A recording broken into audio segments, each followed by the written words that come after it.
Chapter 1, Welcome to the Misty World. Welcome to the Misty World. Also, this is the real world. If you die here, you will truly die. Please do not have any doubts. Below are the survival rules for the Misty World. Please remember them. 1. Do not go out when it is dark, or you may be taken away by monsters in the mist. 2. A campfire can provide warmth and disperse the mist, so please make a fire as soon as possible before nightfall. 4. There will be extremely cold weather in 3 days. Upgrade your treehouse and collect enough firewood as soon as possible, or you'll find it hard to survive the cold night. 5. Reciting panel will reopen the panel, which includes personal attributes, communication channel, trading market, leaderboard. A faint blue light curtain flashed by, but that information seemed to be infused into his brain, allowing Yida to remember it instantly. However, Yida was still very confused. If you remember correctly, he was working overtime on a report and dozed off for a bit. How did he end up here? He looked around and found that the surroundings were filled with thick, rough walls that felt a bit like tree bark and smelled of plant spiciness and earthy odors. Am I in a tree hole? Yida turned around and saw a light coming in from behind him. Upon closer inspection, he found it was a half-meter-wide crack in the tree, grayish-white light squeezing in from outside, trying to illuminate the dark tree hole. He walked to the edge of the crack and looked out into the world. The swirling mist was like a huge curtain, covering Yida's view, making it impossible for him to see what was happening outside. Is this not a game? Yida was filled with doubt. Just like in Sword Art Online, all players wear helmets to enter the game world and cannot leave, unless they can break the game. And before playing a game, the most important thing is to understand the game first. Communication channel. As he recited communication channel, a faint blue light curtain appeared in front of him. What is this place? There are so many big trees outside, and the grass is taller than scallions in Shandong. Have I come to the Amazon rainforest? Is there food over there? I haven't eaten anything all day. I'm starving to death. But that light curtain said that the world we are in is the real world and not to doubt it. It feels too real.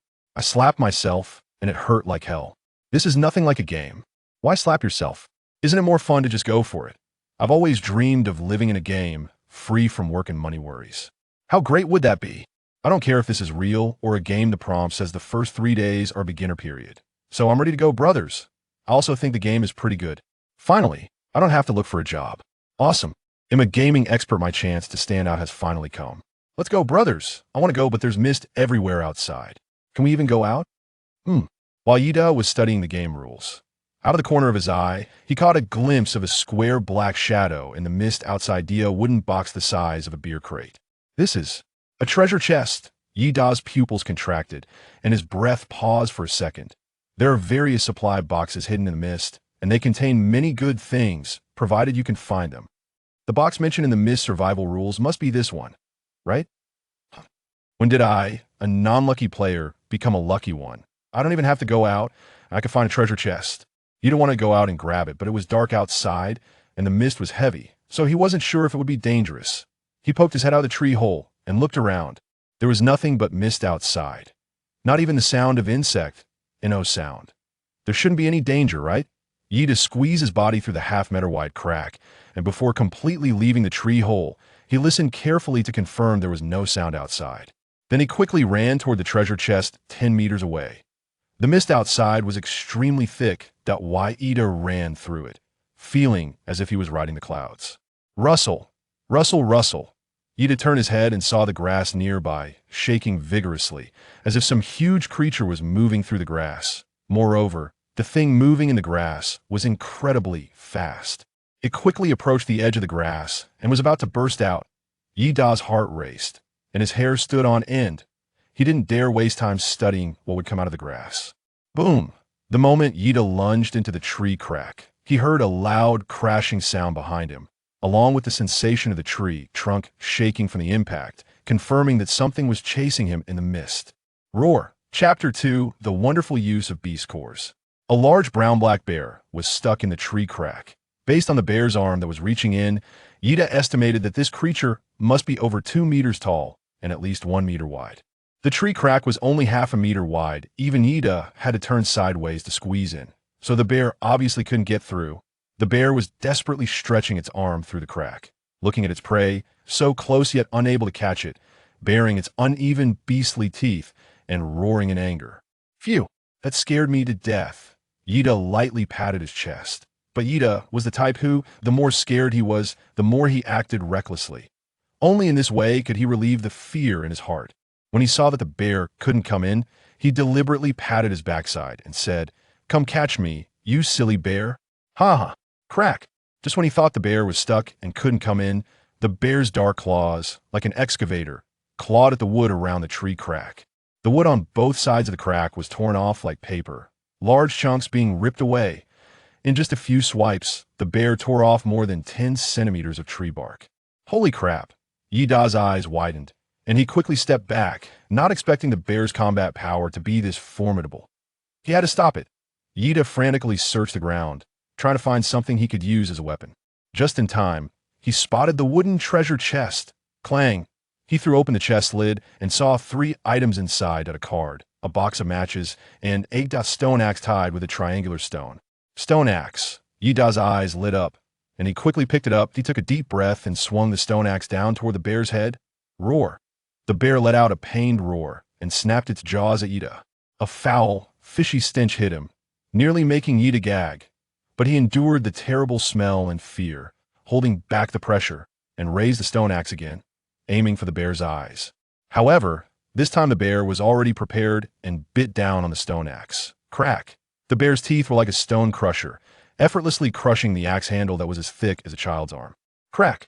Crack! The giant bear chewed a couple of times, realizing that the stone axe was not edible, and with a puff, it spat the stone out, hitting Yida's foot. Yida hit on the toe, cursed in pain. "Damn it, you unprincipled beast. How dare you come to deceive and ambush me, a 20-year-old young comrade? How vile!" Roar! Yida's attack completely enraged the giant bear, which squeezed its hefty body into the 70 to 80 centimeter wide gap between the trees, looking ready to push through. The giant bear was somewhat surprised that its prey was actually fighting back, that eye in the bear's eyes. The prey's retaliation was merely a dying struggle. But it overlooked one thing. The biggest difference between humans and animals is that humans possess intelligence. No axe? No problem. A sharp wooden stick will do. Yida grabbed the broken axe handle and jabbed it into the giant bear's eye. Ow! The giant bear twisted its body wildly in pain.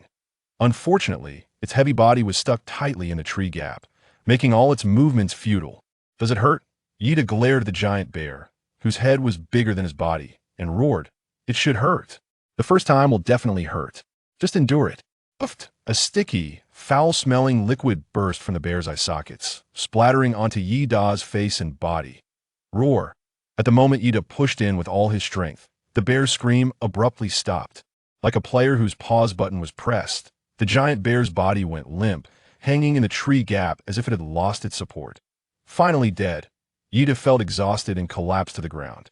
It was only at this moment that he began to feel some fear. Hiss. "It hurts.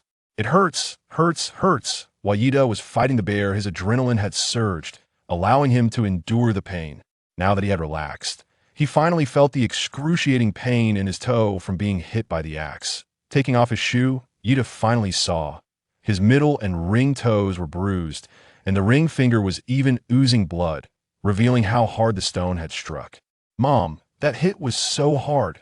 Yida glared at his injured foot, gritting his teeth in hatred for the giant bear. When Yida looked up, planning to glare at the bear's corpse, he found that the giant bear stuck in the tree gap had strangely vanished. All that was left were glowing orbs scattered across the ground.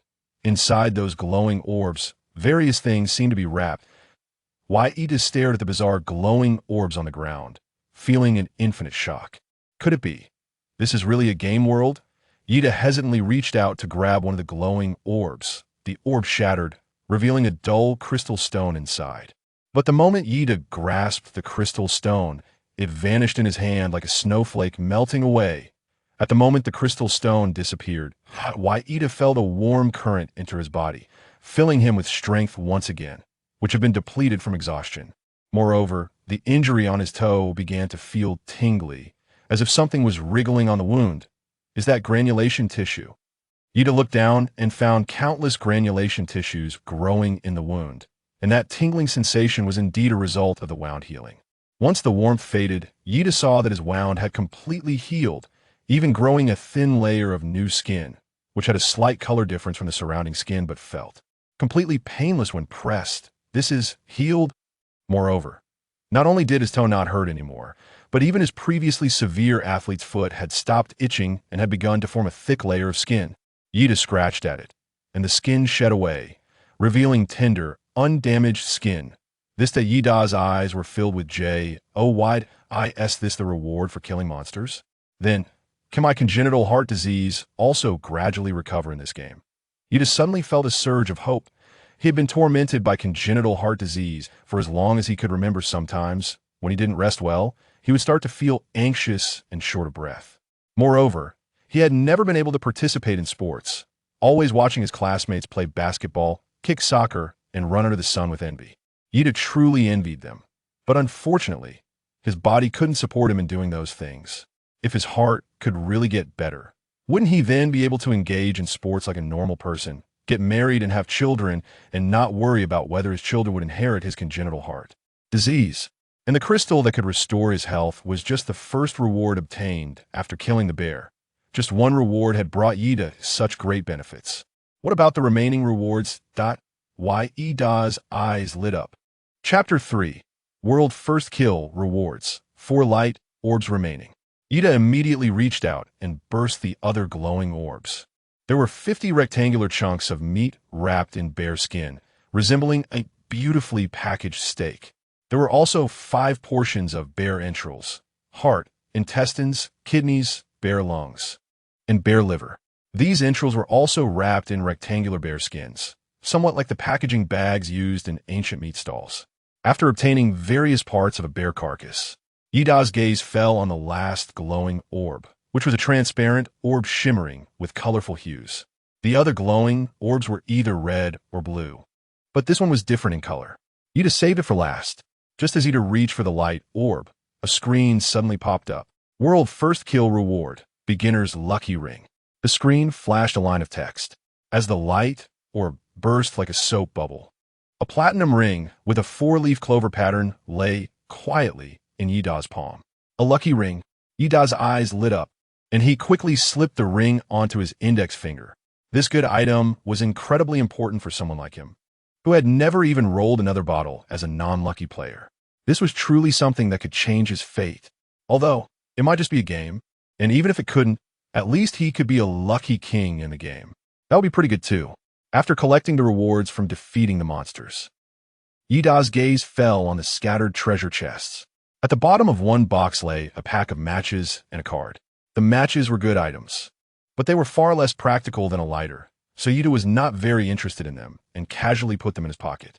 However, the moment Yida placed the matches into his pocket, he unexpectedly felt a hard plastic block. Yida touched it lightly with his fingertips, and he quickly confirmed that the square was a phone. Yida quickly took out his phone and turned on the screen to check. If he wanted to determine whether he was in a game or the real world, wouldn't it be enough to see if there was a signal? After all, the mobile network claimed to have full coverage, even on Mount Everest. However, as soon as the phone screen lit up, Yida saw a line of text that made his heart race. Ning, the boss. Yida, where's the market analysis report? Didn't I tell you it had to be on my desk by this morning? Do you not want to work anymore? If you don't want to work, just get lost. Because Ning Qingcheng was a workaholic. Although she looked gentle and beautiful, she completely transformed into a different person when she worked, extremely strict and dedicated. She not only demanded her subordinates to work hard, but she was also a hard worker herself. Even though she had plenty of money, she still worked overtime until midnight every day. He knew that Ning Qingcheng was not someone who liked to wait, so as soon as he finished typing, he immediately hit send. Message delivered. At least he completed the boss's work. So even if he took a sudden leave, he probably wouldn't be fired, right? He had a pile of loans to pay off, and he relied on this job. He couldn't afford to be unemployed. All right, beep, beep, beep. Yida pressed the call button to his father, but instead received a series of beeping sounds. Hearing this, Yida quickly glanced at the screen. No signal. What's going on? Yida was stunned on the spot. He had just sent a message to General Ning, and there was still a signal, right? After thinking for a moment, he sent another text to General Ning. General Ning, I'm taking a day off today. Sent successfully. What's going on? Yida widened his eyes. Could it be that he could only send text messages and not make phone calls? He quickly sent a text message to his father, but the result was sending failed. Why? Ida thought for a moment and casually edited a text message. Dolly, what are you doing now? Dolly's real name is Lynn Dolly, and he is a good friend of Ida. They both work at the same company. So Ida decided to contact him to see how things were going. As a result, message failed to send. What's going on? Why can only Ning's phone send successfully? Ida didn't quite understand, but he tried a few people. In the end, apart from Ning Qingsheng, none of them were able to send successfully, which left him somewhat puzzled. Since he couldn't understand, he decided to not think about it for the time being. Ida decided to continue examining the items in the box. At this point, there was only a golden card left inside. Just as Ida bent down to pick up the remaining reward from the wooden box, snap! His glasses fell to the ground, and with the already dim light in the tree hole, his vision instantly became blurry. He picked them up and found that one leg of the glasses was broken, and there were scratches on them. Had the glasses been damaged during the battle? Ida was thinking about repairing it later, so he picked up the card from the box and took a glance at it. Enhancement card could be used to repair and enhance weapons and equipment, with a certain probability of producing special effects. Enhancement card?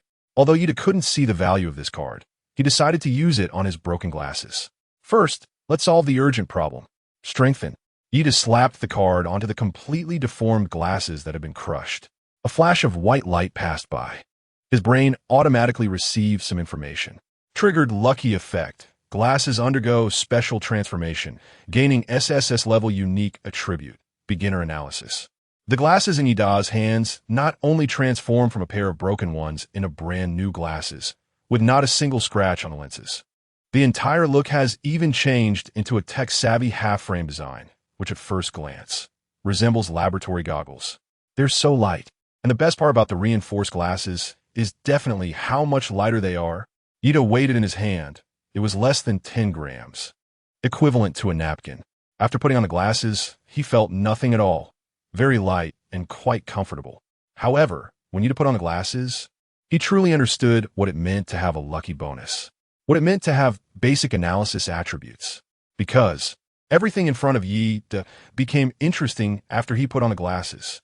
Name, Tree Hollow, basic refuge in the Misty World, damaged, reparable. Repair requirements, 10 units of inferior wood, can additionally obtain a wooden door. Normal upgrade, 100 units of inferior wood. 1 unit of inferior linen, 1 unit of inferior nails. Can be upgraded to a normal tree house, still within the tree hollow, but with increased concealment and defense. Premium upgrade, 100 units of normal wood, 1 unit of normal linen, 1 unit of normal nails, can be upgraded to a superior tree house, increases the height of the tree house, allowing you to overlook the Misty World, greatly enhancing both concealment and safety. Top upgrade, 100 units of superior wood, 1 unit of superior linen, 1 unit of superior nails. Can be upgraded to an exquisite treehouse, also known as movable treehouse. When you want to move, you can pack your house into a special space and carry it to a safe location to be reestablished. Item, inferior stone axe, damaged, reparable attack, 2. Repair requirements, 1 unit of inferior wood, normal upgrade. Expandable, ding. Just as Ida was curiously studying the analysis glasses, his phone beeped. He hurriedly picked it up to take a look. It was a text from Dolly. He couldn't send a message to Dolly, but Dolly could send one to him. Dolly, Ida, you might not believe it, but I found myself in a huge tree hollow, surrounded by fog. It's really strange. There's a light screen saying I've arrived at some Misty World. Can you believe it? It's actually true. His good brother has also arrived in this world. Ida quickly typed on his phone, I'm also here. I just took a short nap after staying up all night, and then I woke up here in this so-called Misty World. Where are you? I'll come find you. Originally, Ida was still worried that the message might fail to send, just like before. But to Ida's surprise, this time the text message was successfully sent. Dolly, you mustn't go outside. There are monsters out there. I just stepped out, and a giant python fell from the sky. If I hadn't run fast, I would have already gone to see my grandma. Ida, when I can get out, I'll come find you. Dolly, okay, I suspect this is a game world. What we need to do now is collect resources and then level up. Anyway, don't think too much. Let's just treat this like a game. Who knows? There might be a way out. But then, His phone screen suddenly went black. Out of battery? No way. Yuta was almost speechless, but fortunately, his phone just restarted automatically. However, after Yuta waited for the phone to restart, he found that no matter who he sent a text message to, it showed sending failed. Everything that had just happened felt like a dream. Yuta could only helplessly turn off his phone. After turning it off, Yuta sat in place and thought for a while. He felt that Dolly was right. He continued to use his analytical glasses to analyze the situation inside the tree hole, looking for anything that could be useful. Soon, you saw a special item.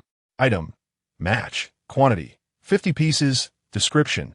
This is a friction-igniting match. No ignition agent needed. Can be used independently without matchbox.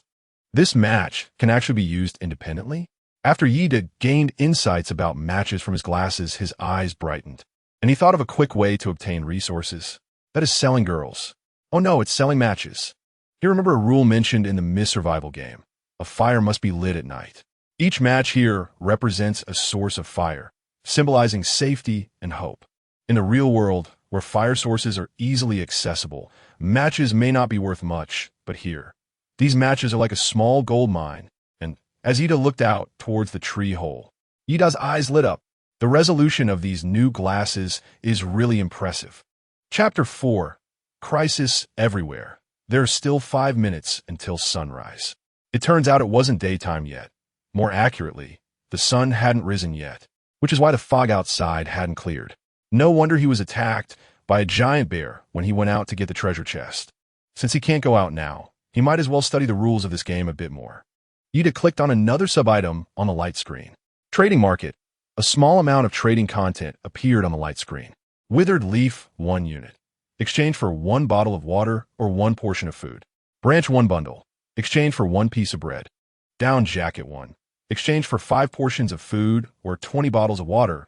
There weren't many items available in the trading market. Yuta flipped through, hoping to find a power bank.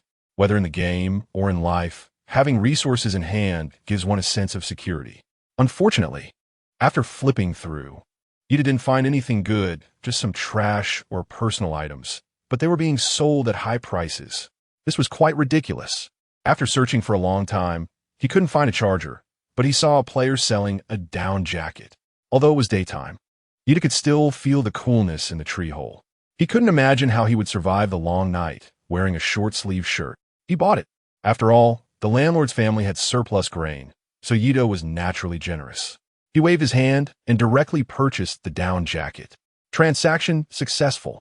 Bear meat, 5 units. Down jacket, 1 unit. At the moment the transaction was completed, a long dark blue down jacket appeared in Yuta's hands. He glanced at the logo and found it was actually a North Face down jacket. What a steal. North Face down jackets sell for several thousand on Taobao, known for their excellent warmth. With this long, thick down jacket, he could easily use it as a blanket at night. After the transaction for the down jacket was completed, as the sun gradually rose and light filtered through the tree gaps that had been scratched to bits by the giant bear, Yuta immediately realized that other things could be put aside for now, but he had to fix the tree house first, as it was his only shelter at the moment. Repairing this tree hole requires 10 units of inferior wood. Do you want to repair it? No, not enough materials. Yuta can only silently choose to refuse. This is the pain of not having enough money. Therefore, Yuta decided to put the excess food he had up for exchange, to get some of the materials he needed the most right now. Finding a way to repair the shelter is the priority. 1 unit of bear meat. Exchange for 10 units of inferior wood, 1 unit of inferior linen, 1 unit of inferior nails. As soon as he doggone finished hanging the food, he saw a message box pop up on screen. Ding! It is now 6:00 a.m. You may go out. Please pay attention to the weather forecast. Newbie protection period. Day 1. Weather. Foggy turning clear, then foggy again. The sun will drive away a lot of the fog. So if you have something to do outside, please hurry up. 2 hours later, the sun will be covered by clouds, causing the fog to return to the entire forest until noon, when the weather will clear up again. The fog will return in 2 hours. Yuta looked at the weather forecast, his brows slightly furrowed. This game seemed to be more complicated than he had imagined. Not only did he have to pay attention to the weather, but he also had to be cautious of various animals. It seemed he needed to find a weapon for self-defense. Yuta's gaze fell on the damaged stone axe. To repair the stone axe, 1 unit of inferior wood is required. Do you want to repair it? Just in case, Yida decided to fix the damaged stone axe first. There might not be enough wood available, but Yida currently had an empty wooden box that could be disassembled from materials. Wooden box disassembled successfully. 10 units of inferior wood. Yida dismantled the wooden crate and obtained 10 pieces of wood, each 10 centimeters wide and 1 meter long. However, these pieces of wood were covered in bug holes and some bark, with uneven edges, clearly resembling junk wood. Yet despite the poor quality, the wood could be used to repair stone axes and even fix tree hollows. Repair. When Yida pressed the repair button, a flash of white light flickered across the broken axe, and after the light disappeared, Yida saw the stone axe restored to the same appearance as when he first took it from the treasure chest. Yida's fingers glided over the broken axe handle. Smooth as silk, it was just like a brand new wooden stick, as if it had just been planed into an axe handle. There were no signs of repair, whether by sight or touch. Truly amazing. Players are advised to cherish their time and quickly venture out to explore for essential survival supplies. If you are lucky enough, you will find various treasure chests in the forest. The treasure chest levels from lowest to highest are wooden chest, black iron chest, bronze chest, silver chest, gold chest, platinum chest, purple gold chest, diamond chest, legendary chest, and divine chest, etc. Good luck to you. Seeing the prompt pop up again, Yida did not waste any more time and hurriedly grabbed his stone axe to go out and explore. Although Yida had obtained quite a lot of meat from hunting bears, having meat alone was not enough for survival. He also needed water sources, firewood, warmth, a safe shelter, and so on. After crawling out of the tree hole, Yida finally saw clearly the environment he was in and what it had turned into. Although the outside world was not as foggy as when he first came out, with mist everywhere like riding on clouds, when Yida looked into the distance, there was still a faint mist all around. It resembled a world with severe smog, where the nearby scenery was barely visible, while the farther places looked like a fairyland. As Yida stared in one direction for a long time, some text suddenly appeared before his eyes. Analyzing current environment. Please do not shift your gaze. Analyzing. Analysis complete. There is a small forest ahead about 100 meters away. You can go chop wood to obtain inferior timber. When Yida saw the prompt from his glasses, his eyes lit up. He didn't expect that these glasses not only had the function of analyzing items in the tree hole, but could also analyze the environment. That was impressive. What about the other directions? Feeling excited, Yida quickly looked in another direction. 300 meters ahead, there is a wooden treasure chest in the swamp. Another treasure chest. After Yida had tasted the sweetness of the treasure chest, he was instantly excited to see the words treasure chest appear again. However, this treasure chest was located in the swamp, which made him hesitate a bit. After all, everyone knows the dangers of swamps. How about checking out what good things are in the other two directions first? Yida turned to the south and waited for another minute. He had just mentally counted, knowing that the analysis glasses would take a minute to process the results. If he shifted his gaze before the glasses finished analyzing, the process would be interrupted. Chapter 5. Agave. 200 meters ahead, there's an agave plant that can be used to make rope, brew alcohol, and serve as food. Agave? That's a good find. But let's hold off for now. Once he confirms the last directional hint, if there's nothing useful, Yida will go dig up the agave. Yida turned to the west, which was also the direction of his tree hole. To prevent being blocked by the tree hole, Yida specifically moved aside for about 10 meters before turning and standing still, waiting. A bamboo forest is located 1,000 meters ahead. If you're lucky, you might be able to dig up some bamboo shoots there. A bamboo forest? It seems I'm in luck. Yida's eyes lit up immediately. Besides the fact that bamboo itself is a good resource, the bamboo forest has another special resource: water sources. Bamboo is a plant that loves water, and even if there is no visible water source in the bamboo forest, digging a little under the forest floor can yield water. So, Yida suddenly felt excited about the bamboo forest. However, compared to going to the bamboo forest to dig for water, he decided to first get the agave that could be harvested soon. Agave is not only used for brewing alcohol, but it can also be used for extracting fibers to make hemp ropes. After determining the direction, Yida immediately took action. Yida set off towards the south. To avoid getting lost, he made arrow marks on the big trees along the way. As he navigated through the forest, Yida discovered that the woods were filled with enormous trees, each one towering so high that he couldn't see the top. Occasionally, he found some large fallen branches on the ground as well. Therefore, Yida attempted to drag a dead branch, but soon gave up the idea of picking it up. He decided to first secure the agave and thought he would have time later to collect a couple of dead branches to use as firewood. The distance of 200 meters could be covered in just a few minutes if he walked quickly. However, Yida was unsure of the size of the agave, so he kept mentally counting his steps along the way to avoid missing the plant hidden in the grass or behind a large tree. When Yida arrived at the 200-meter mark and saw the agave growing in the middle of the clearing, he realized his worries were a bit unnecessary, because this agave was like a giant aloe vera with a diameter of 2 meters and a height that towered over a person, reaching at least 2.5 to 3 meters. The thick leaves had many light-colored spots, proving it was an aloe vera, and even the serrated edges of the leaves resembled those of aloe vera. It was really hard to overlook such a large plant. However, such a big agave. Yida looked down at the small stone axe in his hand, then glanced at the giant agave. His scalp felt a bit tingly. How should he handle this? Yida thought for too long in place, to the point where the analysis glasses provided a new hint. Agave. You can remove the withered leaves from the bottom and start cutting off the leaf bases from the root area, approaching from the 9 o'clock position of the agave, removing all the leaves from the bottom up. Can these glasses even analyze combat plants? Yida's eyes widened as he looked at the text on the glasses, filled with joy. Although he wasn't sure if he could really handle such a large agave plant with just the small stone axe in his hand, he decided to follow the plan analyzed by the glasses and give it a try. If it worked, it would be a gain. If not, he would think of another way. Swish, swish, swish. Yida stepped forward and pulled off the lowest leaf of the agave. The analysis glasses were indeed honest with him. The seemingly sharp and claw-like agave leaves, with a gentle tug, were easily torn off by Yida.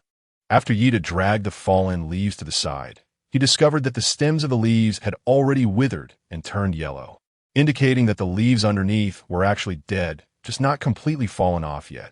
After pulling off all the fallen leaves, a space indeed opened up beside the giant agave. Yida then took the stone axe and started chopping away. Soon, the giant leaves of the agave began to fall one by one, leaving behind a very fleshy agave core. Yida put in some effort to dig the agave core out of the ground. Phew! Exhausting. Yida hugged the bald agave core, which was as heavy as a big pineapple, weighing at least a dozen pounds. It was quite heavy. With this, there was no need to worry about vegetables for the next few days. It's just this pile of leaves. Low-quality flax one. Low-quality flax was actually obtained from agave. This is really a win. Yida looked at the coarse fibers in his hand, soaked with agave leaf juice, and his eyes lit up. Just one leaf could produce a unit of inferior linen. So this pile, he roughly counted, and there were at least 50 or 60 agave leaves in this pile, enough to extract 50 units of linen. If he could find some nails, he could directly upgrade to a premium treehouse. However, just to be safe, his analysis goggles informed him of some bad news. Swamp. Only 5 hours. 54 minutes and 31 seconds left until the wooden box refreshes. Chapter 6. Am I hallucinating? The treasure chest actually has a time limit. Yida watched as the time approached for the treasure chest to be refreshed, his heart aching faintly. He had previously tasted the sweetness of the treasure chest and naturally knew its value. Besides survival resources, there might also be weapons and equipment inside, which were far more important than a few slices of agave leaves. To obtain the treasure chest, Yida hurriedly jogged towards the direction of the swamp. Even if he couldn't get it immediately, he had to assess the situation. Splash! When Yida ran to a lush, grassy area, he accidentally stepped into a puddle of muck. He stumbled forward and completely fell into the swamp. The cold, slimy mud seeped into Yida's clothes, instantly soaking him to the bone. Moreover, the more he struggled, the more it felt like the muck was pulling him down with a suction force. Yida was so scared that his soul nearly left his body, and he quickly turned around to scramble towards the shore. Fortunately, he wasn't far from the edge of the swamp. Yida floundered and finally reached the hard ground at the shore, crawling out covered in mud. His entire body was sticky and wet, except for his hair and back, which hadn't gotten muddy. When the wind blew, it chilled him to the bone, making him shiver. IQ. Ida quickly took off his short sleeves. After narrowly escaping, he looked at the lush green grassland again, feeling a herd of grass mud horses galloping through his heart. He thought swamps were all dark and muddy places. Who would have thought there would be swamp areas that looked like grasslands? It's really good at camouflage. Fortunately, he reacted quickly. Otherwise, he would have become the new fertilizer for this patch of grass. There is a wooden treasure chest in the grass of the swamp, 21 meters ahead.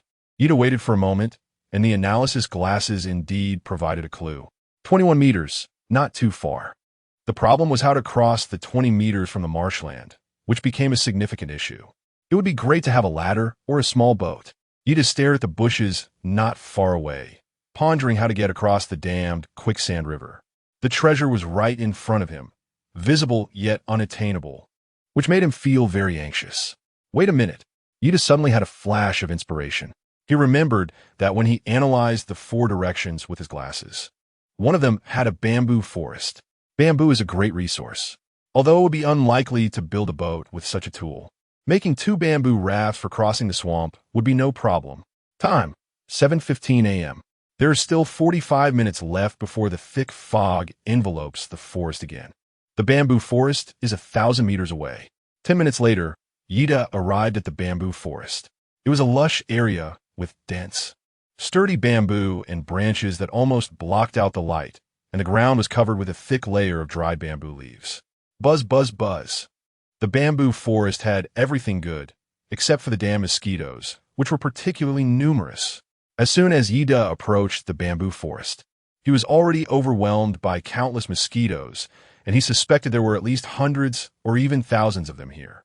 Ida looked up and saw a dark cloud of mosquitoes hovering above him, almost like a storm cloud.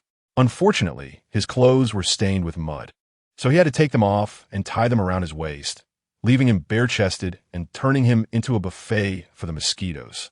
Snap! Crack! The story of a mixed doubles match against mosquitoes. How thrilling! Crash! Another large bamboo fell. These bamboos were quite hard, and the stone axe was somewhat insufficient. 3 bamboos made Ida's palms ache. However, 3 bamboos were enough, not to mention just for making a bamboo raft and swamp shoes. Even a small bamboo raft could be made from them. Time, 7:35 a.m. Only 25 minutes left, and time was running short. He needed to hurry up and leave. Ida took off his clothes covered in red mud and tied them to a bamboo pole, dragging along. After just 2 steps, Ida rubbed his eyes, thinking he must have seen it wrong. But when he opened his eyes again, that half-human tall red-capped, white-stemmed mushroom was slowly hopping in front of him. Ida could still hear the sound similar to a basketball bouncing off the ground that did his sound. This, Ida was half open-mouthed, watching the mushroom that was hopping and bouncing towards the depths of the bamboo forest, even forgetting to swat the mosquitoes, and said, "Am I hallucinating from mosquito bites?" However, the analysis glasses informed Ida that what he saw was not an illusion. Hopping mushroom, a delicious hallucinogenic mushroom that can be eaten if processed properly. A rare delicacy. This hopping mushroom can actually be eaten. Top, top, top. Ida watched the jumping mushroom gradually move away, suddenly dropping the bamboo in his hand, and raised the stone axe high as he charged towards the jumping mushroom. Don't go. My red umbrella with a white handle. Top, top, top, top. He couldn't tell if the jumping mushroom was a living creature, but after Ida chased after it, this thing actually jumped even faster. However, it seemed that the jumping mushroom was out of luck and ended up tripping over a stone. Ida's eyes lit up. An opportunity. Clap. Ida was also uncertain about how strong this jumping mushroom was and whether it would retaliate. Therefore, when he attacked, he used all his strength and swung the stone axe down hard onto the mushroom's cap. Thud! The mushroom's cap was smashed and deformed by Ida's axe, and it fell stiffly to the side. However, Ida was not at ease and poked it with the stone axe. As he walked, the fog grew thicker and thicker. The light in the forest gradually disappeared, and Ida instinctively looked up. The sun was covered by clouds, barely allowing a little light to filter through. But larger and thicker dark clouds were gradually moving in to cover the sun. It looked like the sun was about to be completely buried in the clouds. This is bad. There are only 5 minutes left before the fog rolls in again. After experiencing the bear attack, Ida now clearly understands the danger level of this forest when the fog arrives. If you were still outside at that time, it would probably be very dangerous. Chapter 7. Snatching Bamboo. Clap. Ida dropped 2 bamboo poles, leaving only 1 bamboo pole and the jumping mushroom tied to it, dragging it and running wildly. As time approached, the mist in the forest became thicker and thicker. Ida looked ahead. The road ahead was a vast expanse of white. The thick fog was about as spread to the point where one couldn't see their fingers. Fortunately, huff huff. As soon as he entered the tree hole, Ida immediately leaned on his knees and gasped for breath. His lungs felt like they were about to burst, especially during the last couple hundred meters. Ida felt like he was running faster than Bolt. It was so damn exciting. Wait a minute. Ida suddenly pressed his hand against his heart. Although the heartbeat was fast, he felt no panic or the sensation of his heart about to stop. Is my heart condition cured? Ida's eyes gradually showed a hint of joy. Could it be that the Beast Core could even repair his heart disease? Swish. Rustle. Just as Ida was pondering about his heart condition, he suddenly heard a rustling sound from outside, like leaves being swept across the ground. Immediately after, he saw the bamboo beside him being pulled out little by little. What is going on? Ida did not want to give such an important thing to that unknown entity in the mist, so he pulled hard. This is my stuff. Get it back to me. However, Ida pulled with all his might, but surprisingly, he couldn't move the bamboo that had been dragged out halfway. What on earth was outside? Ida looked out and could only see shadows flickering in the thick fog outside the tree hole. The thought that the creature outside might not be a creature sent a chill down his spine. What to do? What should he do? Ida watched helplessly as the bamboo in his hands grew shorter and shorter, feeling increasingly anxious. Moreover, the strangest thing was that no matter whether Ida held onto the bamboo or threw it on the ground, the speed at which the bamboo was dragged away didn't increase at all. The bamboo simply disappeared at a constant speed, making him very anxious. Yet he had no way to stop it. Damn it. Think of a way. What else can be done to stop this thing outside? Ida felt overhelmet. Just as the bamboo was about to be dragged out of the cave, Ida felt the matches in his pocket and suddenly had a flash of inspiration. That's right. Fire. He suddenly remembered the survival rule in the Misty World. A campfire can bring warmth and dispel the fog. So please make a fire before night falls. Things in the mist are afraid of fire. Ida quickly opened the matchbox, pulled out a match longer than a cigarette, and struck it against the box. However, there was no sandpaper for friction next to the matchbox. It was too smooth to light. Almost forgot, these are not safety matches. Whoosh. Ida scraped the match head against the rough cave wall, and an orange flame ignited instantly. As he raised the faint flicker of fire, which emitted a faint smell of charred wood, towards the entrance of the tree hole, the mist outside quickly dispersed as if it had encountered a natural enemy. Unfortunately, the flame was a bit small, so the area cleared of mist was limited. It still couldn't draw it away. It seemed the fire wasn't large enough. He needed to find a way to light a bonfire. He looked around the cave and saw a pile of dry leaves. That pile of dry leaves had originally been his bed, but to keep the fire alive and disperse the mist outside, he had to sacrifice it. Boom! The dry leaves caught fire easily. The blazing flames instantly illuminated the entire tree hole. Ida quickly grabbed a burning twig and threw it outside the tree crevice. Huh! A sharp, eerie sound echoed in the mist. The sound was like nails scraping against a blackboard, sending chills down Ida's spine. As the ghostly scream gradually faded away, Ida tried to pull the bamboo again. This time it went smoothly. Whoosh! However, the jumping mushroom that was originally tied to the bamboo looked as if it had been attacked by some monster, covered in scratches. Could it be? Seeing the state of the jumping mushroom, Ida had some suspicions. The monster in the mist was after the jumping mushroom, not the bamboo. Could it be that they were only interested in food or living things? Crack! When the fire burned the dry leaves, it made a series of popping sounds. This noise also reminded Ida that now was not the time to be concerned about the monsters outside, but rather to find a way to keep the fire going and control the bonfire. Ida broke off the branches from the bamboo and then tied them into a bamboo broom. He swept all the dry leaves into a pile and also tossed some broken twigs into the flames to keep the bonfire burning. If the twigs weren't enough, he still had 9 units of inferior wood left from dismantling the wooden treasure chest that he could burn, although it felt a bit wasteful. Once he had taken care of the bonfire, Ida finally sat down to catch his breath.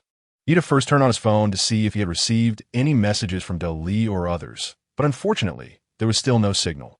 He tried to send a message to Dali. Dali, I found out that this game allows private messages. If you see my message, add me. If you can't find me, look for the person selling bear meat in the trading market. That person is me. Sending failed. Could it be that the signal has a time requirement, only working at midnight or in the morning? He silently saved the message and glanced at his phone battery, which was only at 60. Ida decided to check the trading market to see if anyone was selling power banks. If not, he would find a way to get one. But as soon as Ida opened the trading market, he immediately received countless trade notifications. 10 units of inferior wood, -1 unit of bear meat. Exchange 1 unit of inferior linen, -1 unit of bear meat. Exchange 1 unit of inferior nails, -1 unit of bear meat. When Ida went out, he hung up 20 portions of bear meat to try and sell. Unexpectedly, they were all snatched up. Moreover, Ida received a lot of private messages. Boss, do you have any bear meat left? Did you hunt that bear? Ah, I came a step late. All the low-quality wood has been traded out, leaving only linen and nails as options, but I don't have those. Boss, can you list some more bear meat? Please. I spent 2 hours picking up dry branches this morning and only exchanged for 12 portions of low-quality wood. Boss, can you sell your bear meat for a cheaper price? I'm still looking for bird eggs. Boss, have you already started hunting bears? Oh my, let me admire you. Countless messages, most of which are begging for meat. Ida then realized how popular this meat was. He still had 25 portions of bear meat and 5 portions of bear entrails left. But Ida did not immediately hang them up for sale. Instead, he planned to keep them to exchange for some essential items, like a power bank. Chapter 8. Upgrading the treehouse, a morning of trading had netted Ida 150 units of low-quality wood, 3 units of flax, and 2 units of nails. With these materials, he could upgrade the tree hole into a regular treehouse. When he opened his personal attributes, ding, treehouse upgrade conditions met. Do you want to upgrade? Yes. Although Ida wanted to upgrade the tree hole to a mobile treehouse all at once. He considered the enormous amount of materials required for the upgrade. Just the low-quality wood alone required 10,000 units, not to mention the others. Therefore, Ida decided it was safer to first upgrade the tree hole to a regular treehouse. Damaged tree, hole regular treehouse, swish. The moment Ida chose to upgrade, a dazzling golden light spread out beneath his feet. As the light expanded, the interior of the tree hollow began to change rapidly. The originally uneven ground became smooth. The chaotic wood was neatly stacked to one side. And even the burning campfire gained a cement fire pit that not only shielded it from the wind, but also allowed the fire to burn outward. Most importantly, the tree gap that had been scratched by the giant bear now had a sturdy wooden door. Upgrade successful. Next level, ordinary stone house. What are the requirements to upgrade to an ordinary stone house? After Ida stared at the tree house for a moment, the analysis glasses provided the answer. Name, tree house, level 1 shelter of the Misty World. Ordinary upgrade. 100 units of inferior stone, 10 units of inferior wood, 1 unit of inferior mud, 2 units of glass. Can be upgraded to an ordinary stone house. After upgrade, a fireplace and a basic tool station can be built. The name and level have changed. The original name was Tree Hollow, with the suffix being level 1 shelter of the Misty World. As Ida upgraded it to an ordinary tree house, the suffix changed from level 1 to level 1. However, originally, there were 3 options to upgrade from a tree hollow to a tree house: ordinary, boutique, and top tier. But now, Ida wanted to upgrade to a stone house, and only one option remained. It seems, the house upgrade path can only be chosen in one direction. If Ida wants to obtain a top-tier stone house, he must first upgrade to a top-tier wooden house. However, once the wooden house is upgraded to top tier, it means that every subsequent upgrade will require a large amount of materials. But even so, Ida still wanted to upgrade the tree house to a top-tier tree house before considering upgrading the stone house. The reason is simple. The top-tier tree house has a special feature. It can be moved.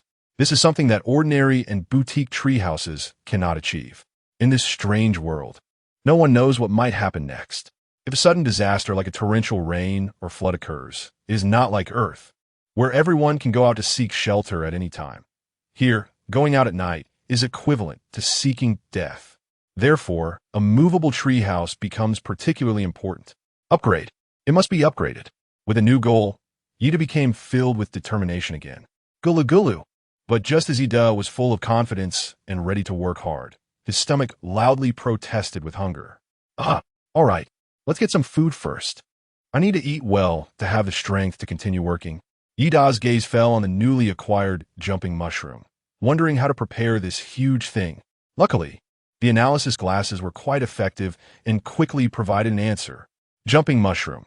There are 5 hallucinogenic poison sacs hidden beneath the gills of the cap, which must be removed. The stem can be eaten after peeling. Oh, this jumping mushroom is like a pufferfish, hiding deadly dangers?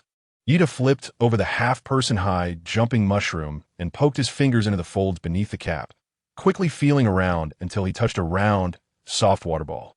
He tugged at the base of the water ball and pulled it out. A blue-green water ball the size of an egg was easily extracted. Just from the outside, it looked a bit like a gallbladder. It was very soft to the touch, like a water-filled balloon. Ida did not discard the poison sacs, but instead cut a section of bamboo and placed the poison sacs inside. Next time there's an opportunity, he could find a small animal to experiment with the effects of this hallucinogenic poison sac. It might even serve as a special weapon. As Ida carefully felt along the gills of the mushrooms, he quickly pulled out all 5 poison sacs. Although the poison sacs were not difficult to handle and could be easily removed with a gentle tug, the problem was, ordinary people had no idea that such things existed inside the jumping mushrooms. If someone unknowingly cut them open with a knife or roasted them over a fire, this thing could easily explode, contaminating the entire mushroom. And after consuming it, it would be red umbrella, white stalk, and then all lie flat together. Whoosh! After Ida took out the poison sac of the jumping mushroom, he split the mushroom into 2 at the cap and stem. The mushroom cap is edible, but the stem needs to be peeled. Sizzle. The skin on the stem was quite thick, and Ida exerted a lot of effort before he finally pulled the entire skin off the stem. However, when Ida saw the complete white skin, he suddenly thought it looked like a piece of clothing. He made 3 cuts in the mushroom skin and put it on. It actually fit. Moreover, the mushroom skin felt quite cool to wear, just right to resist the heat from the campfire. He planned to visit the bamboo forest in the afternoon. And with this outfit, Ida wouldn't have to worry about getting bitten to death by mosquitoes again. He still had a bunch of red spots on his body that hadn't gone away. It was so itchy. After peeling and preparing the big mushroom, Ida fell into a new dilemma. No pot. Should he just roast the jumping mushroom to eat? No, I can make skewers. There are bamboo sticks available to make skewers, right? Alternating pieces of bear meat and jumping mushroom on the skewer. The roasted jumping mushroom would absorb the juices of the bear meat, while the jumping mushroom could balance out the greasiness of the bear meat. Not bad. I'm really a clever guy. Swish, swish, swish. Let's get it done. Ida laid a few pieces of inferior wooden boards flat on the ground and pieced them together to make a bamboo cutting board. Then he began to chop the jumping mushrooms into small pieces, followed by cutting the bear meat into chunks. Since there was no barbecue grill, Ida could only skewer the red and white pieces of meat into the ground near the campfire, propping them up at an angle to slowly roast. Although it roasted slowly, that was fine. It was less likely to burn. Just right, Ida still needed to continue skewering more meat. So he didn't have time to keep an eye on the skewers and let the campfire slowly cook them. Ida discovered that the jumping mushroom seems to have a short shelf life, especially after he chopped it up, as the cut surfaces quickly turned green, likely due to oxidation. With so many jumping mushrooms, Ida simply couldn't finish them all. How about trading some for materials? Ida opened the trading market and typed in a sentence. Chapter 9. The Popular Skewers. Just as he was about to hit send. Would you like to take a photo of the food? It would be more appealing. Is this system really that smart? Since it has this function, Ida decided to make the most of it. He chose a skewer that was sizzling and dripping with oil, and used a long-cut jumping mushroom as a brush to evenly apply the grease onto the slightly charred jumping mushrooms. Snap! Ida took a delicious photo of grilled meat and put it up on the trading market. Ding! Ding, ding, ding. Ida had just listed the transaction on the market when he immediately received a series of messages. While flipping the skewers, he opened the messages. I want meat skewers. 1 to 10,086. Who is Dolly? Isn't a skewer of 2 units of low quality a bit expensive? Can you lower the price, big guy? If you don't want it, I will buy your share. I want all. I picked up dry branches all morning and only exchanged for 5 units of low-quality wood. How do you all have so much money? Picking up dry branches? I just chop down trees directly. A small tree usually gives 5 to 10 units of low-quality wood, and a large tree can give a dozen or 20 units. Hey, what do you use to chop? Don't we all live by picking up dry branches? Of course I use an axe. I got an iron axe from the wooden treasure chest 23333. By the way, how many dry branches can be exchanged for 1 unit of low-quality wood? I actually have a lot of dry branches at my door, but I think they're useless, so I didn't pick them up. 10 dry branches can be exchanged for 1 unit of low-quality wood. I'm so envious of the big guy. Whoa, I really have no luck, no food. I want to die. Actually, as long as you can survive, that's pretty good luck. This morning I saw that there were 2,000 people in our area, but now there are only 1,962 left. I wonder what happened to those 30 or 40 people. What? In just one morning. Big Bear, you must limit purchases. Otherwise, someone like that crazy person upstairs might buy all the meat skewers in one go, and then we won't be able to eat. Yes. There must be a purchase limit. Also, can you sell bear meat separately? I think bear meat is more cost-effective, although the taste is a bit worse. But it's filling. No one's going to tell me who Dolly is. Reply. Sorry, there isn't much bear meat left, and it won't be sold separately anymore. Only meat skewers are available. Additionally, each person is limited to 2 skewers of bear meat and mushroom skewers. Thank you for your support. Ding, ding, ding, ding, ding. A series of message alerts rang almost nonstop. He glanced at the bottom of his messages, and instantly, a high building was erected, covering dozens of floors in just a few seconds. It seems his popularity is really high. The speed of the messages is almost comparable to that of internet celebrity live streams. What? Each person can only buy 2 portions? Why? This is unfair. How can you limit customer consumption? Find a purchasing agent, 5 materials for 2 meat skewers. So, you just simply chose not to look. Sizzle. Because the meat was cut thin, the 10 skewers were quickly grilled. The moment Ida hung up 10 skewers of roasted bear meat mushroom skewers on the trading market. They were sold out in an instant, although he had set a purchase limit. But it couldn't withstand a pack of hungry wolves, all of them eyeing greedily. Boss, that's not fair, selling just this little meat for 2 pieces of wood per skewer. So delicious. It's the best skewer I've ever eaten in my life. Woo, the one upstairs, if you don't want it, sell it to me. I'll buy it from you. Who said I don't want it? I'm just not full. Go away. Don't covet my skewers. Boss, when will the next batch be listed? I'm starving, and this bunch of heartless people keeps posting food pictures.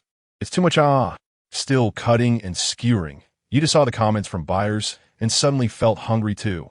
Looking at the fragrant skewers, Yuta decided the next batch would be for himself. So hot, but so fresh. Yuta picked up a perfectly grilled skewer and took a bite.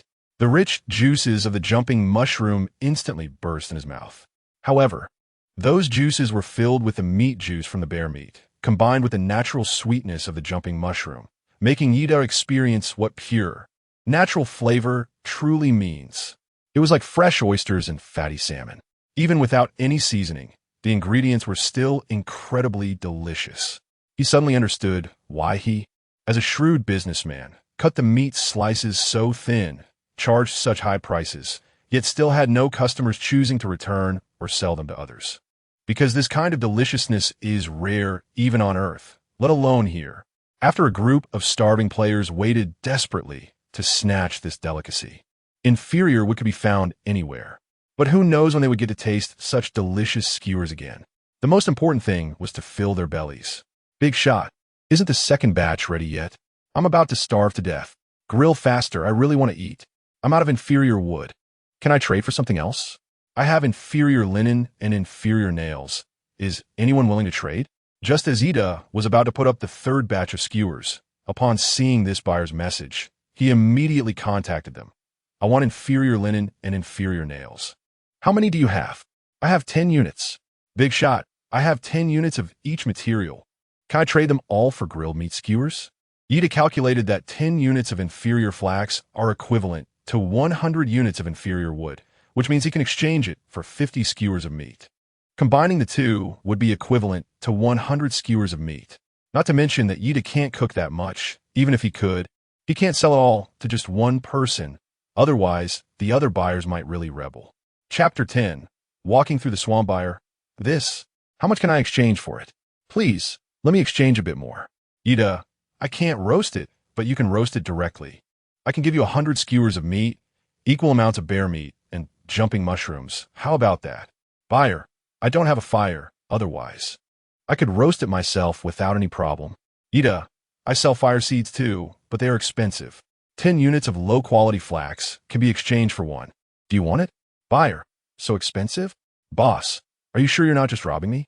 Ida, the rules of mist survival state that a campfire can bring warmth and dispel the mist, so please start a fire as soon as possible before night falls. If you don't buy it now, I will have to raise the price tonight. After all, my fire supplies are limited, and it will be a case of highest bidder then. Buyer. The other party sent a string of ellipses. Although, Ida soon received a private trade invitation. Inferior linen 10 units. Exchange for 1 unit of fire seed. Inferior nails 10 units. Exchange for 50 units of bear meat mushroom skewers. Ida traded a matchstick, a large piece of bear meat, and half a mushroom cap to the other party. After seeing the trade content, the other party fell silent for a while before choosing to proceed with the trade. Trade successful. Buyer. Boss, I didn't expect you to be so nice. You could have just robbed me, but you still gave me 2 big pieces of meat and a matchstick. Although the jumping mushroom has quite a bit of juice, Ida still felt a bit thirsty after eating too much, so he traded a skewer for a bottle of mineral water. The mineral water was in a 500 milliliter glass bottle, but the bottle had no markings, as if it were a specialty of this world. Ida took a big sip and found that the water in this world was quite good to drink. Well, at least it was better than Nungfu Spring. By the time he sold all the roasted meat, it was already noon. For these 2,000 units of low-quality wood, Ida almost worked himself to death. However, seeing the 20 units of high-quality wood piled up in the treehouse made Ida feel that it was all worth it. Of course, this high-quality wood was synthesized from low-quality wood. Every 100 units of low-quality wood could be synthesized into 10 units of ordinary wood, and every 10 units of ordinary wood could be synthesized into 1 unit of high-quality wood. He still needed 80 units of high-quality wood to upgrade his treehouse into a mobile treehouse. Although it was difficult, it was very exciting. After all, Ida only used 1 afternoon to gather 1/5 of the materials. At most in 3 days, he believes he can definitely collect all the materials needed to upgrade to the top-level wooden house. If only Dali were here, he could share the good news with him. Unfortunately, Ida glanced at his phone, but still hadn't received any news from Dali. Ding! There are 30 minutes left until the sun comes out. Can I go out again? Ida saw the prompt that popped up on the screen and instinctively opened the weather forecast. Beginner protection period, day 1. Afternoon, weather, fog turning to sunny. The afternoon sunshine will be abundant, and the sun will not set until after 5:30 in the evening. You will have a full 5 hours for outdoor exploration, so please make good use of your time. The weather forecast had indeed changed. The time available for outdoor activities in the afternoon had increased significantly. However, he still had so many materials left unused. Just the thought of letting others take advantage of it made him feel uneasy. He had been so focused on making money that he needed to quickly make the bamboo raft swamp shoes. Even though he had already cut a lot of bamboo to make bamboo sticks, there was still 1/3 of the bamboo left, which would be more than enough to make 2 pairs of bamboo raft swamp shoes. Ida cut the bamboo one by one, then roasted the cut bamboo pieces over fire, bending them into the shape of skis. In fact, there's not much skill involved. The key is to increase resistance. Ida just needed to enlarge the area of the bamboo pieces and then fix them to his feet. When Ida had just finished making the bamboo raft swamp shoes, the sun also came out through the small window in the wooden door. Ida saw the mist outside quickly dissipating. It was time to set off. The heart of the agave needed to be roasted for about 4 hours to be thoroughly cooked.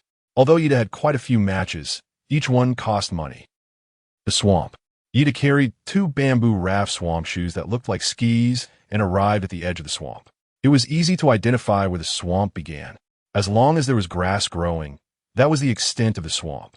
What appeared to be a muddy hell to humans was, for plants, the most fertile paradise.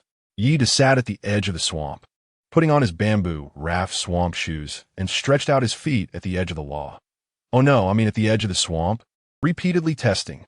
The immense buoyancy lifted Yi Da's feet up. It was like Yi Da stepped on a small boat, and it turned out to be a bit difficult to push down. The dense bamboo was like a kite, adding great resistance to the mud, while the buoyancy and resistance counteracted each other. Yi Da's swamp shoes, the experiment was successful. Bear Grylls truly did not deceive me. Duh. Yi Da stepped on a pair of swamp artifacts, wading through the marsh. Found it. A wooden treasure chest lay quietly in the marsh, hidden among the lush green grass. Swamp. Only 19 minutes and 31 seconds left until the wooden chest respawns. Luckily, I was just about to miss this treasure chest. Snap. Ding. Congratulations, player. Lucky effect triggered. Basic survival supplies in the chest doubled. Equipment gains extra attributes. Chapter 11. Lucky critical hit. Another lucky effect triggered. Yi Da's eyes lit up. He roughly figured out the function of this lucky ring. It wasn't just an ordinary luck boost, but a chance to get a lucky critical hit at special moments. For example, when opening treasure chests or at other times, which Yi Da hadn't figured out yet. But should be like this. With a wooden treasure chest yielding a lucky critical hit, Yi Da became even more eager for what was inside. 500 milliliters mineral water x3. Lucky doubled, 500 milliliters mineral water x6. Oatmeal toast x1. Lucky doubled. Oatmeal toast x2. Inferior nails x10. Lucky upgraded. Regular nails x10. Soup pot x1. Lucky upgraded stir fry. Boil and fry set x1. Regular large capacity backpack x1. Lucky upgraded beginner magic storage backpack x1. The sound of rewards, ding ding ding, was incredibly pleasant to Yi Da. Not to mention, every reward came with the joy of lucky doubling and lucky upgrading, making Yi Da feel enlightened and ecstatic. As for the water and toast, no need to elaborate. Just one sentence, breakfast for tomorrow is sorted. And as for the pot set, that goes without saying. It was something that could significantly improve the quality of life. He'd have been worrying about lacking a pot set today, and here it was, like a pillow arriving when he was dozing off. But what he was looking forward to the most were the rewards of nails and the backpack. The treasure chest was simply Yi Da's benefactor. Whatever he lacked, the treasure chest provided, and the lucky ring could even upgrade it. Yi Da wants to upgrade the treehouse to the top level and is looking for a movable treehouse. What he lacks the most right now is nails. 1 unit of high-quality nails requires 100 units of low-quality nails to be exchanged.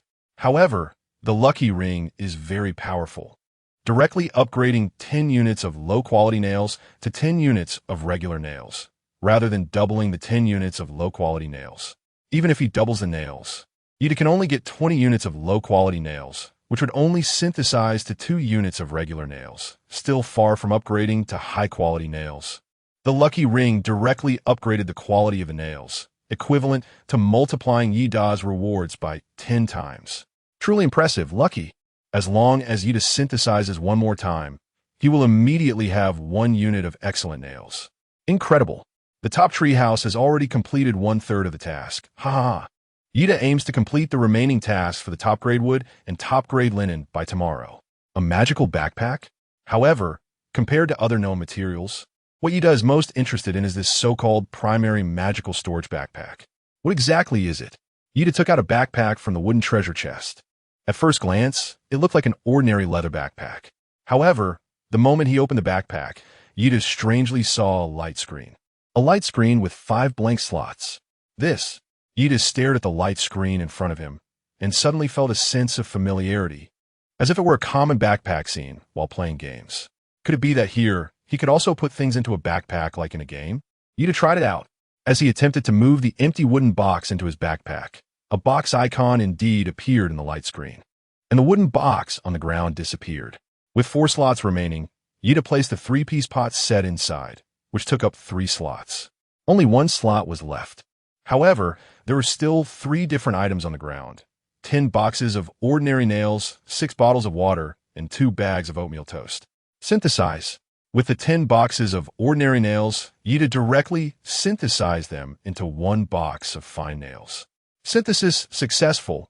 Ordinary nails -10. Fine nails 1. Looking at the transformation from 10 to 1 box, Yi Da once again marveled at the wonders of this world. as if it were magic, with 10 boxes instantly turning into one. Ida opened the empty box of unbranded products and took a glance. The small iron nails that were originally inside were gone, replaced by a type of large steel nails that looked obviously high in quality. Moreover, the box that contained the quality nails was clearly much larger than the one that held the ordinary nails. But no matter how big it was just a shoebox full of nails.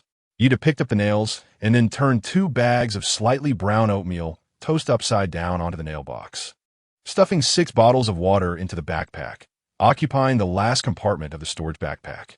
The 6 bottles of water were much heavier than the nails and were difficult to carry, so Ida chose to put the water in the backpack instead of the nails. Back to the treehouse. When they returned to the treehouse, the campfire had already diminished significantly. Ida just added a few dry branches to keep the fire burning. He took out the wooden box and stored all the food supplies, such as bread and water, in it to prevent them from being eaten by snakes, insects, or mice. This is also why he didn't dismantle the wooden box. He needed a storage container. After putting everything down, Ida set off again. After all, the time for exploring in the afternoon was limited, and Ida had to make every second count.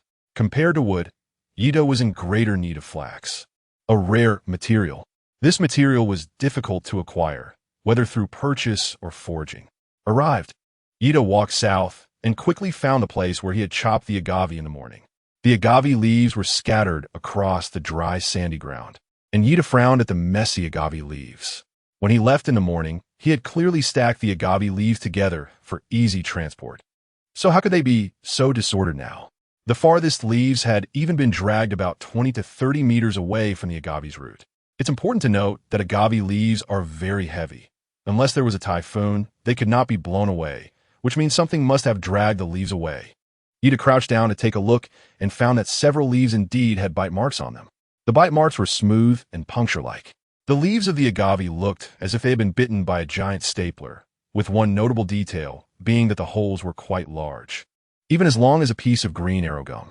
If Ida wasn't mistaken, these bite marks should come from a rodent.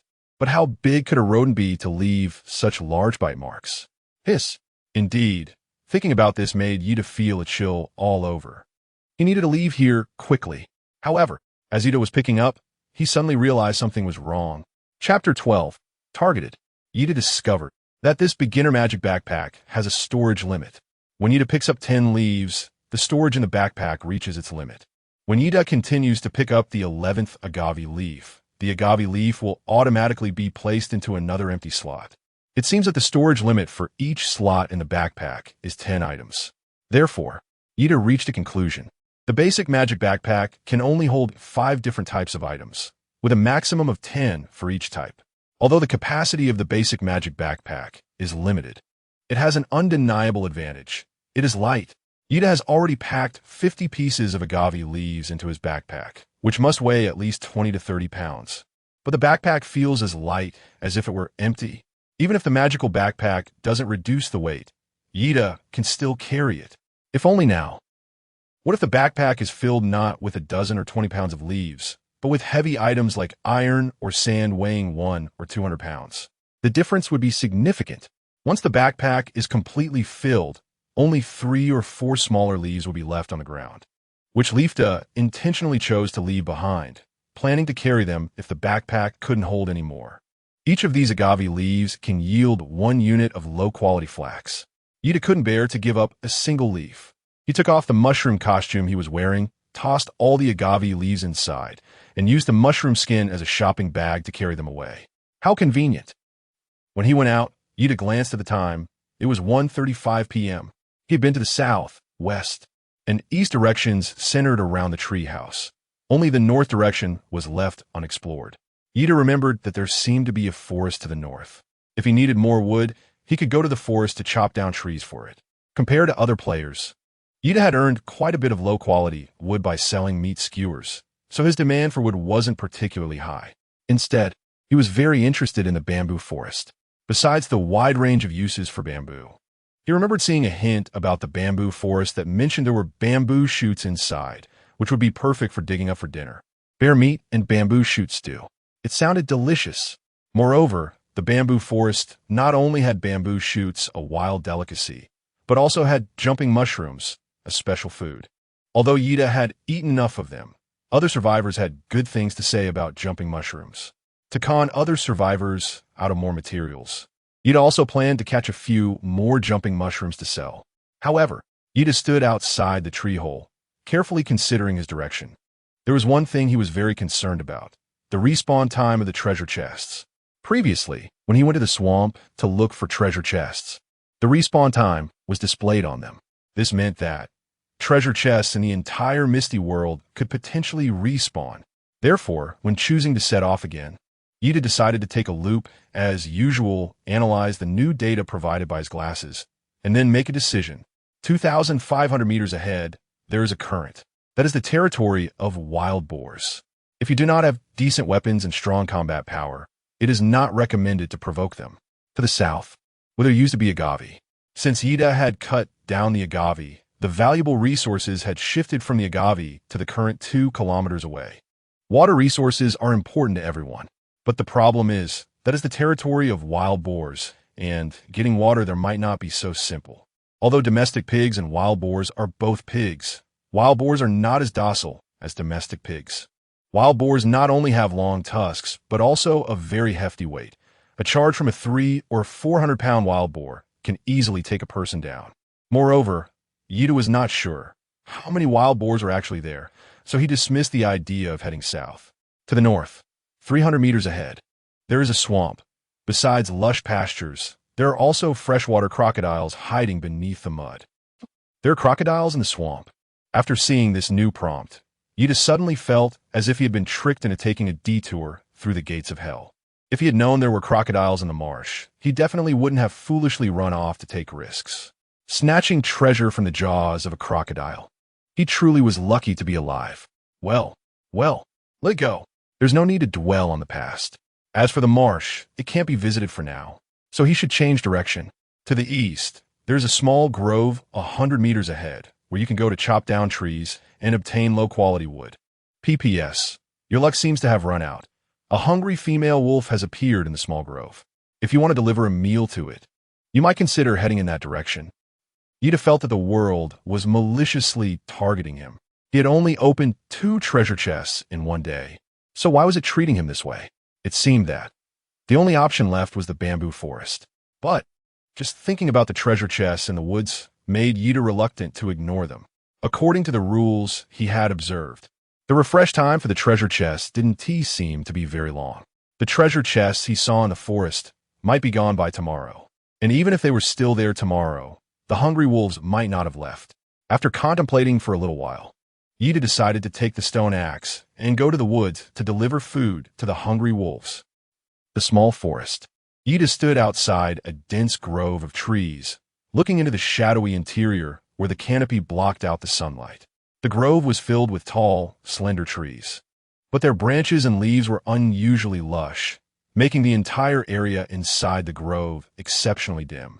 Yida looked outside for a long time, but couldn't see where the hungry wolf was.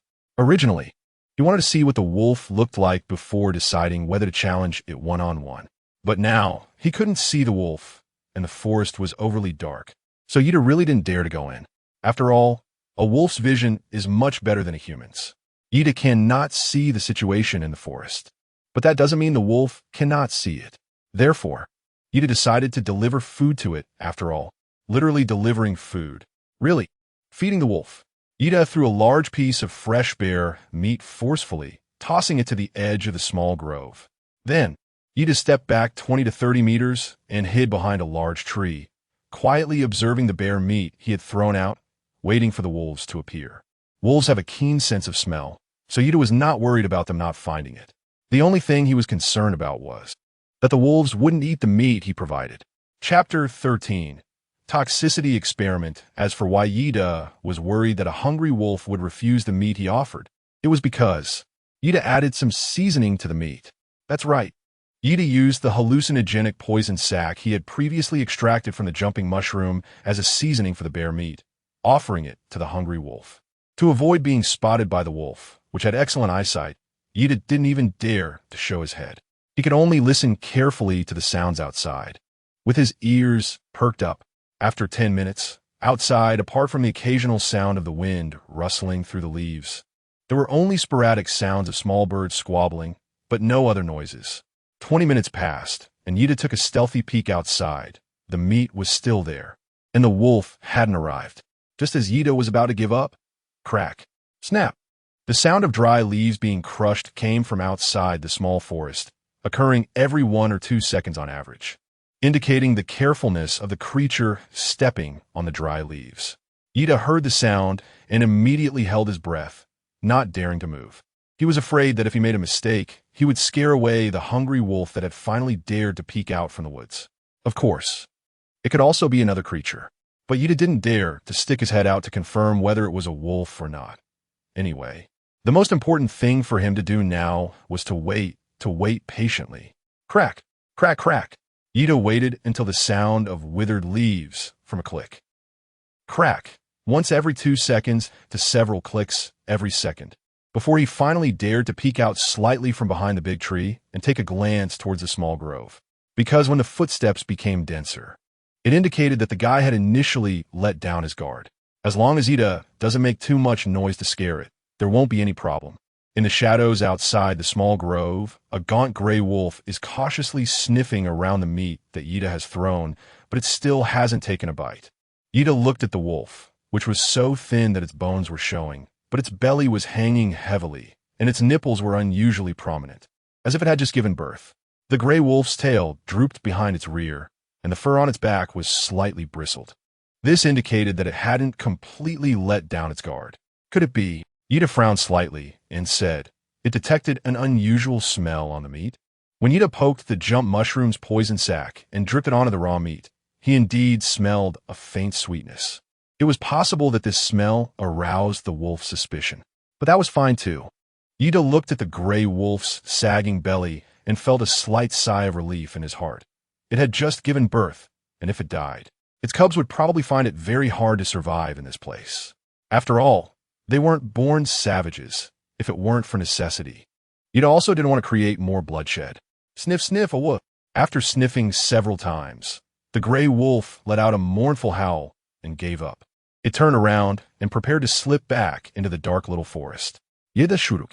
It seemed that the wolf hunting plan for this afternoon had failed, so he might as well go dig bamboo shoots in the bamboo forest. After all, there was still plenty of bear meat and 2 bags of bread. Food wasn't that urgent. But just as Yida was about to get up and leave, his ears perked up because he heard the sound of dry leaves being crushed again. This time, the sound of the leaves being crushed was urgent and dense, as if something was running on top of them, and each impact on the ground was heavy like a drumbeat. Yida quickly leaned out to take another look. He found that the cautious gray wolf had actually come back, running over to pick up the meat in its mouth. Then it quickly turned its head to survey the surroundings, ensuring that there were no anomalies before it began to eat. TSK, TSK. Yida, hiding behind a tree, widened his eyes in surprise at the scene. This cunning beast actually feigned an attack. It seems I've underestimated it. Seeing the gray wolf eat the poisoned meat, Yida, who was originally prepared to leave for the bamboo forest, calmly waited in place once more. A wolf. The gray wolf suddenly howled at the sky. Did it fall for the trap? When Yida heard the gray wolf suddenly howl, his eyes immediately lit up. Curiously, he leaned forward to see what kind of harm this hallucinogenic poison sac could inflict on animals. As a result, Yida poked his head out and saw the gray wolf fiercely biting at the air. It was barking strangely while biting, as if it were fighting an invisible enemy. Could it be that it also saw the little person? Yida looked at the gray wolf that kept biting its mouth, wondering if this guy could see little people like humans do when they are poisoned by mushrooms. Interesting, so interesting. Clap. Yida picked up a stone and threw it behind the gray wolf. After hearing the sound of the stone hitting the ground, the gray wolf didn't go after the stone. Instead, it started biting its own tail and spinning in circles. My F. Yida also felt the power of the red umbrella for the first time. He was suddenly very glad that he had his analysis glasses. Otherwise, if he had eaten the red umbrella contaminated with hallucinogenic toxins, he would probably start engaging in a battle of wits with invisible little people, and then attack his own tail. Of course, he didn't have a tail, so after being poisoned, it would be hard to say where he would attack. Suddenly, he really wanted to find someone to experiment with and see what kind of reactions humans would have when poisoned. But just as Ida had this rebellious thought, the gray wolf suddenly let out a terrible scream and fell to the ground. What the hell is this? A hallucinogenique toxin-sac? Ida watched as the gray wolf twitched on the ground in immense pain and once again widened his eyes in astonishment, saying, "This should be called a killing poison sac, right?" If he had known that the toxin of this jumping mushroom was so terrifying, Ida estimated that he wouldn't have dared to even try it. Ooh. The gray wolf let out a wailing sound while twitching. Before Ida could get closer, two fluffy little creatures ran out from the dark forest, one gray and one white little wolf, heading towards the mother wolf. They seemed to sense the mother wolf's suffering and were whimpering. The gray one was fine, just licking the mother wolf. However, the white little wolf cub seemed to be a glutton. It looked at its mom twitching on the ground and was actually thinking about nursing. Wow, that's definitely not okay to eat. Ida was shocked to see the little wolf going to drink the poisonous milk, so he quickly stepped forward to save it. Having already felt guilty about killing the mother wolf in such a painful way, he was now afraid that if he accidentally poisoned these two little ones, he would have nightmares when he slept. Ida thought while running, the one poisoned was the mother wolf. Maybe the cubs won't be affected by drinking her milk.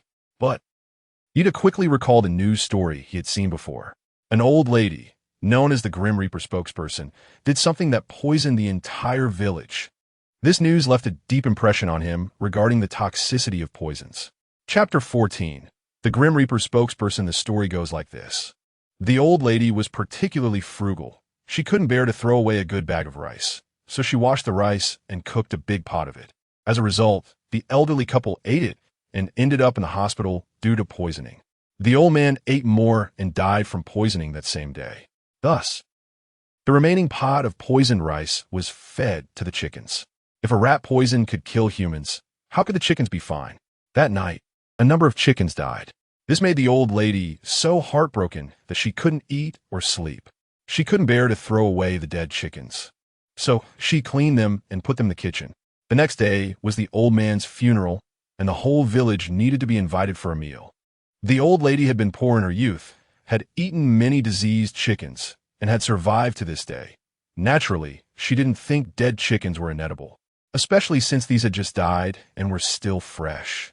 Therefore, the cook, unaware of the situation, prepared the poisoned chickens as dishes and served them at the table. As a result, the feast echoed the lines of that poem. Poisonous rat poison with white rice. After eating, we all lie down in peace. Buried in the mountains, friends and family come to eat. The rice contains rat poison. After eating, the whole village is buried in the mountains. Oh no, stop eating. Spit it out. When Ida arrived, that silly little white wolf cub was already gulping down milk. It was probably the first time in its wolf life that it tasted cold milk, and it seemed to enjoy it. When Ida picked up the whole wolf, there were still a few drops of milk hanging on the cub's mouth, which made Ida feel quite frustrated. Spit it out, that's toxic milk, you fool. Hurry and spit it out. Ida tried to pry the poisoned milk out of the white wolf's mouth, but it was obviously too late. The little wolf cub not only swallowed the milk, but even mistook Ida's finger for a nipple and started sucking on it. Thump, thump, thump. As a result, just when Ida managed to pull the white wolf cub away from its mother, another gray wolf approached like it had found an empty food-serving window and began to drink. Ida was speechless. However, he quickly used his other empty hand to pick up the gray wolf cub. This rebellious creature seemed very angry that Ida had taken its food bowl, and it actually bared its teeth and let out a growl at Ida in midair. A roar. Ida brought the gray little wolf cub in front of him and, with a giant's gaze, said to the little guy, "I saved you, and you still dare to talk back to me, you ungrateful creature." Ugh. It might be that Ida's size compared to the wolf cub is just too big. Or perhaps Ida's imposing presence is too strong. The wolf cub immediately shrank back, tucking its tail in fear and even wetting itself, not daring to look directly into Ida's eyes. Do you know to behave now? Ida saw the wolf cub submit and decided not to scare them anymore. He turned to take a glance at the dead mother wolf. Originally thinking about how to handle their mother so that they wouldn't drink the poisoned milk anymore, but in the end, Ida turned his head and saw the dead mother wolf transformed into 3 light orbs, just like when he killed that giant bear.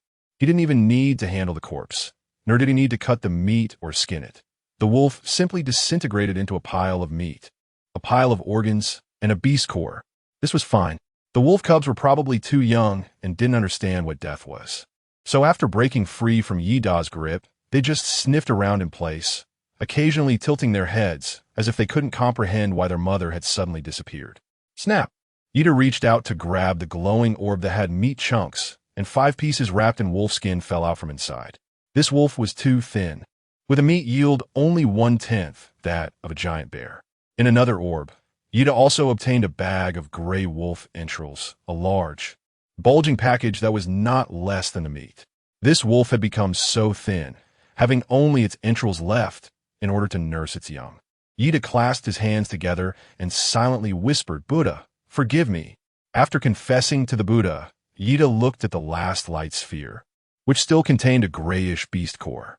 However, this grayish beast core was exactly what Yida had been looking forward to the most. When Yida killed the giant bear, he also obtained a beast core. When that beast core entered his body, Yida felt like his entire body was filled with power, but at that time he was seriously injured, and all that heat eventually surged towards his wounds. So, Yida felt no changes in his body.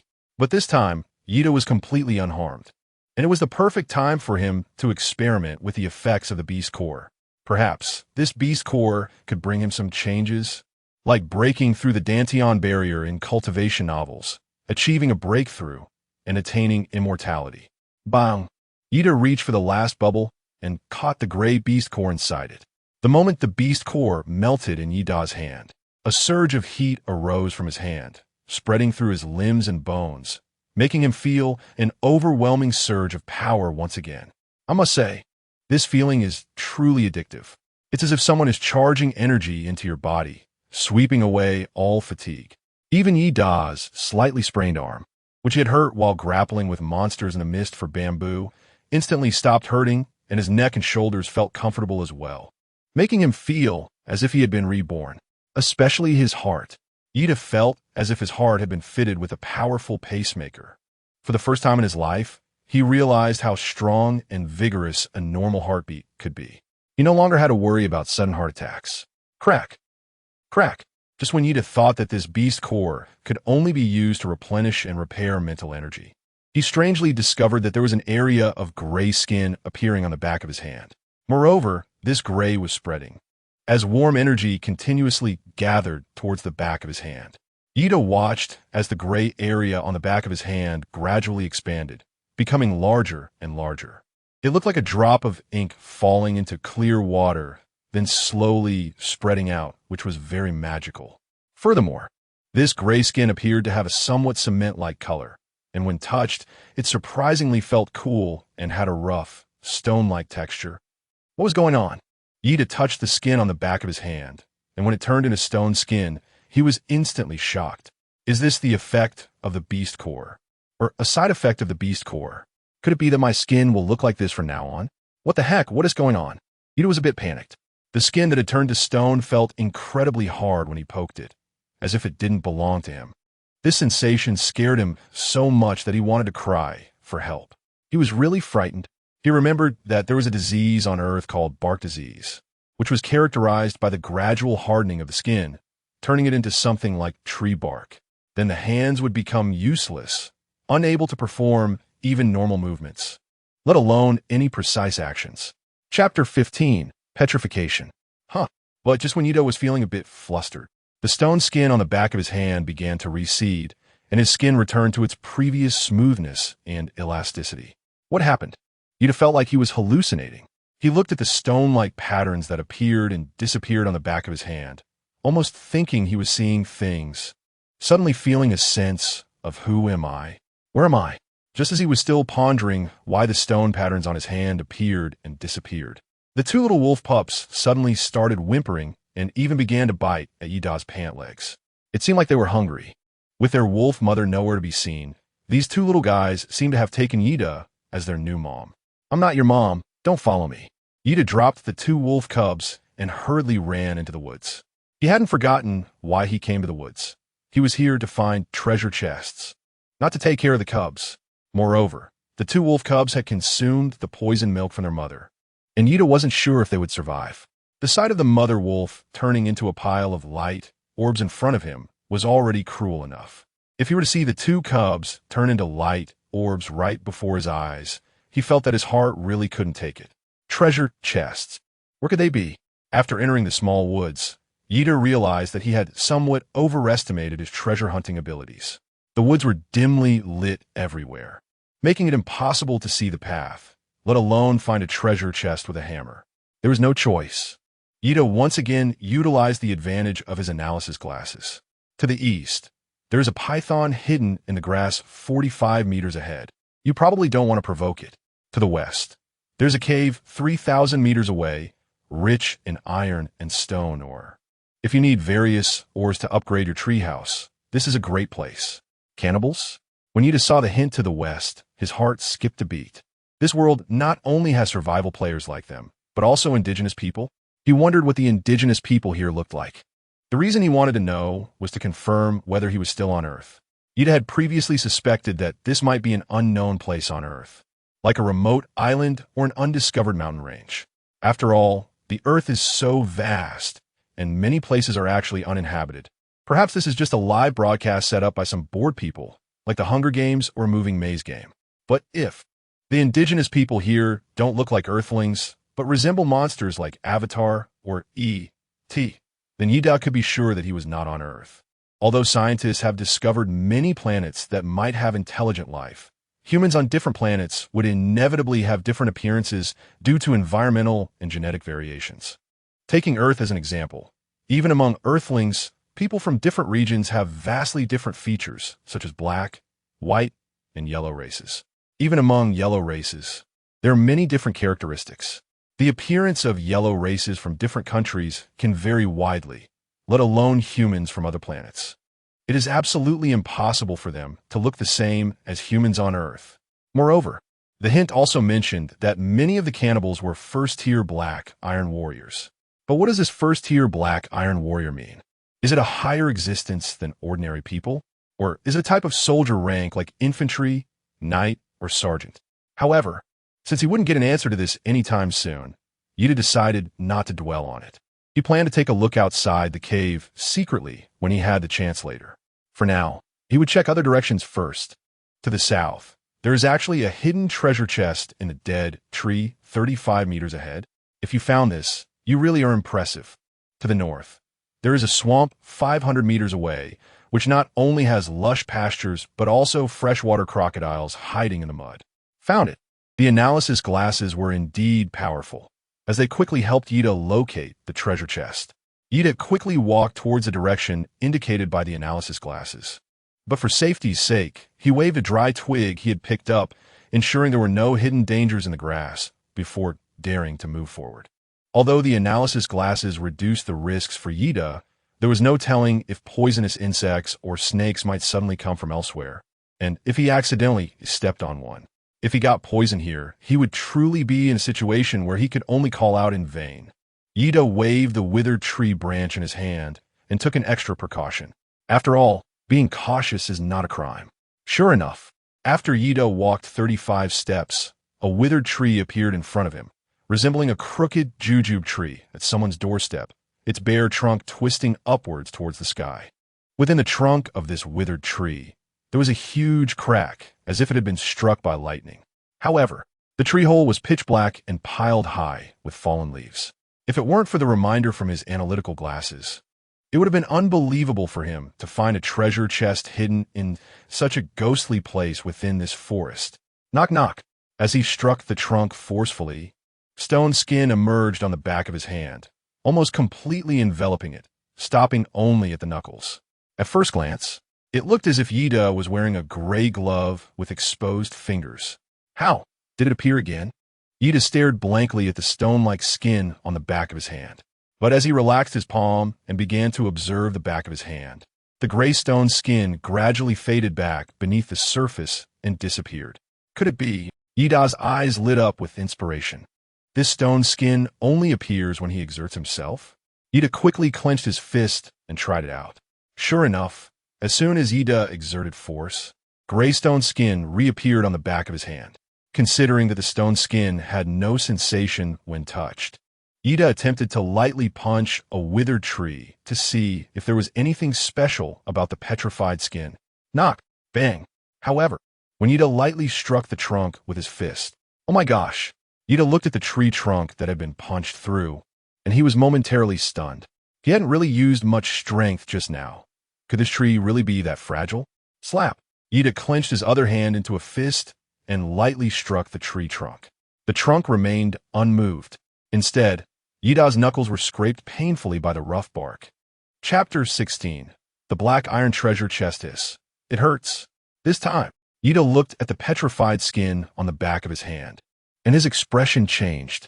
It turned out this wasn't a skin disease at all, but a golden finger. Ida looked up at the sky and laughed, ha. So this is how the beast core is used. It's like giving my body a new golden finger. And, based on my monster killing experience, every time I kill a monster, I can gain a portion of petrification. If I kill enough monsters, doesn't that mean I could obtain a full set of stone skin armor? With stone skin armor, I wouldn't have to worry about being bitten by poisonous snakes. And once my skin petrifies, my strength will also increase. Doesn't that mean, as long as I kill enough monsters, I could easily crush fierce beasts in the future? That would be so cool. Let's try it again. At this moment, Ida was like a child who had just received a new toy, both excited and curious. Bang! Ida punched the tree trunk again. But this time, he didn't use a soft and gentle technique. He struck with a heavy fist. With just one blow, Ida instantly punched through the large dead tree that required two people to embrace it, allowing him to see outside the forest from this side of the tree.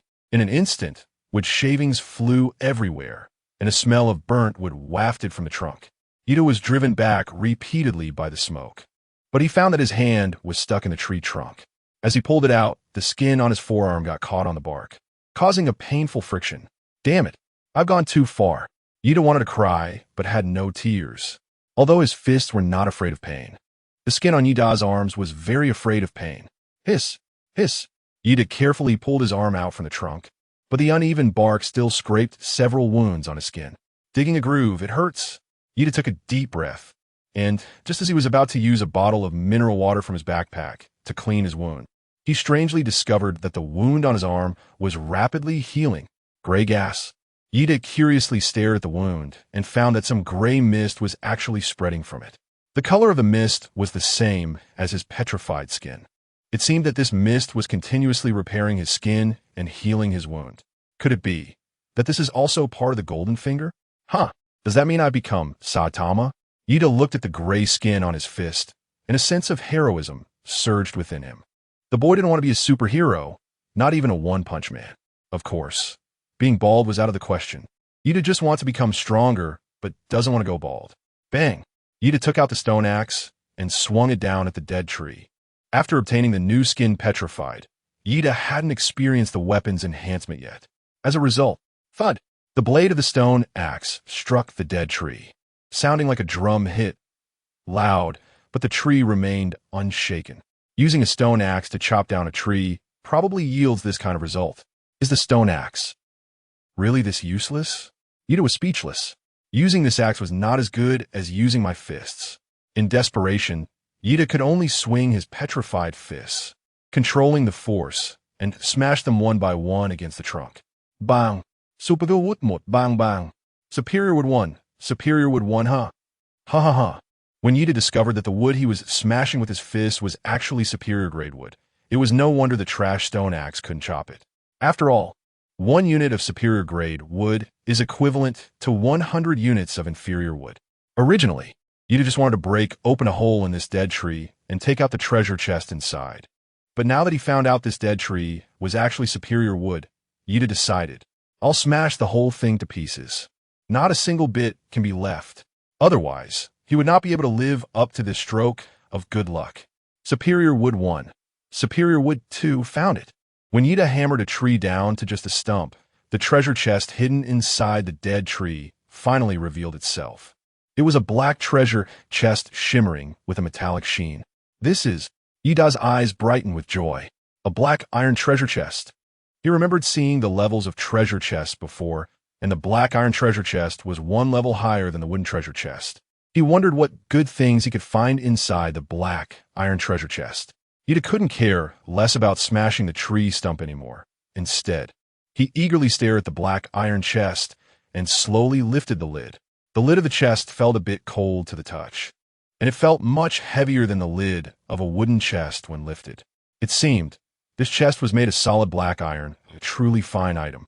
Ida remembered that the wooden treasure chest could be decomposed into wood. So what about the black iron treasure chest? Would it turn into iron ingots when decomposed?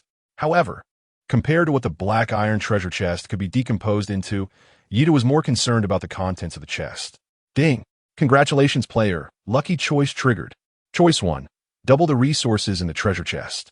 Choice 2. Upgrade the equipment in the treasure chest, with a certain probability of obtaining a rare set. The way of luck has changed. Ida looked at the two choices that appeared on the screen, somewhat surprised. There are different types of luck effects.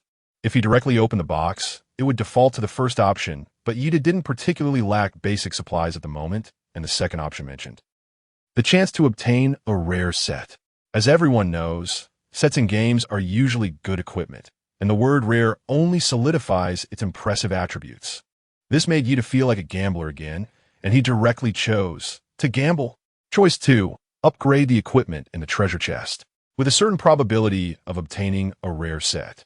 Choice completed. Please open the box. 355 milliliters cola 6, 50-pound bag of rice 1, steel ingot 1, animal trap 1. The first 4 items in the black iron treasure chest were all quite ordinary.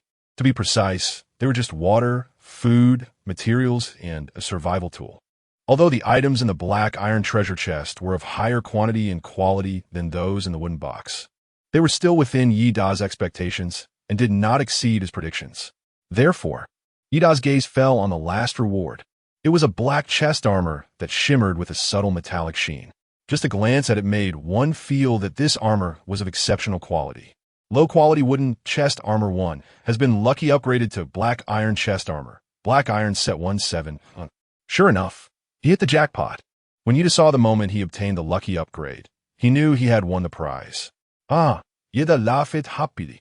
Ever since he got this lucky ring, he transformed from a non-lucky player into a lucky one, and he instantly drew such a great item, which truly made him happy. Black iron chest plate, black iron set 1-7 physical defense 10, magic defense 5, chapter 17. Guaranteed critical hit, it's quite light. The moment Ida got the black iron chest plate, he immediately put on. It must be said that rare sets are impressive, once worn. It is not only light, but also fits snugly, not hindering Ida's movements at all. Bang! To test its defensive capabilities, Ida struck himself hard with a stone axe. As a result, a chunk of stone broke off the axe. But the black iron chest plate didn't even have a scratch on it. It was extremely sturdy. However, he couldn't help but wonder, if he used a top-grade steel axe to chop it, would the black iron chest plate still hold up? Ida-san took a look at the materials needed to upgrade the stone axe to a steel axe. Item: poor quality stone axe, attack 2, durability 36, top upgrade. Good quality wood 6-1, steel ingot 1-2. There's enough good quality wood, but 1 unit of steel ingot is still needed. It cannot be upgraded for now. It's getting late. Ida glanced at the time. The screen showed 4:02 p.m. The weather forecast said that the sunset today would be at 5:30 p.m., leaving just an hour and a half of outdoor time. Ida was torn between staying here to chop some wood before leaving or heading straight to the bamboo forest to try his luck. Oh no! As a result, Ida hugged it, but it was too heavy and he almost fell over. Although he could fit it into his storage backpack, it would be better to dismantle such a heavy item than to keep it. Keeping a wooden box for storage would be enough. Dismantle successful. 10 iron ingots. 10 units of iron ingots can be combined into 1 unit of steel ingot. Would you like to combine? Just as he was dozing off, someone came to offer him a pillow. Nice. Ida-shin was delighted and immediately chose to synthesize. Steel ingot 1, iron ingot -10. After synthesizing a steel ingot, Ida had enough materials to upgrade his stone axe. So he immediately chose to upgrade. This conveniently freed up some inventory space for other materials. Upgrade successful. Poor quality stone axe upgraded to excellent steel axe. Ding. Congratulations, player. You triggered a lucky effect. Excellent steel axe gains S-class special attribute. Critical hit. Critical hit. Every 100 strikes has a chance to trigger a critical effect. ignoring the opponent's defense and health, achieving an instant kill. Wow, this skill is awesome. Ida was delighted to see this skill. This skill is roughly equivalent to the idea that no matter what level of monster you encounter, as long as you kite well and dodge in time, you will eventually be able to kill it, even if you can only chip away at the boss's health by 1 point each time. When you finally strike for the 100th time, a critical hit will activate. Instant kill. Yi Da thinks it's quite impressive. Of course, this is just Yi Da's fantasy. As if he really encounters a big boss that only loses 1 drop of blood with every hit, then the boss's agility must also be quite low. Yi Da wanted to strike his opponent 99 times without being touched, which was naturally impossible. Therefore, the above idea was just a theory. In practice, it was unfeasible. Retreat. Having obtained rare armor and upgraded to a steel axe, Yi Da felt that this trip to the small forest was not in vain. Next, he still decided to stick to the original plan and head to the small bamboo forest. Woof woof. A woof. Just as Yi Da was about to leave the small forest, he heard the sound of a puppy barking, and it was in a very childish tone. The roar lacked any intimidation, and instead sounded more like a spoiled whine. Yi Da curiously walked towards the direction of the barking puppy, feeling a vague sense of worry. Could it be those 2 little wolf cubs? Damn! However, the moment Yi Da moved towards the source of the barking and saw the little creature making the noise, he was completely stunned. After being dazed for a while, he finally began to express a series of exclamations. Damn! Although Yi Da wanted to convey the shocking scene before him, he lacked the vocabulary and could only exclaim, "What the hell?" At the edge of the small forest, a giant python weighing at least several hundred pounds had its mouth wide open, biting down on a white wolf cub, struggling to swallow a whole. The gray wolf cub, seemingly sensing that its brother was in danger, was desperately trying to bite the giant python, attempting to rescue its sibling from the python's jaws. Unfortunately, the disparity between them was just too great. The little gray cub couldn't even break the python's skin. It could only shift its attack to the python's tail, trying to bite down on the tail that was swaying back and forth, forcing the python to let go. The little wolf cub may have been small, but was full of wild instinct. It finally seized the opportunity, leaped onto the giant python's tail, and bit down with all its might. Crack! The python felt pain. Immediately, the python lifted its tail, and the little wolf cub was hoisted high into the air. The little wolf cub instantly became like a fish on a hook, struggling fiercely but refusing to let go. The python flicked its tail, and seeing that the little wolf cub hadn't been thrown off, it became a bit annoyed.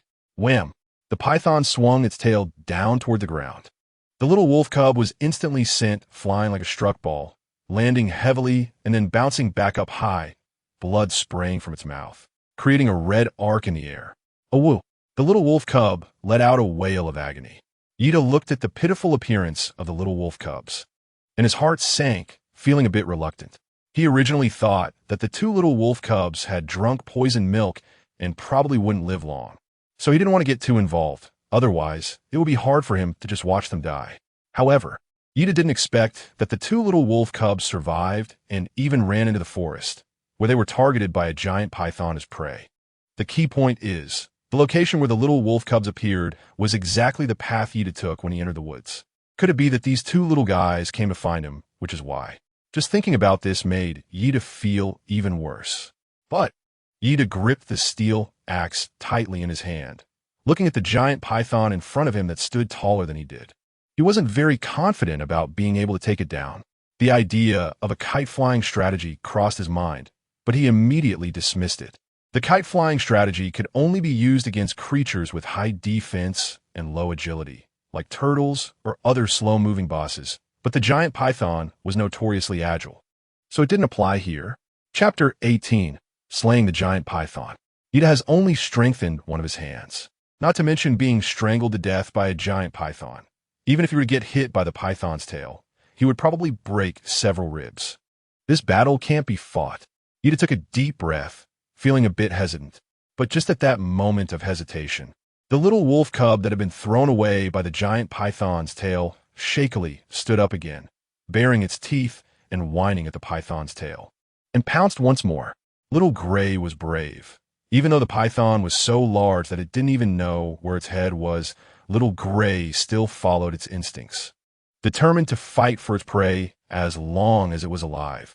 Woof! Little Gray bit at the snake's tail again. But this time, the giant python seemed to be prepared, not giving Little Gray any chance. Instead, it moved its massive tail away, lifted it high, and prepared to smash it down from midair. Oh no!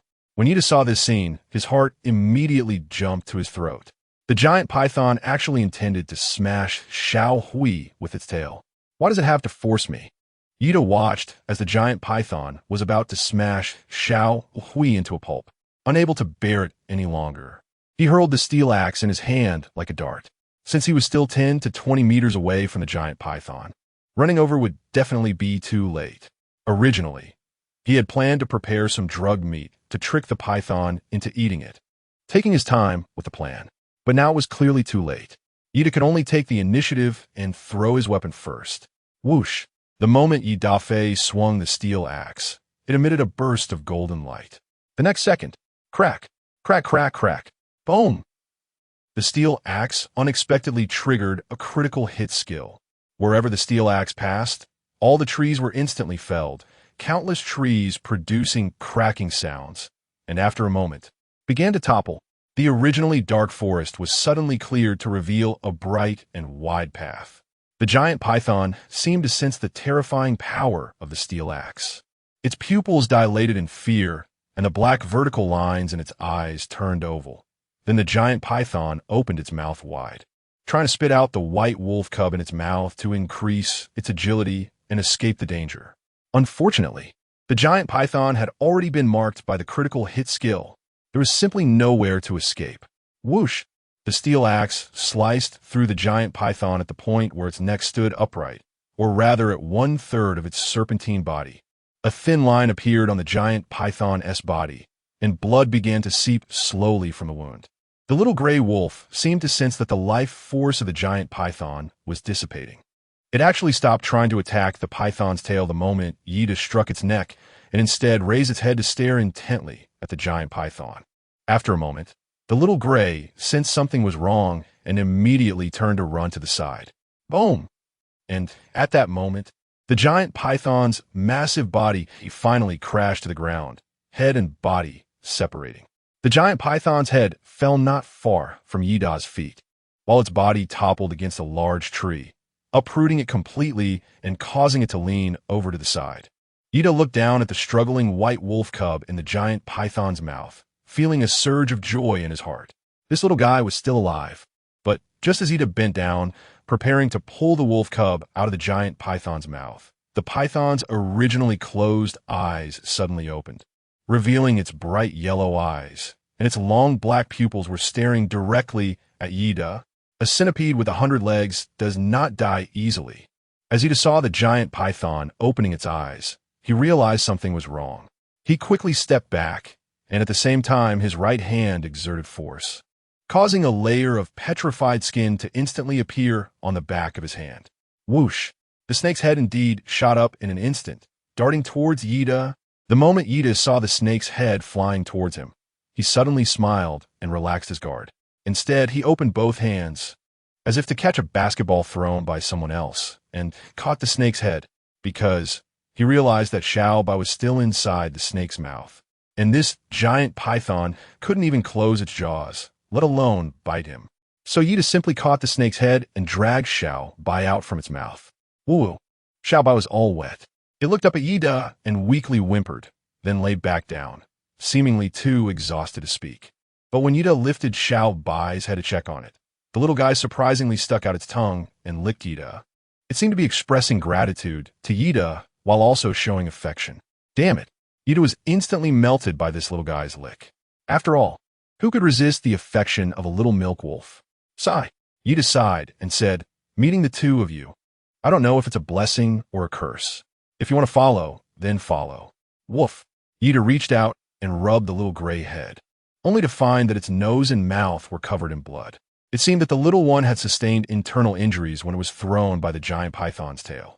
As for the culprit that harmed these two little wolf cubs, it was already dead, reduced to a pile of bubbles. There were actually 4 bubbles. Yida looked at the bubbles floating in midair. One contained snake meat, Another held a beast core, and there were a bunch of white things, as well as a black water ball. What are those two white balls and the black ball? Ida curiously reached out towards the white ball, only to squeeze a pile of soft snake eggs. Oh my! The feeling of touching snake eggs was very similar to that of touching insect eggs, and Ida was so startled that his hand shook, causing all the snake eggs to fall to the ground and break into a mess. The gray wolf sniffed the air and then wobbled over, licking up the scattered eggs. It seemed quite interested in the snake eggs. Meanwhile, the little white creature held in Yi Da's arms also let out a whimpering plea. Ida looked down and found that Xiao Bai was staring intently at the snake eggs on the ground, licking its lips repeatedly. Do you want to eat too? Woof! Xiao Bai's bark was weak, but its determination was strong. It also wanted to eat. Ida then placed it next to the broken snake egg, and the two little wolves immediately began to munch on the snake egg. Ida felt no pity giving the snake egg to the little wolves. It was just right to feed them both. It could be considered repaying a debt. After all, it was Ida who had killed their mother, causing them to go without milk. The white ball is a snake egg, but what about the black ball? Ida did not reach out directly this time, but first used his analysis glasses to check, confirming that the contents were not disgusting before taking them. If it turned out to be those disgusting snake eggs again, he would use something to catch them. Anyway, he wouldn't touch them with his hands. Chapter 19. Is the nearsightedness cured? Snake gallbladder. Clears the liver and brightens the eyes. After consumption, it can restore damaged vision and increase resistance to toxins. I was startled. It turned out to be snake gallbladder. Ida saw that this black water ball was not something disgusting, so he reached out and took it out of the light ball, swallowing it. The snake gall was somewhat large, but Ida didn't dare to bite it open to eat. After all, snake gall is known for its bitterness, and if he didn't want to make himself suffer, it was better to swallow it whole. When he was young, the elders in the village would wrap it in pickled cabbage to eat. It was also swallowed whole, merely to mask the fishy taste of the snake gall. Ida was lucky. The snake gall went down smoothly. But a moment later, he burped, and oh my, what a sour feeling. Ugh. It was like bitter liquor going down his throat, and of course it was coming back up. However, along with that nauseating bitterness, Ida felt a cool sensation rising from his stomach toward his eyes. He took off his glasses and rubbed his eyes, only to unexpectedly find that everything in front of him seemed to have become clearer. He could even see the stray hairs on the little wolf cub clearly.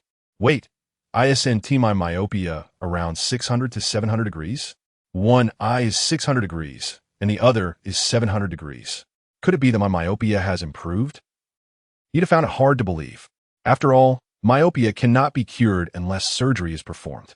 But now, he had only eaten a snake gall, and his myopia was cured? If snake gall truly had such miraculous effects, it would probably lead to the extinction of snakes in the world. Although everything in front of him had become incredibly clear, Ida still put on his glasses with skepticism, wanting to confirm whether his myopia had actually improved or if everything he saw was just an illusion.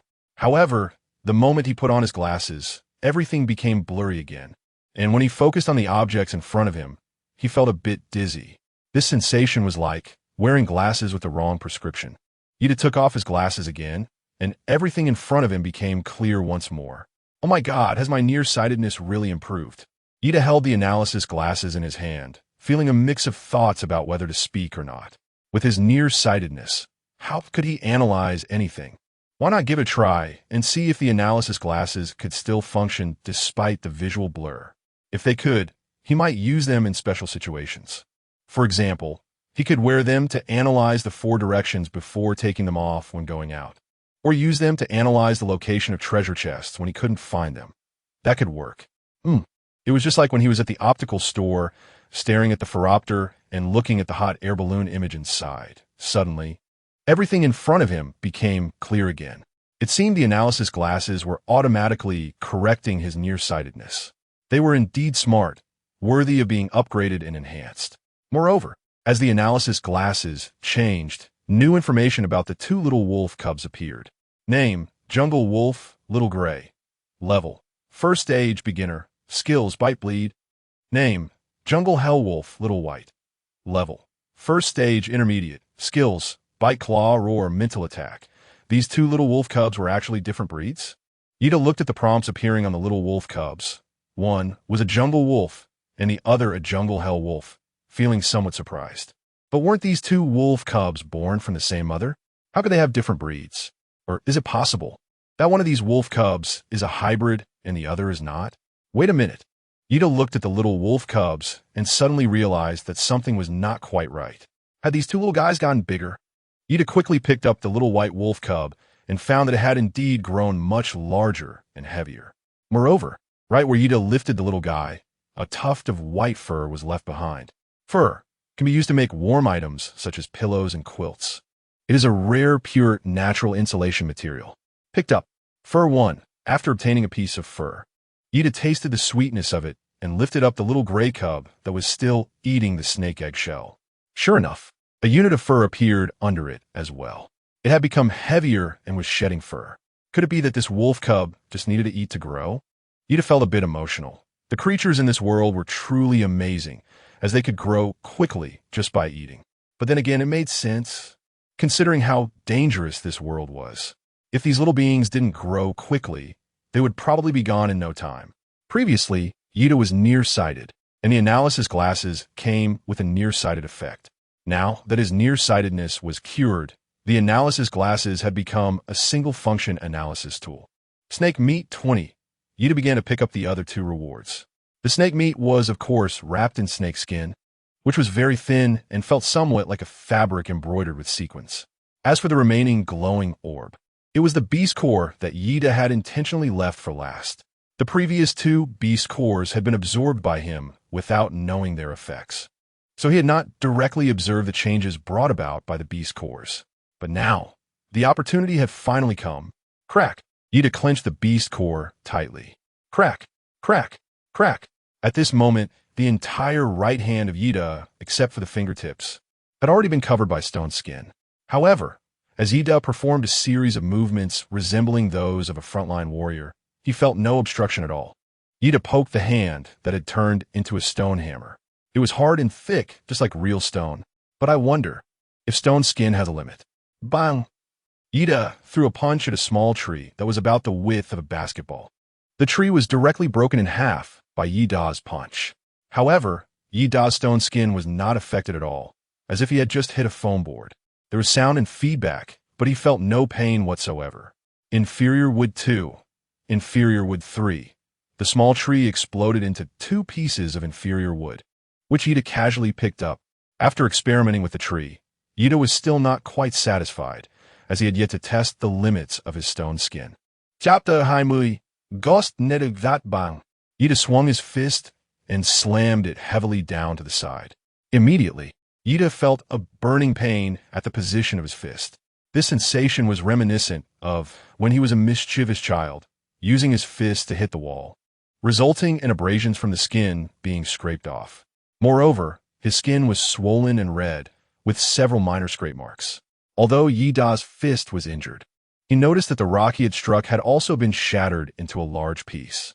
This level of attack and defense should be sufficient to deal with ordinary wild beasts. Yida began to clean up the battlefield. There were still fallen pieces of wood scattered on the ground, which were naturally the result of Yida's previous use of the 100-strike skill, cutting through the wood along the way.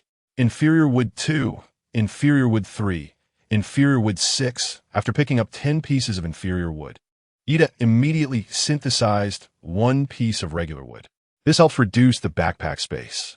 Inferior wood -10, regular wood 1, inferior wood 5, inferior wood. Yida picked up the materials along the way, and a tree could yield about 4 to 8 units of low-quality wood. After collecting, Yida synthesized 8 pieces of regular wood, equivalent to obtaining 80 units of low-quality wood, which was quite good. After finishing picking the wood, Yida glanced at the time. For 33 p.m. There was still an hour until it got dark. Crack, crack. Woof. Woof, woof. As a result, the 2 little wolf cubs immediately started barking at Yida, looking anxious. It seemed they were afraid that Yida would really leave them behind. Yida looked at the 2 little cubs, who were visibly nervous, and couldn't help but tease them, saying, "I still need to see your abilities. Only those who can keep up have the right." As he spoke, he began to run off quickly. Little Gray immediately followed Yida without hesitation. However, Little White reluctantly gazed at the remaining eggshell, struggling to look away before hurriedly catching up to Yida, who had already run quite a distance. Woof, woof, woof. But what surprised Yida the most was Little White. Little Gray had been running alongside Yida from the start, so it was normal for it to keep up. But Little White clearly waited until Yida and Little Gray had run far before it hurriedly followed. Yida thought this little guy would fall behind, but later realized that Xiao Bai's agility was surprisingly higher than Xiao Hui's. At first, it was trailing behind Xiao Hui, but as they ran, it actually overtook Xiao Hui and stuck close to Yida's heels. For an adult wolf, this speed wouldn't be remarkable. However, considering that Xiao Bai was still just a cub, this speed was quite impressive. And that's not all. Xiao Bai even ran into the grass to play for a while. When it emerged, Yida noticed that this little guy was covered in the seeds of the ghost needlegrass. These are short brown thorns, somewhat resembling dandelion seeds. But they are shorter and thicker than dandelion seeds, do not fly, and easily stick to the clothes and pants of animals and humans. When Yida was young, he would crawl through the grass, and because of this devil's thorn, he got scolded by his mom quite a bit. "You little rascal, you're too mischievous." Yida caught the little white cub and gave its little but a pat, saying, "This thing is hard to handle. You clean it up yourself later." Woof. Little White barked at Yida. Yida patted the little guy's bottom and said, "Oh, still dare to talk back. Woo-woo." As a result, the little guy started to whimper at Yida as if he had a lot to say, almost like he was expressing his dissatisfaction. Yida was immediately amused and said, "What are you unhappy about, little guy? Could it be that you have some merit?" Woof. That's bark. Yida really remembered something and said, "Wait, this ghost needlegrass seems to really be able to relieve the itching from mosquito bites. And it can also dispel insect toxins. If I remember correctly, Yida vaguely remembers being bitten by a centipede when he was a child, and his family used a medicinal paste made from this ghost needlegrass to treat his wound. Since that was quite a long time ago, Yida is not sure about the effects of ghost needlegrass. When faced with uncertainty, he relies on the glasses of theology. Yida looked at the place where Xiao Bai had just run in to play for a while, and sure enough, the analysis glasses quickly provided an answer. Ghost needlegrass has the effect of repelling mosquitoes and preventing insect bites. It really is this thing. Yida walked into the grass by the forest, where many slender, tall little white flowers were growing, with bright egg-yellow centers that looked like small daisies at first glance. But these were not daisies. They were ghost needlegrass. It was everywhere in the grass. Ghost needlegrass is easy to identify. Any tall plant with little white flowers is ghost needlegrass. This plant is a type of wild grass and has insect-repelling properties, so it grows in large patches without any insects or herbivores munching on it. Yida quickly picked a large bunch. He held a bouquet of wildflowers and walked towards a treehouse, although there were dangers everywhere. Walking in the sunlight with a bunch of flowers felt particularly romantic. "You two stay at home and wait for me, and don't cause any trouble."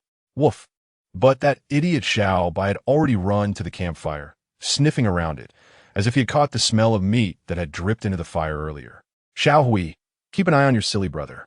Yida looked at the silly appearance of the little white dog and could only helplessly instruct Xiao Hui, "Don't let it get close to the flames. It will get burned. Don't let it run outside. It's very dangerous out there. As for the rest, you all have to fend for yourselves. Here, I can't protect you all the time. You need to learn to take care of yourselves." After Yida finished speaking, he closed the door and quickly walked towards the bamboo forest. However, Yida also knew very well that there weren't many opportunities to go out here every day. If he didn't seize every moment to explore and search for resources, Yida is probably going to be eliminated soon. Chapter 21. Danger Warning. Bamboo Forest. When Yida hurriedly arrived at the bamboo forest, although it was still bright, the fog had already begun to spread throughout the woods again. Yida didn't dare to venture too deep into the misty bamboo forest, fearing he might get lost. This bamboo forest was different from a regular woods. Carving a design on a tree trunk could be seen from afar. The bamboo inside was thin and dense, making it difficult to find one's way without obvious markers. If he lost his direction during the day, it might not be a big deal. He could just wander around and eventually find his way out. But with nightfall approaching, Yida didn't want to take that risk. He decided it was better to just chop a few bamboo sticks outside the forest. Yida pondered for a moment, then swung the steel axe in his hand to start chopping at a huge bamboo. Previously, when he chopped a bamboo that was as thick as a bowl, It took at least dozens of strikes with the stone axe to cut through. Although Yida had upgraded his axe, he instinctively felt that this bamboo would not be that easy to cut. Therefore, he swung the axe down with all his might. Swish! A cold light flashed before Yida's eyes. The next moment, completely out of Yida's expectations, with one swing of his axe, he not only easily cut through the bamboo in front of him, but also managed to cut down several nearby bamboo stalks along with it. Crash! Several bamboo stalks tilted and fell, their leaves rubbing against each other, creating a rustling sound, as a large patch of bamboo was falling towards him. Yida quickly jumped acide. Bamboo 1, bamboo 2, bamboo. Each bamboo exploded into 1 or 2 units of bamboo, and Yida quickly collected 12 units of bamboo in one breath. Although bamboo is not like wood, which can be used to upgrade many things, it has other very special uses, such as being made into cups, wine vessels, or used to make bamboo rafts, making it extremely useful material. Therefore, Yida decided to gather more at once, since his backpack was empty anyway. He reserved 1 slot in his 5-slot backpack, leaving 4 slots available for at least 40 units of bamboo. Yida still needed to cut down another 20 or 30 bamboo stalks to have enough. Fortunately, this steel axe was powerful. With one swing, he could take down 2 or 3 stalks. Whoosh! Crash! Every chop from Yida creates a great commotion. However, Yida shows no signs of stopping. He just keeps chopping, causing bamboo to explode all over the ground. Yida planned to chop enough in one go and pick it up together.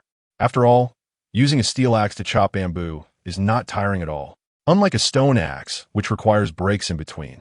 Bang! Yida chopped bamboo many times and accidentally triggered a skill. 100 strikes of death.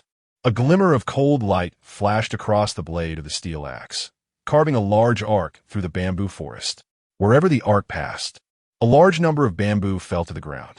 Yida roughly estimated that there were at least hundreds of them, and this sudden blow left him a bit stunned. Yida was both amused and helpless, saying, "You've given too much. I really didn't want this much." The steel axe was so powerful that it directly stripped a patch of the bamboo forest bare. Looking at the bald patch in the bamboo forest, Yida felt a bit embarrassed. But since it was already done, Yida had no choice but to quickly collect it into his backpack, and in no time, the storage backpack was completely stuffed.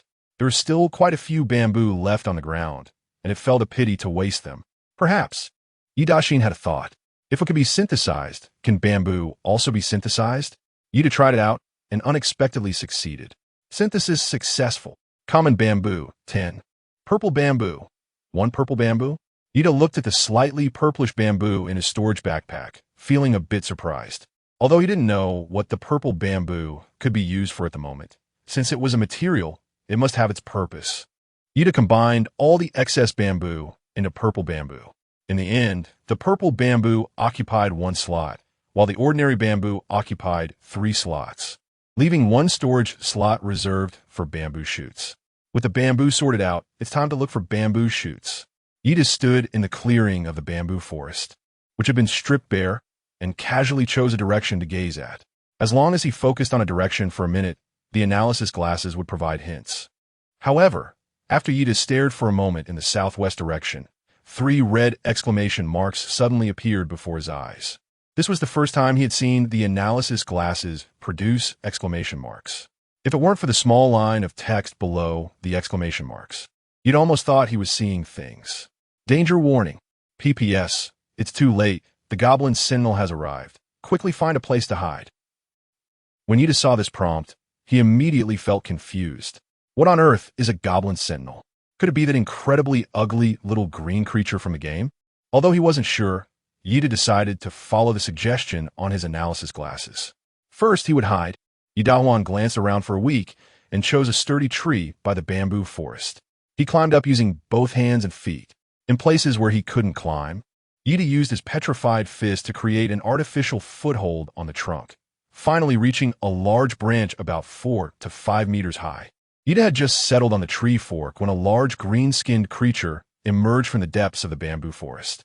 This creature was definitely not the small green-skinned monster Yida had seen in the game. It was a green-skinned beast that was at least 2.5 meters tall, towering over an adult male. It resembled an orc from fantasy game rather than a goblin. The monster had a human-like face with a prominent nose, a face full of flesh, and an underbite with two long tusks protruding, extending down to its cheeks. Most absurdly, this goblin was muscular, with a V-shaped physique, and its thighs were as thick as a bullfrog's, wrapped in a piece of beast hide for modesty.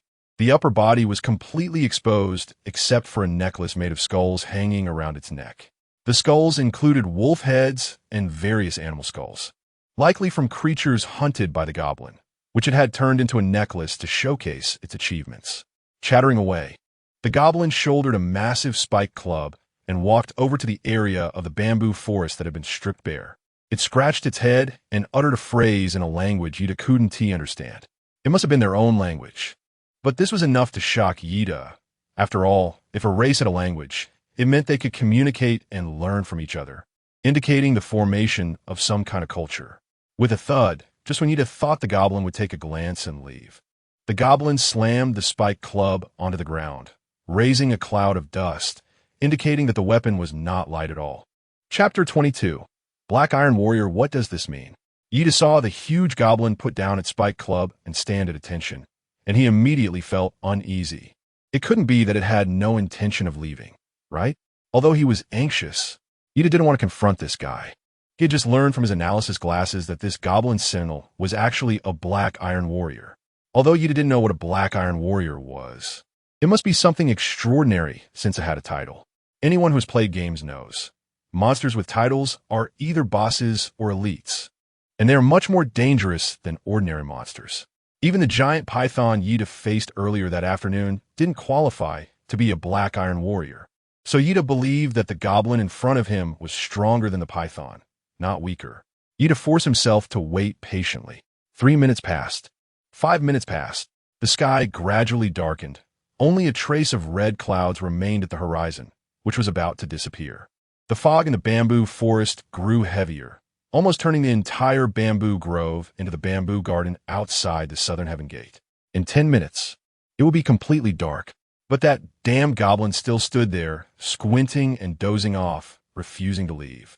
Yida originally thought it would leave soon, but now seeing the goblin's stance, could it be that it's on watch? With this thought, Yida's heart skipped a beat. He couldn't wait any longer. Otherwise, he would either be smashed to death by the goblin or killed by the monsters lurking in the dark. He couldn't take the risk. Yida must find a way to leave. Now that there's only one goblin below, Yida may not be able to confront directly, but if he runs away, there should be a chance. Whoosh!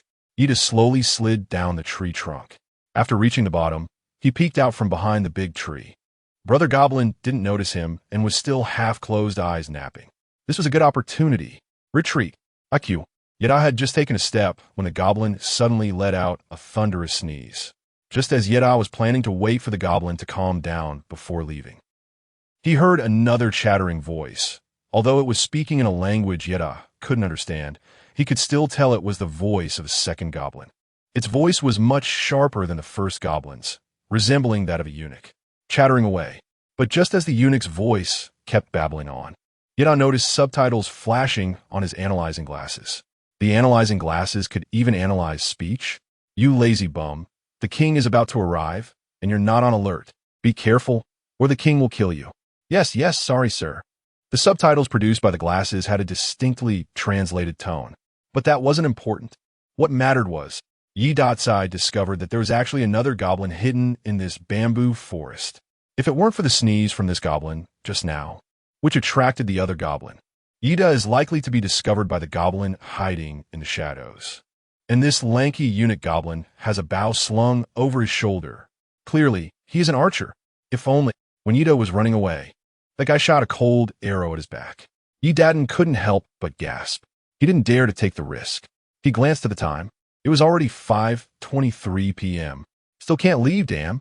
Yida watched as time slowly passed, the night deepening gradually, with thick fog filled with moisture wrapping around his body, making his clothes gradually damp. When the wind blew, Yida shivered. With such heavy fog, they shouldn't be able to see me, right? Yida looked down at the thick fog below, which was almost like a fog pool. With this visibility, unless the goblins had X-ray vision, it was impossible for them to see him. As long as Yida was a little more careful, he would definitely be able to escape. Who? The goblin let out another ghostly scream. However, thanks to the real-time translation provided by his analysis glasses, Ida could basically keep up with what the goblin was saying. The bow-wielding goblin sentry turned its head and roared in a certain direction. Shala shala.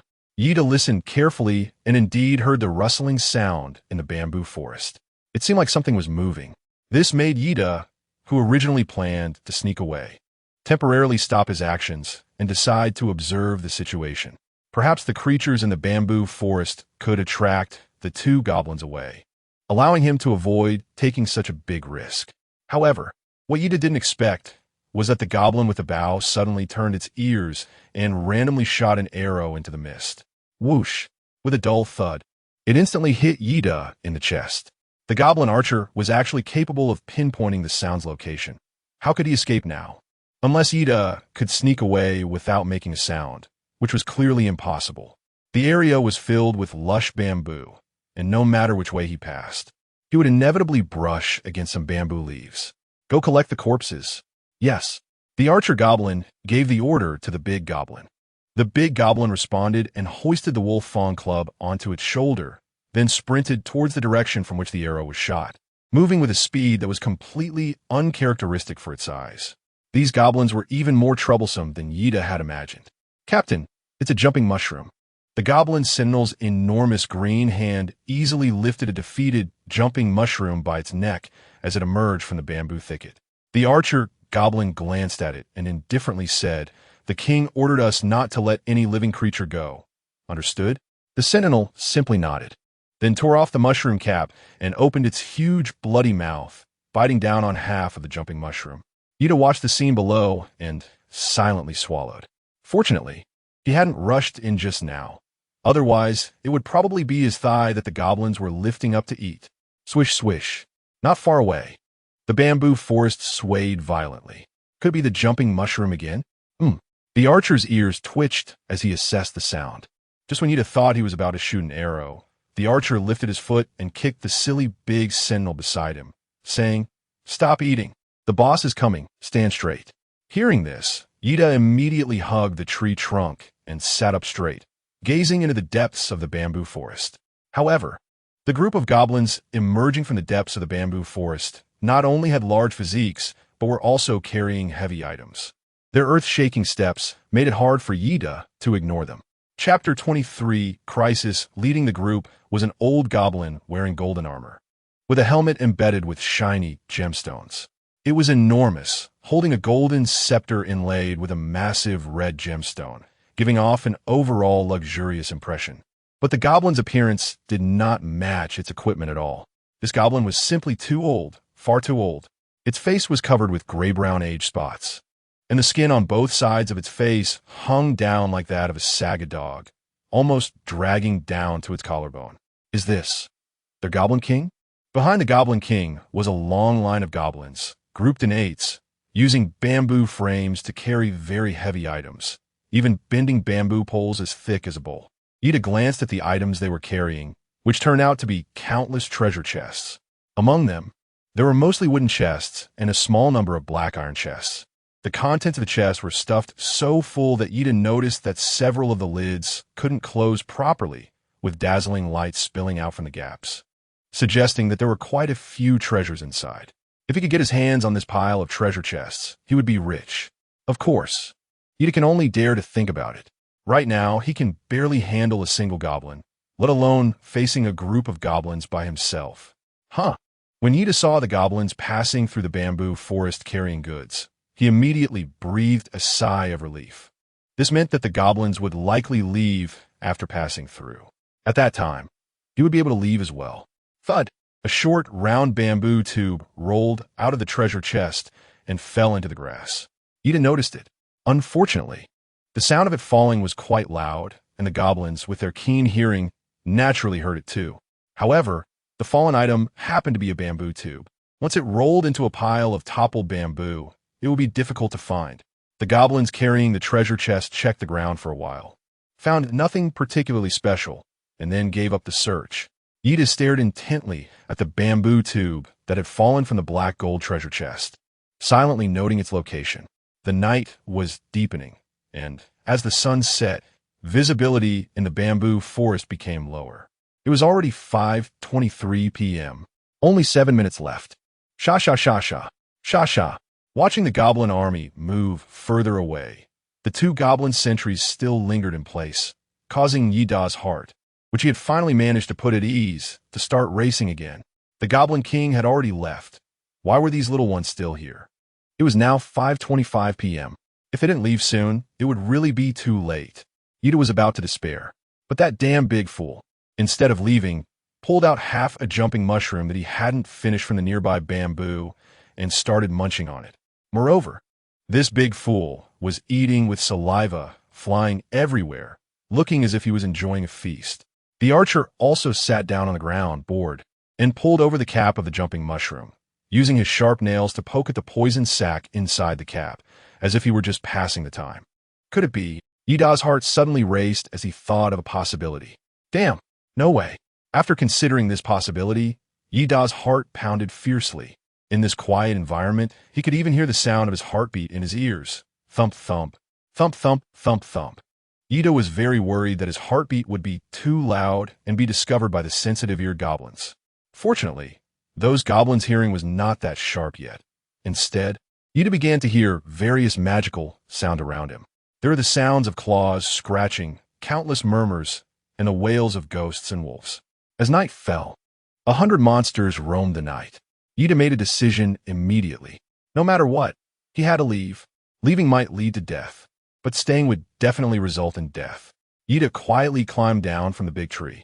He moved lightly, trying not to attract the attention of the two goblin sentinels. Crack! The moment Yida came down from the tree, his foot stepped on a dry branch. The crisp sound of the branch breaking was extraordinarily jarring in the quiet bamboo forest.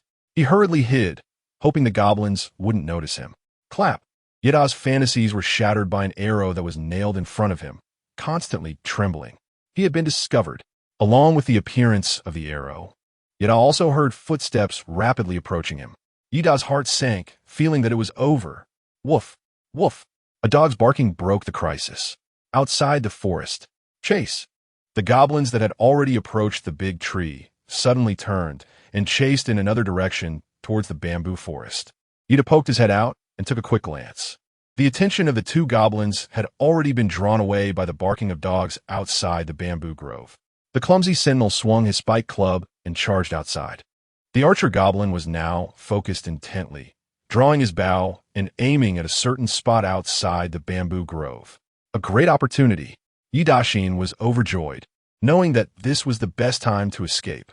He took a distant glance at the treasure rolling in the grass, but ultimately chose not to risk his life to pick it up. Instead, he turned and ran wildly toward the bamboo forest. He ran so fast that his heart felt like it was about to leap out of his throat, and his lungs felt like they were about to explode. Aside from the whistling wind, there were no other sounds in Yida's ears. The night grew darker. The mist on the forest path had thickened to the point that it flowed with Yida as he ran, and the more he ran, the darker it became around him, until finally there was not a single glimmer of light left. Yida's heart skipped a beat, and he quickly opened the light screen to take a look. It was 5:30 p.m.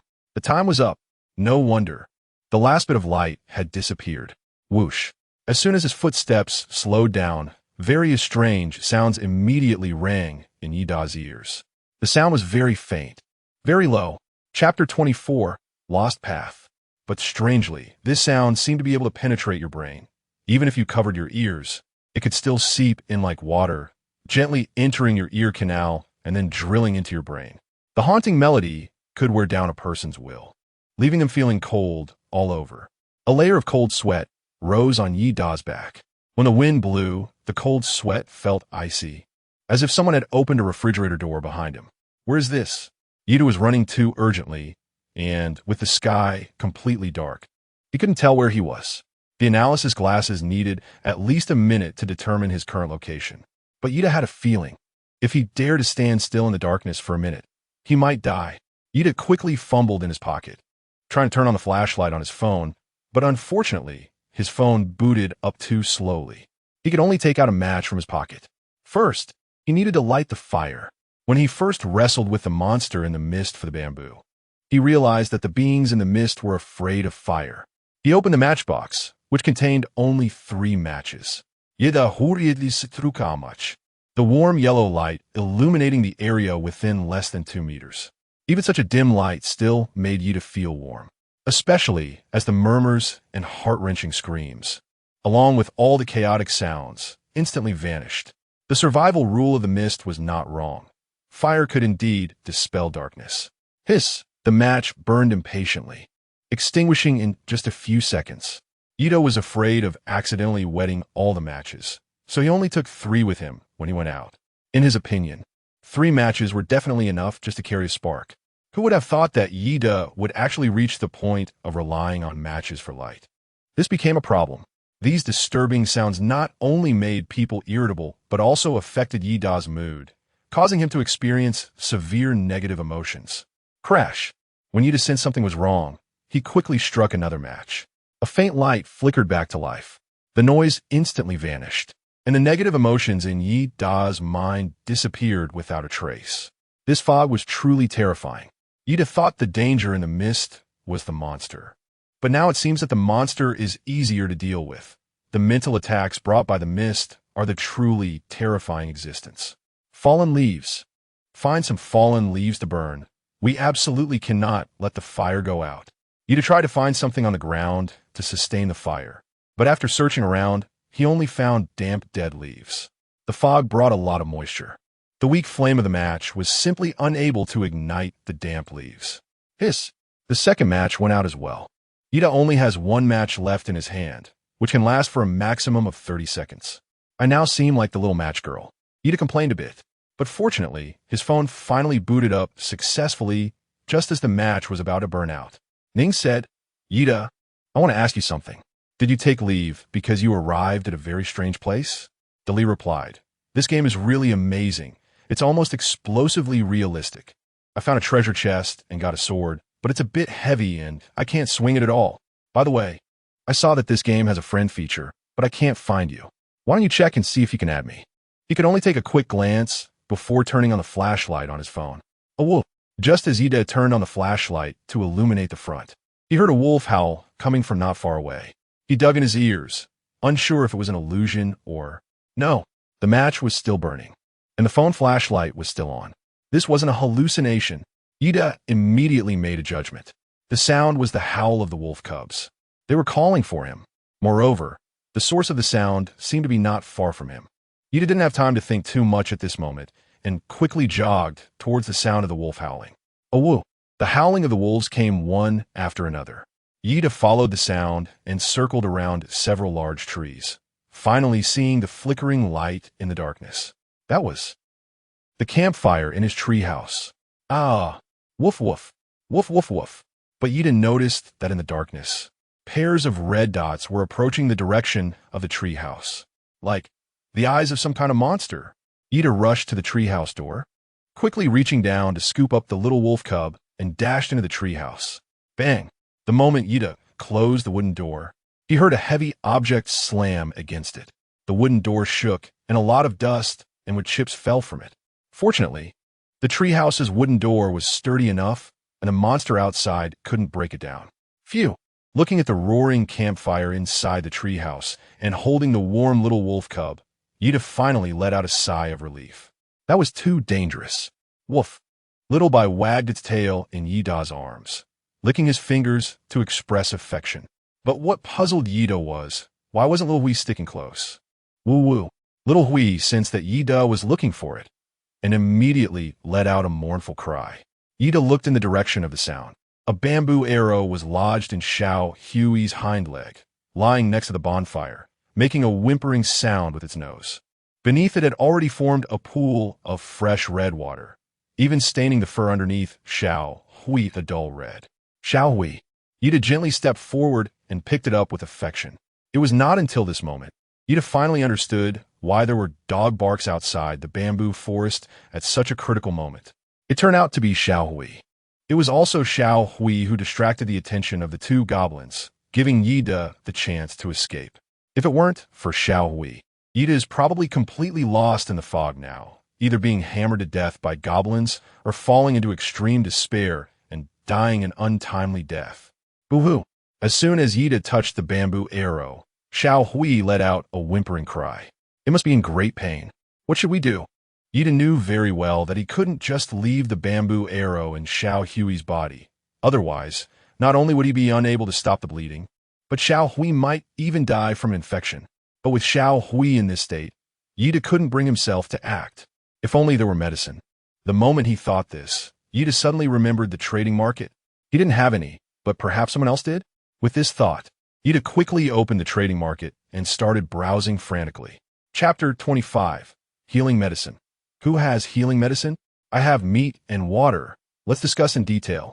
After searching for a long time without finding anything, Yida could only post this message in the trading market. But after waiting for a long time, no one was selling medicine. Instead, many people, upon seeing him online, immediately asked if he had any meat for sale. Big guy, do you still have meat for sale? I finally gathered enough materials to buy meat skewers from you. Please sell me too. Butcher Bear, you finally came online. I thought something happened to you. I've gathered enough low-quality wood. Can you sell me some meat skewers? But he couldn't find anything useful in the trading market. Boo! Xiaobai ran over and licked Yida's hand, then ran to the wooden box where Yida stored food, making a pleading sound. Yida looked up at Xiaobai and said, "Be good, don't make a fuss. Dad is thinking of a way to save Xiao Hui." Upon hearing Yida's words, Xiaobai tilted its head and pondered for a moment, then suddenly barked, "Woof woof." After barking at the wooden box, Xiaobai ran to Xiao Hui's side and started licking its wound. It was unclear what it wanted to express. "Don't lick." Yida pulled Xiao by his side and sternly taught, "Xiao Hui is already very pitiful. If you touch its wounds randomly, it will hurt. Are you hungry?" Yida thought for a moment and suspected that Xiao Bai might be hungry. He threw some bear entrails for Xiao Bai to eat. Woof. However, the moment Yida threw out the intestines, Xiao Bai excitedly let out a cry and quickly picked up the bear's intestines. Just when Yida thought it was going to eat, he saw Xiao Bai dragging the bear's intestines in front of Xiao Hui. Because it was too small, it struggled a lot to drag it. The blood sausage left a long trail on the ground, and Xiao Hui looked at what Xiao Bai was bringing over with bright eyes, seemingly expecting something. "Didn't you want to eat it?" Yida was somewhat surprised and said, "Did you get the food for Xiao Hui? Do you want to give the food to Xiao Hui?" Wong. As soon as Xiao Bai barked, the bear intestine fell from its mouth and landed right near Xiao Hui. Xiao Hui sniffed the bear intestine but didn't eat it immediately. Instead, it looked up with its shiny black eyes, staring intently at Yida, as if asking if it could eat it. Yida gently rubbed Xiao Hui's head and said, "Eat. It's a good thing to be able to eat." Woof. Xiao Hui let out a low bark, not daring to be too loud. Buying healing medicine, high price, could be exchanged for bear meat, snake meat, cola, and various materials. Or a top-grade steel axe, extra attribute, S-level guaranteed critical hit. Yida felt sorry for Xiao Hui and raised the purchase price again. This was already the maximum offer he could provide, especially for this top-tier steel axe. Even with the lucky ring, Yida couldn't guarantee that he would be able to upgrade the axe to one with attributes next time, let alone one with such a rare S-grade attribute. Yida had previously learned through the analysis of glasses that the triggering attributes of equipment come in various levels, ranging from low to high, specifically F, E, D, C, B, A, S, SS, SSS, and so on. A steel axe with an S-grade additional attribute can easily sell for tens of thousands in the early stages. Even if it were to be exchanged for materials worth several hundred or thousand in this survival game, it should be a piece of cake. However, Yida chose to exchange it for a healing potion. No matter who it is, as long as there is a potion, they would definitely be tempted to trade. Sure enough, with great rewards come brave men.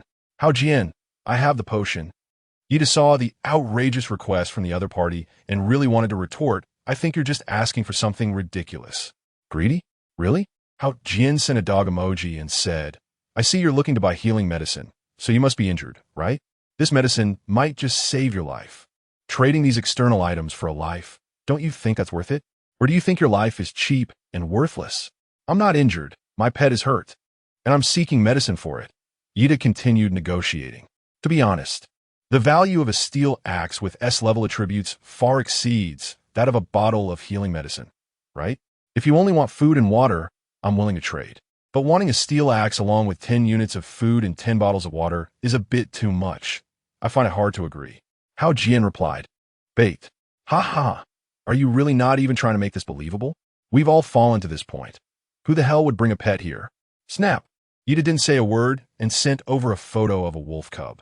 Hao Jian, who was in the middle of speaking, suddenly choked up. Damn, someone really brought a pet over? Yida, how is it? I didn't lie to you, right? Hao Jian, you didn't lie to me. But what does this have to do with me? I only have one bottle of this medicine. If I sell it to you, then I won't have any left. This is life-saving stuff. I'm the one at a loss if I give you that little thing. Yida, nothing to say? Hao Jian, let's talk about the price increase again. Chapter 26, today's broadcast. The Cunning Merchant. Just as Yida was about to agree to the transaction, Xiao Hui suddenly called out to him. Woof. Xiao Hui, don't be anxious, Yida said, reaching out to rub Xiao Hui's head. I've found the medicine, and I'll treat your injury right away, just wait.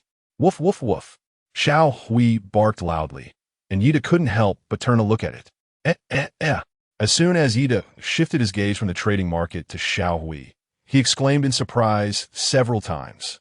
No wonder Xiao Hui had just barked with such vigor. It turned out the arrow that had shot into Xiao Hui's body had bizarrely fallen to the side. If it weren't for the fresh blood still clinging to the arrow, Yida would have doubted whether the arrow on the ground was the same one that had originally pierced Xiao Hui's thigh. However, the now standing Xiao Hui was showing Yida some kind of miracle. You guys can actually heal while eating? Yida looked at the little gray, which had grown a bit bigger, and the pile of fluff underneath it, stunned and exclaimed, This is too amazing. Woof. Little gray happily barked once, then wiggled its tail and burrowed into Yida's arms, rubbing and licking to express its gratitude. It felt that Yida had saved it and was very thankful. Ding! Just as Yida was looking for meat for the little guy, Hao Jian sent another private message. Do you still want the medicine? Just give me a sign if you don't want it, and I'll sell it to someone else. Yida, forget it. Hao Jian, after talking for so long, you don't want it anymore? Are you playing with me? Fine, if you want it later. Just add 4 more portions of food and drinks, and come talk to me again. Hee hee, trying to play hard to get with me? You were probably still in kindergarten when I was chasing girls, right? Yida, get lost. For someone like this, Yida couldn't even be bothered to waste words. Seeing Yida speak so ruthlessly, Hao Jian suddenly realized that this guy really didn't seem to want his medicine anymore. Frightened, Hao Jian quickly softened his tone and said, I was just joking, brother. You're always welcome to come play with me. Just trade the medicine for your axe. Nothing else. I'm quite content with that. Yida, Jiuyan, get lost. Can't you understand human language? Hao Jian, no, brother, I was just joking. How about this? Can we just exchange the medicine for your meat and drinks? I'm really easy to talk to. Yida found that Hao Jian was indeed true to his name, so he simply decided to block him. After all, he didn't need any healing potions for the time being. Healing potions were something that everyone valued at the beginning when they were scarce. But in a couple of days, everyone would be opening treasure chests and finding healing potions, making them worthless. When the price dropped, Yida could stock up. Right now, rarity makes things valuable, and he didn't want to be a fool. After blocking the swindler, Yida relaxed and remembered the text message from Dali. He hurriedly opened it to take another look. He just couldn't figure out the pattern of when there was signal and when there wasn't.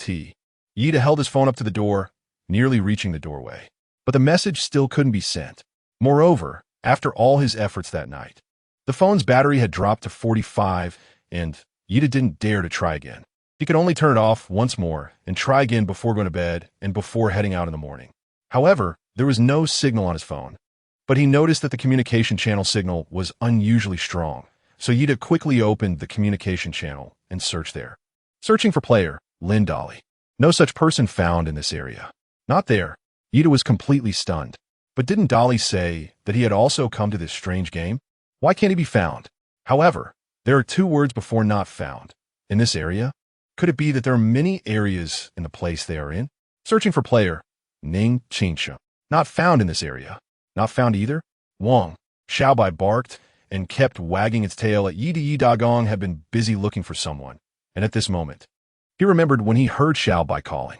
Xiaobai had given its share to Xiao Hui, and it hadn't eaten yet. He picked out the best-tasting bear heart from a pile of entrails and tossed it to Xiaobai as a reward for saving Xiao Hui. Woof! The heart was almost half the size of Xiao Bai, but it picked it up in its mouth and laboriously carried it to the side, puffing and panting as it started to eat. The little guy hugged the heart, which was bigger than its head, biting into it and getting blood everywhere, with juices splattering all around. It was incredibly happy. Gulu gulu. After serving these two little ones, Yida finally relaxed, and his stomach rumbled in response. It was time to prepare a meal for himself. Ding! Just as Yida was pulling out ingredients to prepare dinner, a line of announcements suddenly popped up on the light screen. Today's broadcast. The number of player deaths in this area is 150. A total of 231 wooden treasure chests and 1 black iron treasure chest have been found in this area, yielding a large number of survival resources. Congratulations to all the lucky players who found treasure chests. The best player in this area has collected 2 wooden treasure chests and 1 black iron treasure chest, far surpassing other players by several times. Players, please keep up the effort. After the newbie protection period ends, the newcomer leaderboard will be opened. Rankings will be based on the level of players' shelters, the materials collected, and players' combat power. The top 10 will receive rewards. The top 3 players on the newcomer leaderboard will receive a super grand prize. Peace. After night falls, please do not go outside under any circumstances. No matter what sound you hear, please absolutely do not open the door. In just one day, 150 people have died. Yida was shocked. Could it be that Li and President Ning ran into trouble? However, he saw 2 key words, this area, in the announcement. Could it be that this world has many regions, just like a real game? Is there such a thing as a regional division? For now, he couldn't figure it out. So Yida decided to set it aside and see what the players in the communication channel had to say. Perhaps he could gain some clues. With the announcement, the communication channel exploded instantly. Communication channel, no way. Over 100 people died in one day. How long can we last with so few of us? It's not that exaggerated. The death rate should be higher only on the first day. The death rate will only decrease afterward since everyone will have experience. I found a wooden treasure chest. It has some food and water, as well as an axe and 2 flintstones. Tomorrow, I can go chop trees instead of just picking up branches. You are so lucky. I searched all day and found nothing. I'm so envious. You should envy me. You should envy the guy who found 2 wooden treasure chests and 1 black iron treasure chest. That person must be the true child of destiny. Don't mention it. Comparing people makes me feel bad. If this weren't a real survival game, I'd suspect that guy was cheating. How did he find so many treasure chests? Could the big shot who got the black iron treasure chest come out and speak so I can worship you? Damn, I don't even want to think about the black iron treasure chest. Oh heavens, please give me a wooden treasure chest. I beg you. I overslept this afternoon and didn't go out to look for supplies. I'm doomed. I have no firewood, and the fire's about to go out. You upstairs are really carefree. You can still take a nap in this spooky place? I'm used to napping. If I don't sleep at the right time, I get sleepy. Besides, I did a lot of physical labor this morning, so I was really tired. I can't be blamed for that. I'm not the boss. Why would I blame you? But Miss Nancy, can I ask how you started the fire? It's pitch dark in this treehouse, and I'm relying on the glow of the screen for light, which is a bit scary. Same here, looking for fire starters. Yida looked at the discussions in the communication channel about the demand for fire sources and suddenly realized that now was a great time to sell matches. In the morning, everyone might not have realized the importance of flames, but now. Yida, I have matches. Chapter 27. Cold air current. Yida's simple statement instantly stirred up a huge wave. Players in the entire communication channel, who were troubled about the fire source, exploded in an instant. The Bear Slayer is indeed the Bear Slayer. You actually have matches. I want to buy. How much are the matches? Are they sold by the box or by the stick? Bear Slayer, you can't be the one who opened 3 treasure chests, right? The one upstairs. I think that's very likely. Otherwise, how could you have such a precious item like fire? Envy and jealousy. After all, telling others that I opened 3 treasure chests. Isn't that good luck? Such statements only provoke public anger and do no good for Yida. He is a businessman and only does beneficial things. Therefore, Yida's statement caused another uproar. They really are sold by the stick? What about the matchbox? How else can we light it? 1 match only costs 1 unit of wood. The big guy is really kind-hearted, and I just happen to have 1 unit of wood. So I will go exchange it now. Wow, is it really that cheap? I have to hurry. Otherwise, it will definitely be snatched up in seconds. Big guy, You are a good person. I will love you for a lifetime. Yida saw the crowd's enthusiastic comments and immediately realized they might have misunderstood. However, he was too lazy to explain because he knew someone would come to explain for him soon. Sure enough, a few seconds later. No need to waste time. This person is just a black-hearted merchant. I just rushed to the trading market, but guess what? I couldn't buy anything. This merchant wants 1 unit of wood, but it's not low-quality wood. He wants 1 unit of high-quality wood. What? 1 unit of high-quality wood. Isn't that equivalent to 100 units of low-quality wood? Is it really that outrageous? 100 units of low-quality wood is equivalent to my entire day's harvest. Why should I pay that? Just because he has the fire seed? This is so unscrupulous. Everyone, don't buy from him. I'm definitely not buying. After all, I only have 100 units of low-quality wood in total. If I buy the fire seed, I won't have any firewood left to burn. So what's the point of buying it? You villain, I will hate you for a lifetime. Ha! Just a second ago you said you loved me, and now you're saying you hate me. Isn't human nature fickle? However, Yida still had no intention of lowering the price. Right now, fire seeds are even scarcer than healing potions. After all, the demand in the market is huge. Moreover, Yida believes that he is not being unscrupulous. After all, the price he offers is just the daily earnings of most players. Of course, this does not refer to reselling fire seeds. Matches can only be used once and cannot be sold a second time. As for the lit campfire, that is not an item and cannot be traded. Yida refers to making money by using fire to process food into cooked meals and selling them to hungry players. It's just 100 pieces of inferior wood, right? However, what Yida didn't expect was someone was causing trouble on his match trading page. 1 match, exchange for 1 quality wood. Wu Yang commented, "Everyone, don't buy from this unscrupulous merchant. 1 quality wood is equivalent to 100 pieces of inferior wood. Despicable capitalist. We should unite to boycott him." Lu Yinyan commented, "Yes, we all need to boycott this heartless merchant. As long as everyone stops buying from him, he will naturally lower his prices." Player commented, "The person above makes a good point. We must unite." Player commented, "Boycott the unscrupulous merchant." Player commented, "Boycott the unscrupulous merchant." Player commented. Yida's expression darkened as he saw the pile of messages. Wu Yang and Lu Yinyan, right? Good. I've remembered you. I'll blacklist you so that even if you want to buy, you won't be able to. Especially this one named Wu Yang. Who exactly is the immoral one? He'll find out tonight. According to the announcement, there will be a wave of cold air tonight. If you don't start a fire to keep warm, it could lead to a low-temperature hallucination state, with severe cases resulting in death. But Yida didn't think it was just an ordinary low temperature. First of all, the name of this air current is called cold air. Why not call it cold current? Why not call it a drop in temperature?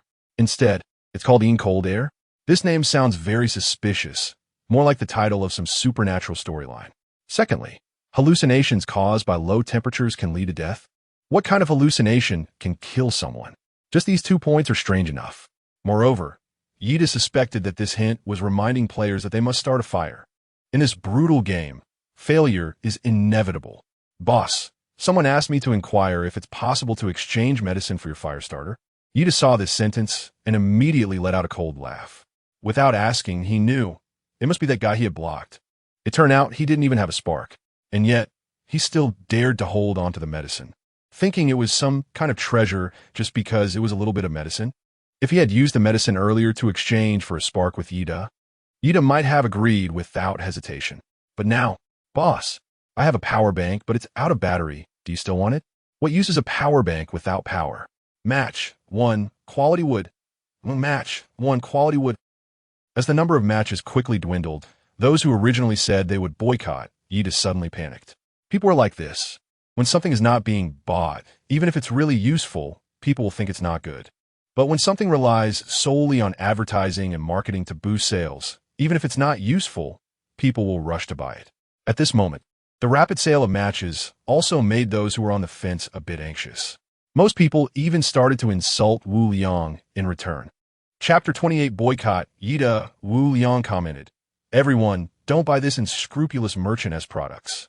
1 quality wood is equivalent to 100 inferior woods. Despicable capitalist. We should unite to boycott him." Comments under the post. Buy it if you want. Is anyone begging you to buy it?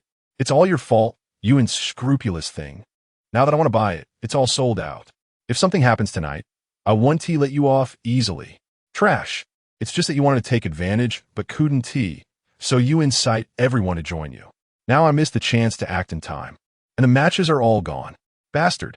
And I didn't tea buy it myself. I don't believe I can't manage without a fire. You have these materials.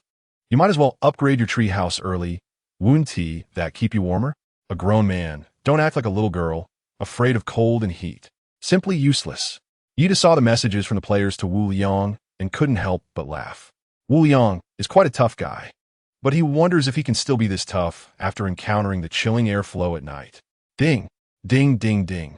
While Yida was watching the players attack Wu Liang, he kept receiving Tay. Too lazy to bother with that guy anymore, Yida opened the communication channel. He was afraid of missing some important information. For example, Dolly might be able to find him. Oh my God, how come you all have so much money? I just hesitated for a moment. And you guys actually bought up all the matches? Yida, do you still have any matches, Big Shot? Yida, Big Shot. How do you use these matches without a matchbox? I got them. I knew this thing would definitely sell out quickly, so I bought 2 extra packs. If anyone wants to buy them from me, we could discuss the price. Me too. I heard that mumbling, whispering sound. I thought I was hearing things. Turns out you guys heard it too? Stop telling ghost stories. Don't you know that scaring people can actually kill people? I didn't TC Dolly. But Yida was still shocked to hear that the matches were sold out, fearing that the 6 matches he had stored in the warehouse for backup would also be sold. Fortunately, his spare matches were still there. It seems that the players are quite wealthy, or maybe he just isn't cunning enough as a businessman. Communication channel. However, before you light the matches, I suggest you gather enough dry leaves and flammable materials first. Otherwise, if you light the match but can't ignite the bonfire, you'll just waste a fire source. Also, I no longer have any extra matches. All the matches I can sell are already listed. Thank you, everyone. As Yida's words fell, the communication channel was once again filled with wails. Boss, why didn't you say earlier that we needed to collect tinder? I thought you meant that the match would light up with just 1 strike, so I tried it. And now I'm just a fool. I have no wood left. No fire starter. Who can save me? Same here. Help. I just want to slap myself a few times. I'm really so stupid. Sob sob. I had no idea I needed to prepare tinder first. Now I have nothing. You guys are so unfortunate. Good thing I have presbyopia. I save money on Firestarter. Hey, can I ask what presbyopia has to do with Firestarter money? Because reading glasses focus sunlight. It's the same principle as a magnifying glass. Didn't you play with that when you were a kid? I'm desperate. Please, can someone spare me a bit of Firestarter? I'll return the materials tomorrow. Can't trade. I just tried it. As soon as I put ignited wood into the trading market, it turned into burnt wood, and the fire went out immediately. If you didn't prepare in advance and can't light it, it's no big deal. After all, it's a lack of preparation. I prepared dry leaves, branches, etc., but the fire still wouldn't light. Who could be more desperate than me? Please, boss, sell me a match. I was tricked by that idiot Wu Liang and came late, sob sob. Yida watched as people in the communication channel express joy and sorrow, but he felt powerless to help. After all, he was not God and naturally couldn't assist everyone. Anyway, the matches he could sell were already sold out. It was what it was. He needed to hurry and cook, then prepare for the cold air flow coming in the evening. This world was clearly not as simple as he had imagined. First, he needed to fill his stomach. Yida took out the ingredients he had gathered today: a bag of rice, 10 units of snake meat, some leftover bear meat from the morning, and a small amount of jumping mushrooms. Snap! The small hole allows for ventilation, just like the principle of a teapot lid. Otherwise, air cannot enter, and water will not get in. Shaking is to ensure that the 3 ingredients mix better, so that the rice cooked will have the aroma of mushrooms and meat. Finally, add purified water, just enough to cover the rice a little bit. Yida made 20 bamboo rice tubes in one go, just enough to use up all the bear meat and jumping mushrooms. After filling the bamboo tubes, they need to be resealed. It was difficult to find a stopper here, so Yida had to improvise. He first placed a leaf over the opening, then packed it with mud mixed with water. Once the mud dried from the fire, it would become a new lid. Now that he had the chance, Yida naturally wanted to try his homemade bamboo rice. As for the snake meat, it will be good for stir-frying too. It's a pity he was lacking some seasonings. If only he had some seasonings. Chapter 29. Snake meat freedom. There was no need for oil, since there was still quite a bit of fat on the bear meat. Ida cut it all off and put it in a frying pan to render the fat, then poured it into the bamboo tubes to cool for later use. This animal fat can be stored for a long time as long as it's kept in a cool place. Each time it's used, just a little scoop is enough. Whether for fried rice or stir-fried vegetables, animal fat is the most delicious ingredient. Ida instinctively opened the trading market. Just like when he usually cooks at home and unconsciously opens Tao Sienda or Duo Mai Kai when he lacks seasoning, he opted for online purchasing. To his surprise, Ida had good luck. He actually saw someone selling salt and black pepper in the trading market.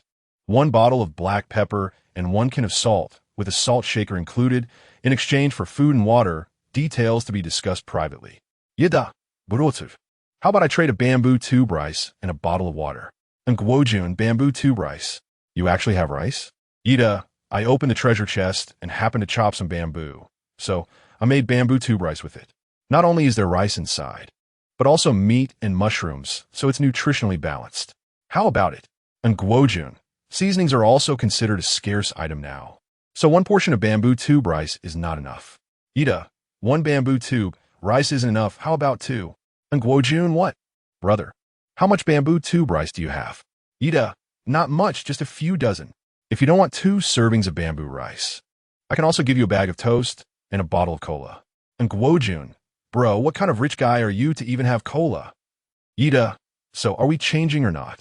If not, forget it. I seem to have seen someone selling spices.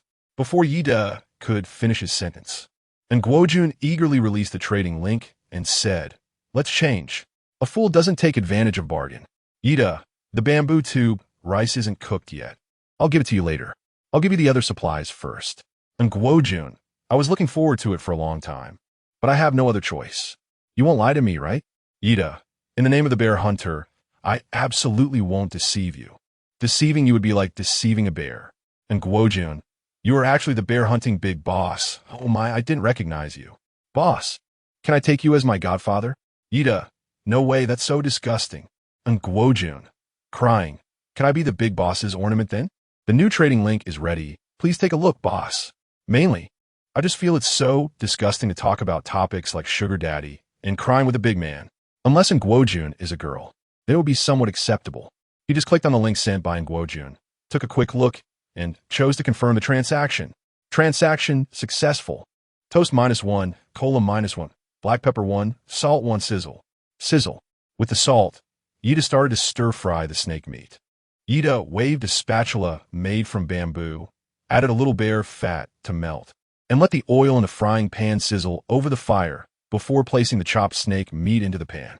As the snake meat spread out and slightly curled, Yida quickly tossed the pan to prevent uneven cooking, since the temperature of the campfire could be unstable. The outcome of the dish depended entirely on the chef's ability to control the heat. As the golden brown snake meat mixed with juices flew through the air, the aroma of delicious meat lingered, along with the naturally fresh taste of the snake meat. Just before taking it off the heat, he sprinkled salt and added some black pepper.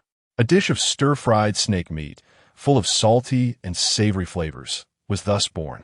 The only downside was that Yida did not have an exquisite ceramic plate to serve this dish, which looked quite similar to stir-fried eel. He could only leave the snake meat in the frying pan and eat it with bamboo tube rice. Snap! The bamboo tube, placed over the fire, made a loud crack.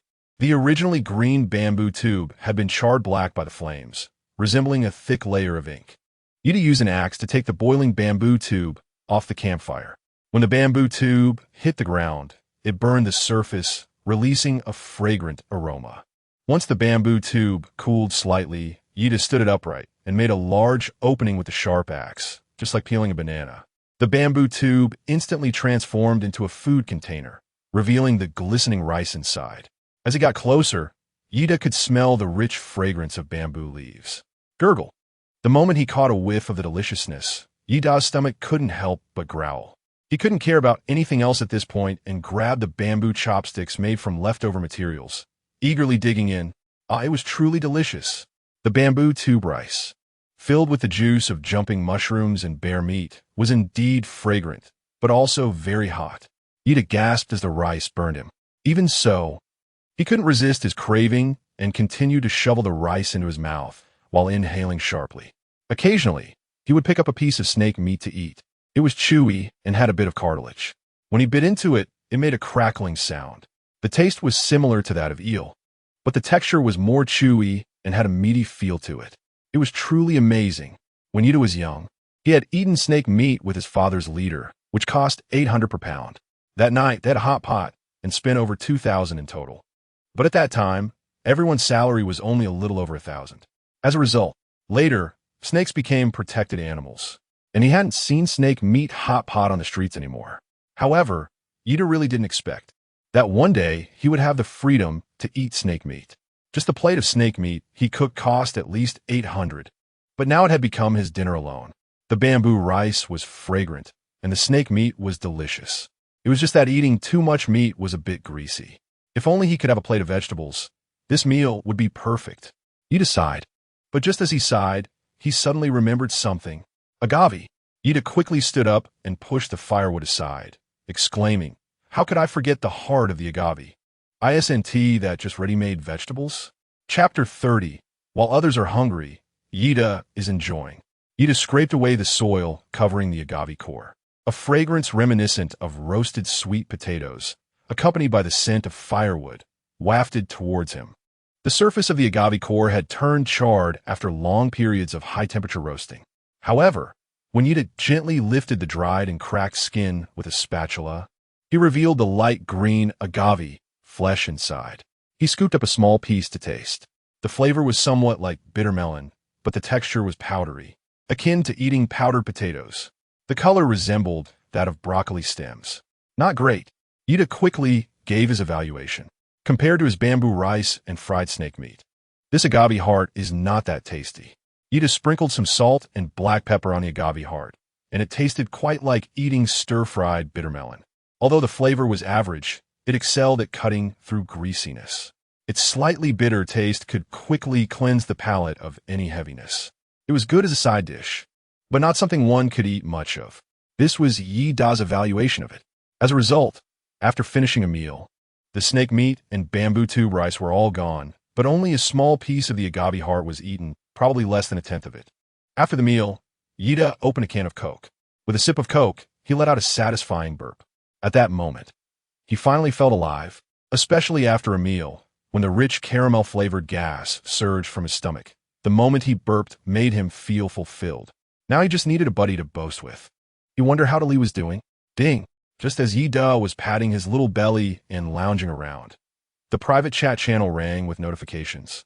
To prevent disturbances, Yi Da activated the non-friend reminder mode, so only those he had added as friends would trigger notification alerts.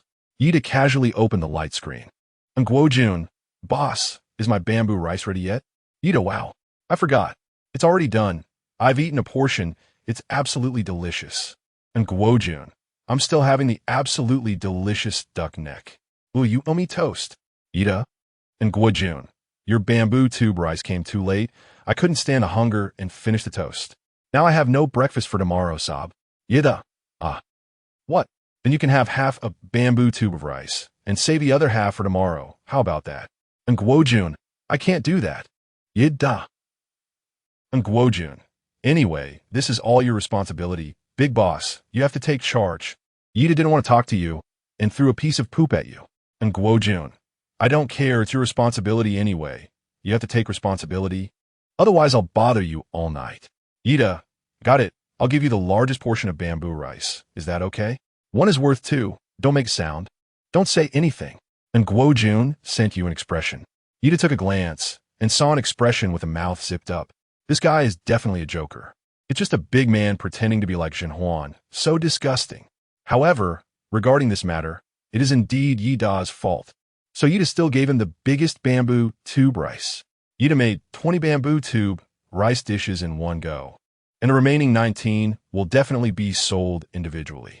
Rather than selling the large bamboo tube rice to strangers, it's better to choose the biggest one for this silly friend.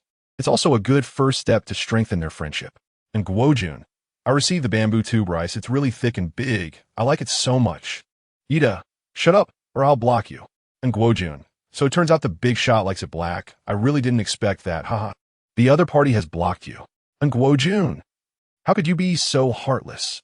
Yida has enabled friend verification. You're not her friend yet. Please send a friend verification request, and you can chat only after the other party approves it. And Guo, I can't believe I've really been blocked. How heartless. Yida has initiated friend verification. Communication channel, Yida, fragrant bamboo tube rice, freshly available, limited quantity, welcome to purchase. Ingredients include rice, jumping mushrooms, bear meat. All natural with no additives. Yida's words instantly went viral. Wow, you're the one who opened 3 treasure chests, right? Otherwise, how could you have so much food to sell? I have 1 unit of wood. Can't you guys collect 1 unit of wood in the whole afternoon? Enough talk. I'm gonna grab it. Big shot. I also want to eat. Can you sell a bit cheaper? Please, I really can't afford this price. Damn, it's actually 1 unit of excellent wood. I'm such an idiot. Too expensive. I can't buy it. Really can't buy it. The trading channel has been flooded with content about bamboo tube rice.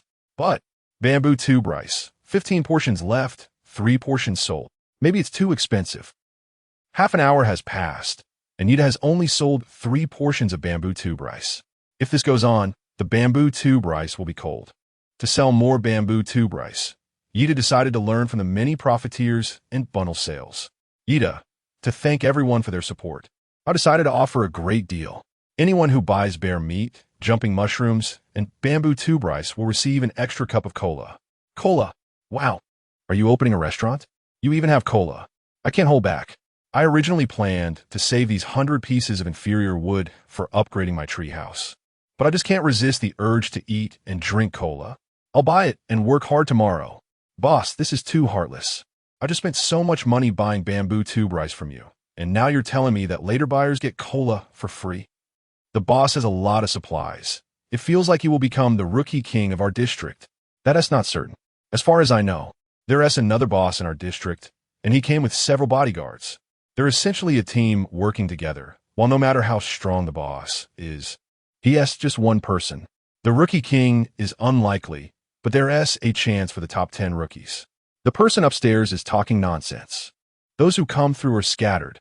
How can they possibly work as a team? Chapter 31, Midnight Knock. I'm not talking nonsense. My cousin works under a boss, and he told me the boss has retired scouts under him. It's just a matter of time before they gather. And let me ask you, if his subordinates have already crossed over, why would they still listen to him? The boss promised a reward of 1 million for each person. Collecting supplies or treasure chests counts as extra bonuses. If it were you, would you do it? I want to do it too. Can you help me ask the boss if he still needs people? I can help you ask. If Yida hadn't received the message from Dolly, he might still doubt these people's words. But he has received a text from his brother, so he believes this could really happen. Some bosses are lucky. If they came over with their subordinates, they can indeed hire players to help them out. So can he also. As soon as the thought popped into Yida's mind, he immediately dismissed it. The reason those people came here and were willing to work for the boss was that they knew the boss's background and were aware that he had the ability to pay $1 million bonus. But no one would believe an ordinary worker issuing a worthless check. It seems that, even in this world, there are still many talented individuals. But this has nothing to do with Yida, so he just took a look and quickly got back to his own business. Therefore, each cup was filled with less than 100 milliliters. Because of the buy one get one free offer, his boxed meals sold out quickly. Yida has harvested 25 units of excellent wood. Treehouse upgrade. Excellent wood 83-100, excellent linen 01, excellent nails 11 can be upgraded to a premium treehouse, also known as a movable treehouse. When you want to relocate, you can store your house in a special space and carry it to a safe location before reestablishing it. He still needs 17 units of excellent wood and 1 unit of excellent linen to upgrade the treehouse to a movable treehouse. Just a bit more, and Yida indeed has quite a few ingredients left to make some boxed meals to sell. But Yida is really tired now and can't continue. Furthermore, a cold air current will arrive tonight, so Yida must prepare early. He doesn't want to be suddenly awakened by the cold in the middle of the night, especially since the ground in the tree hole is all muddy. The muddy ground is fine during the day, but at night, it will draw a lot of heat from your body. Therefore, Yida decided to make a basic earthen Kong. The method is very simple. Just dig a pit as tall as a person. Then put all the red-hot charcoal into it, place bamboo branches on top to support the weight of the body, and finally cover it with soil. As long as there is space at the head and tail of the pit for air to enter, the charcoal can continue to burn underground, continuously transmitting heat to the surface. Yida will feel as comfortable as sleeping on a warm Kong in northeast China, even if there is a cold wave at night. With his down jacket and the warm Kong, snow outside won't be a problem.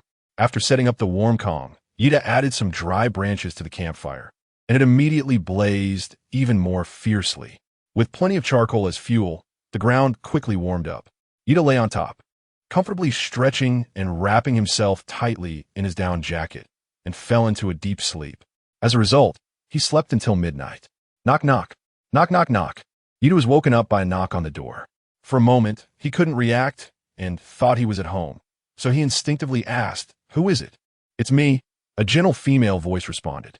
However, this voice completely startled Yida awake, a chill creeping up his spine like a cold snake, making him shiver. If the voice outside had been a man's, Yida definitely wouldn't have had such a strong reaction. But Yida lost his mother when he was very young. According to his father's words, she died. But he knew that his mother seemed to have run away with another man because she couldn't endure the domestic violence from his father. Yida remembered that when he was taking a nap in elementary school, his mother stood by the bed talking to him. Her voice was just as gentle. But when he opened his eyes, he saw nothing at all. Yida asked the teacher, and the teacher said he hadn't seen anyone looking for Yida, claiming it was just a dream, and he couldn't distinguish between reality and the dream. That day after school, his father came to pick up Yida, saying they were going to attend an aunt's funeral. However, that aunt's parents were Yida's grandparents, and it wasn't until later that Yida realized that the so-called aunt was actually his mother. His mother had died in a car accident the day before. Yida later talked about this with his classmates. One classmate said that it was his mother who came to see him before she passed away. But now, time, 3:30 a.m. Yida glanced at the time on the screen and realized it was 3:30 in the middle of the night. He heard the gentle whispering again. How could he not be shocked? Knock, knock. Inside the broken and messy treehouse, the ground was littered with clutter, various food scraps, and a flickering campfire. It was not a dream. Yida clutched his heart, which was pounding like a drum, and a layer of cold sweat formed on his forehead as he murmured to himself, "I'm still in the misty world, that out there." At this moment, Yida didn't even know whether to call that thing outside a thing or a person anymore. Knock, knock, knock. Is anyone there? Can you help me? Yida still didn't say anything. Although the female player's words were quite credible, he still didn't want to take the risk. It didn't matter whether there were people or ghosts outside. As long as he didn't open the door, even if Nie Xiaoqian came, she wouldn't be able to do anything to him. Chapter 32. Are you playing with me? Please, I beg you.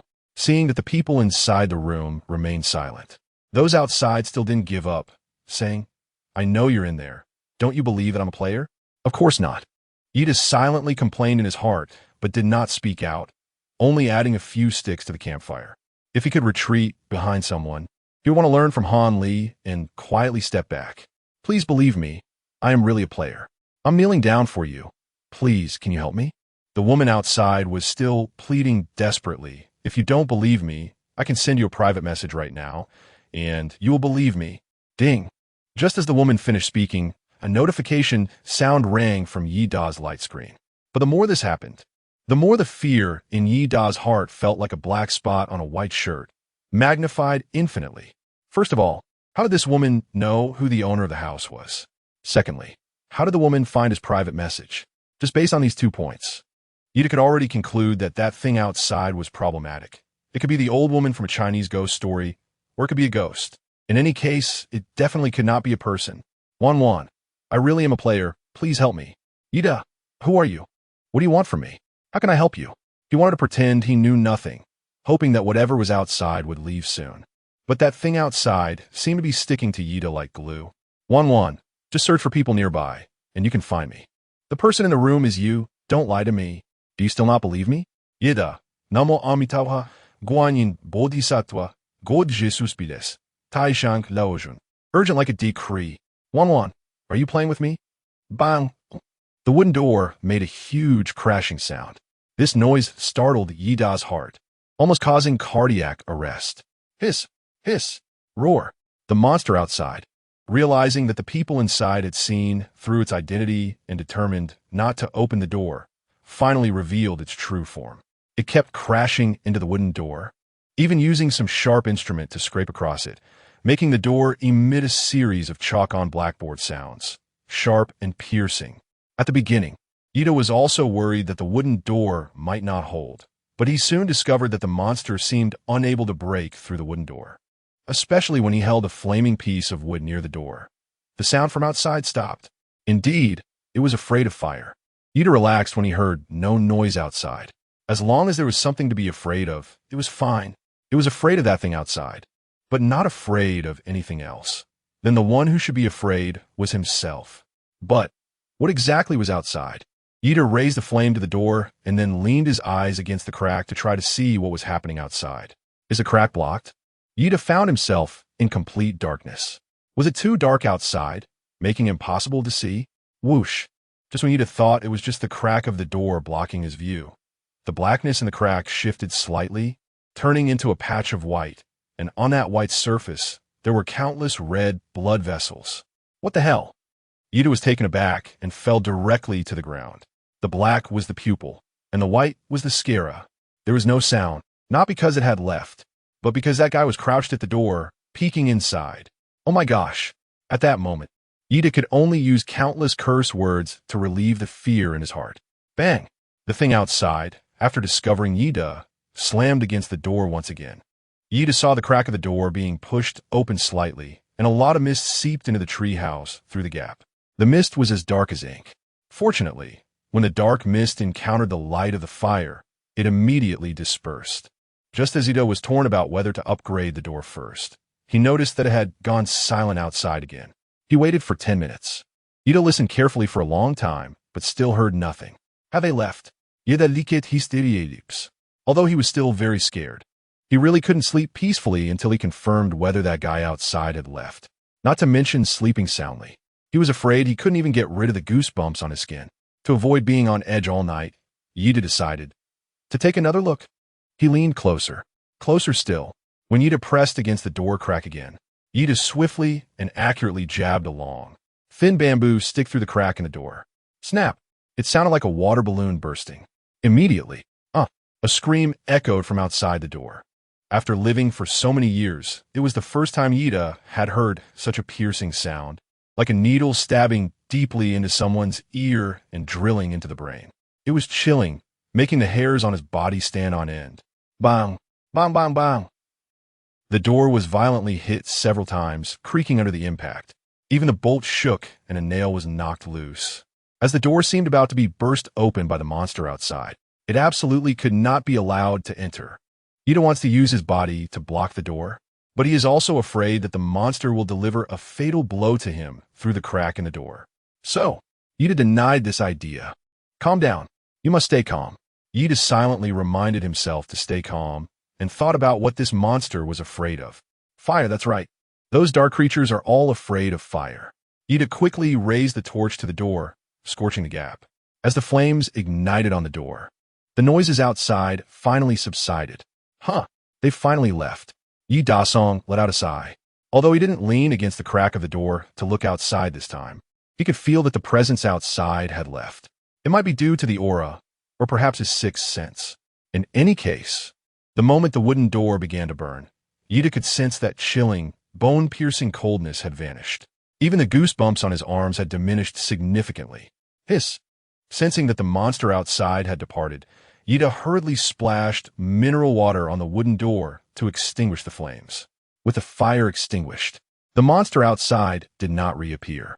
Even so, only the orange-red flames, devouring the wood and crackling, could provide Ida with a sense of safety and warmth. Ida's head nodded little by little, and he fell asleep. But just as he was about to drift off, he remembered the eye in the crack of the door, and he was suddenly startled awake. Just at that moment, when Ida woke up, he found himself lying by the campfire, holding two little wolves in his arms. These two little guys might be cold, as they were snuggled tightly against Ida while sleeping. Could it be? Ida sat up and thought for a moment, and suddenly understood a bit. He had just not been awake. The knocking sound was merely a nightmare. He glanced at the time. 4:20 a.m. Because of the nightmare, Yida felt a chill in his heart. He quickly turned on his phone, opened the screen, and activated everything that could communicate with others. He needed to rely on chatting to alleviate the fear in his heart. Humans are social animals, and when alone, it's particularly easy to feel afraid. Signal. Full bars? But the moment the phone turned on, Ida was somewhat stunned when he saw the 4G signal full bars on the screen. Did it really take until midnight to get signal? Ida immediately dialed Dolly's phone number. Beep, beep, beep. But to Yida's disappointment, the call still couldn't get through. However, he didn't give up and called his father and others separately, only to find that all the calls couldn't get through. After thinking for a moment, Ida opened WeChat and QQ, but all showed program errors and couldn't be opened at all. With no other options, he had to resort to the first successful plan and send them text messages. Ida, Dolly, I tried searching for your name, but it shows you are not in this area. I wonder if this game has many areas. How are you doing now? Are you injured? What level is your treehouse upgraded to? Sent successfully. Sure enough, even with full signal, I can only send text messages. Yida, Ning Song. Although it is hard to believe, I want to tell you that I have arrived in this strange world, just like you, and I hope to get in touch with you. Sent successfully, after Yida sent the text messages to Del Li and Ning Qingcheng. He thought for a moment and sent a message to the people in the finance department. He remembered that the first time he sent a text message, it was indeed successful when he messaged the finance department, so he was curious if the people in the finance department had also come to this world. Yida, Hijia, can I ask if you received my message? Are you at home now? Or sent successfully. After sending messages to everyone he knew, Yida glanced at his phone battery. Only 36 left. After turning off the phone screen, he shifted his gaze to the light screen, wishing that his phone battery could be as infinitely usable as the light screen, so he wouldn't have to worry about running out of battery. Communication channel. I'm so scared. I'm so scared. I just had a super realistic nightmare. Something kept knocking on the door, and just when I was about to open it, I kicked the bonfire and got burned awake. But that dream was really super real. So real that I even doubted if I was sleepwalking. They all say it was just a dream. Even if I really opened the door, nothing should happen, right? Huh. Upstairs, you're too naive. I was tricked by the monster outside the door to open it in my dream. And then, I see you're fine now. Nothing happened. I was scared awake by the crackling sound of the bonfire. Then, I found myself standing by the door, hand on the latch, almost opened it. Hiss. Don't say any more. I heard knocking. Something is knocking on my door. Chapter 33 Nightmare. I came up here to find warmth. Could you stop telling ghost stories? I'm really hungry and cold now. I desperately need a bowl of warm beef, awful soup for breakfast. I'm also hungry and cold. Is there anyone selling breakfast here? I really want to order takeout. Yesterday, to save money, I left a lot of materials and couldn't bring myself to buy food. Now, looking at this situation, I can't say how long I can survive. I regret it. Saving was pointless. Now I want to use all the materials to buy food, so I can at least die full. Same here for breakfast. Many players on the communication channel mentioned that when they have nightmares, their bodies also exhibit corresponding behaviors, similar to sleepwalking. So, would he leave any marks for running to poke the monster's eyes, or even burning the door in the dream? Ida quickly ran to the door, and indeed found burn marks on the wooden door. He also noticed water stains at the bottom of the door, which were from the water he had splashed to put out the fire, all matching up. So, the nightmare was not just a nightmare. Sleepwalking was not merely sleepwalking, but was real. The monster in the darkness was the true threat of the chilling air current. It should be a creature with mental attack abilities, taking advantage of players' relaxed vigilance while they sleep to invade. A very dangerous kind of being. Ida was curious if the monster he stabbed in his dream was real. However, he didn't dare to open the door to check. He decided to wait until dawn before he would open the door to confirm. If there were blood or traces left by the monster outside, it would prove that the creature had a physical form, making it much easier to deal with. But if there was nothing outside, Ida is starting to doubt what kind of thing appeared in the nightmare. It could possibly be a ghost. Beer art's so cold. Ida shivered and immediately dared not think any further. It was still dark outside, and after being disturbed by nightmares all night, he now felt both hungry and cold. Even feeling no warmth by the campfire, it seemed he needed to eat something to generate some heat. What should he have for breakfast? Yidahuan looked around and soon spotted the large piece of tequila core he had tossed aside. Selling this thing directly would surely attract no buyers. Even if someone wanted it, it wouldn't fetch a good price. It needs to be packaged. What else do I have? Ida rummaged through the boxes and found 3 portions of bear innards. As for the remaining 9 portions of snake meat, Ida was reluctant to sell them cheaply. Bear liver, bear lungs, and bear kidneys. These 3 should be good for making bear offal soup. It's just that making the soup requires a lot of water.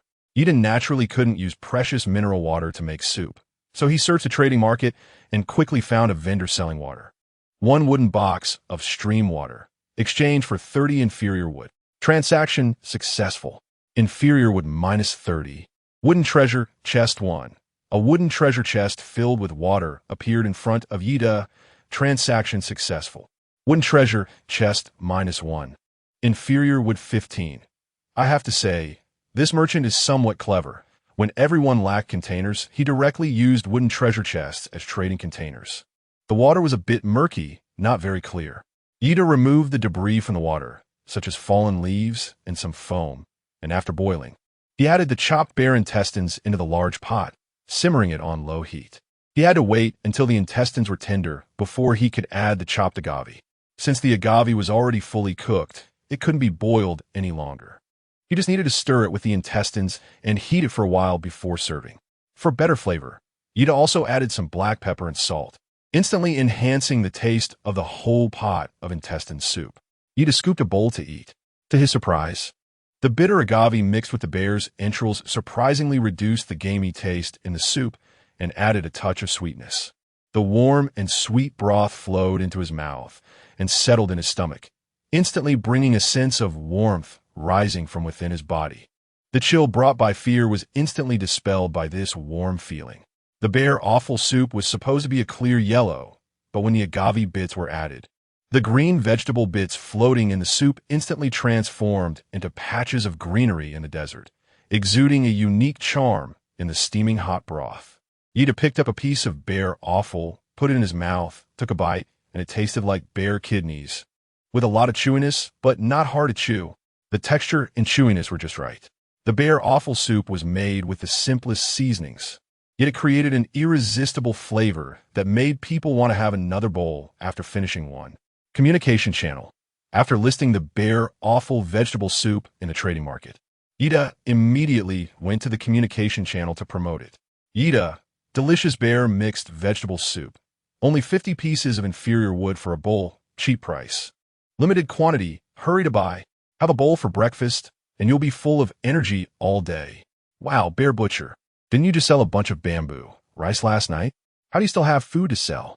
Did you raid the whole bear clan's nest? 50 pieces of inferior wood for a bowl. This price is worth it. I waited all night and finally got food. I was starving. Thank you, big guy. Oh my. Why didn't you say this earlier? I bought bread early and spent 50 pieces of inferior wood. If I had known I could have bear mixed soup for breakfast, I would have saved the money. Already bought. Big guy. The portions are quite generous and it tastes good.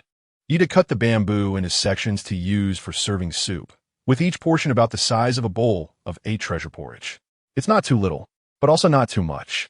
This amount of bear offal soup is enough for those with small appetites, while those with larger appetites can still feel somewhat satisfied.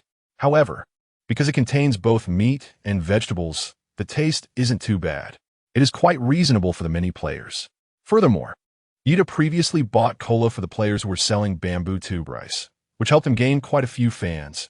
Everyone had a good impression of him. As a result, Ida sold out 35 portions of bear within 10 minutes. Finally, Ida has gathered enough good quality wood. Since he has nothing else to do, he simply started to process some flax. Hiss, hiss, biting the tip of the agave leaf with his teeth. Ida pulled and tore, and a strip of flax covered in agave pulp and leaf juice was pulled out. But it seems the system doesn't care about the quality of the flax. As long as Ida pulls out one, it will automatically count as 1 unit of low-quality flax. When Ida's mouth finally got sore, he managed to extract all the fibers from the leaves and synthesized a high-quality flax rope that shimmered with a golden luster. Treehouse top-level upgrade. Good quality wood 100-100. Good quality flax 1-1. Good quality nails 1-1. Can be upgraded to a premium treehouse. Finally, the treehouse can be upgraded. Chapter 34, Treehouse Upgrade, Upgrade. The moment Ida pressed the selection button, whoosh, A golden light rapidly spread from the spot where Yida was standing. Finally, the treehouse took on the appearance of a normal house, with an exquisite wooden floor added to the ground, room partitions, and toilet stalls. Not only that, but there were also 2 windows added around the wooden house. There was no glass, just hollowed-out windows. Yida could feel the night breeze blowing in from outside, carrying a hint of coolness. But the most amazing thing was, the black mist seemed to be completely blocked out, unable to enter at all. At this moment, the sky had begun to lighten with dawn. Outside, it was not as dark as deep night, where one could not see their hand in front of them, but rather wisps of mist were swirling outside, like a brush dipped in a rinse basin. In the middle of the living room, which was covered with wooden floors, there was a fire pit. The campfire inside was still crackling and burning, releasing warmth. 2 little wolf cubs were completely unbothered by the house's decoration. They were still curled up by the campfire, sound asleep. Top-tier treehouse upgrade complete. Do you want to store it? Such a large house, it was hard to know how to store it. Unfortunately, there was no way to experiment right now. Yida was thinking, after it gets light, he must try to take down the treehouse and see the effect. Soon, Yida took another look at the attributes of the treehouse and the conditions for upgrading to a top-level treehouse. Everything had indeed changed again. Name: top-level treehouse, level 3 shelter of the Mist World.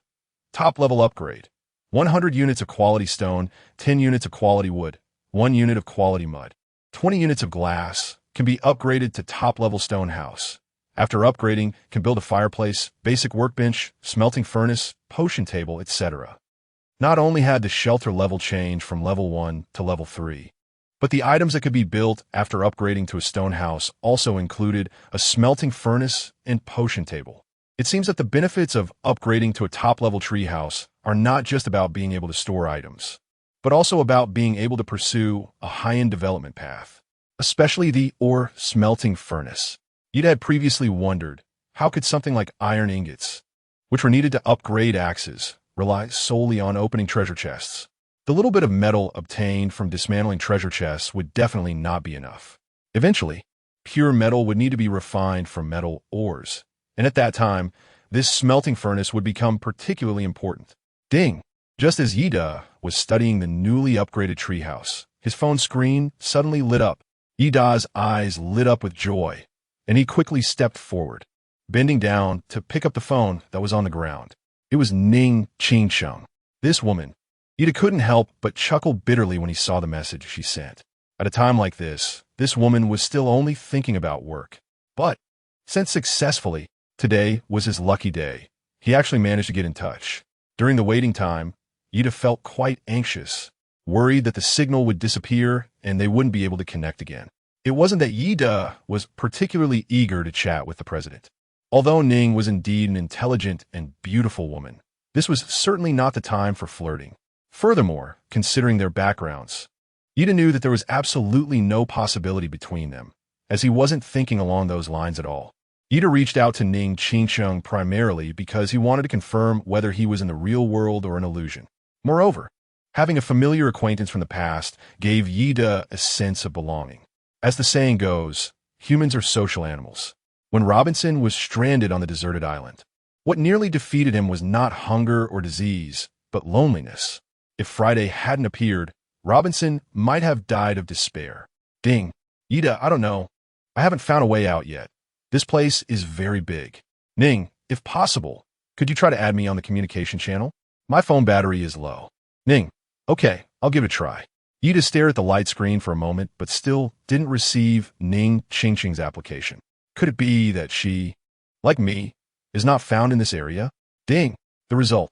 Newbie protection period. Day 2. Weather. Fog turning to rain. There will be a sudden rain today. Please take care to avoid it in time to prevent catching a cold. Is it already 6 o'clock in the morning? Yida was shocked when he saw this announcement, because it meant that the phone might lose signal. He quickly took a look, and, sure enough, the full signal disappeared instantly. He tried to send a message to Ning Qingsheng and, as expected, received the prompt, send failed. Phew. Yida sighed. It seems he can only try again tonight or early tomorrow morning. Unable to contact anyone else, Yida could only focus his attention on the outdoor reminders. This is an important notice. If one doesn't pay close attention, they may encounter some unpredictable dangers. Yida carefully read the entire prompt and found that the focus was on these two sentences. There will be a sudden rain today. Please pay attention to avoid the rain in time to avoid catching a cold. The part about rain today is understandable. The problem lies in the next sentence. There will still be multiple cold air currents in the evening. Could it be referring to the nightmare knocking incident he encountered? The prompt also requires players to collect wood as much as possible to ensure the bonfire burns throughout the night. It seems Yida did not misunderstand. Flames are still the most powerful weapon against such things. Yida glanced at the number of online users. Number of online users in this area. 1721. It has decreased again. No need to say. These people must have been taken away by the nightmare monsters from last night. Yida looked through the window and confirmed that it was already daytime outside.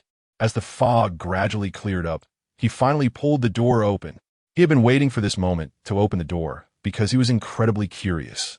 What exactly was the entity that appeared in his nightmare last night? Was it a ghost or a monster? Oh dear, the wooden door was opened. But Yida noticed that the wooden door seemed much heavier today. After pulling the door open, he suddenly realized that the poor quality wooden door had transformed into a heavy vermilion wooden door. This large door was painted with brand new brown paint, so smooth that there wasn't even a single crack, let alone any marks on the door. Nothing at all. Damn, it accidentally upgraded. Yida looked at the beautiful red lacquered wooden door, speechless, because the clue had been upgraded and disappeared.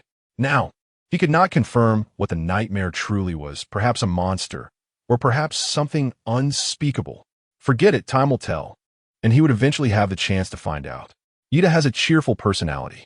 Since the matter is beyond his control, he quickly chooses to let it go.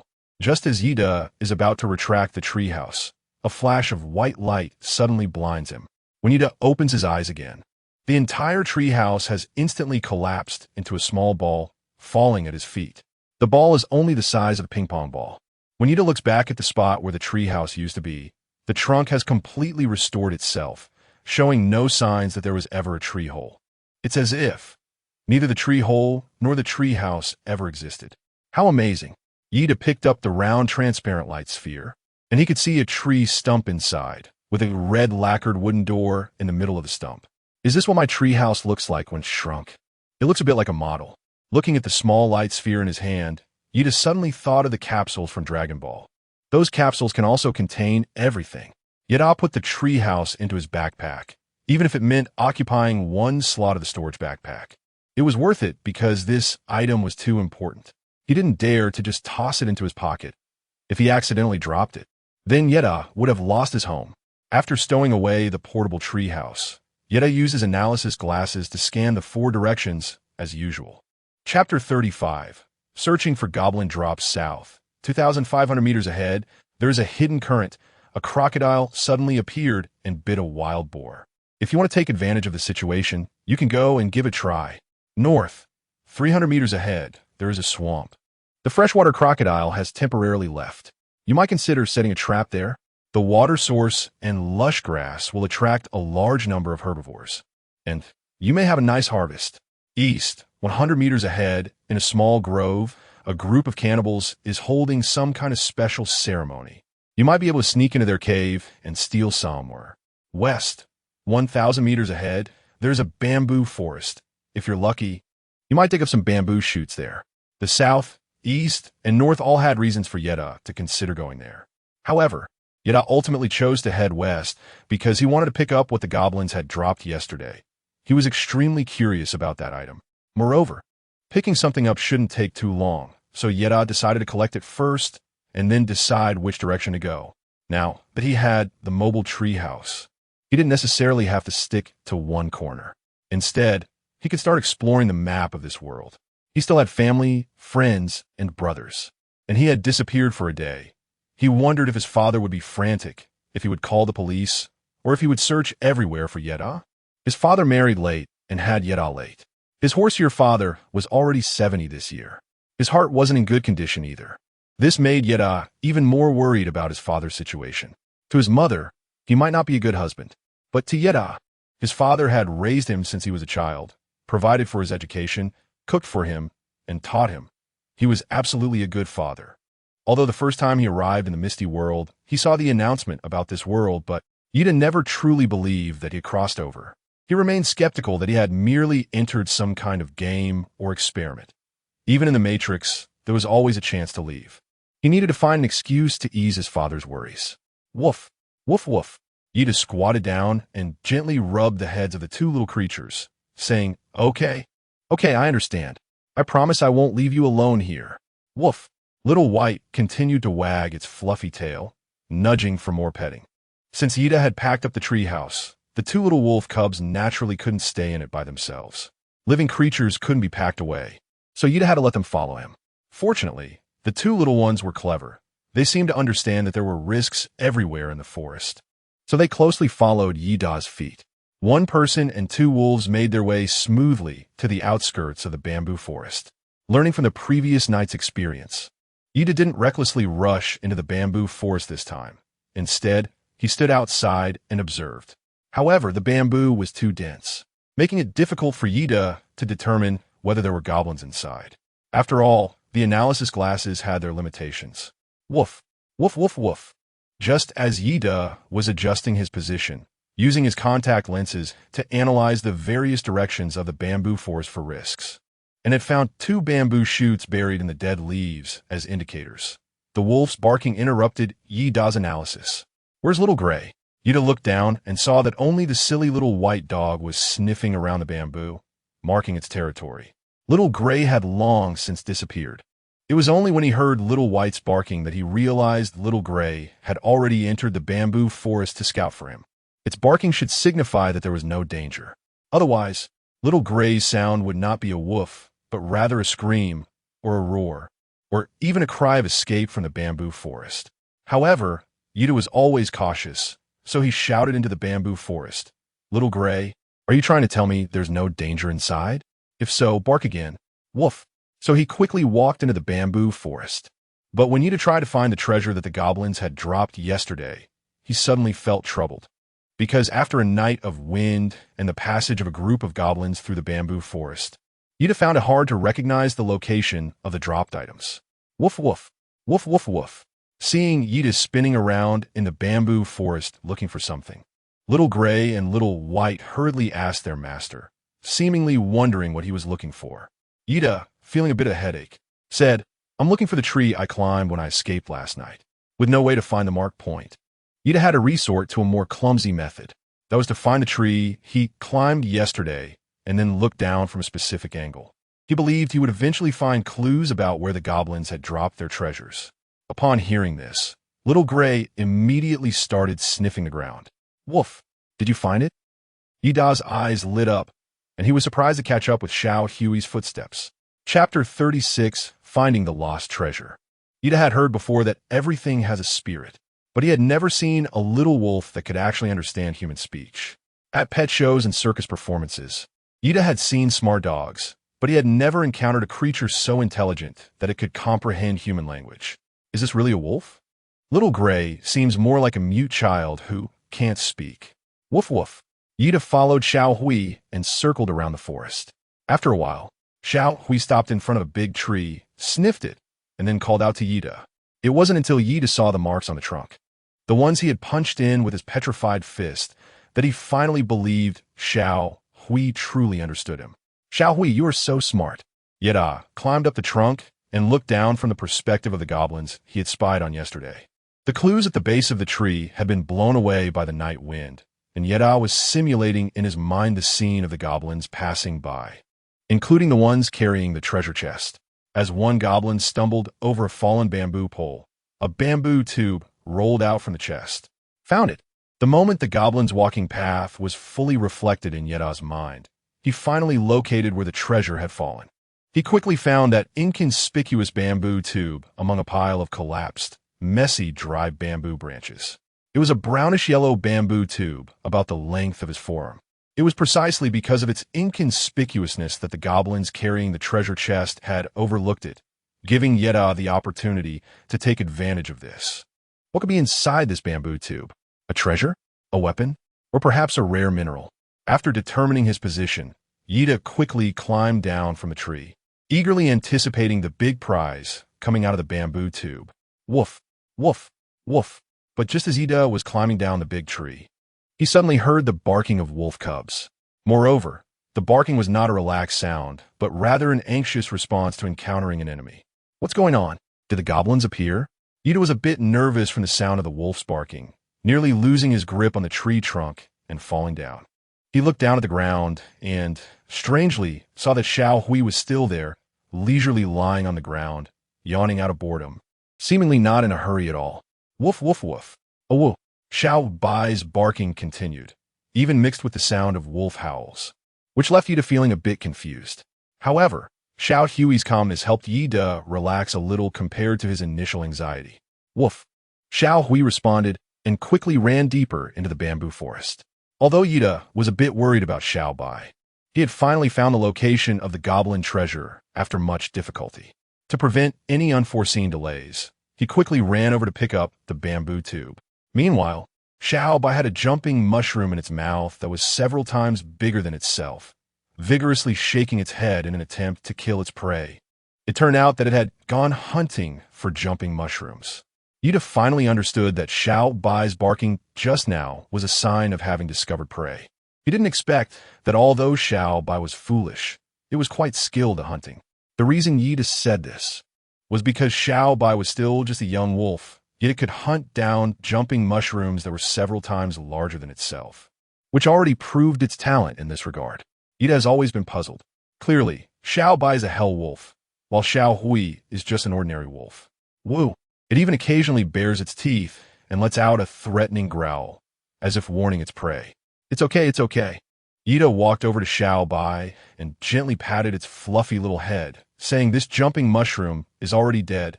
You don't need to bite it anymore. Let go." Ow! Upon hearing Ida's words, Xiao Bai not only didn't let go, but even shook it more vigorously. The huge jumping mushroom was being swung back and forth in the white wolf's mouth, and Xiao Bai was also having a hard time staying steady, looking like it might be toppled at any moment. However, just as Xiao Bai was shaking the jumping mushroom, Ida also noticed the mushroom's foot twitching. It really wasn't dead. Ida drew the sharp axe from his lower back and struck it at the junction where the cap and stem of the jumping mushroom connect. The mushroom, severed in two, instantly softened and died. Xiao Bai also released its grip in that moment. It seemed to sense the life or death of its prey.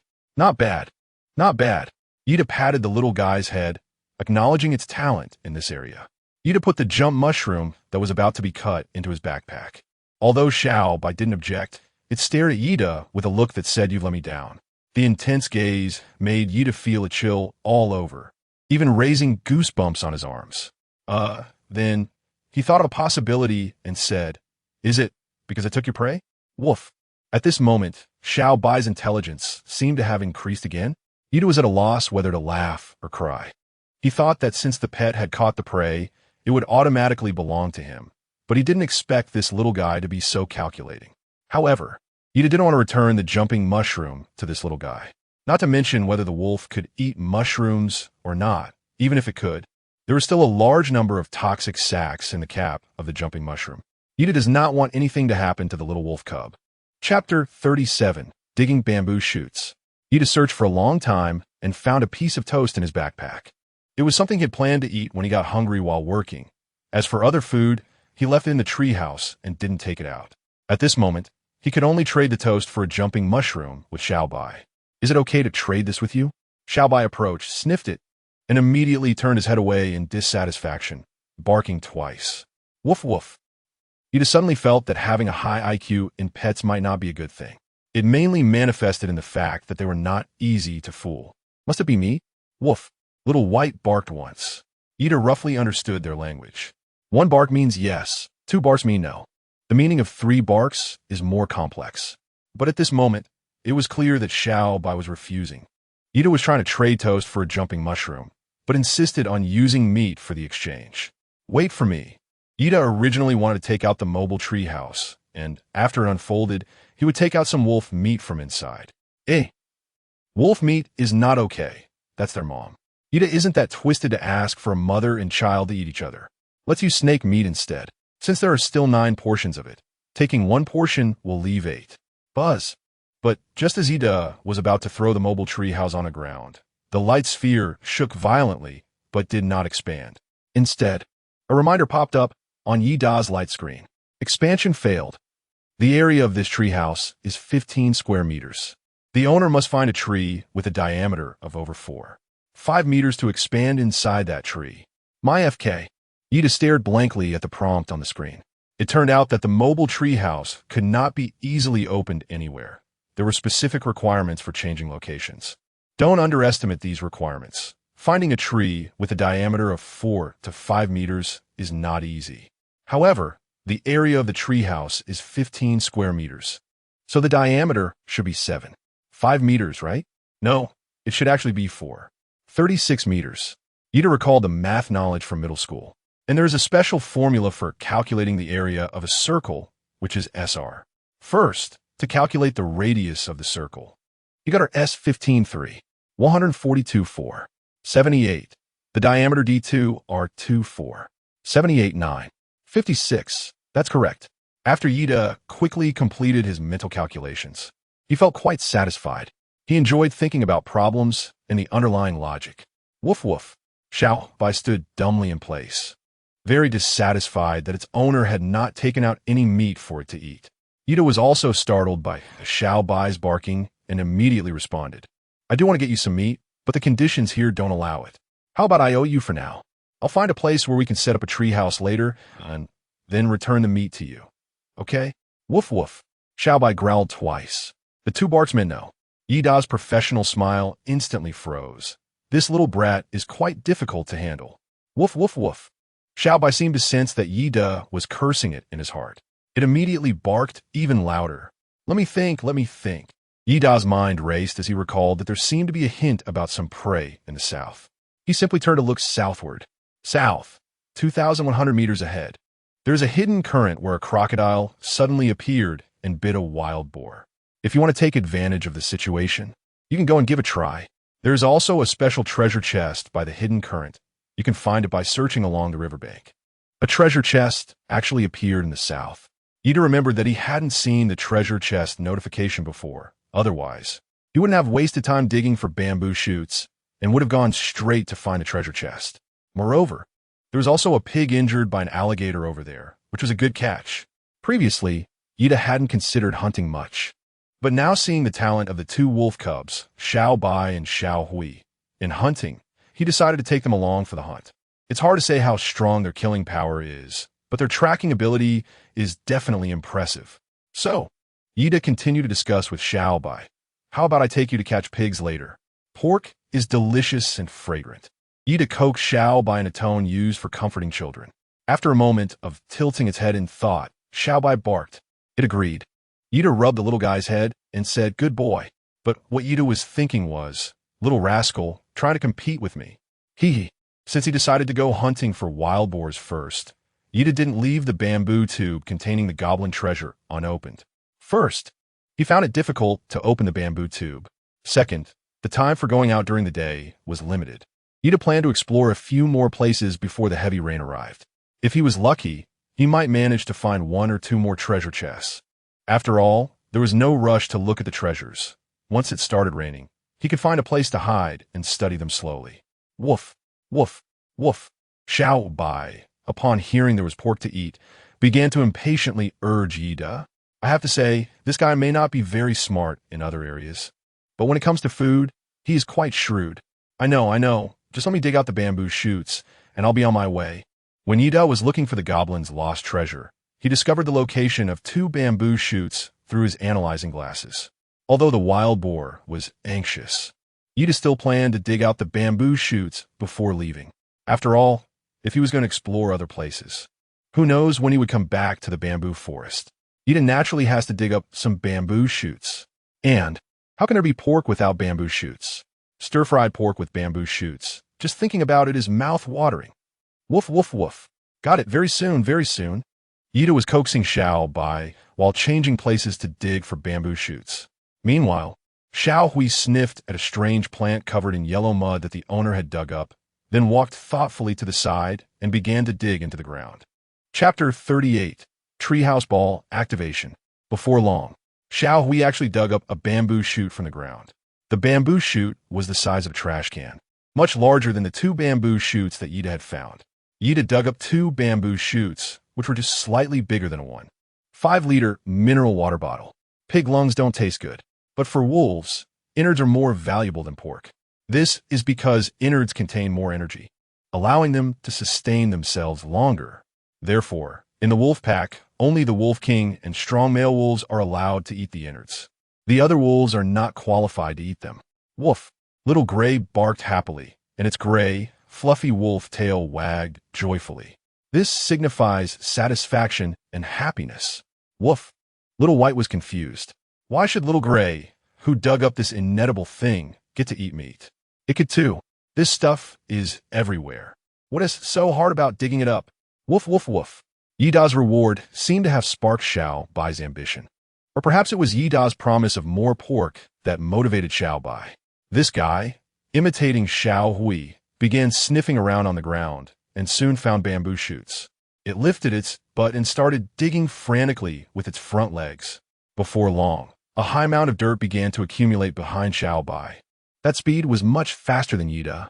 Woof! After digging up the bamboo shoots, Xiao Bai excitedly barked at Yida's. Xiao Bai is amazing. The pig liver is yours. Woof, woof, woof. Xiao Bai barked excitedly several times, and then moved to another spot to start digging again.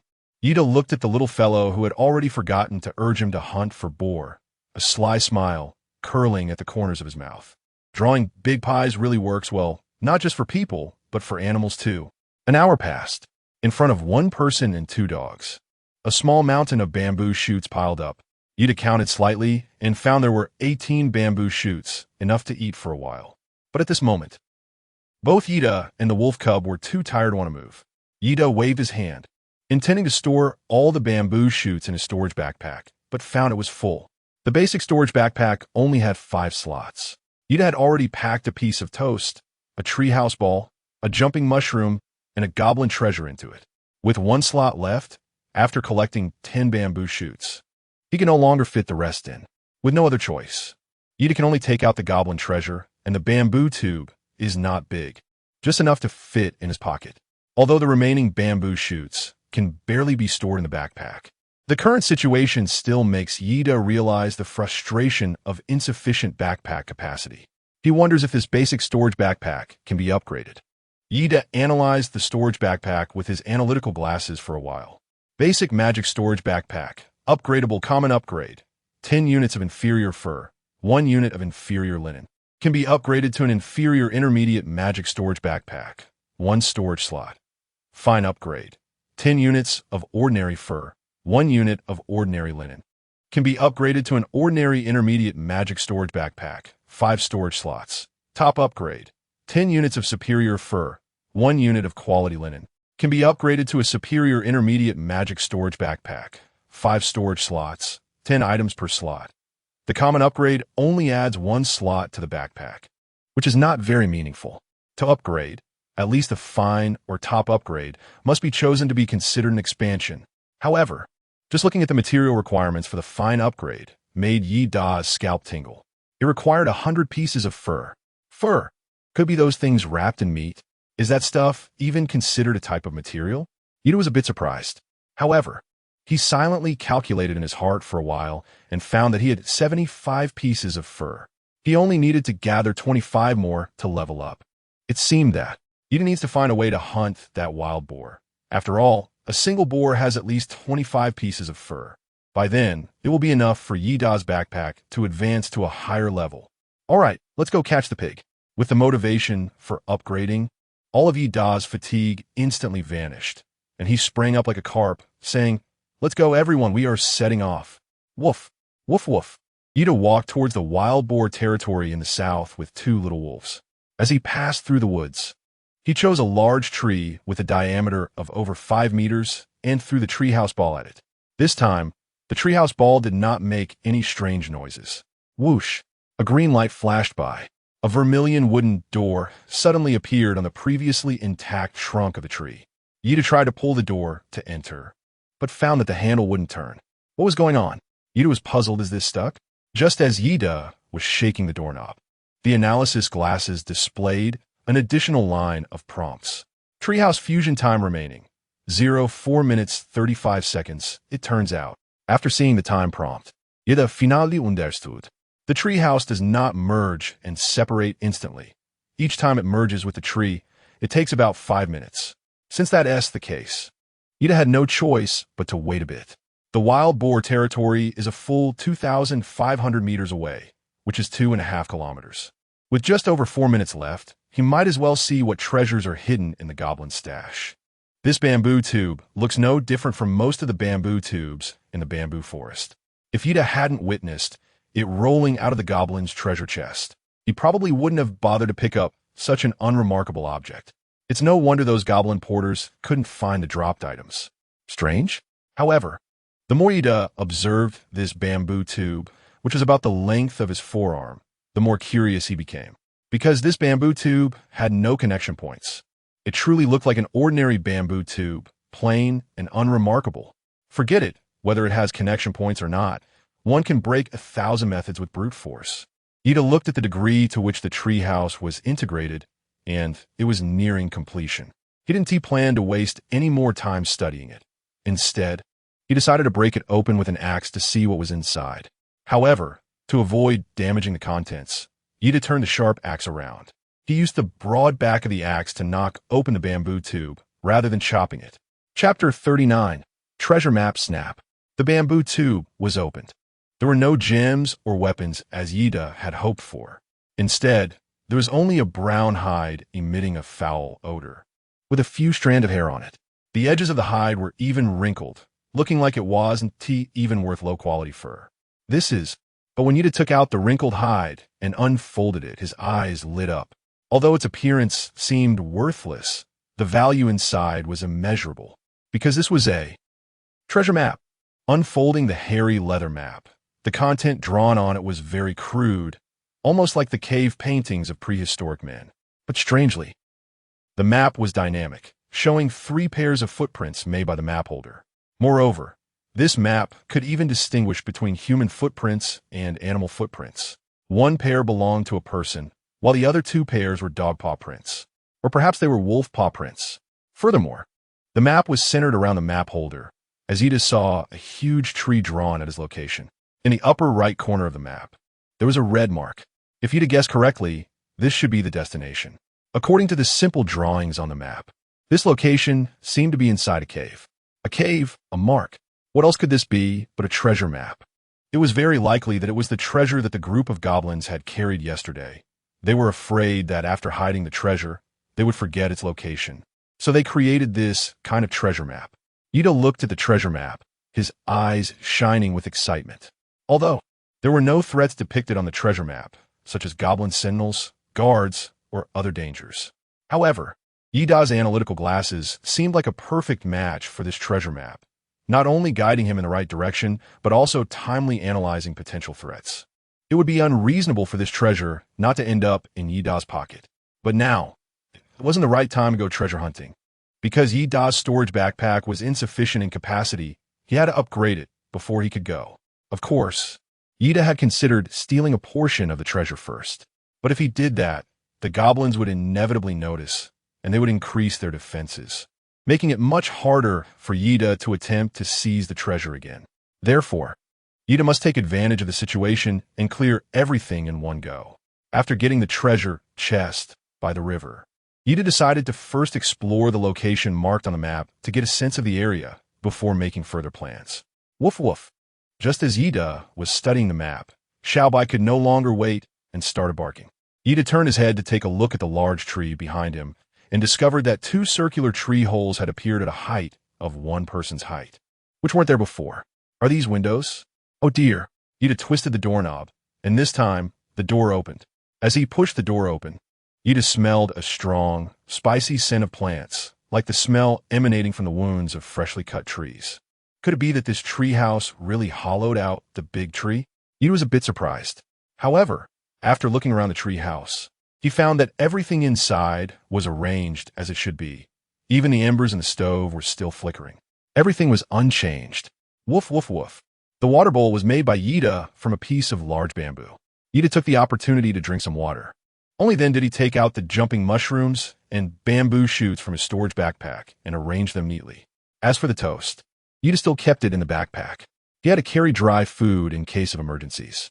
At worst, he would take it out and eat it when the backpack couldn't hold anything else. After cleaning out the backpack, Yida added some thick wooden logs to the campfire. Thin branches wouldn't burn well, and once the thick would burn down, it would turn into charcoal and continue to burn for a long time. Reluctantly, he had to turn off his phone and put it away. He set off. After Yida finished tidying up, he called the little ones to get ready for pig hunting. Instead, Xiao Hui sensibly walked towards the door. All right, then we'll leave Xiao Bai at home to watch over it. Yida deliberately patted Xiao Hui's head and said loudly, Xiao Hui, let's go catch a pig to eat. When the time comes, all the innards of the big fat pig will belong to you anyway. No one will fight you for it. Woof. Hearing about food, Xiao Bai perked up its ears suddenly. After Yida finished speaking, he decisively opened the door and walked outside. Just as Yida was about to close the door, Xiao Bai rushed out like a gust of wind, afraid that Yida would really not give him food. Hell, little rascal. After Yida tricked Xiao Bai out, he put away the treehouse again. It was much faster to pack up the treehouse than to set it up, and he finished in just a few seconds. Once the treehouse was stored away, Yida shouted, let's go. Woof. With one person and two dogs, they set off southward. The 5-kilometer journey took Yida almost an hour because the path was not as easy to walk as he had imagined. Mr. Zhou once said that there were originally no roads in this world. When many people walked, it became a road. But in the world where Yida was, it was clear that there were no people, so naturally there were no roads. It was fine when moving around nearby, because Yida was born in a grove of giant trees. The large trees absorbed the nutrients from the ground and even blocked the light for other plants, resulting in very little underbrush. However, once he left the giant tree forest, the situation was different. It was like a primitive forest outside, with thick undergrowth making it hard to walk. But for the treasure chest and wild boars, Yida is fighting hard. Chapter 40. Special treasure chest. Yida not only has to use an axe to clear a path through the grass, but he also has to be wary of snakes, insects, mice, and ants that might suddenly emerge from the grass, while paying attention to the uneven ground. In some places, it's truly absurd.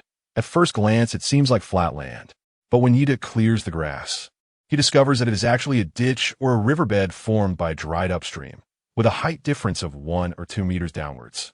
However, above it, the grass and plants can grow to the same height as those in other areas. At first glance, there seems to be no problem, but if one is not careful. Ayo, Little Bai let out a wail. This guy was careless again and stepped into thin air, rolling down into the ditch. Yida was at a loss whether to laugh or cry, but he sincerely wanted to thank the 2 little wolf cubs. If it weren't for them constantly helping him navigate and timely eliminating dangers, Yida would probably have been injured by now. The most dangerous moment was when Yida almost stepped on a snake. It was a snake with alternating black and white bands. Although Yida wasn't sure what kind of snake it was, it looked very venomous at first glance. At that moment, Yida almost stepped on it. It was Xiao Hui who discovered the black and white snake in advance, rushing up to bite the tail of the black and white snake, shaking the grass and drawing his attention. Yida barely escaped with his life. With a thud, as Yida swung his axe, he smashed a palm-sized spider, and a ball burst out. Yida was pleasantly surprised. He didn't expect this flower-faced spider to actually have a beast core. Along the way, Yida had no idea how many insects he had crushed and how many small snakes he had killed. However, most of the insects and small snakes did not explode with light balls.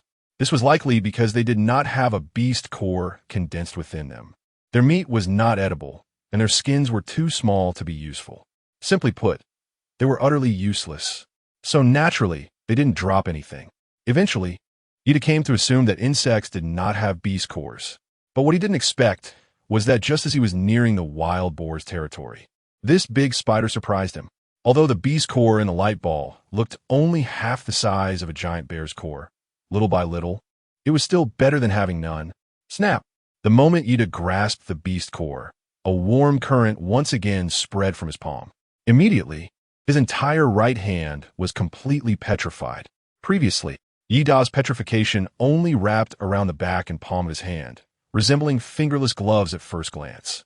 However, now the gray-black petrified skin completely covers his entire right hand, including his fingers and nails. although his whole right hand is covered with a thick layer of stone skin. Yida feels neither heaviness nor inconvenience. Instead, it gives him a strong sense of security, as if he has a thick layer of calluses on his hand. Tap! Yida curiously poked the trunk with his finger covered in stone skin. His fingertip, in a strange manner, pierced into the trunk effortlessly, without any resistance. Moreover, it seemed that as long as Yida wished, he could push his finger in deeper, until his entire hand was submerged. But the most amazing aspect wasn't the hardness brought by the stone skin, but the sense of touch. Yida originally thought that after covering himself with stone skin, his sense of touch would disappear or become less sensitive. But he clearly felt the coldness of his fingertips, the slight prick of the wood fibers, and the vibrant life force of the tree. Moreover, a small part of the tree's life force was slowly flowing out through the hole Yida had poked. Could this be the new ability brought by the stone skin? Yida was quite surprised. But unfortunately, his experimental subjects were trees. It would be more intuitive if he could conduct experiments on living organisms. Of course, Yida refers to the living monster. Woof, woof, woof. Xiao Hui and Xiao Bai barked wildly at the same time and rushed out. Yida thought they had discovered wild boars, so he quickly followed them. As a result, when Yida pushed aside the tall grass, he found himself in front of a wide black river. It wasn't that the water was black, but rather the riverbed was very dark. This made the entire surface of the river look like a black ribbon winding through a patch of green grass. A large portion of the river even sank into the grass, making it truly resemble a river buried underground. No wonder it was called a hidden current. Yida glanced at the undercurrent and then heard the barking of the wolf cubs. He followed the sound. Woof, woof, woof. 2 wolf cubs were actually barking at a black iron treasure chest. It's actually a black iron treasure chest. Did he find it so soon? What great luck! Yida's eyes lit up, and he wanted to step forward to open the treasure chest. But as soon as he got closer to the chest, the 2 wolf cubs immediately barked even louder. Little Gray even came over to tug at Yida's pant leg, looking anxious but unable to say anything. Okay, I won't move forward. Stop tugging, let go quickly. Yi Dasheng was afraid that his only pair of sweatpants would get torn, so he quickly tried to calm down Xiao Hui's emotions. However, the unusual behavior of Xiao Hui and Xiao Bai made Yi Dasheng realize that something was off. After all, the intelligence of these 2 little wolf cubs was not low. Although they couldn't compare to humans, they were definitely among the smarter ones in their kind. They wouldn't attack an inanimate object for no reason. Otherwise, it would be like a mad dog attacking everything in sight, including flowers, grass, and trees. Unless there was something wrong with this box. Treasure chest monster. It often disguises itself as an ordinary treasure chest, and when someone opens it, it pops out like a clown from a scary box, then opens its bloody maw to devour its prey. Yida was speechless upon seeing this prompt. The analysis glasses had analyzed something useless. A treasure chest monster could actually be referred to as a special treasure chest. But this world is indeed full of wonders. Even such bizarre creatures exist. Thank you all. Yida rubbed the heads of the 2 little wolf cubs. If it weren't for them, Yida would probably have been attacked by the treasure chest monster by now. Clap! Yida threw a stone at the treasure chest monster, but it remained completely still, just like a real treasure chest. However, with his analytical glasses and 2 little wolves as protection, Yida naturally wouldn't be easily fooled by the treasure chest monster. He was just considering how to kill this guy. It almost killed him. Yida has always been someone who repays grudges, so naturally, he wouldn't let it go easily. Sasha. Just as Yida was contemplating whether to throw the treasure chest monster into the water to drown it, or to set a fire next to it and turn it into a roasted treasure chest monster. In the grass behind Yida, a rustling sound suddenly emerged, and that rustling noise grew louder and louder. Something was approaching. Woo, woo, woo. 2 little wolves were staring intently at whatever was in the grass, their fur bristling, occasionally letting out low growls, looking as if they were facing a great enemy. Was there some kind of monster in the grass? Why were the 2 little wolves reacting so strongly? All the way here, both Xiao Hui and Xiao Bai had shown bravery in battle, completely unafraid of enemies. Especially Xiao Bai. Every time it spotted prey, it would dash out to hunt without notifying Yida, just like a cat spotting a mouse.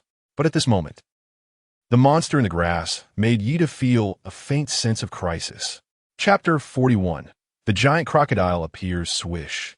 A giant mouth full of uneven sharp teeth emerged from the grass, snapping down at Xiaobai, who was standing closest to the grass. Fortunately, Xiaobai was already on guard and was quick on its feet. The moment the giant crocodile bit down, it had already quickly jumped aside. Crack! At that moment, the giant mouth bit nothing but air. Yida finally got a clear look at the true nature of the giant mouth. It was a giant crocodile with rough, brown-black skin, and just its large head was nearly 1.5 meters long. Not to mention how big the whole creature was. Woof woof, woof woof woof. Xiao Bai and Xiao Hui circled around it, barking incessantly. But after the giant crocodile's first failed attack, it surprisingly began to chase after Yida, trying to bite him. Digging in, Yida let out a startled cry and ran forward using both his hands and feet. But the giant alligator seemed to have locked onto him, quickly darting out of the bushes to chase after Yida, as if he were the best prey. Damn, he couldn't find the injured pig, but instead stumbled upon a giant alligator. What kind of situation is this? Crack, crack, crack. Yida heard continuous snapping sounds behind him, and a wave of bloody wind rushed in from his back. Damn it, the grass is right in front, running on the riverbank. Yida might barely be able to outrun the giant crocodile by a tiny bit. But if he ran in the grass, not to mention the immense resistance from the vegetation, just the fact that his line of sight was obstructed and he could easily trip over something was enough to give Yida a headache. At this moment, Yida found himself in a dilemma. Woof, woof. The two wolf cubs sensed their owner's danger and tried to help. However, these little guys were overly ambitious but quite weak. They couldn't even bite through the skin of a giant crocodile, let alone hunt it. It was already a miracle that the giant crocodile wasn't hunting them. Wow, crack. Just when Yida thought that these two little ones couldn't be of any help, he suddenly heard the crocodile let out a low howl, followed by the sound of its jaws clashing. What was going on? Yida heard the angry roar of the giant crocodile and felt it was strange, so he quickly turned his head to take a look. He saw Xiaobai biting the giant crocodile's tail and shaking it around. The giant crocodile was hurt and turned to bite Xiaobai. Therefore, these two little guys really have a strong fighting instinct. Yida ran forward a few more steps and saw that the giant crocodile had changed its target, no longer chasing him, but instead turning to attack the two little wolves. He finally came to a slow stop. Yida leaned on his knees and took several deep breaths, feeling a bit better after his nearly bursting lungs calmed down. Oh my, I'm so exhausted. If it weren't for the two little ones coming out to help, Yida would either be out of breath or swallowed whole by the crocodile. Woof woof. Snap snap. After Little White discovered that biting the tail was effective, it desperately tried to catch the giant crocodile's tail to bite. And soon, Little Gray joined the battle as well. The giant crocodile snapped its jaws together like a stapler, biting madly. But unfortunately, it couldn't catch either of the little ones, making it roar in frustration. However, even though the giant crocodile couldn't bite the two little ones, they had no ability to harm the giant crocodile either. Both sides were now fighting with agility and stamina. But once the little wolf cub's stamina ran low, what awaited them would likely be death. After all, for the giant crocodile, it was just a matter of time before it caught its prey. But for Little White and Little Gray, even breaking the giant crocodile's skin was difficult. This was an unfair battle from the very beginning. Yida naturally couldn't pin his hopes of victory on these two wolf cubs. He had to think of a way. Taking advantage of the giant crocodile being held back by the two wolf cubs, Yida quickly scanned the riverbank to see if there was anything he could use against the giant crocodile. Sand? Dig a pit, and then sharpen some bamboo to stick into the bottom? No, that would take too much time. The wolf cubs wouldn't be able to last that long. Or maybe make a lasso to lure the giant crocodile into it, and then hoist it up. But when Yida saw the size of the giant crocodile, he confirmed that there wasn't a single tree nearby that could lift a 400 or 500-pound crocodile. Even if there was, he didn't have the strength to turn such a tree into a trap. That wouldn't work either. What else was there? Poison? Poison the meat, and then lure the giant crocodile to eat it? That was actually a good idea. But Yida quickly realized that he had left the meat and poison pouch in the treehouse and didn't have them on him. And there was no suitable place to set up the treehouse nearby. If there were, Yida wouldn't need to kill the giant crocodile. He could just hide inside and be safe. Then he had an idea. Just when Yida was at a loss, he suddenly caught sight of a treasure chest not far away, and his eyes lit up. He quickly ran over to the chest and tied a piece of linen rope to the lid. After getting that done, Yida then whistled at the two little wolves and said, "Xiao Hui, Xiao Bai, bring that big guy over here." Woof! The two dogs immediately responded and ran towards Yida, barking. The giant crocodile, seeing that the two prey it had just been provoking started to run away, thought the prey was scared and immediately chased after them. "Xiao Hui, Xiao Bai, run fast!" Yida shouted. The two little wolf cubs understood Yida's words and immediately burst into full strength, creating distance from the giant crocodile. Yida stared fiercely at the three of them. The moment Xiao Bai and Xiao Hui ran past the treasure chest monster, Yida immediately pulled the rope on the chest lid. When the treasure chest monster was opened, the giant crocodile happened to run right in front of it. Snap! A huge, flesh-colored worm jumped out of the chest and bit down on the giant crocodile. The true form of this treasure chest monster looked like a gigantic earthworm, or rather, a sandworm. In any case, it was an incredibly ugly giant, with parts of it sticking out even larger than the chest itself. It was hard to believe how it managed to fit into that tiny box. But that wasn't all. The treasure chest monster, like a snake, opened its huge mouth, which was filled with sharp spikes, and actually swallowed the giant crocodile's head. The giant crocodile struggled frantically, but the treasure chest monster bit down and wouldn't let go, desperately trying to swallow the giant crocodile whole. Boom! Boom boom! The giant crocodile's tail thrashed against the ground, making a sound like drums, sending dust flying.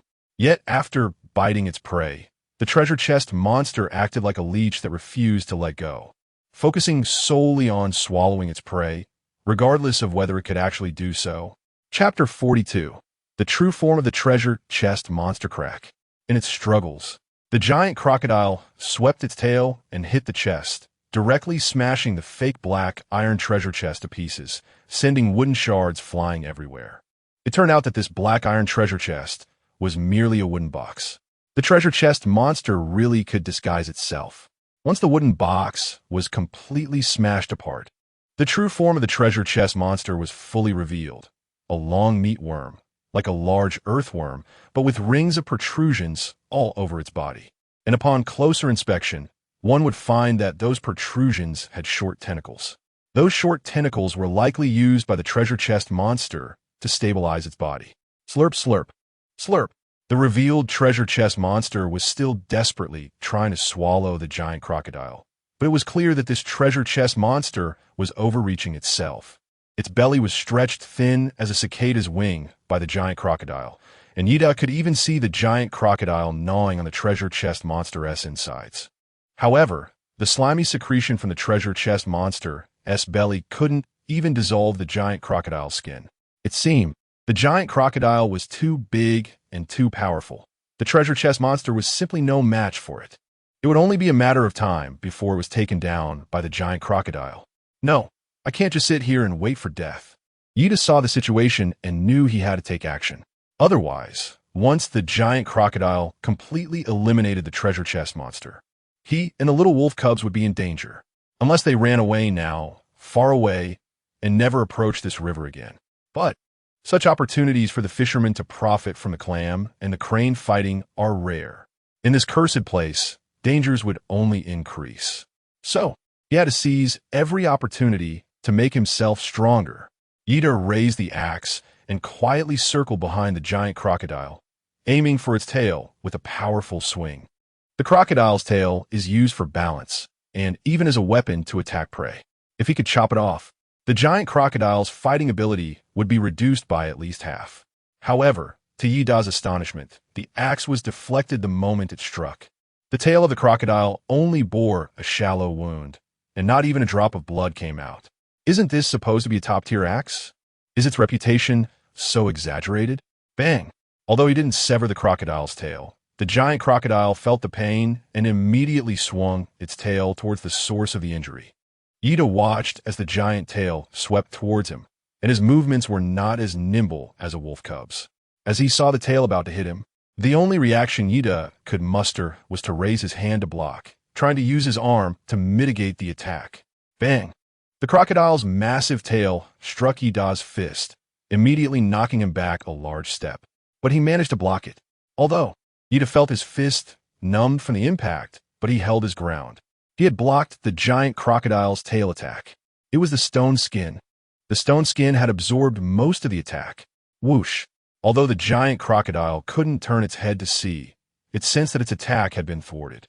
So, the giant crocodile swung its tail again, intending to attack once more. Woof! Woof! At this moment, seeing its master being attacked, it hurried over to join the fray. Crack! Little White used the same tactic again and bit down on the giant crocodile's tail. The giant crocodile, which had swung its tail halfway, could only lift it high, trying to shake off whatever was on its tail. Ida will naturally not let such a good opportunity slip away. Try my iron fist, you silly fish. Ida's fist smashed straight down onto the giant crocodile's tail vertebra, making a crack sound as the giant crocodile's body was crushed into a V shape. Uffed. Wow. The giant crocodile, in pain, slammed into the treasure chest monster's body, letting out a low howl. After the giant crocodile broke through, the treasure chest monster's entire body slumped down to the ground, turning into a dead, big sausage. The giant crocodile took the opportunity to break through the treasure chest monster's flesh wall and bit towards Ida again. But its movements were clearly much slower. Still dare to come.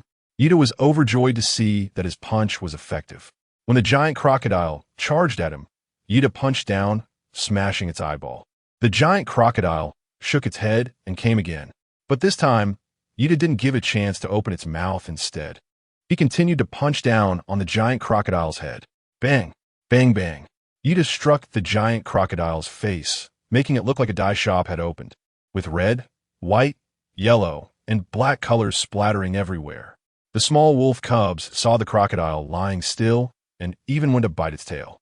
When they realized that the crocodile was indeed dead, they immediately surrounded Ida, barking happily. Woof, woof, woof. Ida reached out and rubbed the heads of the two wolf cubs, sitting down wearily and saying, "Yes, we won. Haha, that was really close this time. But with this round, we managed to get 2 beast cores in one go, so it was worth it." Just as Ida sat down, the treasure chest monster in front of him had already transformed into 4 light spheres. 1 beast core, 10 portions of treasure chest monster meat, 10 units of inferior wood, and a sapphire ring. What is this ring used for? Ida took the ring out of the light sphere. The ring was made entirely of platinum, intricately carved with complex patterns and set with a beautiful sapphire on the face. However, after analyzing it for a long time with his analysis glasses, he could only conclude one thing. The item's level is too high for analysis to succeed. Please try again. Too high a level? This blue ring was actually of a higher level than the lucky ring on Ida's finger. This hint immediately filled Ida with anticipation. He tried to analyze it once more. The result was still a failure. But through the hint from the analysis glasses, Ida came to a conclusion. This blue ring was not simple. Putting the ring on his finger, Ida felt very happy. Although the treasure chest was fake, the reward was definitely real. Ida has crushed another light orb. The meat of the treasure chest monster? Can it be eaten? When Ida thought of the treasure chest monster that resembled a giant worm, he was very suspicious about whether its meat was really edible. He took out a piece of meat wrapped in transparent thin skin. He wondered if this thing would taste like pig intestines, although the treasure chest monster looked very disgusting. The meat it dropped was quite intriguing. As soon as Ida thought of the bamboo shoot and pig intestine pot, his mouth began to water. However, it was not time to cook yet, but to upgrade. Ida had always been curious whether using his other hand to absorb a beast core would make his left hand the same as his right hand, gaining a stone skin gauntlet. However, the moment Ida grasped the beast core that the treasure chest monster dropped with his left hand, a warm current surged into his left hand. But that warm current did not linger in his left hand. Instead, it quickly flowed towards his right arm. Soon, his right forearm also turned gray, merging with his fist. It looked like he was wearing a long gray rubber glove. Once the upper arm was done, that arm would be fully evolved. Ida looked at the gray gloves on his arm, tried to exert force, and then relax. The speed at which the stone skin condensed and dissipated was much faster than before. This made him vaguely hopeful. Could it be that the larger the area covered by the stone skin, the better the overall effect? Moreover, I clearly used my left hand to catch the beast core. It was still the right hand that evolved, while the left hand remained unchanged. Does it mean that I have to fully evolve my right hand before I can start the evolution of my left hand? I wonder what the effect will be once the entire arm is fully evolved. Ida's heart stirred, and he quickly turned to look at the giant crocodile. He saw that the motionless giant crocodile had now turned into a pile of light orbs. It seemed, today he should be able to upgrade his entire arm to stone skin. Ida suden bejame ejitet. Chapter 43. The backpack is full again. The corpse of the giant crocodile turned into 4 glowing orbs. Beast cores, 50 portions of crocodile meat, 5 portions of internal organs, and 35 crocodile eggs. Eggs. Ida looked at the densely packed, white spheres in the light ball and was also stunned. However, after seeing so many eggs and pieces of meat, he started to feel a bit of a headache because there was no place to put them. Ida's magical storage backpack can only hold 50 units of items at a time. Right now, the crocodile meat alone has already taken up 50 units.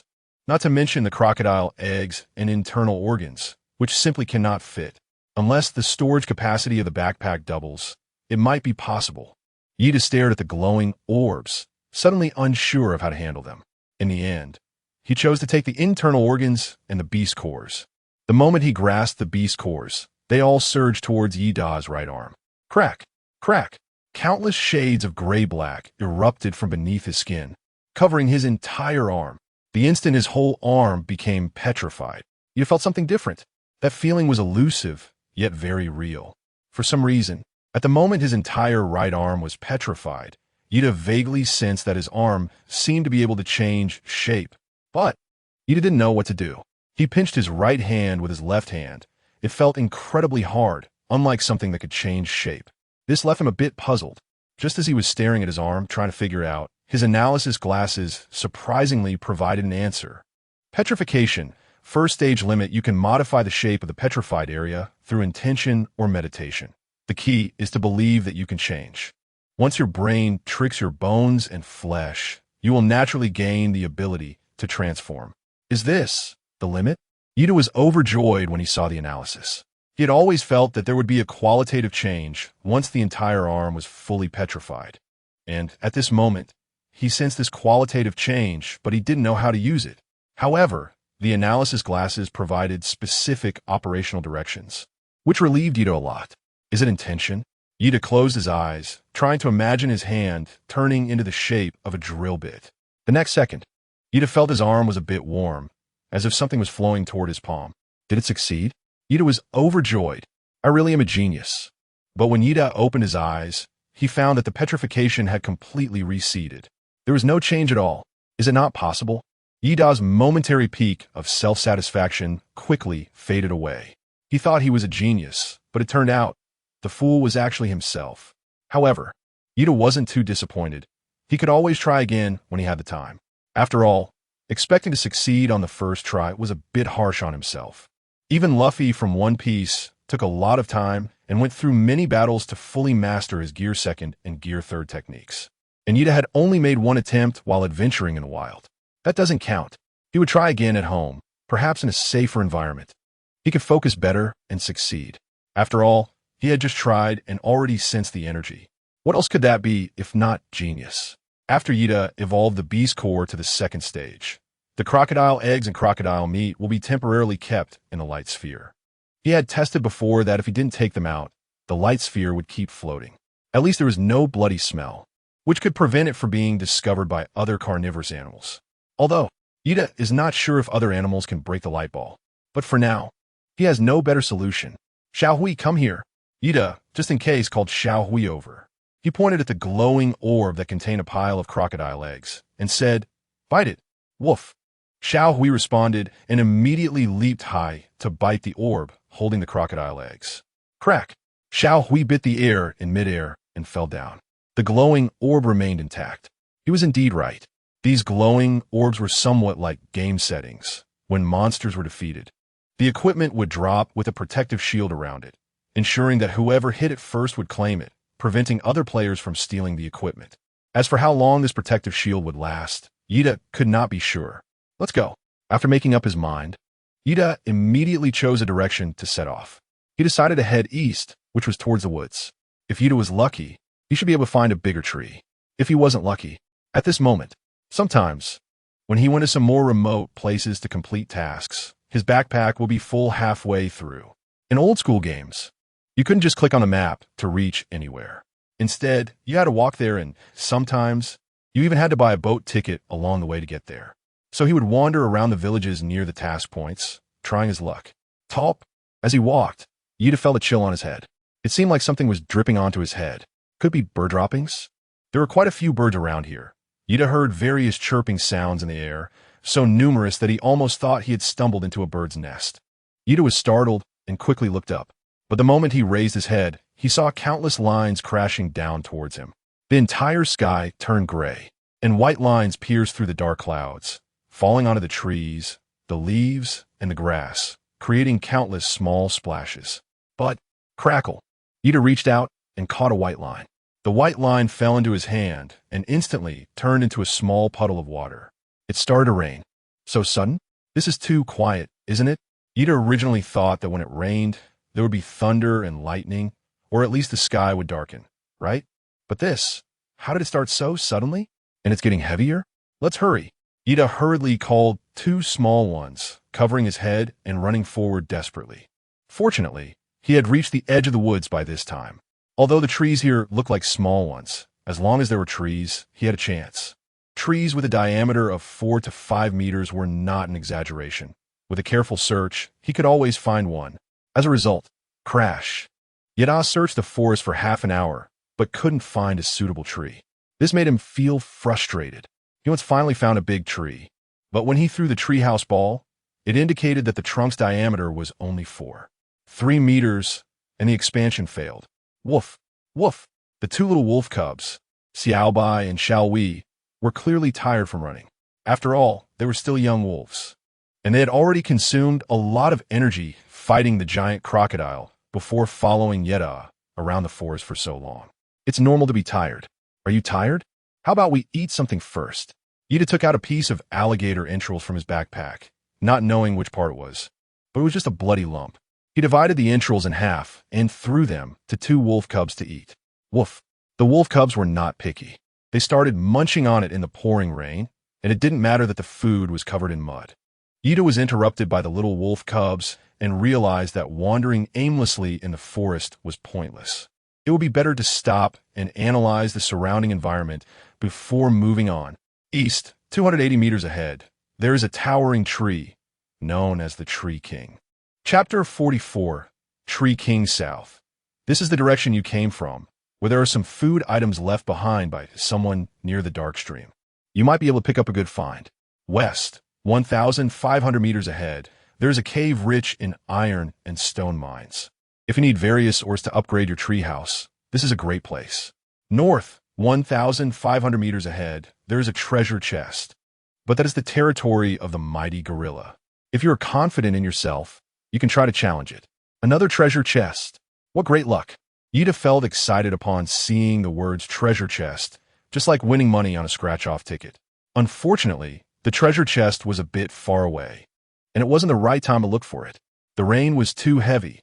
Yuta had to find a place to set up his treehouse first.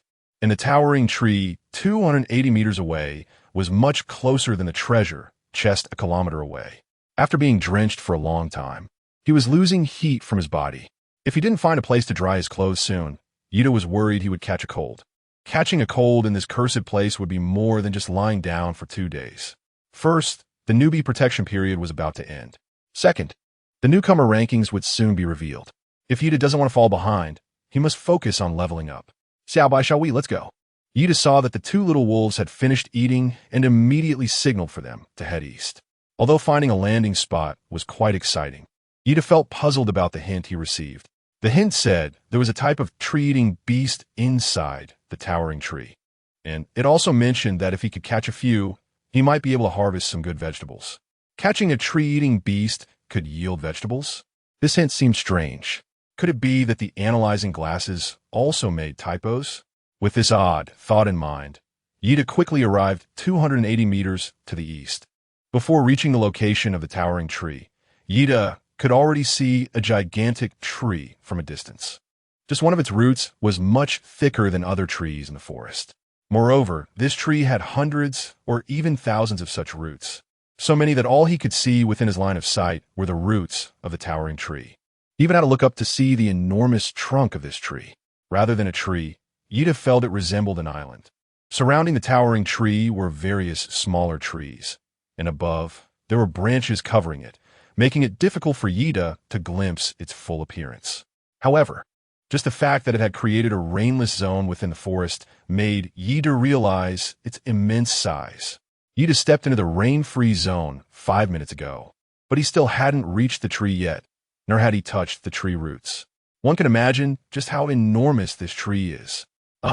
When Ida finally arrived under the tree, he found that even if he threw the treehouse ball with all his might, he couldn't get it to reach the trunk. It could only touch the roots at most. The diameter of the roots was only 2 or 3 meters, which was far from the standard for unfolding the treehouse. This left Ida quite troubled, but at this moment, he could only try anything as a last resort. He took out the treehouse ball and threw it with force at the thickest tree root he could find. Snap! The moment the treehouse ball made contact with a towering tree root, several options popped up before Ida. Unfolding successful. Since the tree is too tall, please choose the position to unfold the treehouse. 1. Bottom layer, 1 to 50 meters. 2. Lower middle layer, 51 to 100 meters. 3. Middle layer, not available. Please upgrade the treehouse to level 5 to unlock. 4. Upper middle layer, not available. Please upgrade the treehouse to level 10 to unlock. 5. Upper layer, not available. Please upgrade the treehouse to level 20 to unlock. This tree is actually over 100 meters tall. 100 meters is equivalent to a building with more than 30 floors. But the height of this tree at 100 meters is only referred to as the lower middle layer. How high could the top layer of this tree be? Unfortunately, Ida's treehouse hasn't reached the standard for the middle level, so he can only choose to open it on the ground floor or the lower middle level. But here's the problem. If the door of the treehouse is opened at the lower middle level, let's assume it's opened at the lowest position of 51 meters. How should Ida go up? He can't possibly climb a 50-meter high tree with 2 little wolves and then open the door to enter the treehouse. Can he? Although the tree roots are layered and there are places to climb, even with stairs, climbing up 30 floors is quite exhausting, let alone climbing a tree to a height equivalent to 30 floors. Yidagwan felt his hands go weak just thinking about it, and he had just gotten caught in the rain. Now, with the wind blowing, he couldn't stop shivering. Climbing a 30-story tall tree in this situation, Ida might as well dig a hole and bury himself. It would be more comfortable to die that way. Choose the bottom. Ida thought for a moment and decisively chose the lower position. The treehouse ball flashed by and sank into the tree roots. The treehouse ball disappeared, but the door did not appear. Ida tried hard to look up, wondering if the door had appeared on the trunk above the tangled roots. But after searching for a long time, he didn't see the treehouse door on the trunk, only the layers of intertwined roots. No way. Ida let out a cry of despair. Do I really have to climb the tree, layer by layer, to find it? He heard the little wolf cubs at the base of the tree barking. Woof, woof, woof. Ida was worried that the 2 little guys were in danger, and he quickly looked down, but at the moment he looked down, he saw a green object popping up from the gaps in the trees, resembling a lush head of cabbage. However, Ida was almost 100% sure that it was definitely not cabbage, but a creature that looked like a vegetable. Chapter 45, Selling Explosive Lunch Boxes Swish. If he hadn't seen it with his own eyes, Ida would have thought he was dreaming, but that thing was running too fast. Plus, he was in midair, so he couldn't quickly go over to confirm. However, Ida suspected that it was the legendary tree-eating beast. Woof, woof, woof. Just as Ida was studying this tree-eating beast, 2 wolf cubs started barking below. The moment Ida saw the wooden door appear, he felt a rush of blood to his head. Why did it have to show up now, after he had just climbed for half a day? It felt like all his effort had been in vain. But there was no other way. Ida had to slide back down along the tree roots. Woof. As soon as Xiaobai saw Ida coming down, it immediately stuck to him, wanting some affection. Ida rubbed Xiaobai's head and said, "Let's hurry inside to warm up by the fire. It's freezing out here." Yikes! Ida twisted the doorknob. Although the door appeared, he felt a faint disappointment that had opened under the trunk. He couldn't quite explain why. Although it was more convenient to enter and exit, he felt he missed out on the view from above and couldn't see the whole picture of the forest, which left him a bit regretful. With a push, he entered the house. Ida took off his wet clothes and black iron chestplate, wrung them out, and hung them on a bamboo rack over the fire to dry. Although his clothes were soaked, the yellow mud that had stuck to them was finally washed clean. At least the clothes wouldn't be stiff and uncomfortable to wear. Swish, swish, swish.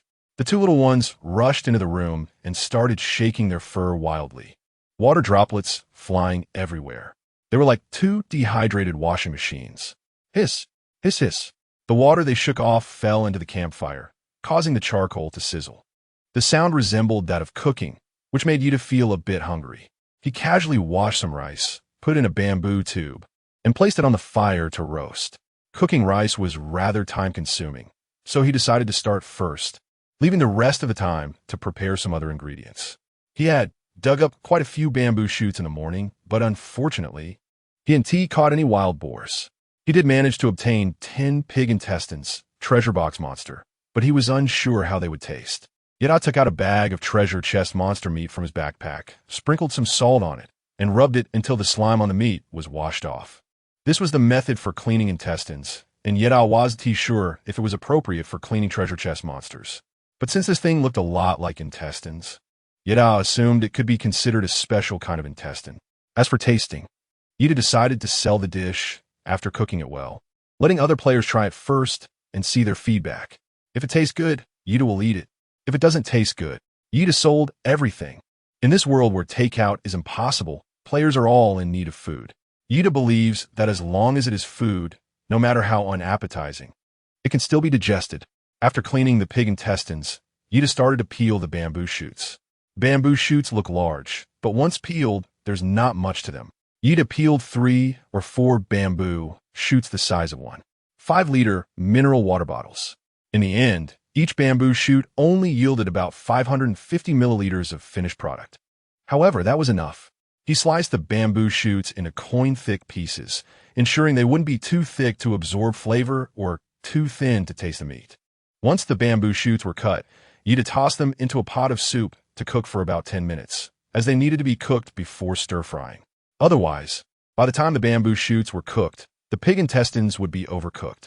While the bamboo shoots were cooking, Yuta heated the pan and slowly rendered the fat from the intestines, keeping the heat low. The intestines themselves contained fat, so there was no need to add extra oil. When the intestines turned a light golden color, the bamboo shoots were just about to boil.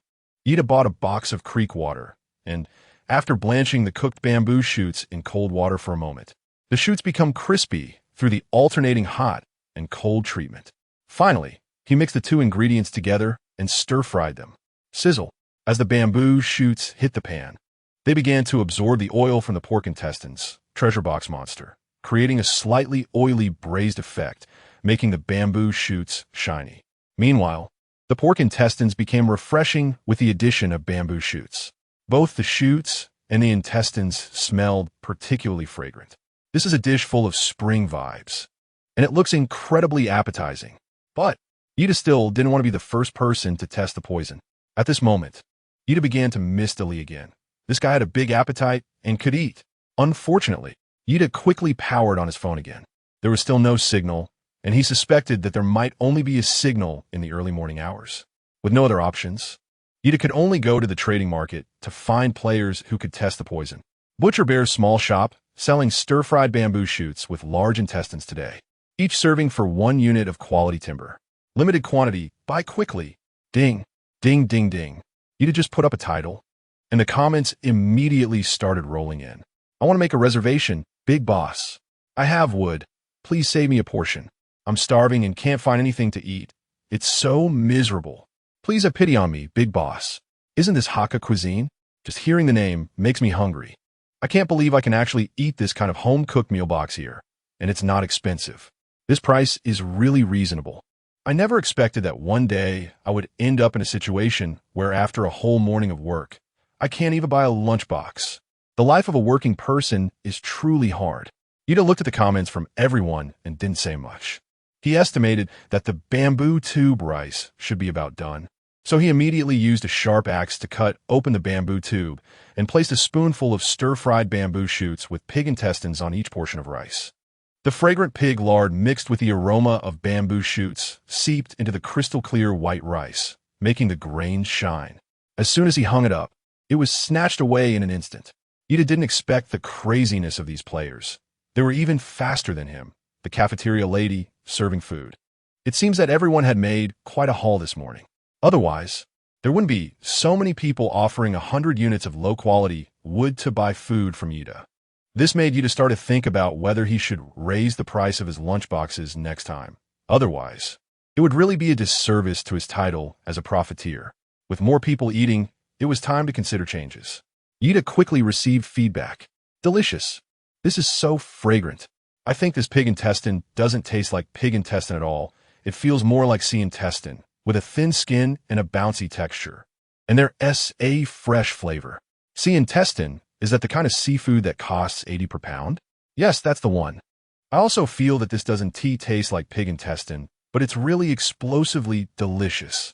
The fatty intestine is chewy and bouncy, paired with bamboo shoots to cut through the richness. The satisfaction is through the roof. Right.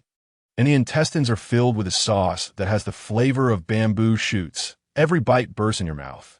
Paired with white rice, it's simply unbeatable. Just too bad I can't afford a second serving, otherwise I could finish 10 of them. I envy you guys, just hearing about it makes my mouth water, but unfortunately, I only have flax and stones. I can't afford a lunchbox. Woo-woo. Hey, upstairs, don't you chop wood? Even if you don't chop, there are plenty of dead branches in the forest. Just be diligent and pick up 100 units in the morning. Absolutely no problem.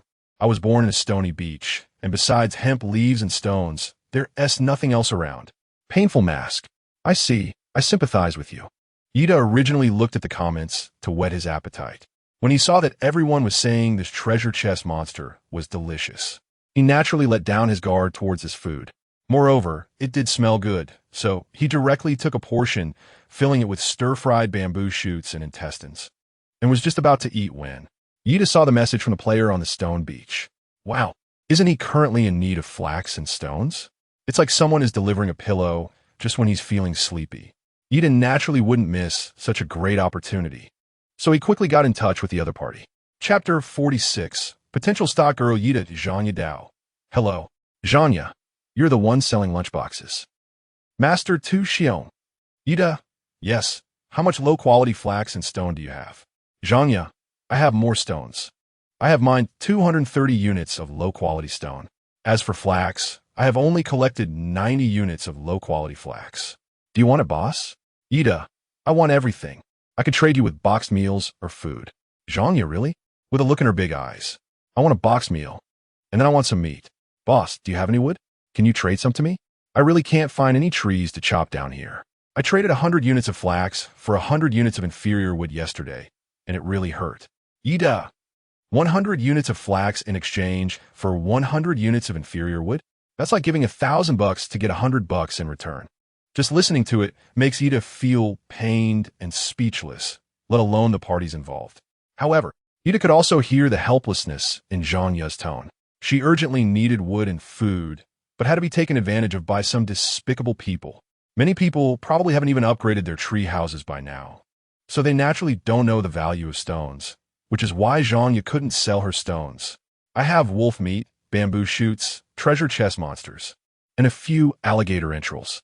But this gave Ida the opportunity to say, what do you want? We can negotiate. Zhanya, big boss, you are too strong. It's only the second day, and you've already gotten so many things. It feels like this season's newcomer king is none other than you. Ida, it's just SOSO, third in the world.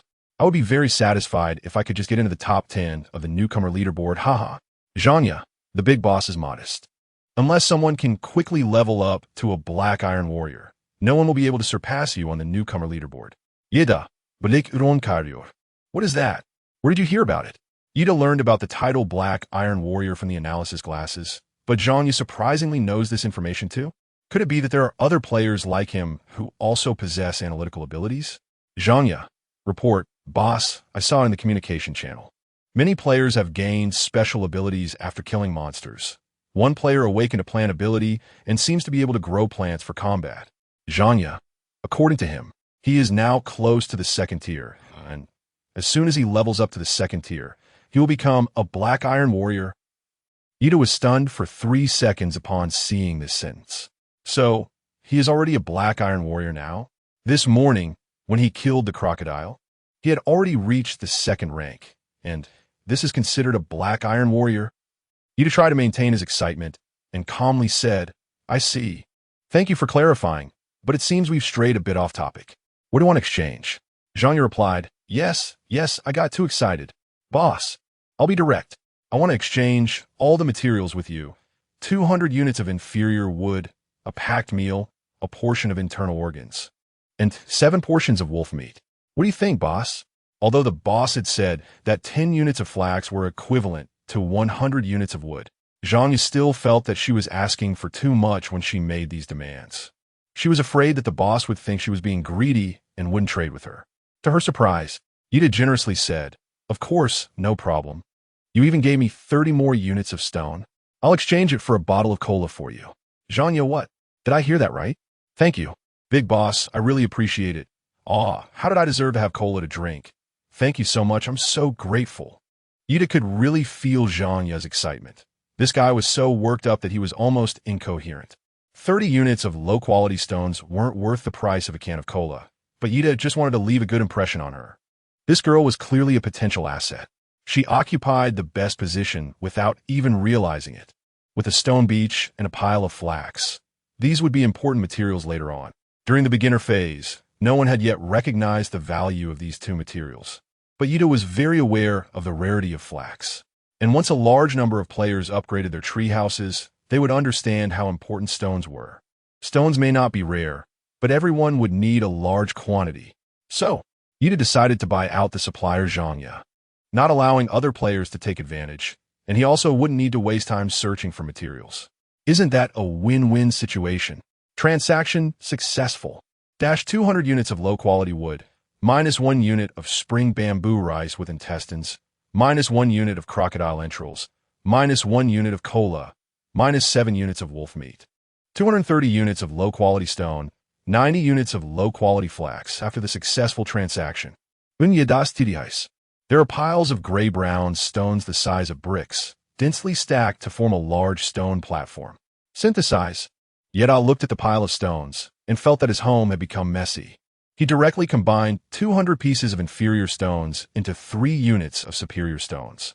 A flash of white light passed over the gray-brown stones. The next second, 3 microwave-sized white jade stones appeared in front of Yeda.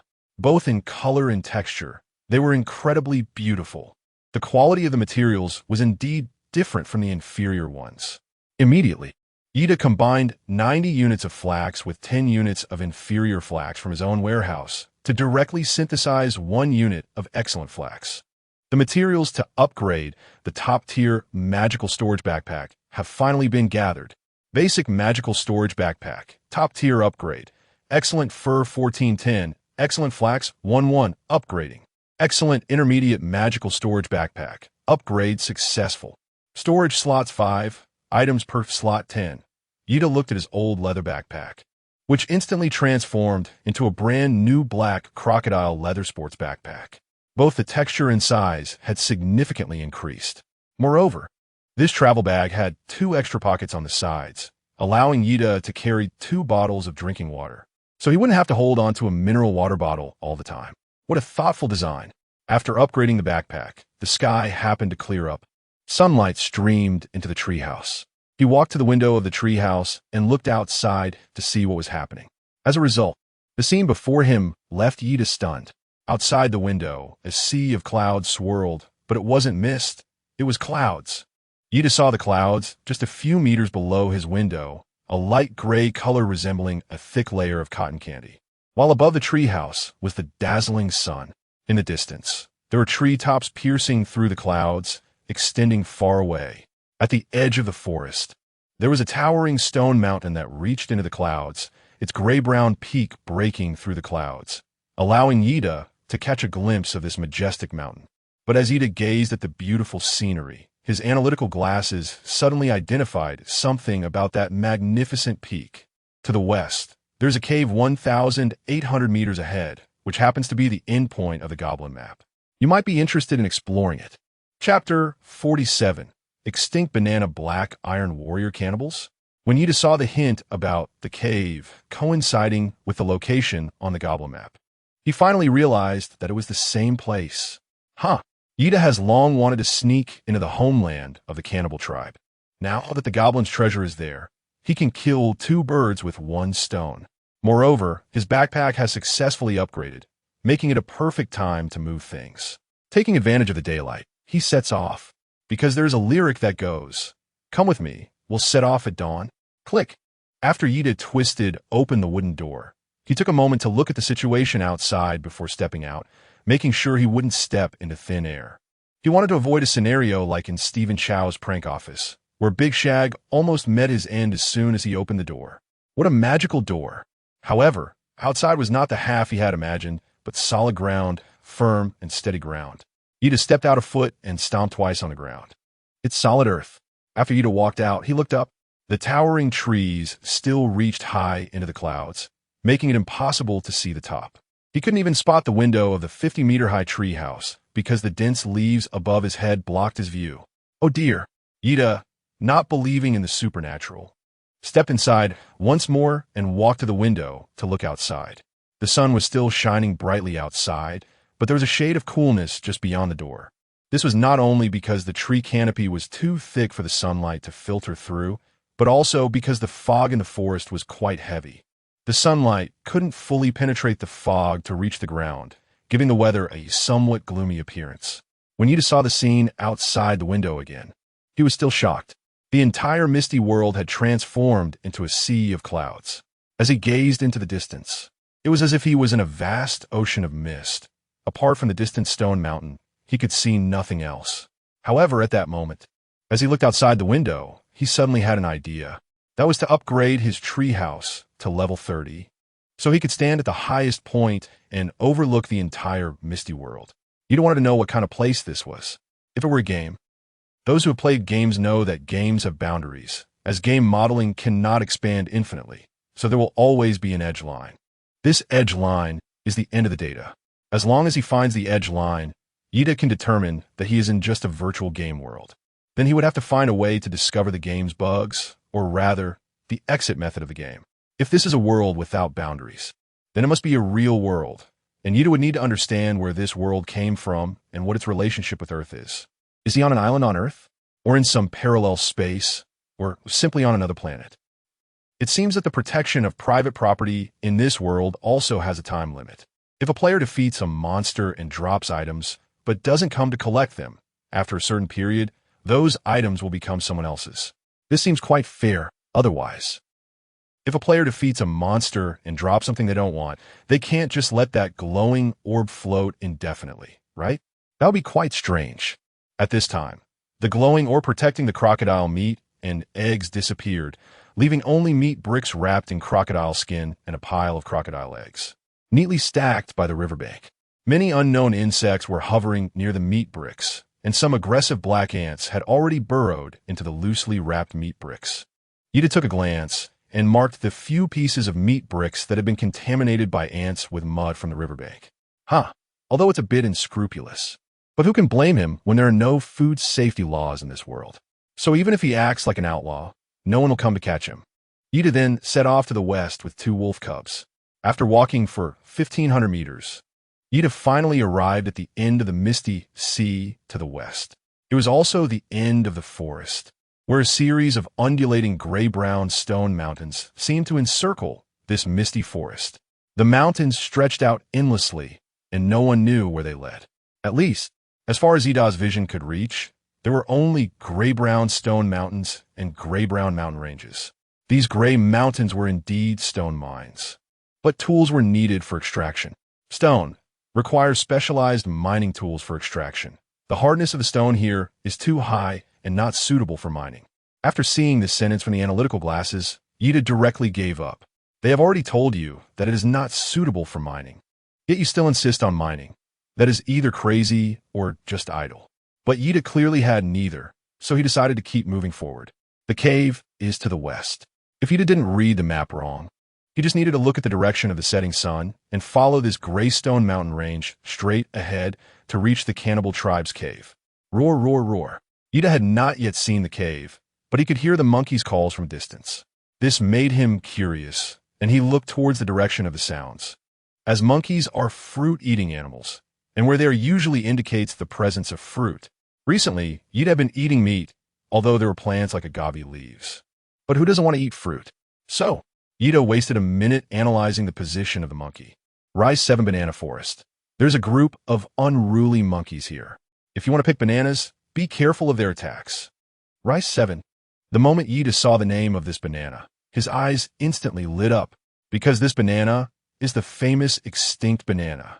It is said that this type of banana is fragrant, sticky, and exceptionally sweet.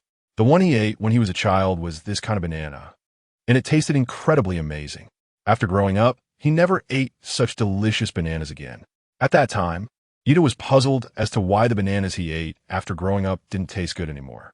Even banana oil didn't smell as fragrant as it did when he was a child. Therefore, he specifically searched online. It was then that he learned that this banana, called damaki, was driven to extinction due to a fungal infection known as yellow leaf disease. He was even curious as to why just one disease could wipe out bananas worldwide. As he continued to investigate, he discovered another fact. It turns out that bananas cannot reproduce sexually and can only clone themselves through asexual reproduction, which means all bananas come from the same mother plant. The consequence of having the same mother is that damaki has no resistance to this fungus. Yellow leaf disease swept across the world's bananas like a plague, ultimately leading to the extinction of damaki bananas. But now, Ida believes that many players also want to eat fruits. If he could get some bananas to sell. But lunch boxes need to be made, while bananas can be sold as soon as they are hung up. It's easy to see which is more difficult. As for the monkeys, Xiaobi, Xiaobe, go. With a command from Ida, the 2 wolf cubs immediately barked and rushed towards the banana grove.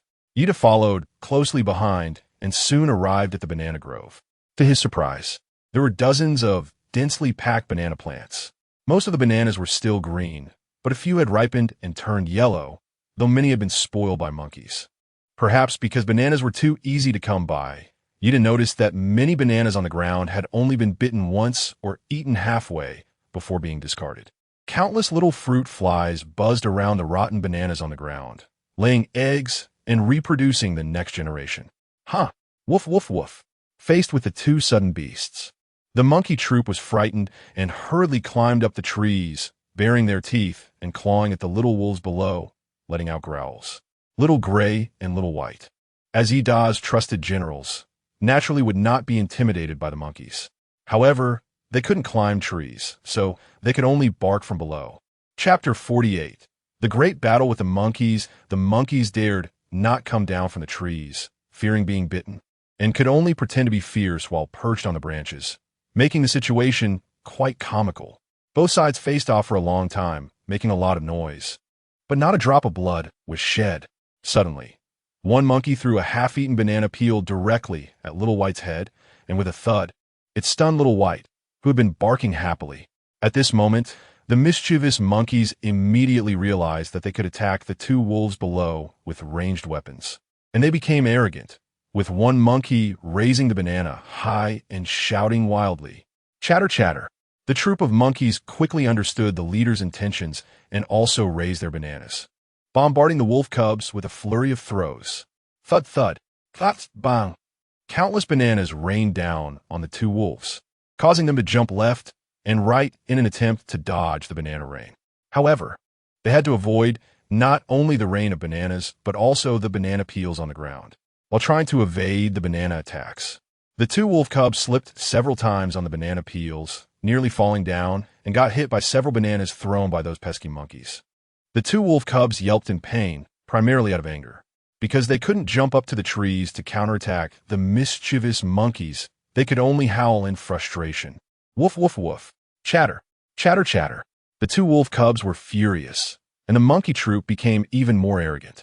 They even made faces at the little wolves. Bang! Eden naturally wouldn't stand by and watch his 2 favorites being bullied. He secretly circled behind the group of monkeys and smashed a banana tree with a punch. Squeak, squeak, squeak, squeak. The three monkeys on the banana tree felt the tremor and were momentarily stunned. Suddenly, the banana tree began to topple.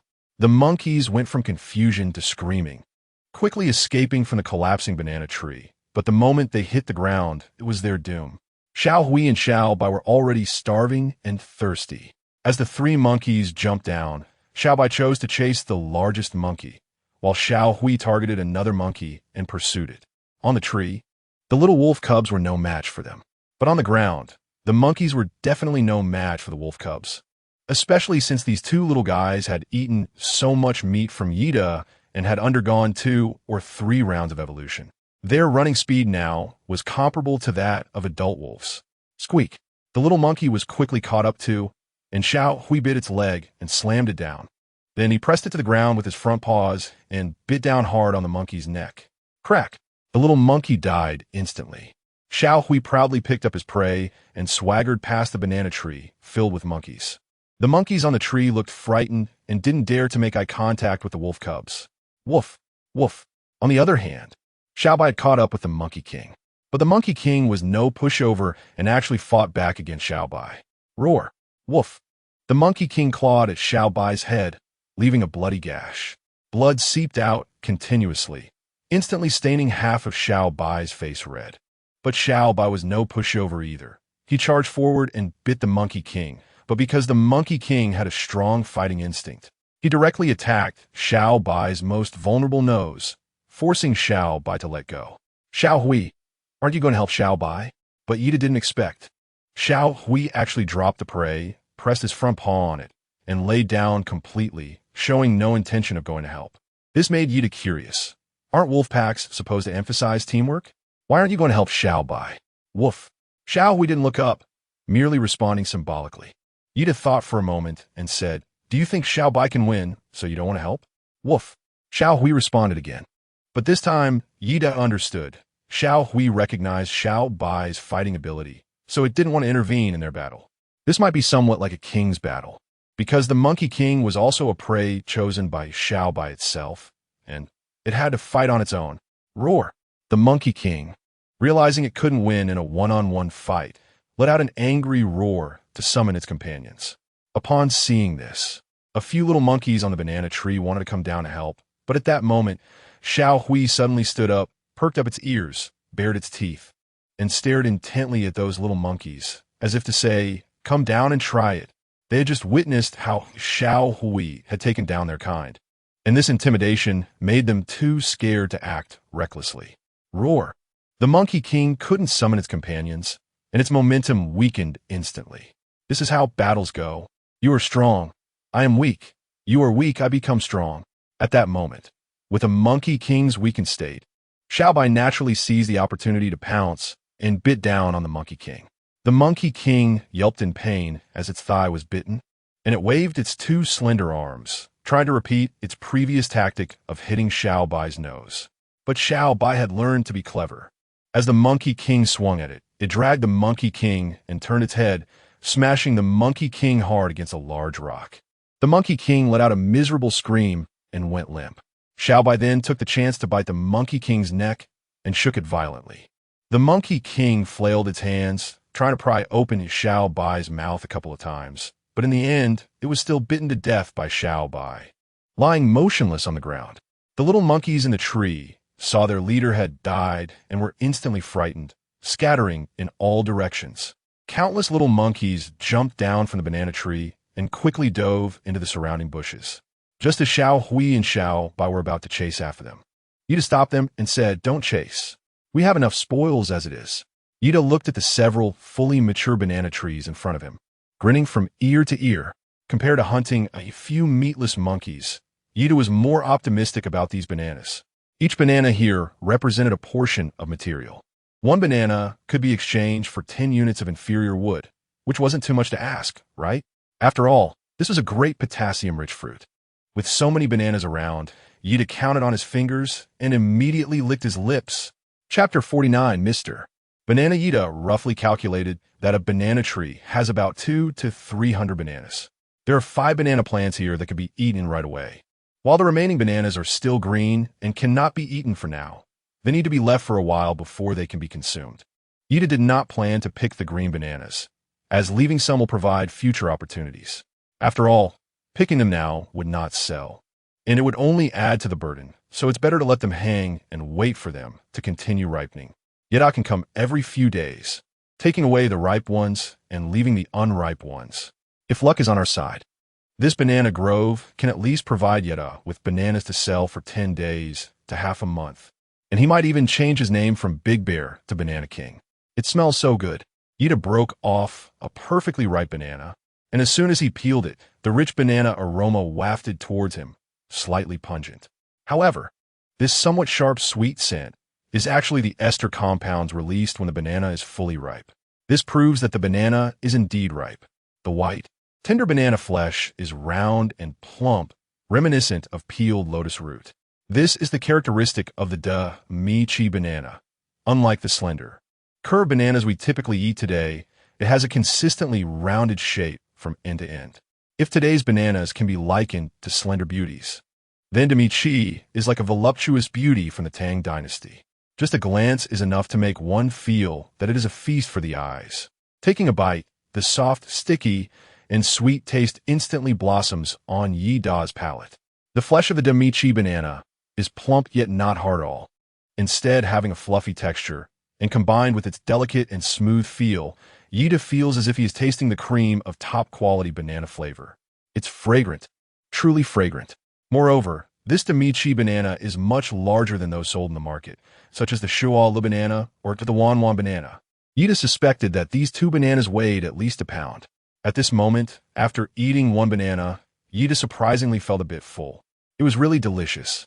Trading market, 7 bananas for 1 root of extinct rice, exchanged for 10 inferior wood. Yida picked a bunch of bananas and hung it up in the market. He originally thought that by directly bringing a bunch, which consists of a dozen or so clusters of bananas, into the market trading channel, he could sell it right away. However, his market stall displayed 1 bunch of bananas. Yida was speechless when he saw this unit. Wasn't this market too unintelligent? He originally thought that he could just throw the whole bunch of bananas into the trading market and sell them individually, but instead, he had to cut them open first to sell them one by one. Helpless, Yida could only take the bananas out of his storage backpack again, cut them into individual pieces, and put them back in the backpack, but this took up a lot of space. Although Yida's backpack had already been upgraded, it could now hold a total of 10 groups of 20 slots, which meant it could only fit 200 bananas at most. And it couldn't even fit a whole banana tree, let alone 4 more banana trees.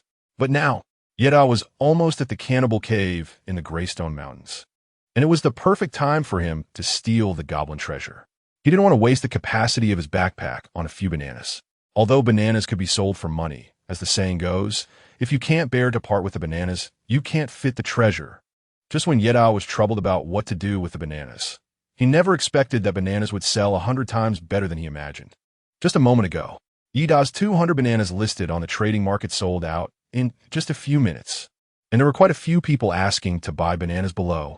Tree-ripened, extinct rice, 7 bananas for 1 unit of regular wood. Damn, you bunch of animals. Your hands are so fast. I just saw it, and the bananas were snatched up. How desperate are you to even grab the bananas from the bear-slaying boss? Boo-hoo. I came a step too late. I'm asking for bananas. I want to eat bananas too. 10 units of inferior wood. The bear-slaying boss is really being kind this time. I want to buy bananas. May I ask if the boss has any bananas left? Same request. The bananas that Yida Gong just put into his backpack were all instantly converted into 200 units of ordinary wood, causing his backpack to overflow. Synthesize. 200 units of ordinary wood, 20 units of fine wood. It occupies 1 slot, which is still acceptable, since they sell so well. Yida decided to cut down all the ripe bananas, turning them into individual pieces to sell. As a result, those players, who usually didn't know what they were practicing, were as fast as if they had been single for 18 years. And Yida's listings were snatched up the moment they went live.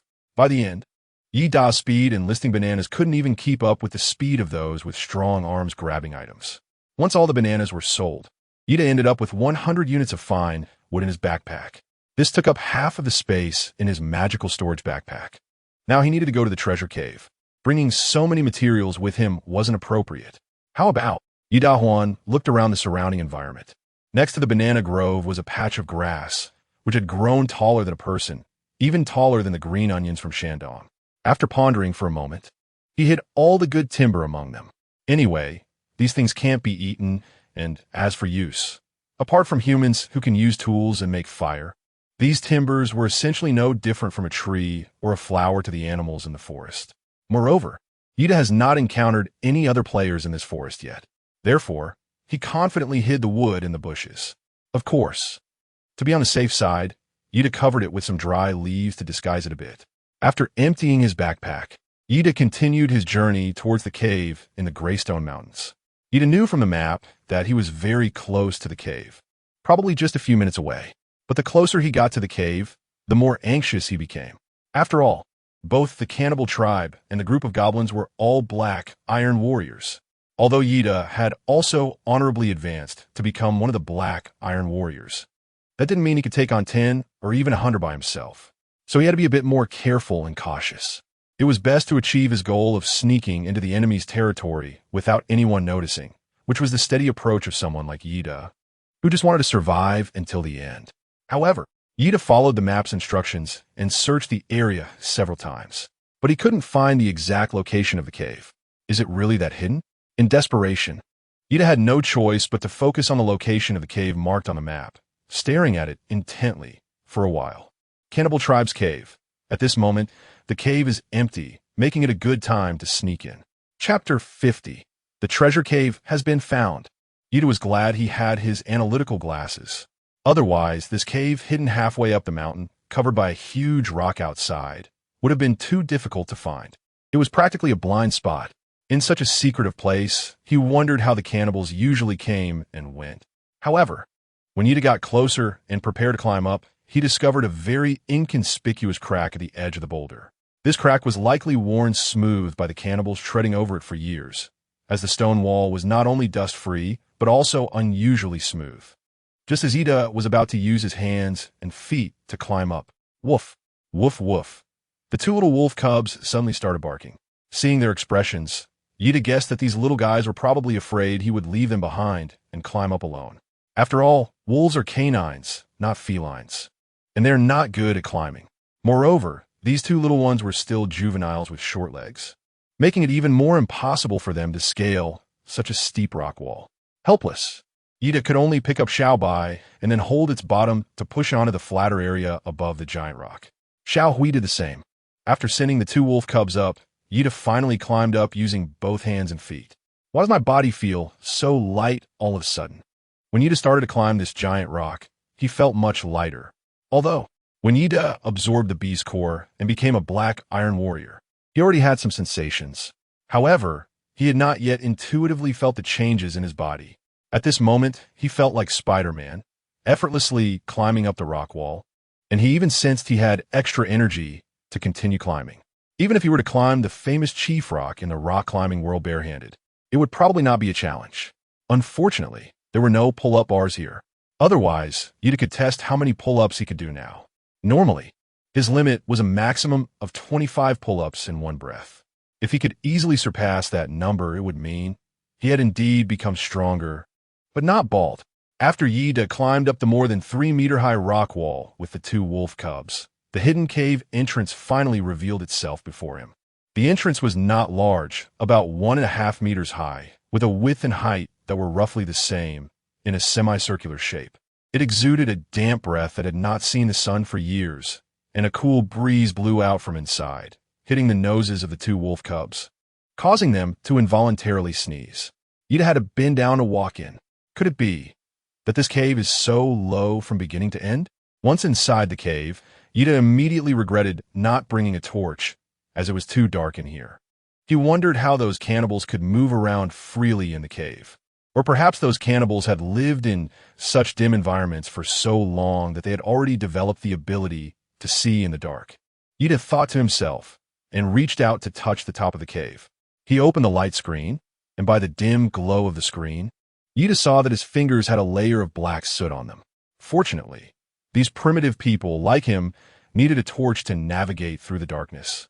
Yida touched the carbon soot at the top of the cave, indicating that the cannibal tribe often passed through here with torches.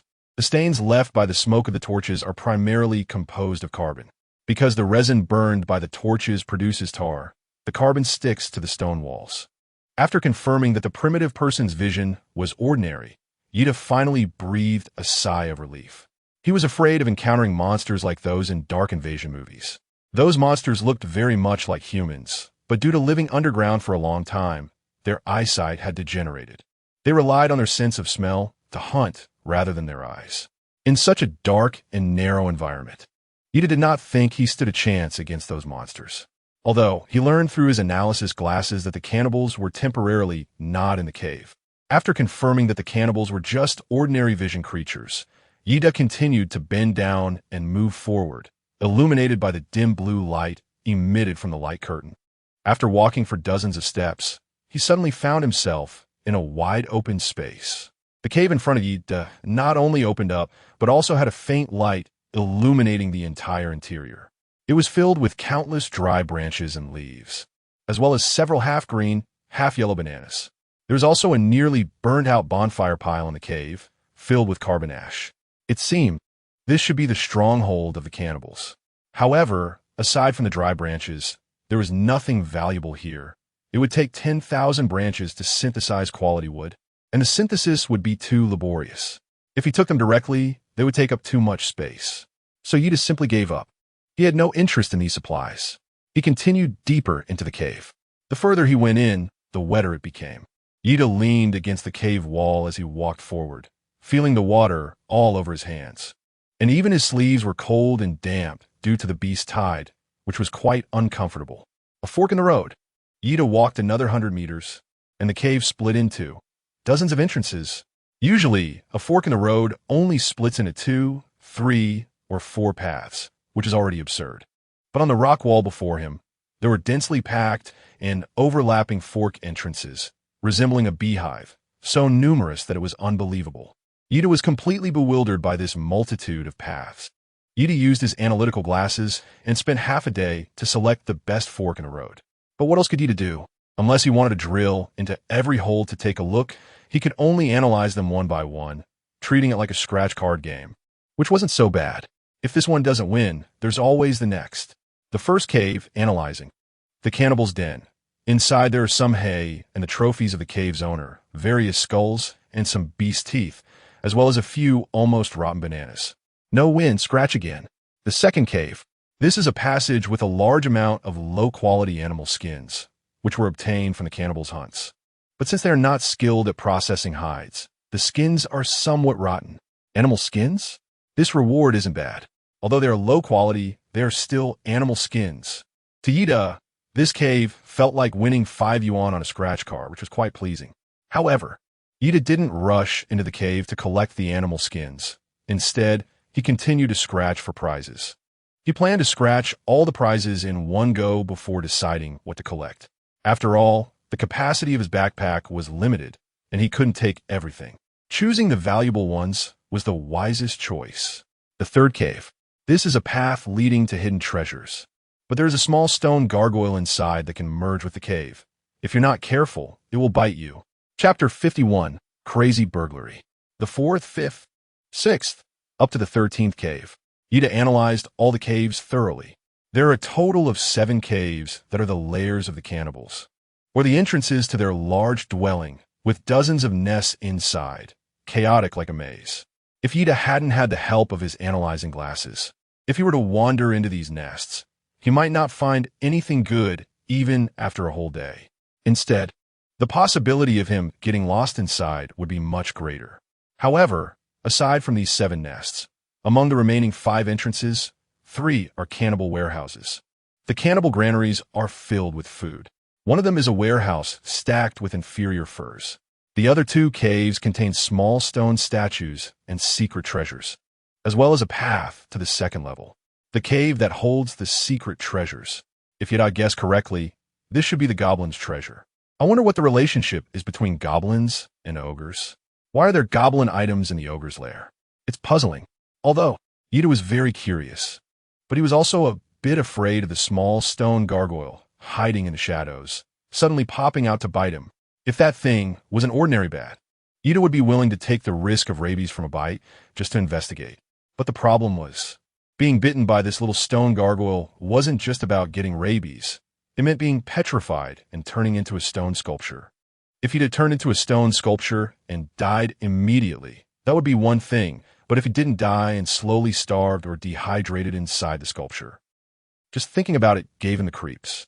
As for the last special hole, the answer given by the analysis glasses was as follows. Path to the second floor.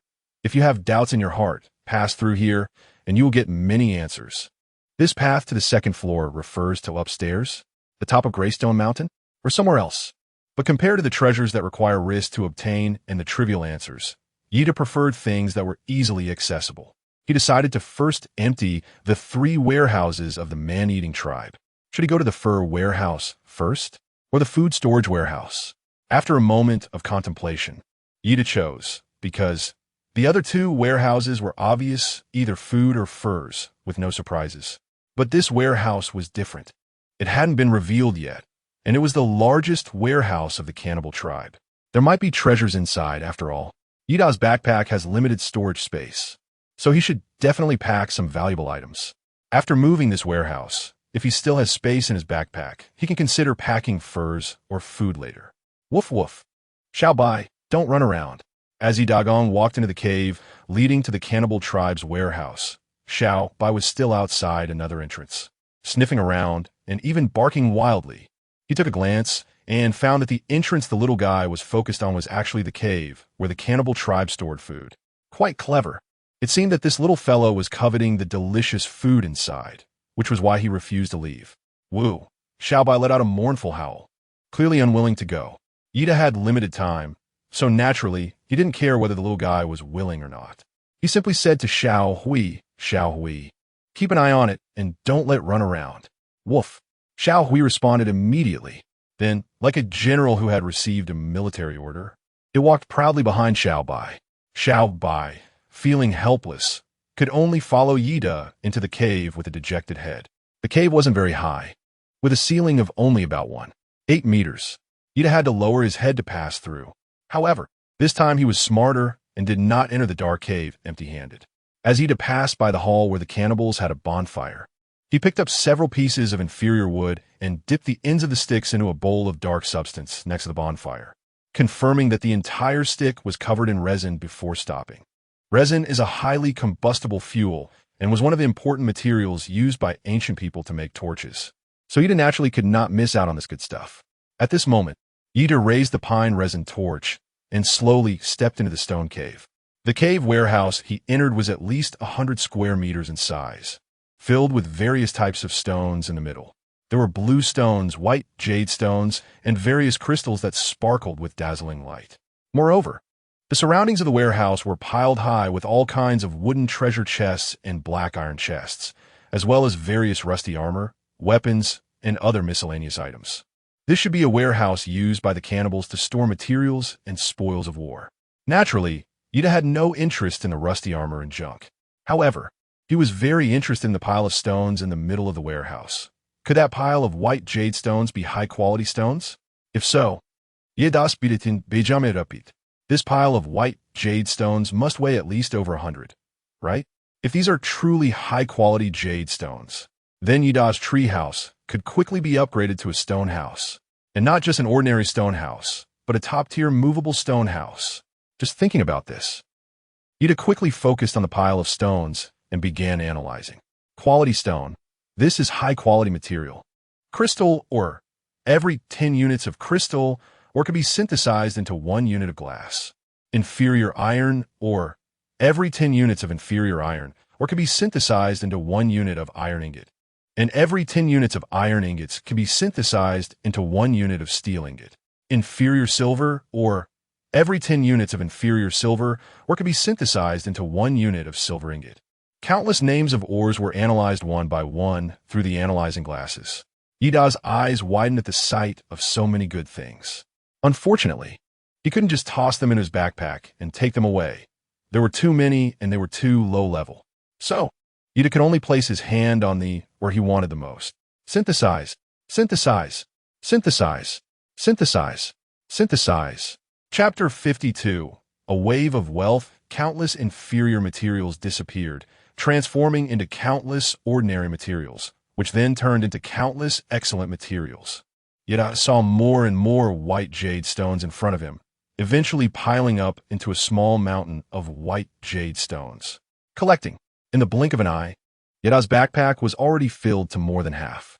More than 100 pieces of high-quality stone were more than enough for Yada to upgrade to a top-tier stone house. He just needed some other materials now. Right, what else was needed to upgrade the stone house? Since there were quite a few materials required for upgrading the stone house, Yada couldn't remember them all at once, so he simply opened the upgrade conditions for the tree house to take a look. Stone house top-tier upgrade. Excellent stones 116 units, excellent with 010, high-quality mud 01, glass 020, can be upgraded to a top-tier stone house after upgrade. Can build a fireplace, basic workbench, smelting furnace, potion station, etc. Excellent stones are enough. Mud, it seems there isn't any here. So, what is missing is glass.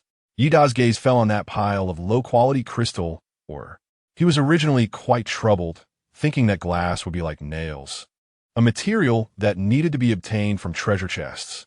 But now it seemed glass could actually be synthesized, so he was not going to hold back. Synthesize, synthesize, synthesize. After another round of frenzied synthesis, Yada immediately obtained 16 units of glass. The remaining crystal or was insufficient to synthesize another unit of glass, so Yada finally stopped. His storage backpack had already occupied 7 slots, leaving 3 slots available for materials. This left Yada in a new dilemma. Should he use the remaining 3 slots for iron ingots and steel ingots? Or should he save them for food and hides? After a moment, Yada decided to give up on the other 2 materials. After all, food could be obtained through hunting, and there are ways to pick bananas and gather fruits. However, it would be very difficult for him to obtain such a large amount of materials again next time. So, Yada began a new round of frantic synthesis focused on the iron mine and silver mine. In the end, Yada filled the entire storage backpack to the brim, containing a total of 116 units of high-quality stone, 16 units of glass, 35 steel ingots, and 7 silver ingots. It was simply a wave of wealth. Yada cleared out the cannibal tribe's largest warehouse, which took more than 2 hours. It was almost 5 o'clock, so he needed to hurry up. After leaving the mine, Yada glanced at the cannibal tribe's food storage. He wanted to leave, but he was also curious about what kind of food would be in the cannibal tribe's food storage. He wondered if there would be some special food, like plant seeds or something like that. Yada is currently lacking in vegetables and some fruits, excluding bananas. Woof, woof. As Yada turned to enter the cannibal tribe's food storage, 2 little wolf cubs seemed to get very excited, rushing deeper into the cave, even more anxiously than Yada. The cave was narrow and deep, and the resin torch in Yada's hand had dimmed significantly after burning for a long time. Just 2 steps away from Yada, it had already disappeared into darkness. Of course, this was after Yada had replaced the torch 3 times. Otherwise, it would have burned out long ago during the synthesis of ores in the large storage. But this was already the last torch. If Yada didn't leave before it burned out, he would have to walk in the dark again. Woof, woof, woof. The moment Yada entered the cannibal tribe's food storage, he almost vomited. A stench of decay, like someone who brushed their teeth for 10 years, hit him in the face. Not only was there a foul smell, but a large swarm of flies, disturbed, also flew out from the depths of the cave, buzzing around in front of Yada. Some flies accidentally bumped into Yada's face and mouth, almost making him sick. Just thinking about what these flies had walked on and what food they had eaten made Yada feel a bit overwhelmed. It was also at this moment Yada finally understood why the 2 wolf cubs were howling wildly. He also understood the relationship between goblins and the cannibals, and why the cannibals were called cannibals. Because the wolf cubs had a grudge against the food in the warehouse. One goblin after another was hung from the top of the stone cave, like pigs in a slaughterhouse, either disemboweled or skinned to their green skin. And around the cave walls were piled countless goblin bones, some still smeared with flesh, while others had long turned into eerie white skeletons. The cannibals' food was actually goblins. These cannibals killed the goblins, which closely resembled humans, then brought them into the cave to cut them up and hung them from the ceiling to dry. Ugh! Yada turned around and quickly fled from the disgusting cave.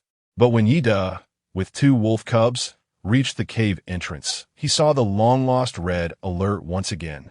What is going on? Ida was taken aback. Before he could analyze the situation with his glasses, he already heard the chattering and laughter coming from outside. This sound startled Ida. So soon? Ida listened carefully and found that there were many footsteps outside, and there were quite a few people. However, he did not regret going to the cannibal's food storage. Instead, he felt somewhat fortunate, because if he had emptied the large warehouse and left immediately, he would have definitely run into this group of cannibals. But now, leaving would be even more untimely. Ida quickly glanced around the cave. Since he couldn't escape, he had to hide. But where should he hide? The cannibal's den was definitely not an option, and the warehouse wouldn't work either. There was no way out inside, and if Ida got cornered, it would be dangerous. That left him with only 2 paths. One led to the Cave of Treasures, but there were small stone gargoyles inside. The other path led to the second level. At this moment, provoking the small stone gargoyles was too risky, so the only path Ida could choose was actually one. Woof!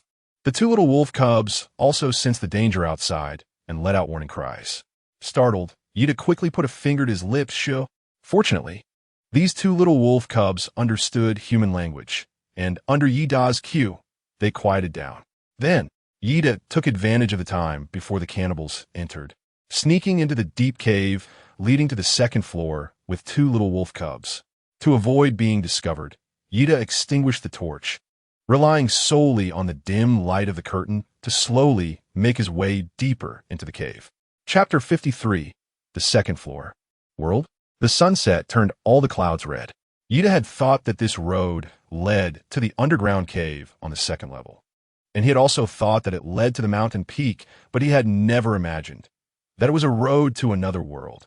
On the other side of the Greystone Mountains, there was a gigantic sinkhole, so vast that it seemed endless. Surrounding the sinkhole were towering Greystone Mountains. If he'd have guessed correctly, this deep pit should be completely encircled by a range of mountains, resembling the Sichuan Basin. Inside the sinkhole, there were villages and towns of all sizes, scattered like pebbles on a patch of grass. And within the forest of the sinkhole, giant monsters roamed.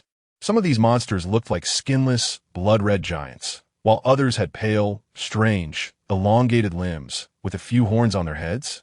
They didn't look like real creatures at all, but no matter what they looked like, their size was incredibly immense. Half of their bodies were as tall as a village, and some of the larger ones even towered above the walls of towns. And that's not all. These bizarre creatures seemed to attack the small villages or towns in the forest. In the places that were attacked, many small black dots would rush out and counterattack these monsters. Sometimes the monsters would be forced back, and sometimes the villages would be destroyed. Then those small black dots would scatter and disappear back into the forest. Could these small black dots be humans? Ida looked down at the world below, his heart filled with shock. Could it be that this is the true form of the Misty World, and he is merely living in a small corner of it? A corner that temporarily cannot reach these giant monsters?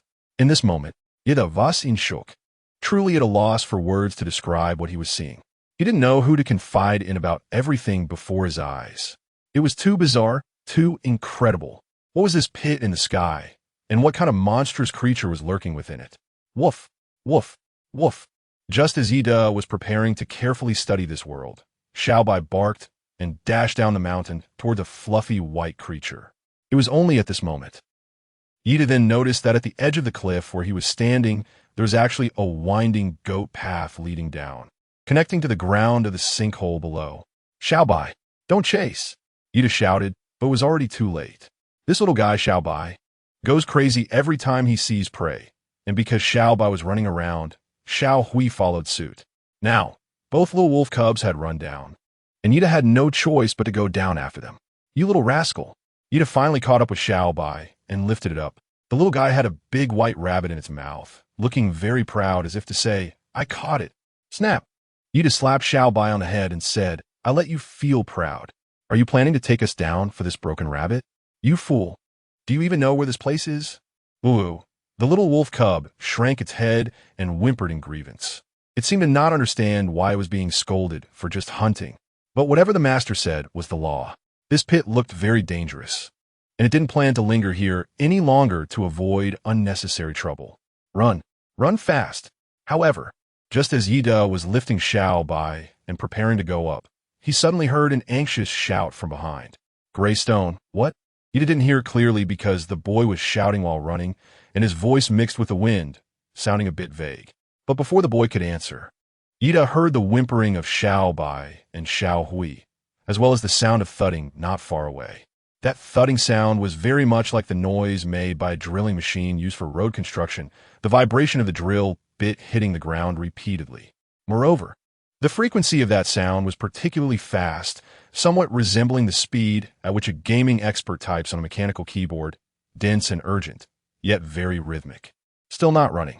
However, when the boy saw that Yida was still standing there dazed, he simply ran up to Yida, grabbed his hand, and rushed forward, saying, "You must be a newbie, right? You don't even know about the Greystone Spider, which is a monster that can spray acid rain. If you don't run now, do you want to be dissolved?" Yida was pulled by the boy and ran a few steps.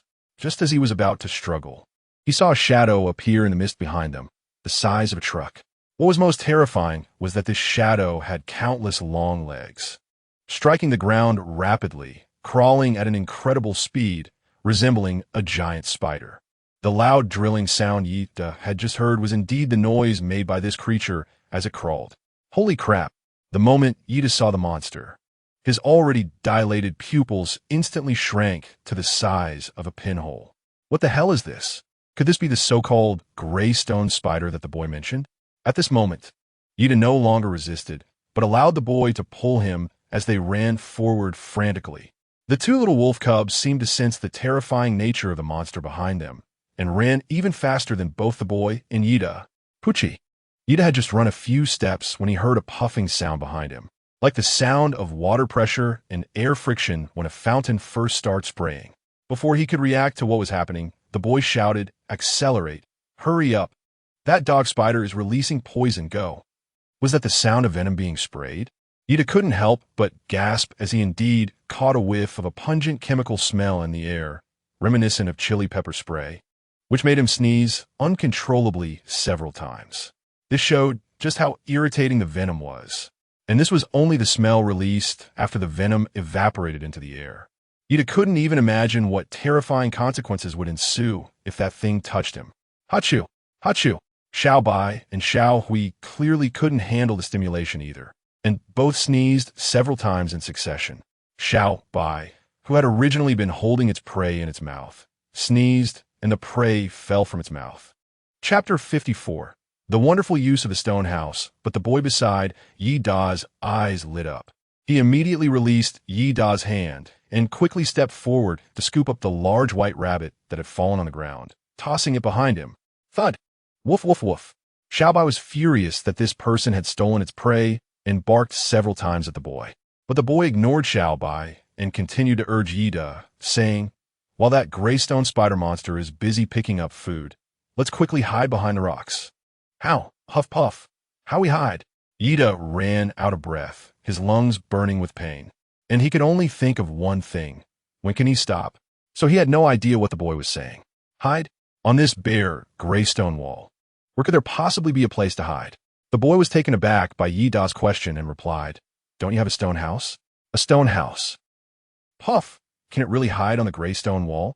Yida was taken aback, not expecting that the stone house actually had such a function. But the young man wanted to explain, but found it troublesome.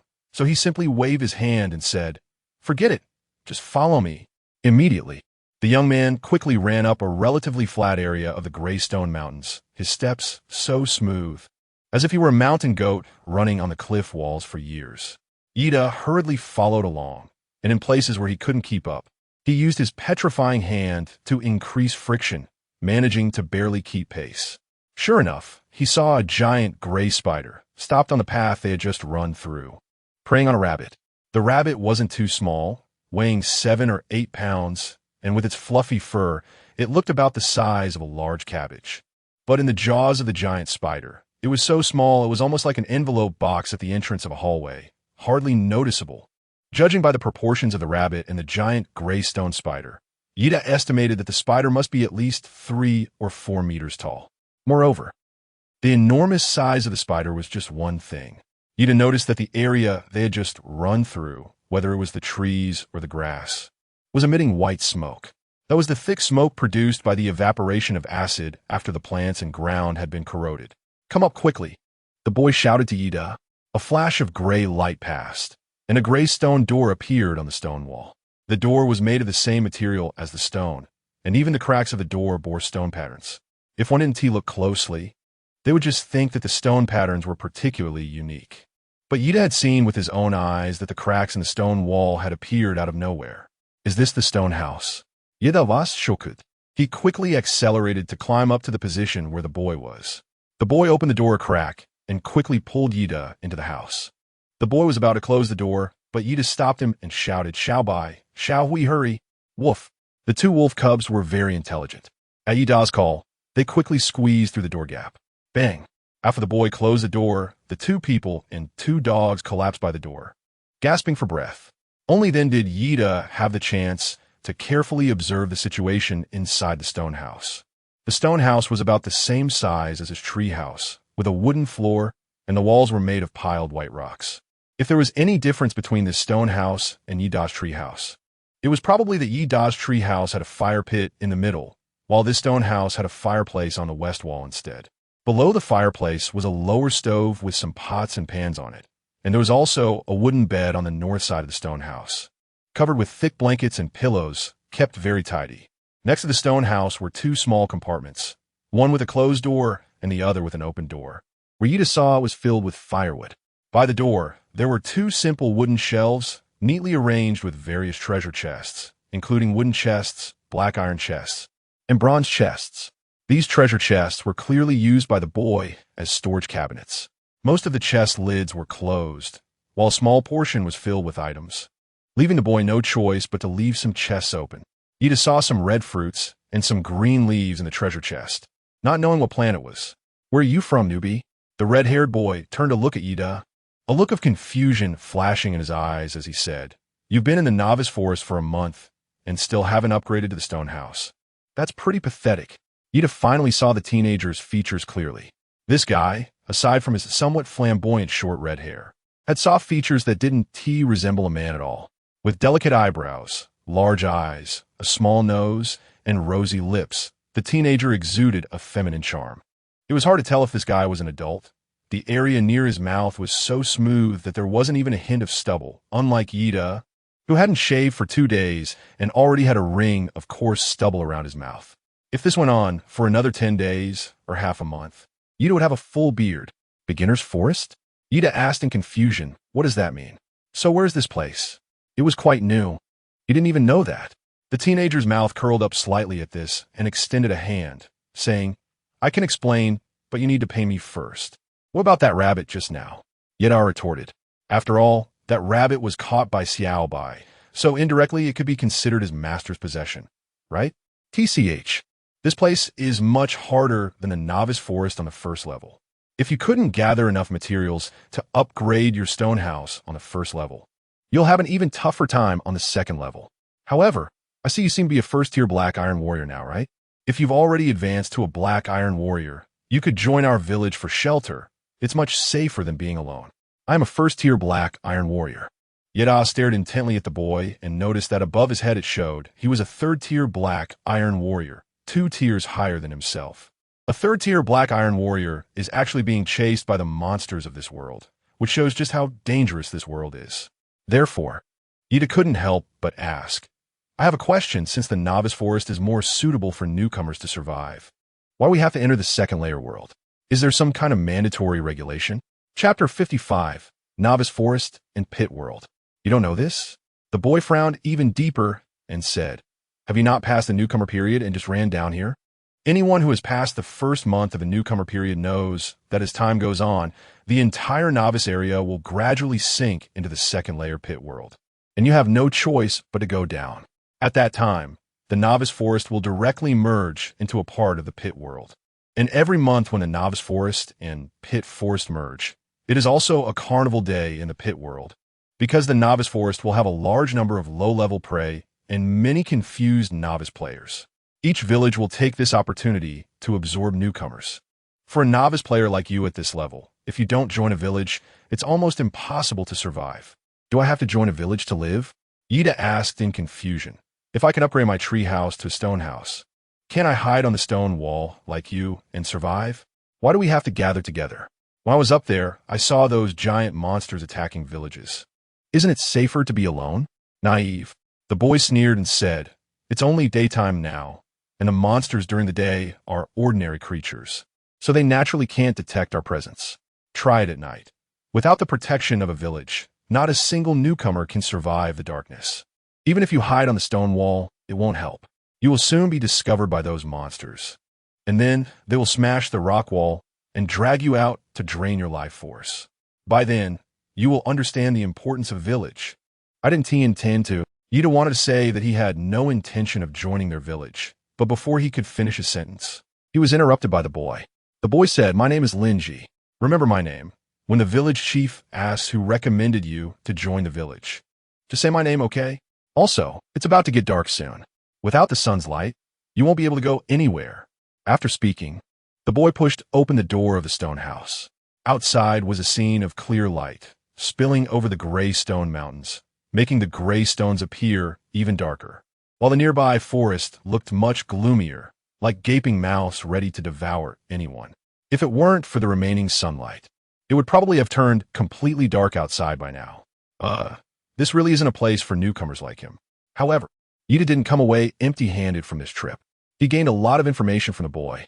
Firstly, newcomers have a 1-month growth period, which includes the development of their residents. Although the monsters in the novice forest are not weak, most of them match the combat power of newcomers. This period should be the most important developmental stage for newcomers. After a month, when a novice forest sinks into the pit world, it will be much harder for newcomers to develop unless they are strong enough themselves. By the way, Ida thought about the newcomer development period and asked, Linji, I have a question. If I don't develop well during the newcomer period, can I enter another novice forest to continue developing? This made Ida suspect that the entire pit world is actually composed of layers of novice forests. So, the outermost layer of the pit world must be the novice forest. I'm not your brother. I'm your sister. Linji retorted, but still answered Yida's question. No, there is a barrier between the pit world and the novice forest. However, I heard from the village chief that high-level natives must also follow certain rules when entering or exiting the novice forest, such as not being able to act recklessly within it. Otherwise, they will face repercussions from the rules. Sister? When Yida heard Lin Ji's words, he was stunned for several seconds. Could it be Lin Ji is a girl? But apart from the shock of Lin Ji's gender, the biggest shock to Yida was the fact that there was a barrier between the pit world and the novice forest. He couldn't possibly not be able to go back, right? Lin Ji responded with an not refuting him, but just instructed Yida, stay close. As she spoke, a lantern made of bronze and glass appeared in her hand. It seemed she also had a storage backpack. The lantern must have been taken out from it, which made it look like it appeared out of nowhere, as if by magic. Buzzing. The lantern emitted a buzzing sound like the flapping wings of flying insects. Yida took a closer look and discovered that there was no wick inside the transparent lantern, only a flying insect emitting bright light. Is this insect a firefly? Yida asket kurisli. Linji shook her head and said, no, this is a sun bug. It can simulate sunlight and is a necessity for traveling at night. Then with this, won't we be able to move freely at midnight? Yida was shocked by this world. Indeed, everything has its match, and there are even creatures that simulate sunlight. However, Linji sneered and said, newcomers are so naive. This bug can only illuminate a radius of 1 or 2 meters. It might be somewhat useful against small monsters like the fog monster, but against large monsters like the siren head, do you plan to shine it on their toes? Yida fed silent. As night gradually descended, the surrounding fog grew denser, completely covering the nearby scenery in white mist. Even a lantern in Lin Ji's hand seemed to be shrouded by a thick lampshade, leaving only a hazy glow. The lantern was not very bright, but the area it illuminated exuded a faint warmth. In contrast, the places not touched by the light felt chillingly cold, as if a massive block of ice was behind you, continuously radiating coldness that seeped into your bones. Yida quickly caught up with Lin Ji, trying to stay close to her. He wanted to avoid getting too far from the sunworm and being attacked by the monsters in the mist where the light couldn't reach. Chapter 56. Siren Head, ZZ. A sound similar to the static of a radio, unable to receive a station, echoed through the dark woods. Upon hearing this sound, Linji abruptly stopped in her tracks. She became like a scared cat. Her abdominal muscles tightened, her back slightly arched, and her head darted around, entering a state of combat readiness. What's wrong? She panicked, and naturally, Yida, who was unaware of the situation beside her, was even more anxious. There's a saying that human fear comes from the unknown. But once a ghost shows its face, it becomes less terrifying. It's the sound of Siren Head.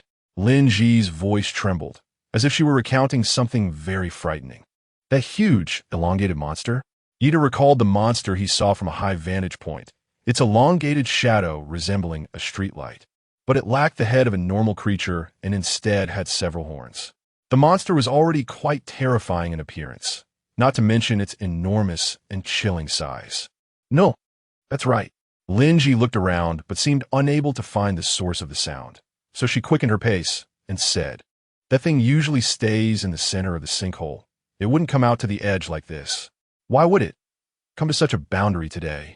Yi Daejian quickened his pace to catch up with Lin Ji and asked, "Why do they only wander in the central area?" "For profit, of course. Why else?" Lin Ji's tone revealed a hint of impatience, but it was unclear whether she was overly scared and thus eager to talk or genuinely wanted to teach this newcomer. "Ida," she continued to explain, "just like us humans, these monsters need sufficient energy to survive, so they hunt all living creatures they can capture. Animals, monsters, humans, and any other beings. However, the vitality of living beings varies. To them, our vitality as black iron warriors is probably akin to a bowl of inconsequential white rice, enough to fill them only halfway after a long effort. The closer to the central area, the beings, whether human or monster, have undergone countless battles and upgrades, naturally possessing robust vitality. Thus, the creatures in the central area become the primary targets for these monsters. But today, I don't know what's gotten into that Siren Head. It actually ran to such a lean area on the outskirts. What on earth is it trying to do?" Yida asked.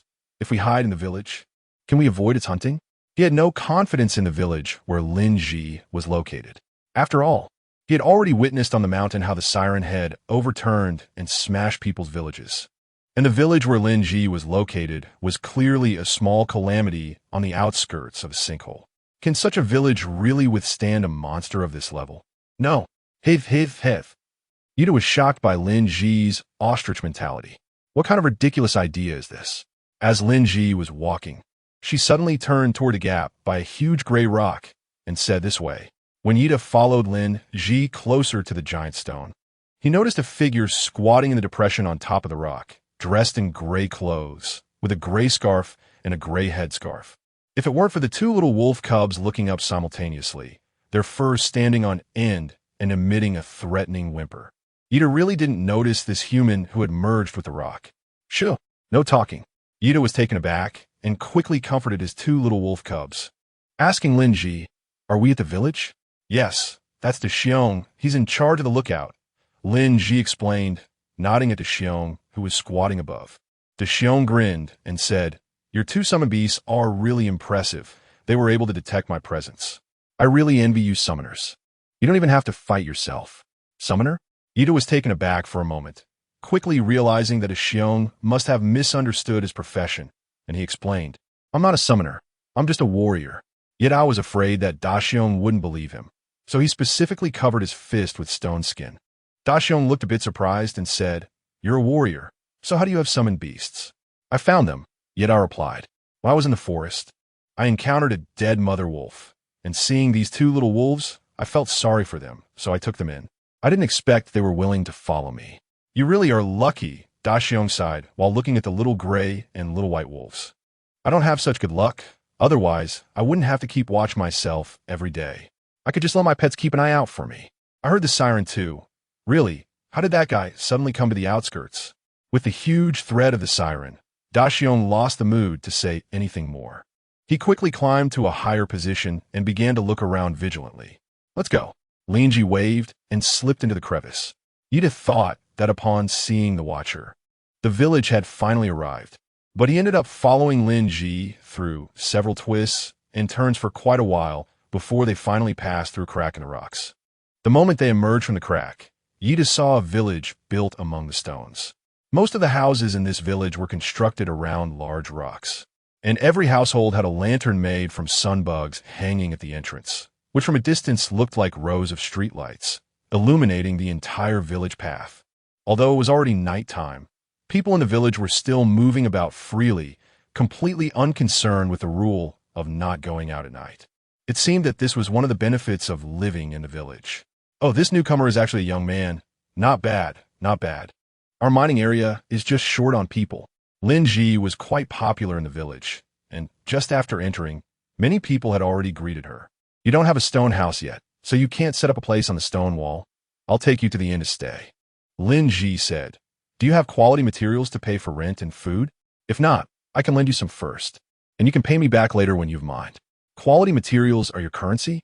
Ida was a bit surprised that these small villages had already formed their own social rules and currency system. Yes, this is a rule set by our village chief. Each village might be somewhat different.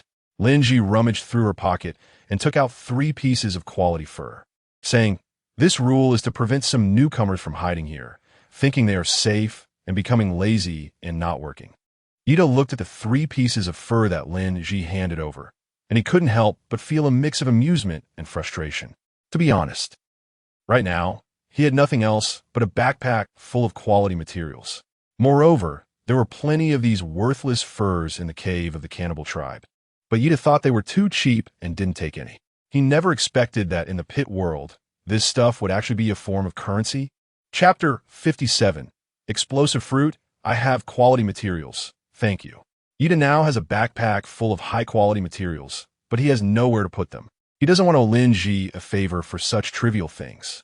After all, the hardest debt to repay in this world is a favor. Do you have any? It wouldn't be high-quality wood, would it? That's not worth much. These high-quality materials are relatively easy to find in the newcomer forest, but it becomes much harder to find them in the pit world. Besides high-quality wood, once the wooden house is upgraded to a stone house, it won't be very useful anymore. It can only be used for firewood. What about high-quality stone? Ida thought to himself that if high-quality stone wouldn't work, he still has glass and steel ingots. He also has a few silver ingots. High-quality stone is definitely acceptable. Lin Ji's eyes lit up and said, that is the most valuable currency besides metal ingots and glass. After all, there are quite a few people who need to upgrade their stone houses, especially the village chief. If he wants to expand this village, he will need a lot of high-quality stone, and the quantity is quite astonishing. So if you have a lot of high-quality stone, you could live in our Chang'an village for a long time. What do you mean? Ida was a bit surprised as he looked around the village, which covered thousands of square meters, and said incredulously, this village was built by the village chief all by himself. How'd he manage that?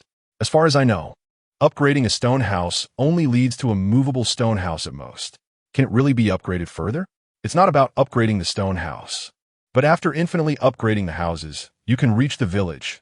Lin Ji raised her eyebrows and said with a look of indifference, anyway, knowing this now doesn't help you. Just focus on upgrading the stone house first. We've arrived at the inn. Lin Ji suddenly stopped and pointed to a courtyard-style stone house built along the giant rock, saying, you can go in by yourself. I have something to attend to, so I'll leave first. Thank you, Sister Lin Ji. Ida took out a piece of glass stone and handed it to her, saying, this is for you. Glass. Lin Ji's eyes lit up as she exclaimed, I didn't expect you to be a little wealthy.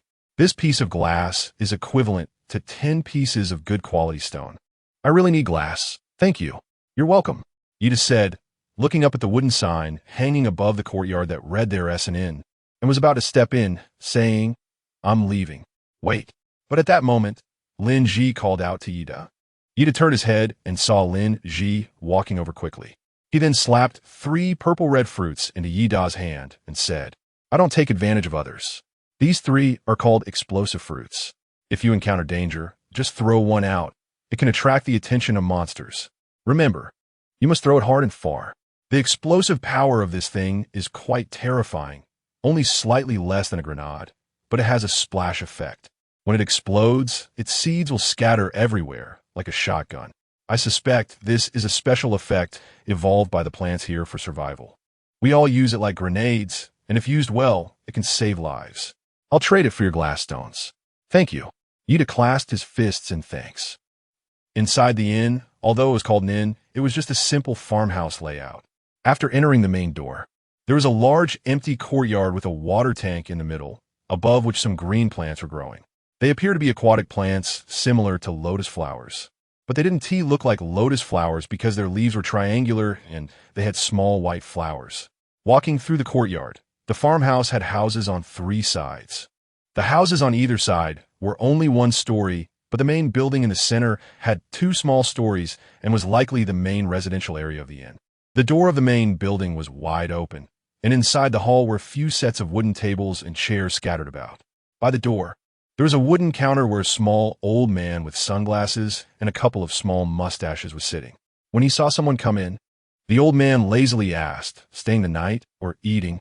"Just for 1 night," Yida replied, placing a steel ingot on the counter. "Also, bring me some food and drink." A steel ingot. The old man lifted his sunglasses to look at the steel ingot on the counter, his eyes filled with surprise. It seemed hard to believe that Yida, a first-tier black iron warrior, could casually pull out a steel ingot. 1 unit of steel ingot required 100 units of iron or to be synthesized, unless one was a black iron warrior of the 3rd tier or above. And even then only if they were an attack-type warrior. Otherwise, players could mine at most 20 to 30 units of iron ore per day in the mines. A player wanting to obtain a steel ingot would have to spend at least 3 days, making it a quite difficult material to acquire. If Yida had pulled out quality wood or quality fur instead, it would have aligned more with the impression of a newcomer. But this newcomer took out a valuable material right away, which indeed left the old man dumbfounded. Yida noticed that the boss had not responded for a while and felt a bit strange. He clearly heard Lin Ji say that besides high-quality wood, other high-quality materials could also be used as currency. At first, Yida intended to take out high-quality stones. However, he was worried that the high-quality stones would directly crush the boss's shabby wooden counter. And since he needed high-quality stones urgently for upgrading a stone house, he thought over and decided to use high-quality iron ingots for payment. "That's enough." The old man waved his hand and quickly collected the iron ingots from the counter, saying, "Absolutely enough. Please take a seat, sir. I'll bring you some food and drinks, and then arrange a room for you." Chapter 58, Need to Pay More. Yida casually found an empty spot to sit down. The old man quickly brought over a plate of meat and a bowl of white rice, along with a bottle of wine. The wine was in a rough ceramic bottle from the shelf behind the boss, and it had a slightly sweet and sour taste. It was quite good. "Boss, I see that you're signed," says Beishatong. Yida took the opportunity to ask the old man, "How much does it cost to ask a question?" "It depends on what kind of question you want to ask." The old man stroked his goatee and said, "If it's just an ordinary question, it will be priced at the cost of 1 unit of good fur. If it's a more complex question, it will be priced at the cost of good stone." Yida slammed a steel ingot on the table and asked, "Is this a game world or a real world?" This question had been troubling him for a long time.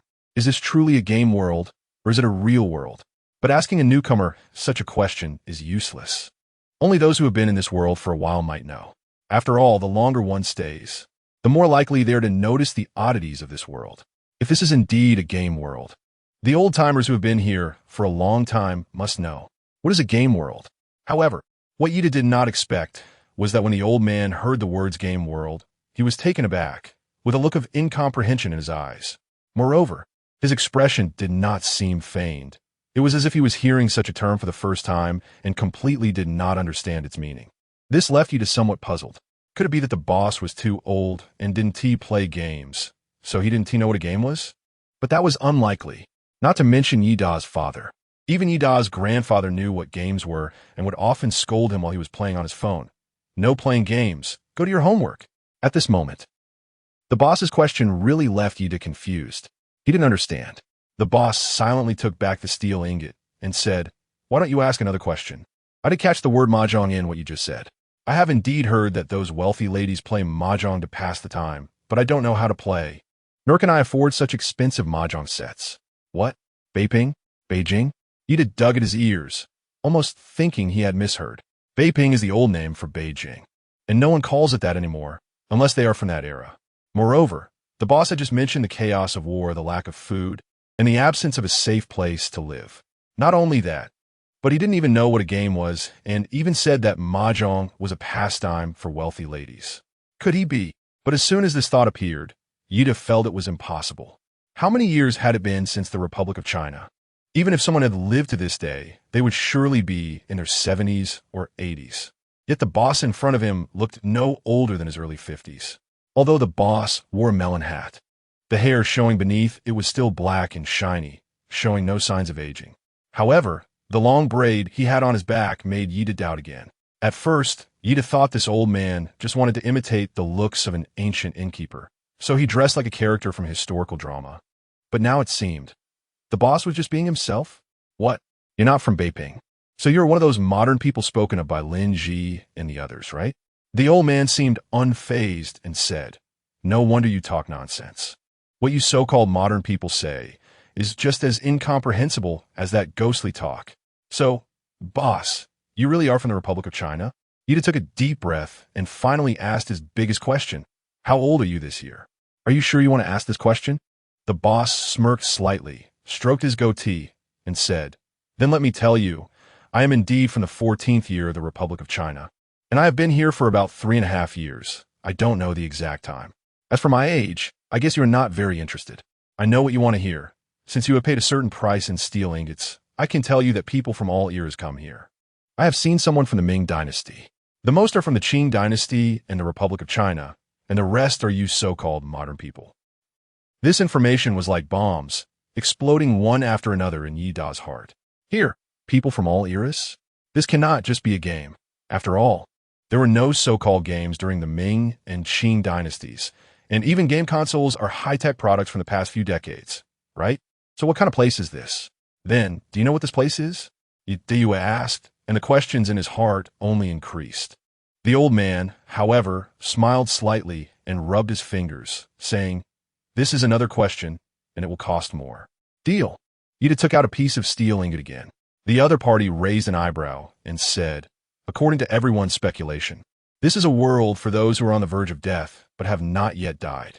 You can call it the Azura world. Those who come here are all on the brink of death, yet their lives are not meant to end. You and I are the same." One last question. Upon hearing this, Yida felt overwhelmed with the amount of information he had received, but there was still one question he was most concerned about that he hadn't asked. This question was quite complicated. The old man glanced at the steel ingot on the table, then rubbed his fingers, implying that it would cost more. Chapter 59, The Way Home. Clap. Yida placed a piece of glass stone on the table. This issue was a matter of life and death. And Yida was generous, going straight to the point. Was this enough? Sure enough, the moment Yida put the glass stone on the table, the old man's previously murky eyes suddenly brightened. He lightly licked his dry, withered lips with his tongue, and a smile crept from a stiff professional grin to satisfaction, to excitement, to an unmistakable delight, as he said, "Enough, enough, absolutely enough. I was just short of 2 windows, and now with this glass stone, my inner room can finally be completed. Thank you, young man." The old man waved his sleeve, covering the glass stone, and when his hand was removed, the glass stone had vanished from the table.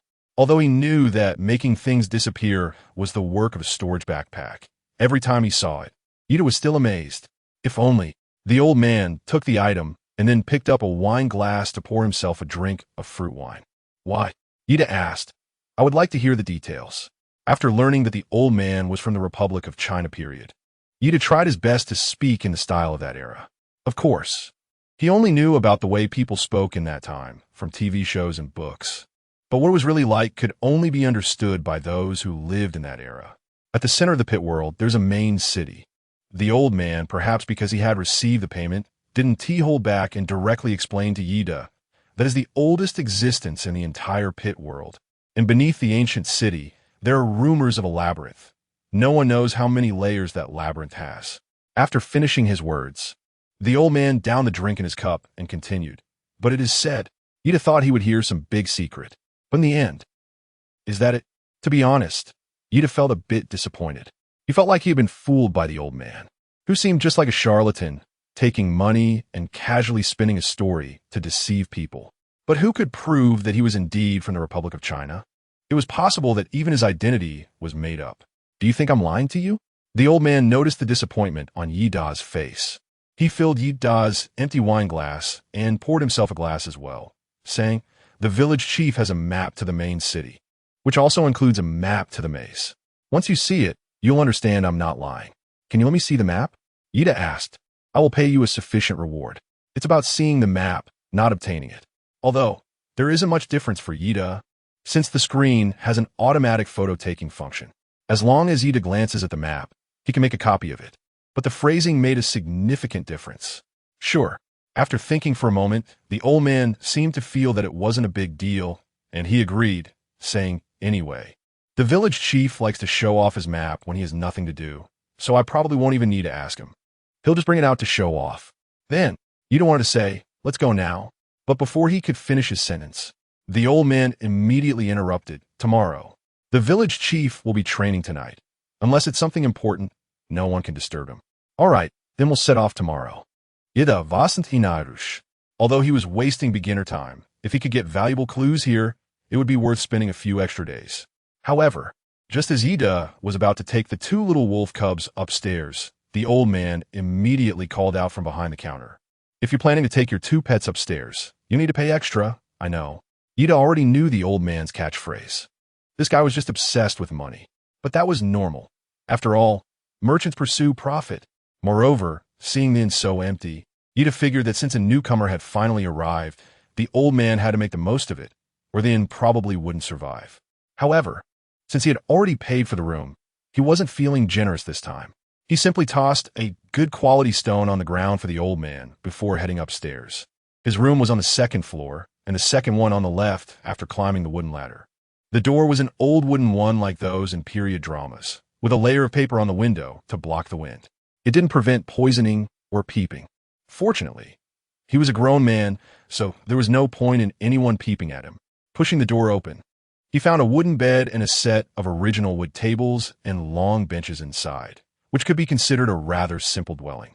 The two little wolf cubs entered the room first, making the old wooden floor creak under their weight, but the two little guys were clearly tired. As soon as they entered, they chose a corner and curled up to sleep. Not long after, Yida heard their snoring. Ding, ding, ding, ding.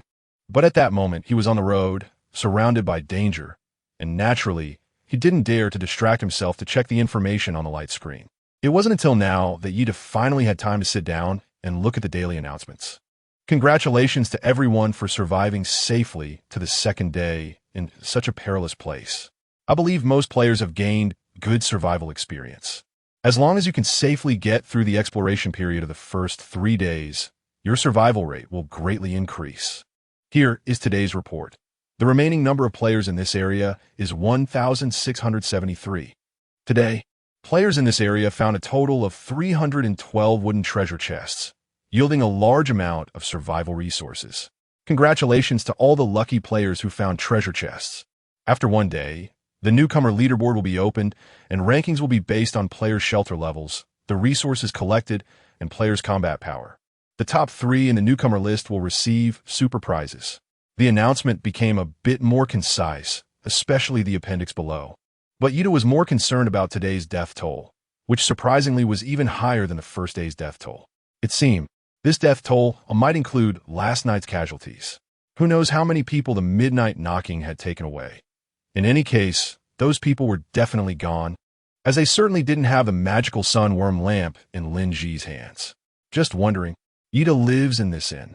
Will he still hear that terrifying knocking sound in the middle of the night? Chapter 60. A dog can't change its habit of eating shit. Private messages. 99. When Yida opened the screen to check the announcements, he noticed that he actually had 99 private messages. This also means that there are actually more than 99 messages. However, since only 2 digits can be displayed here, no matter how many messages there are behind, they all become part of the plus sign. Who are all these people? So many people are thinking of me? Yida arrogantly opened the message box, only to find that most people were begging for food, asking if Yida still had any meat or bananas for sale. Unfortunately, Yida's wooden house couldn't be expanded right now, and he couldn't even upgrade it, let alone take anything out of the wooden house. Even the landlord's family has no surplus grain. Those who understand, understand. Those who don't can just eat shit. Just as Yida was about to close the private messages, he noticed two special messages that made him raise his eyebrows. Oh, messages from Wu Liang and Lu Yinyan. Their names sounded very familiar. Originally, Yida still couldn't remember who Lu Yinyan was, but when he saw Wu Liang appear at the same time, he recalled who this good-for-nothing guy was. They were the two idiots who wanted to team up with players to resist Yida before. They even dare to come knocking now? Now, they're willing. So what were they doing before? Huh. Yida senidet ain't ignored her. Lu Yinyan, boss. The previous matter was my fault. I apologize to you. You're magnanimous. Please forgive this ignorant little girl. As long as you forgive me and sell me the matches, I'm willing to show you the place where babies are made. No one has seen it here yet. You'll be the first, sob. So shy. Yida finished reading and felt only one thing. Speechless. Is this woman an idiot? Who the hell doesn't know that the place to give birth is the belly? She still wants to use this to mess with him. It really is true that a dog can't change its habit of eating shit. Blocked. Yida decisively blacklisted this woman. Previously, he had only blacklisted her in the trading channel. But this woman somehow managed to contact him and even sent him a private message. But now, Yida directly added this woman to the blacklist. So from now on, she couldn't even send messages to herself unless Yida released her. But it was clear that there was no possibility of that. Clicking on another idiot's private message, Yida wanted to see how this clown would jump around. Wu Yang, Yida, about what happened yesterday. You didn't take it to heart, right? I thought about it carefully later and realized that I was indeed wrong and a bit impulsive. So I said some things I shouldn't have said at that time. I promise, I really didn't mean to target you. It was because I didn't pick up enough dry wood that day and couldn't gather 1,000 dry branches to exchange for firewood. So I was quite annoyed, which is why I said some inappropriate things. I am officially apologizing to you now. Please forgive me and don't hold a grudge against me. Yida saw that Wu Liang had written a lengthy apology letter of 500 words and nearly believed that this guy was truly remorseful. However, when he reached the bottom and saw the last line of the apology letter, Yida almost laughed out loud. Wu Liang, it's raining today, everything is damp, and many people's bonfires have gone out. I've seen a lot of despair in the trading group. Oh, look at that. Wu Liang really came with a purpose. Moreover, this guy didn't even mention he needed matches, making it seem like Yida was the one begging him to collaborate. What a talent. It's just rain. Wu Liang's bonfire went out, and he wants to buy matches. But he's afraid Yida won't sell to him, so he puts on this whole act. He really acts like a clown, full of tricks. But Yida didn't want to waste words with such a person at all. No matter how elaborate the other party was, Yida continued to ignore him. That's right, ignore. Because this guy wasn't worth Yida wasting any emotions on. Wu Liang, big boss, please don't block me. Just when Yida was about to block this person, Wu Liang sent another private message. Please sell me a matchstick. I beg you, otherwise I might not survive the ghost knocking at my door tonight. Wu Liang, how can you be so cold-hearted? I've already lowered myself and apologized to you, admitted my mistakes, and you're still so heartless. Even if I said these words to Buddha or Jesus, the gods would forgive me. How can you not forgive me? Yida, oh, then just wait for the ghost to take you away at night, and you can complain to Jesus and Buddha about me. Wu Liang, your conscience has been eaten by a dog. If I have something to do at night, I won't let you go even as a ghost. If I have nothing to do, just wait. I will definitely find you, kill you, and make sure you never reincarnate. Are you anxious? Wu Liang, can I not be anxious? Yida has enabled friend verification. You are not yet friends with him or her. Please send a friend request, and you can chat after the other party approves it. Wu Liang, damn it, F your whole family. Yida has enabled friend verification. You are not yet friends with him or her. Please send a friend request, and you can chat after the other party approves it. Wu Liang. Hitting a fist on cotton is the most frustrating thing that makes one feel powerless. Yida guessed that this fool was about to make a big move, so he directly blocked him, leaving him with no choice but to talk to the wall. He probably could drive this obnoxious person, who was very good at writing short essays, crazy. We're all ancient demons here. Are you trying to play with me like this is strange stories from a Chinese studio? After dealing with the two obnoxious people, Yida glanced at the time. It was already 10:30 p.m. He wondered if there would be any signal here.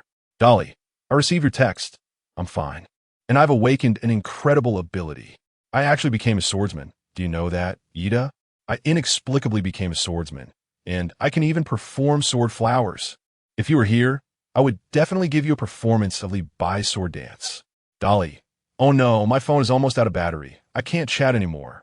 Yida, I'm in a forest near a gray stone mountain range, and the trees there are all long and straight, each at least 50 meters tall. If you encounter such a forest, look along the black stone mountain range. I'm right there. Message failed to send. Is it not working again? Yida Sighit. Then glanced at the time of the text message that Dolly had sent him. Exactly 9 o'clock. Could it be that there was a signal at 9 in the evening? Yida noted the time and decided to give it a try tomorrow. Ning said, I can't add you. It shows that there is no such person in this area. If I understood correctly, we might not be in the same area. I am next to a volcano, and there's a large hot spring pool here. I missed the best time to connect, but it's okay. There will be plenty of time in the future. Yida ran all day today and is already feeling a bit tired. At this moment, lying down on the bed, that weariness immediately surged up, making him feel drowsy, as if all his strength had vanished, and he sank into the soft mattress. Moreover, it must be said, this may be simple, but it is quite well equipped, surprisingly even having bedding. And it feels light when picked up, probably made of down. Warm and so comfortable. But just as Yida felt his eyelids getting heavier and was about to fall asleep, knock knock, the sound of knocking eerily echoed. Chapter 61. You responded to me, nightmare. Yida was startlet. Wasn't it said that with the sunbug lanterns around, those ghostly things wouldn't come near? Moreover, every household here hung sunbug lanterns like lanterns. If I were a ghost, seeing all these ghost-repelling talismans on the street, I definitely wouldn't want to come close. Or is it that the ghosts in the pit world are much stronger than those in the new forest? So even with sunbug lanterns, they still can't be stopped from invading? Of course, ghosts are just Yida's speculation. After all, he hasn't seen the things outside. But aside from ghosts, there doesn't seem to be anything else that likes to knock on doors at midnight. However, Yida decided to adhere to the principle of not opening the door or making a sound. Ghosts have certain patterns of behavior. As long as one doesn't disrupt the patterns, they generally can't do anything to you. Sir, it's me. Yet, at the door, the old man's voice rang out. Sir, are you still resting? I'm here to ask if you need a bath. Oh, this ghost is quite clever, even knows how to change its persona at any time. This time the persona is clearly that of the innkeeper, but to think that using this trick would gain Yida's trust is too naive. Knock, knock. The thing outside, seeing no response from inside, knocked on the door again and said, Sir, are you okay? Changing tactics to force me to speak. Yida planned to cover his ears and ignore it, but just then, woo, woo woo, the two little wolf cubs began to whimper, seemingly very displeased with the person at the door disturbing their sleep. Upon hearing the growling of the two little wolf cubs, Yida suddenly realized, this doesn't seem like a nightmare? When he encountered a ghost in the treehouse before, the little wolves had disappeared directly. Sir, if you don't speak up, I'm coming in. The voice outside sounded again. Yida thought that the innkeeper was only worried about him. And with the little wolf cub proving that this was not a dream, he replied, I'm fine. Don't come in. Hee hee. However, I can come in. Hee. Bang. In an instant, the door was burst open by a gust of demonic wind. The wind swept in a large amount of dust, blowing much of it straight onto the bed opposite the door, making Yida's eyes unable to open. But he really wanted to see what was coming in. So, Yida forced himself to squint through the stinging sand in his eyes and look toward the door. Red. A mass of red mist. The mist gradually condensed, resembling a person, yet also a very tall shadow. Just as the red mist was about to take on a human form, it quickly lunged towards Yida, like a fierce wind or a speeding truck. Yida felt a fierce wind blowing towards him. He wanted to escape, but his entire body was stiff, unable to move even a finger. It was like being pressed down by a ghost. Yida could smell a strong, blood-like stench filling his nostrils, a cold sensation spreading from the tip of his nose. In that moment, Yida felt as if his nose had touched ice made of fresh blood. The ice was spreading throughout his body, trying to freeze him. Get out! Just when Yida thought he was going to die, a loud shout rang in his ears. The voice was like thunder, directly jolting Yida awake from his dazed state. Whoosh! The red mist instantly dissipated, as quick as cotton candy falling into water. Yida also woke up from his stupor and was surprised to find that he had actually fallen asleep in bed. with two little wolf cubs anxiously lying by the bedside, constantly licking his fingers. A damp and warm feeling came from Yita's fingertips, and that sticky sensation instantly gave him a sense of security. So, did I just dream again? And the little wolf cubs in the dream were also nightmares? It really caught me off guard. "Sir, are you okay?" An old man carrying a sunworm lamp stepped over the wooden threshold and walked in, the light casting deeper shadows on his aged face, emphasizing the grooves on his forehead and around his mouth. He slowly walked to Yida's side and said, "Luckily, I arrived in time. I didn't expect this thing to become more rampant. But it might also be because your level is too low and your energy is too weak. For a newcomer of your level, entering the sinkhole world is really too dangerous. You should have tried to level up as much as possible in the newcomer forest. If you could reach the third tier of black iron, it wouldn't have been so passive." Yita asked, "How come you're here?" In fact, his question also contained a rhetorical element, implying, "How did you know? Since you know, why didn't you come earlier?" The old man, feeling a bit embarrassed, smiled and replied, "Usually, the people who stay at the inn are old acquaintances. Occasionally, one or two newcomers come by, and their strength isn't too bad. Everyone isn't easily disturbed by a little nightmare. I just forgot about coming to bring you the lantern. I just lay down on the bed, closed my eyes, and remembered this, so I hurried over." Yita was at a loss for words. After all, the old man wasn't entirely wrong. If there was someone to blame, it would be his low level. However, if the old man knew that Yita had only spent 2 days in the novice forest and was already a first-tier black iron warrior, he wondered what his reaction would be. Normally, as long as the sunlight lamp was hung at the door, there would be no need to worry about the invasion of nightmares. The old man took down a hanging rope from above the window curtain and tied the lamp to it, saying, "But if you're scared, you can also hang this sunlight bug lamp by your bedside, then you won't have to worry." "Thank you." Yita thought for a moment and asked, "May I ask where these nightmares come from?" "Just sleep for now. We'll talk about it in the morning." The old man said this and turned to leave. Yita looked at the sunlight bug lamp by the bedside, hearing the sound of bugs hitting the lampshade. As the bugs inside tried to get out but were trapped, they couldn't see the glass that confined them, so they kept bumping against the glass lampshade, making a light tapping sound, and the halo flickered on the bed. After a while, Yita found himself a bit dizzy and gradually sank into a dream. Knock, knock. Clap, clap. Yita felt that he had not slept for long when he heard a knock on the door again. Chapter 62. Returning to the novice forest. Yita suddenly sat up. He first glanced at the sun bug lamp hanging by the bedside. The lamp was still on, and the bug was tirelessly bumping against the glass cover, as if saying to Yita, "I am really a sun bug." But Yita was plagued by nightmares that conjured up wolf cubs to deceive him. It didn't seem impossible for them to create a sun bug lamp to trick him as well. But didn't this nightmare fear the sun bug lamp? Why would it still come? Damn it. This pitiful world was too much of a trap. It was never-ending. "Guest, come out quickly." It was the old man's voice, shouting as he knocked on the door. "Something has happened. We need to leave here quickly." Huh, still trying to deceive me. This time, I definitely won't fall for it again. Yita firmly believed that he had definitely fallen into the nightmare's illusion. Woo, but shortly after Yita heard the old man's voice, he suddenly heard a piercing long alarm sound, similar to an air raid siren. What was going on? Da-da, da-da-da. And the sun bug lamp by Yida's bedside was shaking even more violently, with the sun bugs inside seemingly startled, wildly crashing against the glass. Even the green bug juice was spilling out. Yet the sun bug still appeared to have no sense of pain, continuing to crash, hitting desperately. Woo-woo, woo-woo.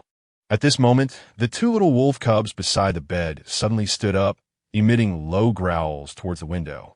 Their fur was bristled, and their expressions were fierce. But there was a hint of fear in their eyes. Even their tails were tightly tucked between their legs, and they were slightly backing away. This indicated the little wolf cubs were also frightened by whatever was outside. Is the nightmare's illusion this powerful? Guest, if you don't open the door soon, I'm coming in. We need to get out of here quickly. The old man shouted from outside. It's the siren head attacking the village. The village chief and the others have already gone out to fight, but I guess they won't be able to withstand the existence of a siren head. So I need to quickly pack up the inn and run away. You better come out fast. What? Yita was really stunned when he heard the news. What was going on? Was he not dreaming, but it was real? The siren head that Lin Ji mentioned yesterday while they were fleeing together, had actually come out from the center of the pit world? The innkeeper of the inn, running a 9-level and transformed from a courtyard. After Yida stared at the door for a long time, the analysis glasses gave an answer. The old man was real. The little wolf cub and the sun bug were also real. Then, the siren head attacking the village was also real. Bang! Seeing that Yida was slow to come out, the old man pushed the door open and rushed in, saying, "Hurry, hurry, let's go." As soon as he entered the room, the old man immediately started urging, "If we don't leave now, it will be too late. The village is definitely not going to be saved. I need to run early." "Where to?" Yida quickly asked. "How do I know you?" The old man, while taking down the sunworm lamp from the bed curtain, replied, "How would I know you? I'm planning to move to another nearby village anyway. I just want to run an inn and live a quiet life without getting into any trouble." After saying that, the old man suddenly shot Yida a glare and said, "If you don't get out of here soon, I might just throw you down from upstairs." Although Yida knew that the old man had to wait until he left to close the inn, his attitude still made Yida unhappy. "I haven't even stayed a full day. Shouldn't I get a refund? The village is almost gone, and you're talking to me about a refund?" The old man widened his eyes in disbelief. But Yida remained seated on the bed, with an attitude of "I'm not moving. What can you do to me?" He continued, "Besides, yesterday you promised to take me to see the village chief's map to prove that what you said was true, but now you can't prove it. Shouldn't you refund me?" The old man was really infuriated by Yida, but there was no way to go find the village chief at this point. After thinking for a moment, the old man directly shoved the sun bug lamp into Yida's hands and said, "This lampshade also requires a unit of glass, along with copper and sun bugs. You got it for free. Get another one. This sun bug looks like it's about to die." Yida looked at the lampshade, which was covered in green blood, and suspected that the sun bug wouldn't survive much longer, which was why the old man was so generous. However, the old man pointed at the inside of the lampshade with his finger. A burst of holy white light lit up inside the lampshade, and the sun bug, which had been on the verge of dying, immediately became lively again. "It's fine now, it won't die," the old man said. "This thing is easy to care for. Just feed it some fruits and plants every day, let it bask in the sun during the day, and it will naturally glow at night." Bang! Boom! While the two were talking, a loud explosion sounded outside, followed by the sound of many stones rolling. It sounded like the giant stone wall of the village was being smashed. Just as the old man said, "There isn't much time left. Thanks." Yida took advantage of the situation and naturally wouldn't play nice anymore. He picked up the sunworm lamp and ran downstairs. It was time for him to leave. This pitiful world was still too dangerous and completely unsuitable for a newbie like him to mess around. However, this journey was not without its gains. First, it made Yida realize that leaving this cursed place in a short time was clearly impossible. Second, it made him understand the dangers of this place. To survive, he needed to become stronger. Otherwise, once the newbies merged into the pitiful world, he would be at the mercy of others. Yida walked out of the inn and saw that the sky was already dimly bright, which indicated that it was almost 5 o'clock. He had to quickly turn on his phone to see if he could contact Lee and General Ning. If he missed this time point, he would probably have to wait another day. Chapter 63. The Greystone Spider strikes again outside the inn. The fog had mostly cleared, but the entire village was left in ruins, with countless boulders scattered across the roads, shattered into fragments. The originally dense stone houses in the village had basically disappeared, leaving behind only a vast expanse of bare stone walls. It seemed that the villagers had already put away their stone houses, likely planning to wait until the alarm sirens had left before bringing the stone houses out again to prevent damage. "Welcome to Uswami phone." The phone finally turned on successfully. The time was 4:58 in the morning, and it was almost 5 o'clock. Yida glanced at the signal bar. At this moment, there was already 1 bar of signal, and it was still rising. In just 1 minute, the signal bar turned into 2 bars, and it would soon reach full bars.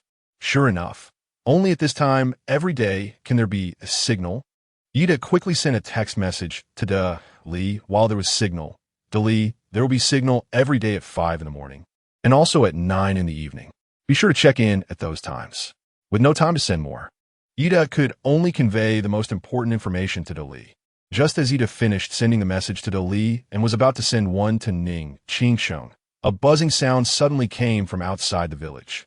As the buzzing sound appeared, Yida's phone screen began to distort, as if the device was severely affected by electromagnetic waves and malfunctioning. This startled Yida. Could it be the police siren? Sure enough, Yida immediately heard a lot of people outside the village shouting, "Don't let it sound the alarm. Attack it. Quickly attack its horn head. Destroying its horn head will make it slow down temporarily." Soon after, there was a violent explosion outside. Bang! Boom! The shockwave from the explosion shook the ground. As the ground trembled, more giant rocks fell from the village walls, with stones of all sizes raining down from the air.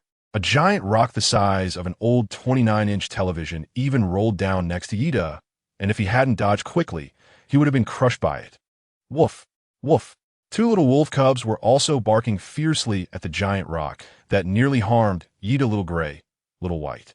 Yida quickly stopped the two wolf cubs to prevent attracting the attention of the monsters outside, saying, "Hurry up." A giant rock had created a huge gap in the wall, and Yida glanced outside through the breach. A tall, slender shadow loomed in the sky. The shadow had several trumpet-shaped fleshy protrusions on its head, and it seemed to be under attack, sporadically erupting with bursts of fire. In a battle of this level, anyone who got involved would die. Yida increased his speed to escape, and fortunately, there was more than one exit from the village. He quickly fled the village in the direction opposite to the battlefield. Based on the memory of Lin Ji bringing him here yesterday, Yida used his analysis goggles to assess his location. He found the location of the novice forest and ran frantically. Buzz! Buzz! Yida had just run a short distance from the village when he felt his phone in his pocket vibrating wildly. The continuous vibrations indicated that someone was sending him a text message. Just as he was about to take out his phone to see who it was. Top, top. Top, top, top. Behind Yida, a familiar sound of clattering emerged. This familiar sound instantly gave him goosebumps, as it reminded Yida of the fear he felt when he was on the run with Lin Ji, dominated by that giant spider. Please, not that. Yida silently priet. The sound behind him, please don't let it be a greystone spider. Puffed.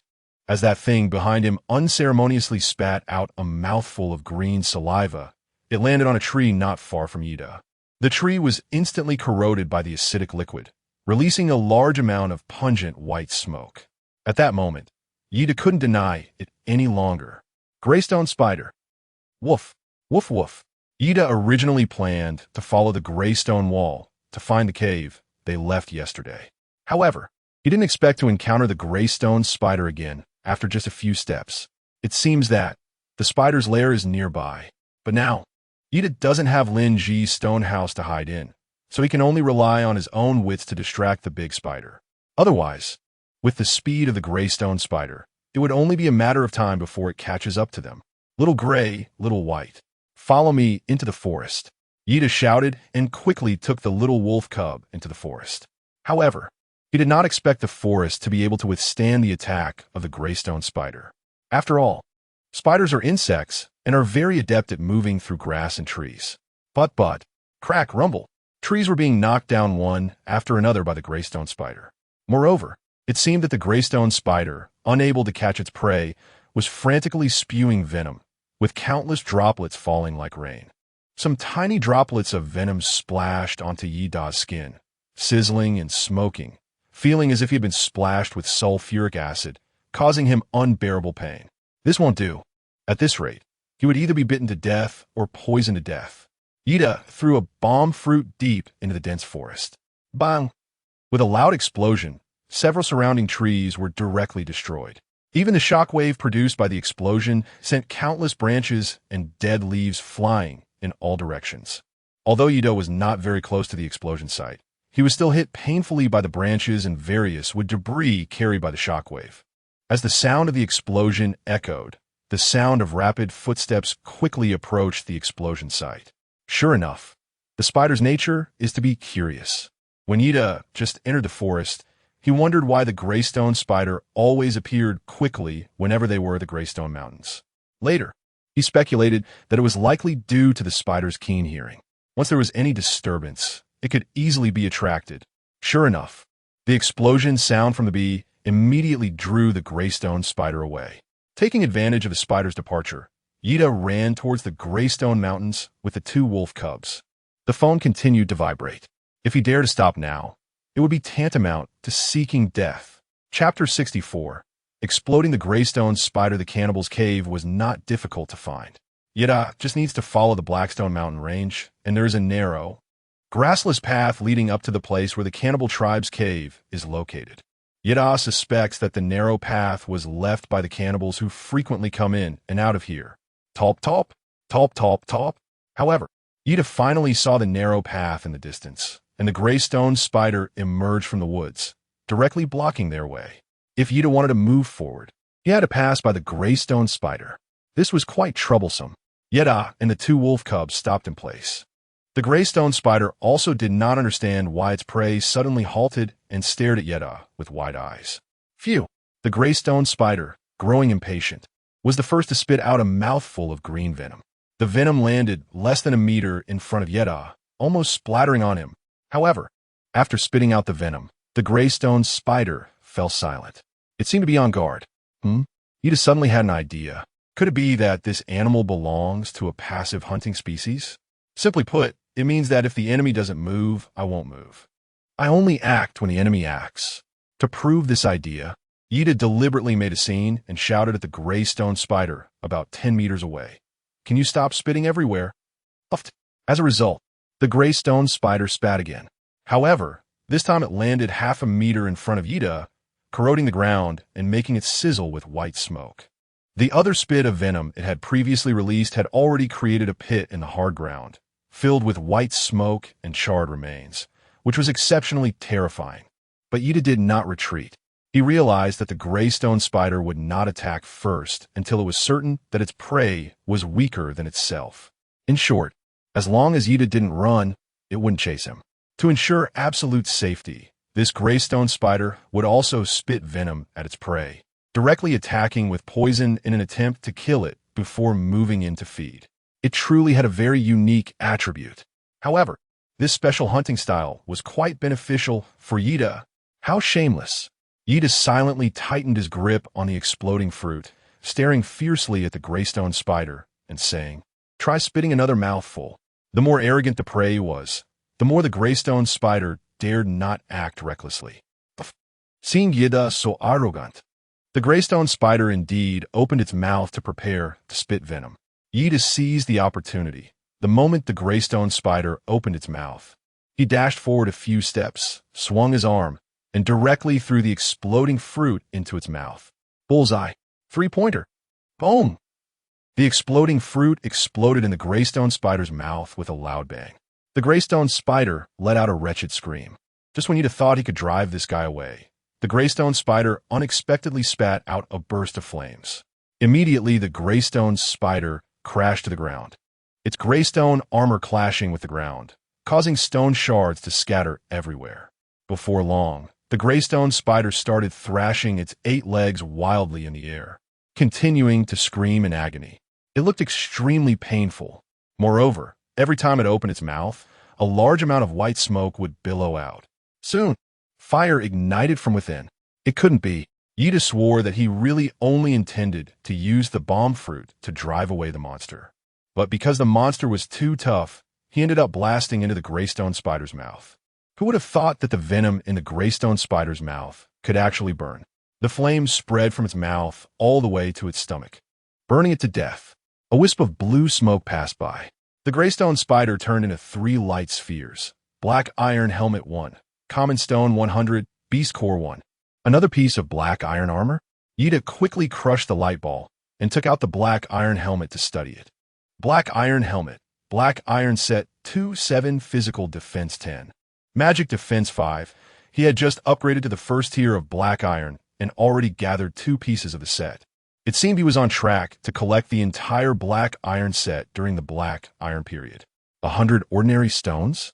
Fortunately, these ordinary stones could be synthesized into excellent stones, and he could exactly make 10 excellent stones. If it were other materials, his storage backpack might not be able to hold them. But he happened to have a slot in his storage backpack for excellent stones that wasn't full yet. Now, he could put them in together. After putting away the excellent stones, Yida crushed the last light ball. Beast Core. This time, The beast core was different from the ones Yida obtained from killing ordinary monsters. It was no longer gray, but had a metallic color. At first glance, it looked a bit like ironstone. But regardless of the color, a beast core is still a beast core. It's a good item for Yida to level up. Swish! The moment Yida grasped the beast core, a warm current surged into his palm, several times more powerful than the gray beast core. This time, Yida used his left hand to catch the beast core because his right hand had completely petrified. If he guessed correctly, the next petrified area should be his other arm. Sure enough, the moment the beast core entered his body, his entire left palm was instantly petrified. It was as if he was wearing a gray stone glove, completely enveloping his entire palm, giving Yida incredible destructive power in both hands. The beast cores in the sinkhole world were indeed stronger. Yida had previously devoured 3 beast cores to completely petrify his palm, but now it only takes 1 beast core. This shows how powerful the energy contained in the beast core of the greystone spider is. Da-da, da-da-da-da. Just when Yida collected the reward and thought he could finally take a breather and check his phone, a series of rapid da-da sounds came from behind him. It was the sound of a creature with sharp feet striking the ground. No way. Yida frowned slightly. He had just dealt with one, and now a whole group was coming. Woo-woo. But when Yida heard the wolf cubs simultaneously emit threatening growls, he realized he wasn't mistaken. Run. Chapter 65. The Invaded Banana Grove Bang. The moment Yida escaped into the cave, he heard a loud noise coming from behind him. When he looked back, he was almost shocked by the scene before him. Is this the power of the rules? The monsters of the pit world are not allowed to enter the novice forest, or they will face divine retribution. The giant greystone spider had already poked half of its body into the cave, but the half that had entered the cave began to dissolve, like a candle being lit. The hard exterior of the greystone spider started to melt away, flowing down large amounts of gray liquid, quickly forming a small gray puddle on the ground. No matter how the half of the greystone spider outside the cave struggled, it was useless. Its 4 huge black eyes could only stare at its dissolving half, slowly dying. As the half of the greystone spider, trapped in the cave, completely dissolved, Yida could even see the internal anatomy of the greystone spider. When he saw the structure of its muscles and outer stone skin, the remaining half of its body finally seemed to be unsealed, falling down the cliff. Bang! Rumble, plop. Several different sounds of impact followed one after another. Yida peered outside and saw that the greystone spider had indeed been smashed into a puddle of goo. However, because this greystone spider died due to triggering the rules, it left behind nothing. Yida naturally could not gain any benefits from it. However, this still made Yida unable to help but marvel at the power and fearfulness of the rules of this world. The crisis was averted. Yida finally had some free time and took out his phone to check messages. Dali, it's 5 o'clock. Yida, are you there? Dali, where are you? You didn't oversleep, did you? No way. I have to turn off my phone. If I wait any longer, the last 3 battery will be gone. Yida, take care. You must survive. My brother. We will definitely meet again. P.S. I will turn my phone on again at 5 tomorrow. If you have any important information, leave me a message. Message failed to send. Yida frowned at the feedback and glanced at the time. It was already 5:35. He didn't expect that his escape would take so long. Yida let out a sigh. Yida opened Ning Chingching's text messages and started reading. Ning, are you there? Ning, is there no signal on your side? Or is something wrong? Ning, I'll wait for you for 10 more minutes. If you still don't come, I'll have to turn off my phone to save battery. If you can receive my messages, I'll be online at 9 tonight and 5 tomorrow morning. Ning, I'm next to a volcano. If you can see the volcano, you can come find me. End of message. No choice. After all, escaping is the priority. Since it's not feasible, I'll wait for the next opportunity. Yida peered down the long corridor, first using his analytical glasses to assess the environment inside the cave and see if the cannibals were still present. If they were still inside, Yida would have to consider whether to risk entering the sinkhole forest again. But Yida was in luck. Cannibal Cave. The cannibals have all gone to the forest to hunt, preparing a large amount of offerings for the upcoming ritual, which even includes humans. Only 3 cannibals left? Yida stroked his chin after seeing this analysis and decided not to take any more risks. He hurriedly left the place. After all, he had already obtained all the good stuff in the cave. The remaining items were either very dangerous or worthless. So Yida decided not to be greedy and took the opportunity to leave while there were only 3 old, weak women and children left in the cave. Meanwhile, in the banana grove, a pair of unfamiliar man and woman arrived at this place. The girl with a high ponytail brightened her eyes upon seeing the vast expanse of banana trees and exclaimed, "Li Ji, come over and take a look." "What is it?" asked a tall, thin young man with a buzz cut as he pushed aside the grass. But the moment he stepped out of the bushes, he was completely stunned, because in front of him were countless dense banana trees, each laden with ripe fruit. Although the fruits were still green, it didn't mean they wouldn't ripen. Once these bananas ripened, they would be worth money. They would be materials. "So many bananas, Li Ji. Do you think we were going to get rich?" the girl asked, her eyes sparkling with excitement. "I remember seeing players selling bananas yesterday. How many materials did they sell for?" Li Ji scratched his buzz cut, pondering. Was it 10 inferior wood or 20 inferior wood? "I don't remember. Anyway, we are definitely going to get rich this time." The girl was overjoyed and immediately jumped into the grove to look for ripe bananas. She didn't want to think about anything else. She just wanted to eat a few bananas. Because since coming here, she hadn't eaten anything decent for several days, let alone high-sugar fruits. "Damn it." Lin Yamei looked at the broken banana stems and shouted, "Who did this? Which damn guy picked all the ripe bananas? It's driving me crazy." Hearing this, Li Ji jogged deeper into the banana grove to find Lin Yamei, cursing along with her. "What a bastard. Do you think it could be that guy selling bananas yesterday?" Lin Yamei was even angrier and replied, "This banana grove, isn't just his. Why does he get to sell all the bananas? Why doesn't he leave a single ripe banana for others? It's driving me crazy. If I can't eat good bananas, he shouldn't be able to have them either. I'm going to set this banana grove on fire. Li Ji, help me cut down a few banana trees." Chapter 66, Bananas Destroyed. Li Ji felt a bit reluctant to destroy so much food. He said, "I just feel a bit sorry. Wasting food like this seems a bit too much. If you don't want to help, then don't. I could do it myself." Lin Yamei said, raising her stone axe and chopping down a perfectly good banana tree. "Hiss." Li Ji watched as the good bananas were wasted and couldn't help but say, "Lin Yamei, I think you can chop down a few to vent your anger. But after wasting this time, we won't get any benefits. We might as well go gather firewood." "You don't understand," Lin Yamei replied. "This is called suppressing potential competitors. If I let my competitors around me get stronger, we will be the ones who suffer in the end." Li Ji realized he couldn't argue with a woman, mainly because her reasoning was twisted, but he didn't dare to rebut Lin Yamei. After all, finding a girlfriend in the real world wasn't easy, let alone here. He hadn't seen a single person, let alone a woman. So Li Ji was very worried that if Lin Yamei didn't want him anymore, he would probably end up lonely for the rest of his life here. And being alone in this ghostly place was really too lonely. Swish! Lin Yamei chopped down another green banana and then kicked it several times. Seeing that Li Ji wasn't coming to help her, she angrily shouted, "Since you know it takes time to chop down these bananas, why aren't you helping? Just standing there watching?"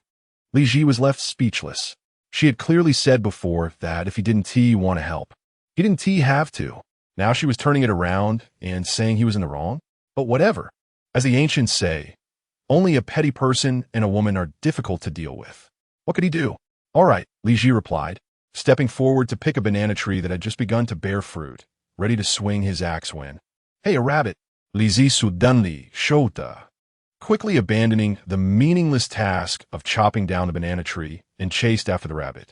Unfortunately, the rabbit ran very fast and disappeared into the bushes in an instant. Just as Li Ji was feeling a bit disappointed, he suddenly heard Lin Yamei shout, "Over there, Li Ji! Over there!" The rabbit ran into that patch of grass. "Hurry and chase it. We can't let this rabbit get away. If we catch it, we'll have a good harvest today. And we won't have to chop down these damn banana trees. Li Ji, hurry. Did you see that clump of grass moving? It's in that tall grass." Lin Yamei shouted. The reason she was shouting like this was that she knew Li Ji actually cared about these banana trees because this guy had grown up without parental love, raised by his poor grandmother. She had always picked up trash to raise Li Ji, and when buying fruit, she would buy the kind that was a bit spoiled, just to save a few bucks. So she had long noticed that Li Ji was distressed about the bananas, thinking they were good fruits and reluctant to chop them down. This was his inherent weakness. But Lin Yamei did this on purpose. She wanted to manipulate Li Ji to control him. But now, with the delicious rabbit in front of her, Lin Yamei had lost interest in her game of control and instead hoped to have a delicious roasted rabbit for dinner tonight, which was the most important thing.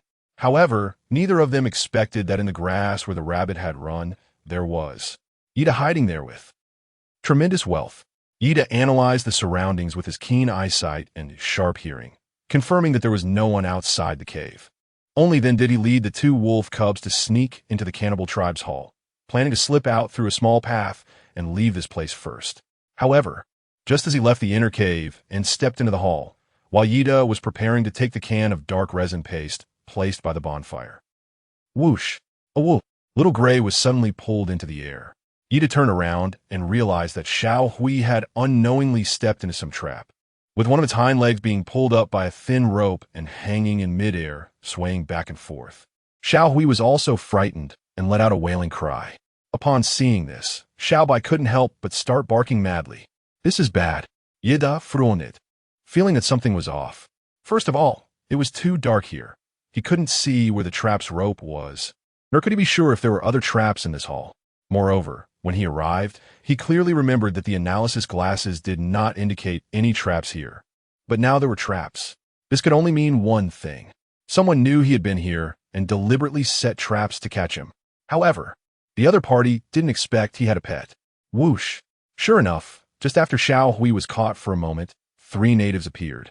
The leader was an old native less than 1.5 meters tall, wearing a leather apron, with dark skin, flat features, and a face full of hair. At first glance, he looked like a primitive man, not at all like a modern human.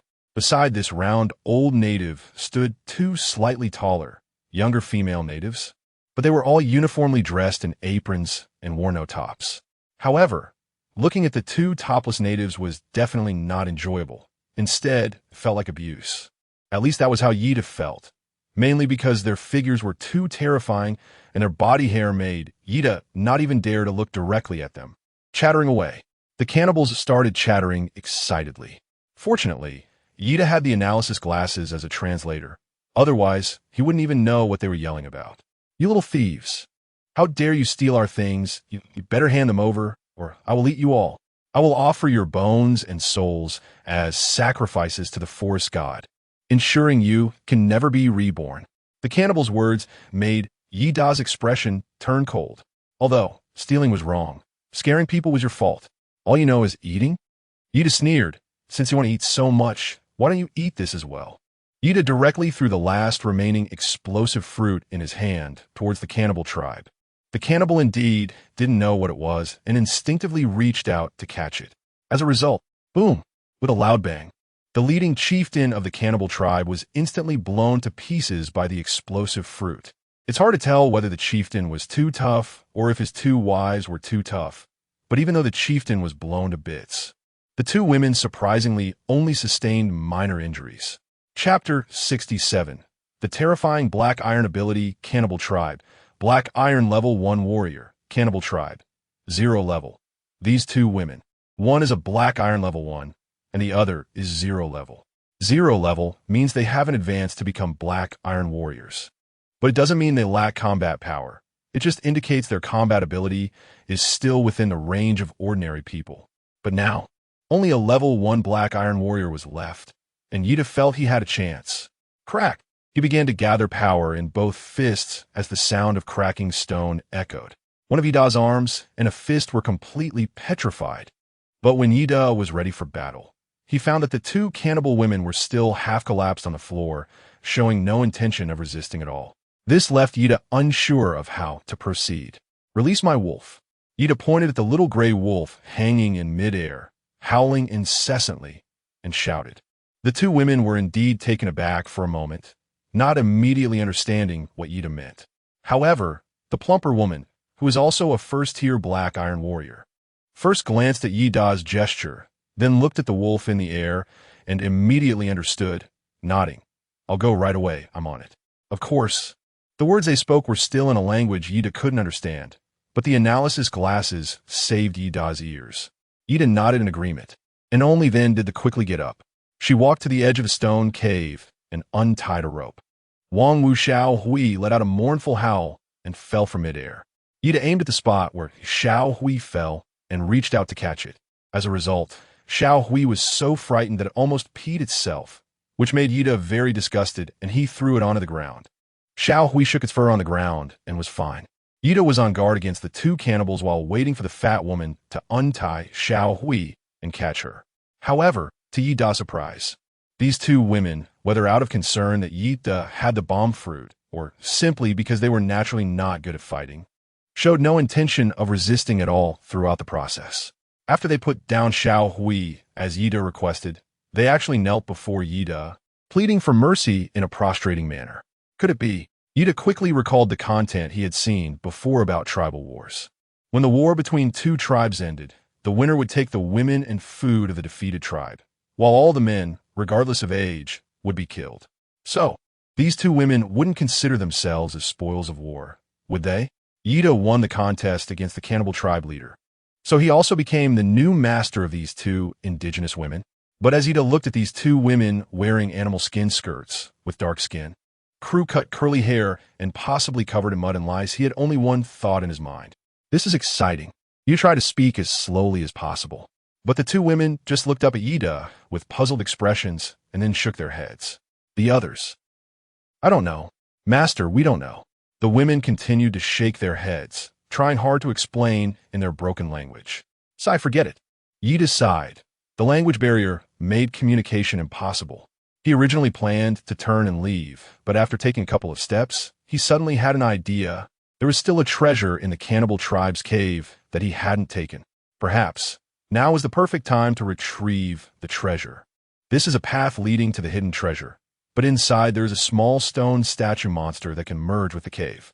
If you're not careful, it will bite you and turn you into a statue. The analysis had indeed changed. The previous hint was about how the small stone statue monster would bite people and turn them into sculptures. This time, the hint indicated that the moment the small stone statue monster appeared, it became less frightening because its body wasn't that powerful. It essentially meant that this creature was an assassin-type monster. Once it appeared, it was a glass cannon, especially with Yi Da's stone skin ability, which specifically countered fragile enemies. This meant he had to force the small stone statue monster to reveal itself. Originally, using the little wolf cubs to lure out the small stone statue monster would have been a good choice. But the thought of them getting bitten and turning into stone sculptures made Yida reluctant to sacrifice the two little wolf cubs. However, now, Yida glanced at the two women in front of him and immediately made a plan in his mind. You two get up. Let's go. Dashahor raised a fist and pointed at the two women, pushing them forward. The rough gestures were understood by the women, who complied quite well. However, when Yida reached the entrance of the cave that held the treasure and pointed inside, instructing them to go in, the two women's expressions changed dramatically. They even fell to their knees at the cave's entrance, repeatedly bowing and pleading, "No, we can't go in, we can't go in." Inside is the place of divine punishment. It is absolutely forbidden to enter. Once inside, one will be punished by the deity and turned into a statue, guarding the cave for 10,000 years. Master, we cannot go in. We must not go in. Please spare us. Please, let us go somewhere else. We can take you there, to a place of happiness inside. We will serve you together. We will serve you together. We beg you, Master, we promise to make you happy. The two women kept explaining, trying to change Yida's mind. Happiness? The only thing that could make Yida happy right now was probably obtaining the treasure in the cave. Moreover, Yida originally wanted to kill these two cannibals. After all, they were not considered the same kind anymore, since they ate people. So, Yida felt no pressure in enslaving them at this moment. Get up. Go in. Yida forcefully pulled up the fat woman and pushed her inside. The reason for only controlling this fat woman was that Yida had noticed that the thin woman seemed to be a follower. Whatever the fat woman did, the other would obediently follow. Moreover, she was just a 0 level, so Yida felt more at ease. No, I'm not going. Huh? The fat woman suddenly resisted, and in the moment she turned around.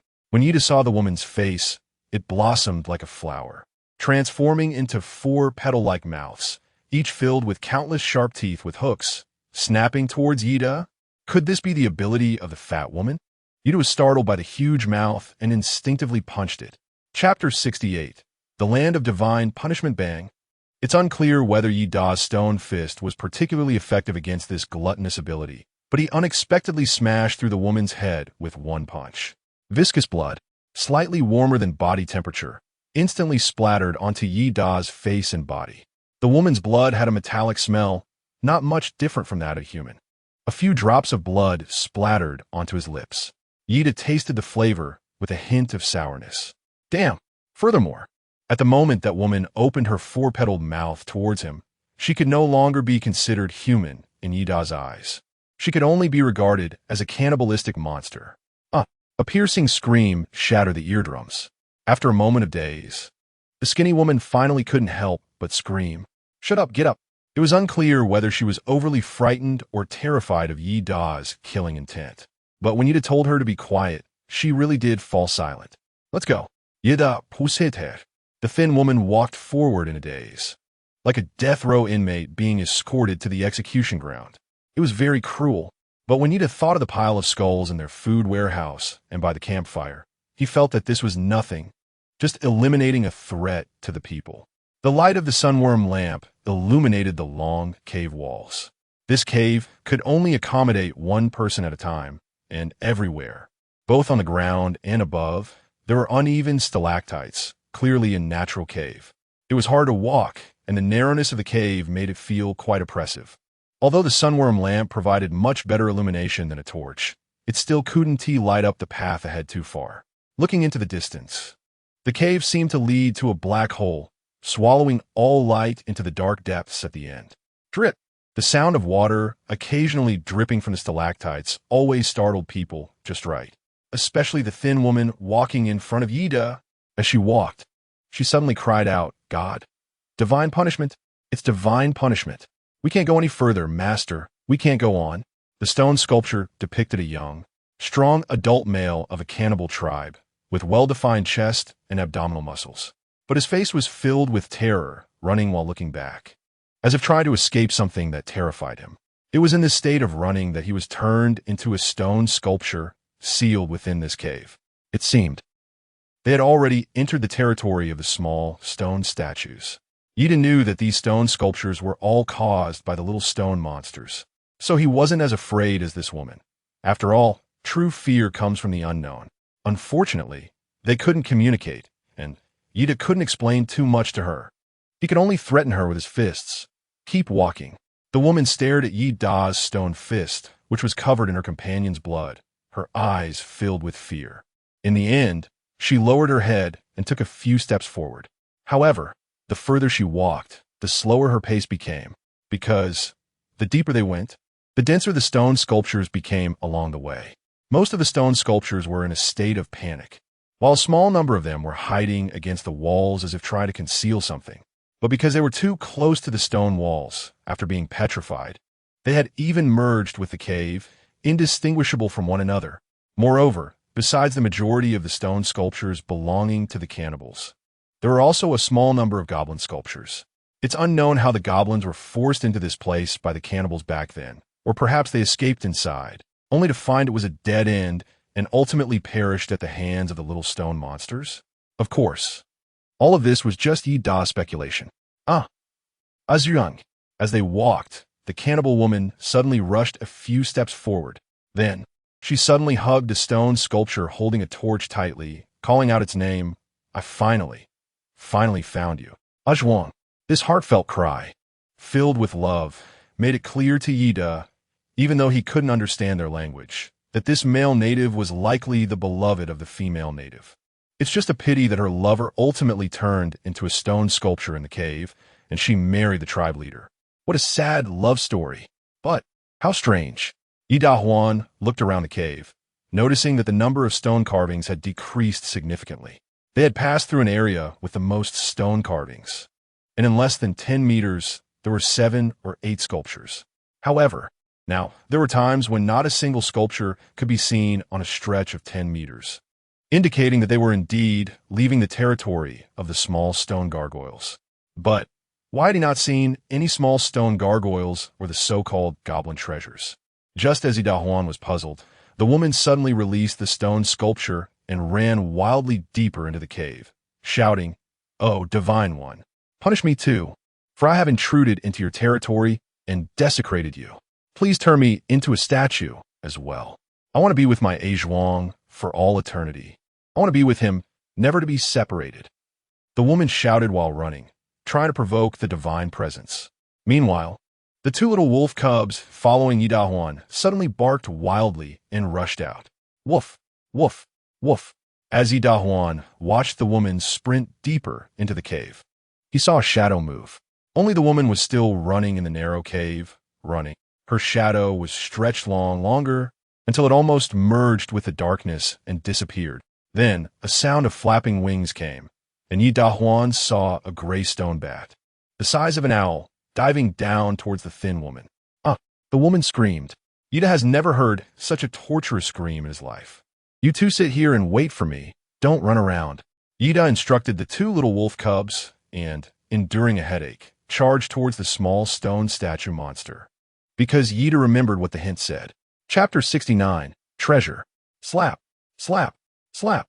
The gray bat swooped down towards the native woman's face.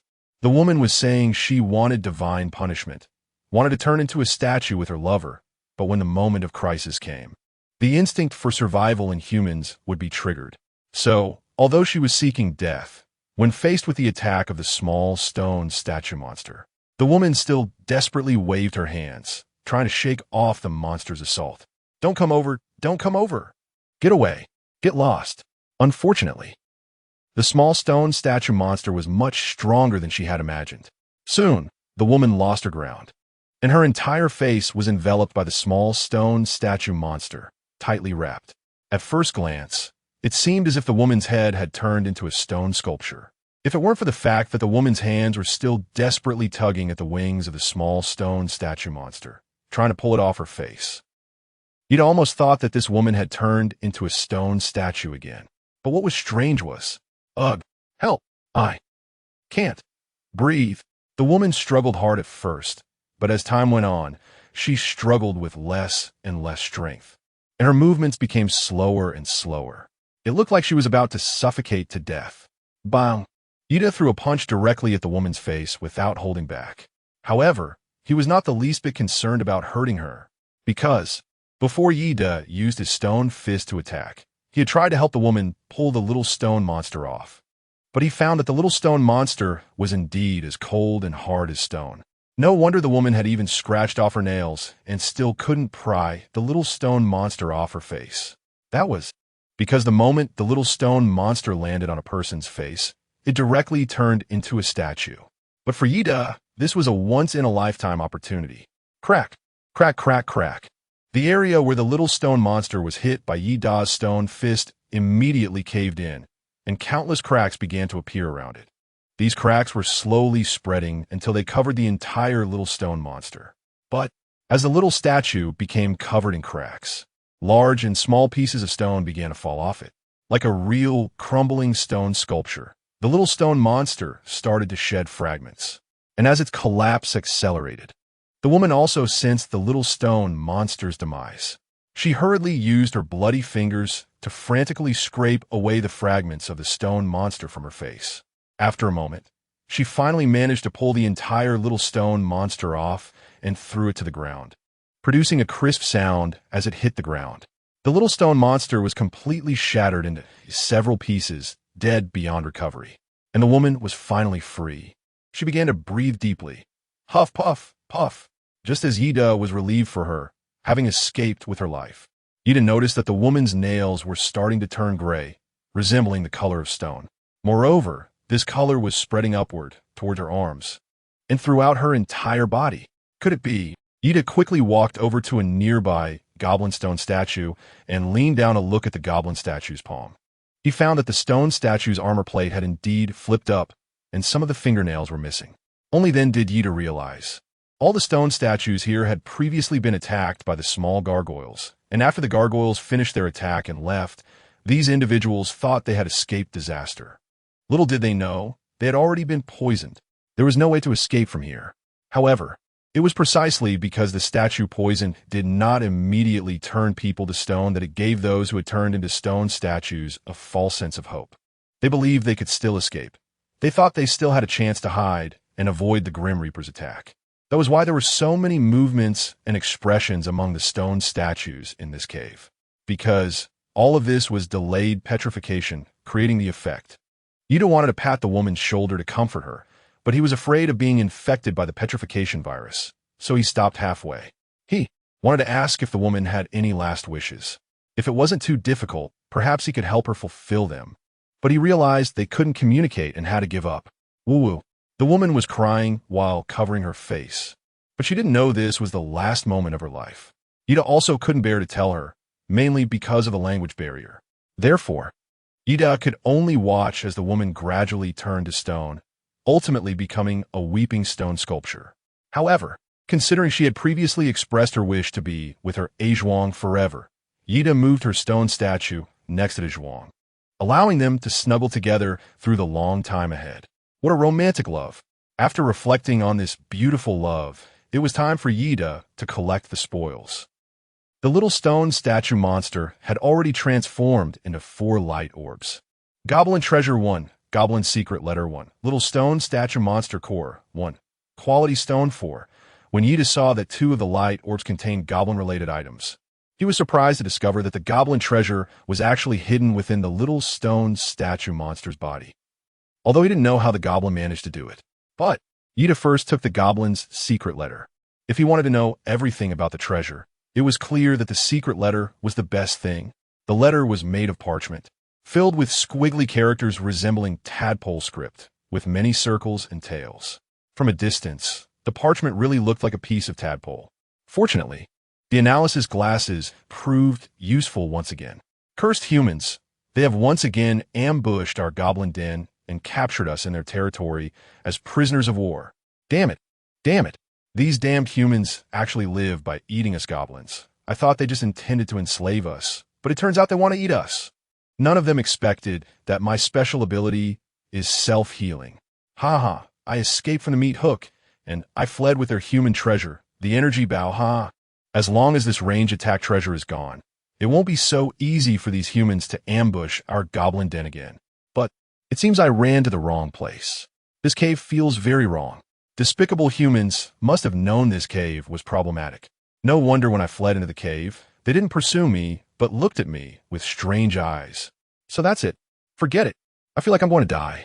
But I would rather die than return the energy bow to the humans. The hatred between goblins and humans is irreconcilable. If anyone is fortunate enough to see this letter, the treasure belongs to you, but please help me inform the king. Chad Hong. Never be a deserter. Chapter 70.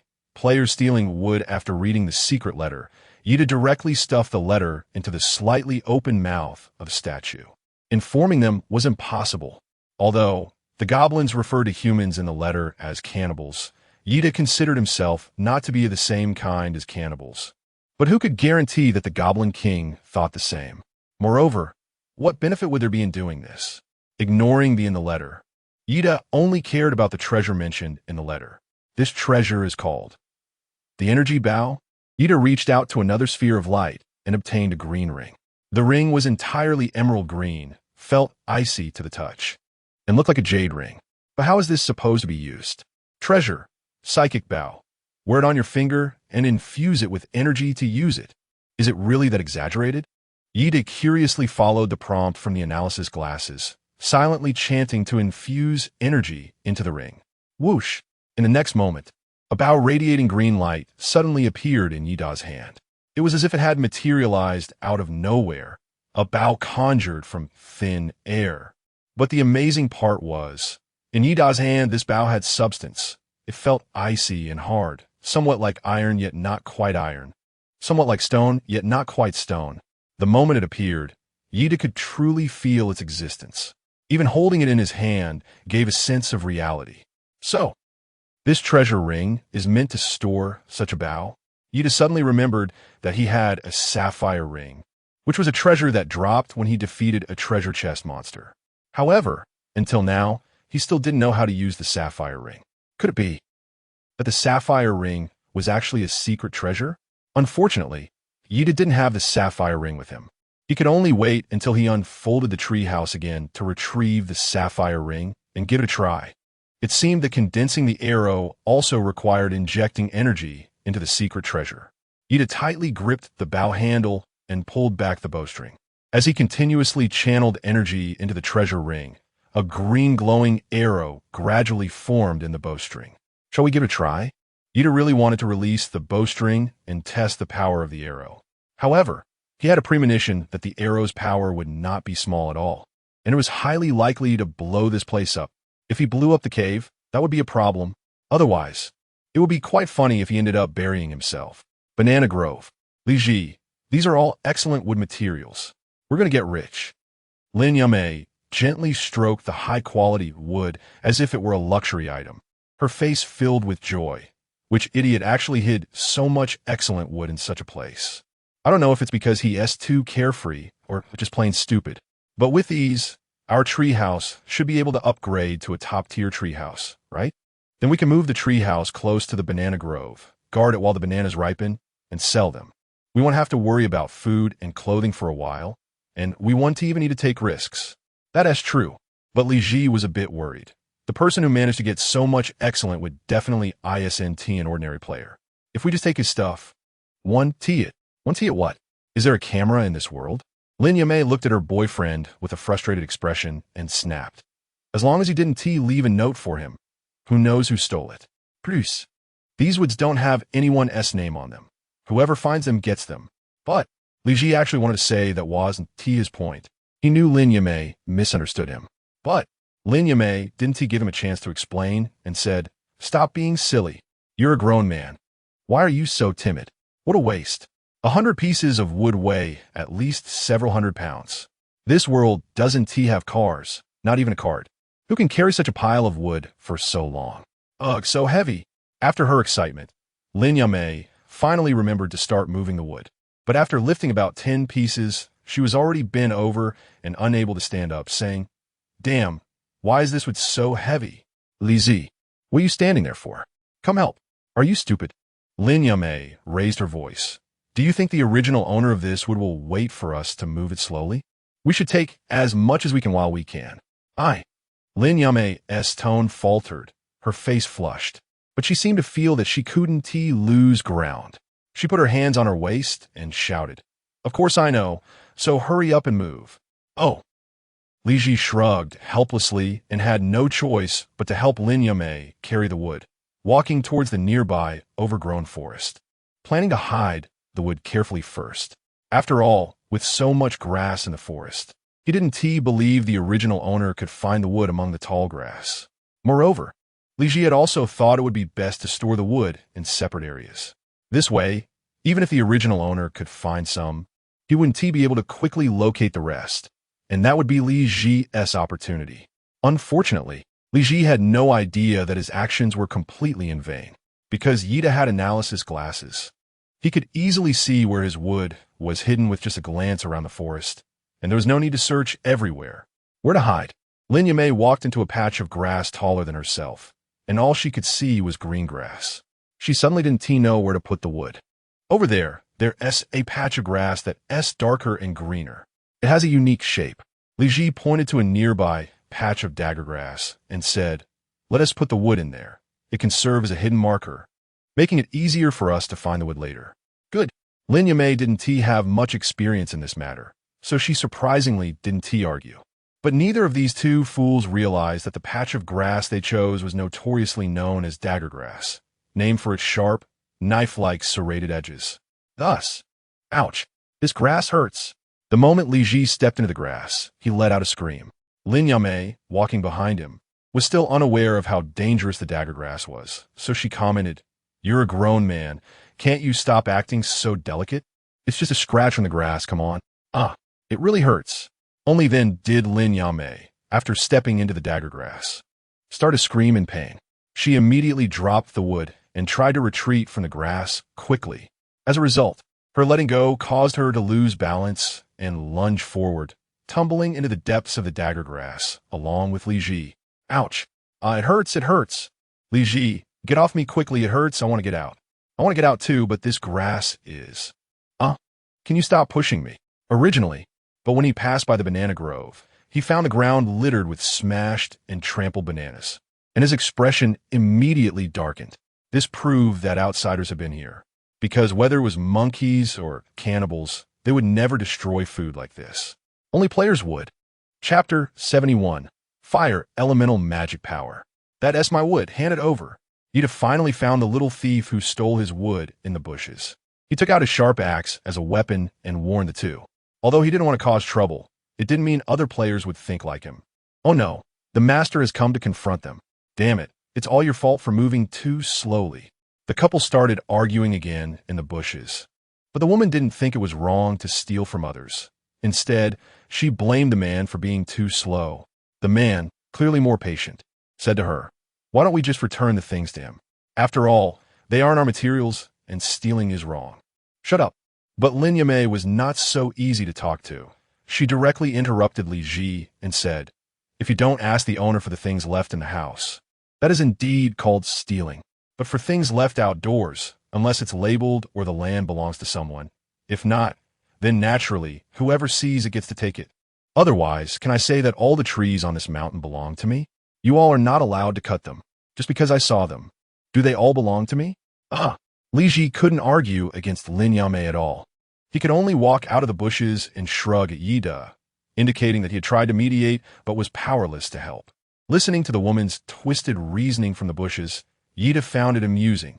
He didn't intend to argue with her, but stared directly at the ordinary-looking woman with a ponytail who walked out of the grass, her attitude haughty, and said, "So, what you mean is to return it, right? Huh, you really have a way with words." Lin Yamei sneered and said, "Why should I return my things to you? Let me confirm one last time. Are you asking me to return it?" The moment Yida asked this question, his tone had completely turned cold. His eyes were filled with killing intent. Originally, he had planned to kill, but since the other party liked to press him step by step, he couldn't be blamed. It was just right to use them to test the psychic bow. Lin Yamei immediately sneered and said, "Yes, I want to return it. What can you do to me? Come and bite me. We have two people here, and you are all alone. I don't believe." Whoosh! Just as Lin Yamei was still babbling, the sharp axe in Yi Da's hand flew swiftly towards her. The woman was instantly startled by Yi Da's sudden attack. The woman screamed and quickly jumped aside. Since the distance between them was indeed a bit far, she had enough time to react. So it didn't cause her any harm. But the moment Yi Da attacked, the two little wolf cubs could no longer hold back and rushed towards Lin Yamei, ready to pounce and bite her.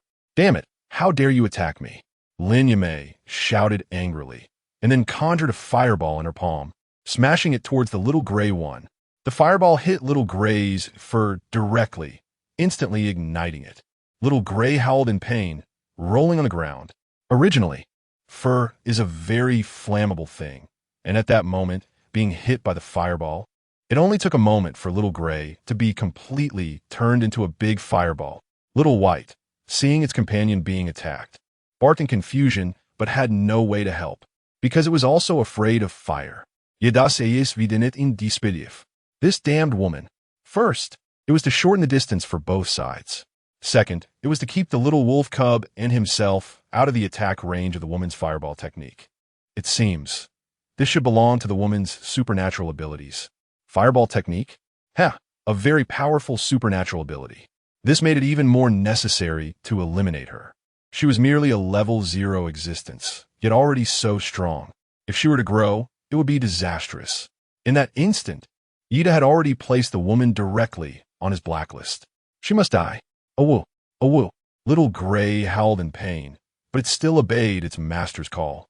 Limping towards Yida, most of its fur had been completely burned off.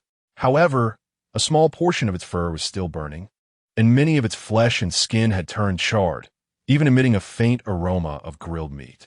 Crash! Yida quickly poured water from the water bottle at his waist onto Xiao Hui, extinguishing the flames on its body. However, Xiao Hui still trembled in pain, tears of agony streaming down from its eyes. "Xiao Hui, be good, just hold on." Yida wanted to stroke Xiao Hui's head, but its head was charred black, making it impossible for him to do so. As he looked at the scene before him, he gritted his teeth and said, "I will avenge you. I will help you take down your enemies. Don't worry." Woof, woof. They unconditionally believed their master's words. But the culprit, watching from a distance, started laughing and said, "Avenge! Ha ha! I am a mage, a fire mage. I am a ranged attacker. You, a useless human who probably hasn't even awakened any abilities. Oh no, you must be a beast tamer, right? Otherwise, you wouldn't have two little wolf cubs following you. But how do you, a beast tamer, a useless person relying on pets, plan to fight against me, a ranged attacking mage? Moreover, I have a melee assassin by my side. I think you should honestly leave all your materials behind, take your little pets, and scram. Otherwise, I will burn all the fur off you and your other pet, just like roasting a pig. Haha." The woman laughed heartily. Ida was already too lazy to argue with her, not wanting to waste even a drop of saliva. This woman was unforgivable. Whoosh! Ida crazily infused energy into the treasure. The treasure quickly transformed into a bow, and as Ida continued to pour in energy, a green glowing arrow appeared within the bow. The entire set of bow and arrows shimmered with a hazy light in the faint mist, looking quite impressive. However, the moment Lin Yamei saw the bow in Ida's hand, her expression froze, disbelief written all over her face. Is this possible? How could he be an archer? Isn't he a beast tamer? Otherwise, how could he have a dog? Skion Seiba? Whoosh! Before Lin Yamei could finish her rambling, Ida's arrow had already been shot out. Chapter 72.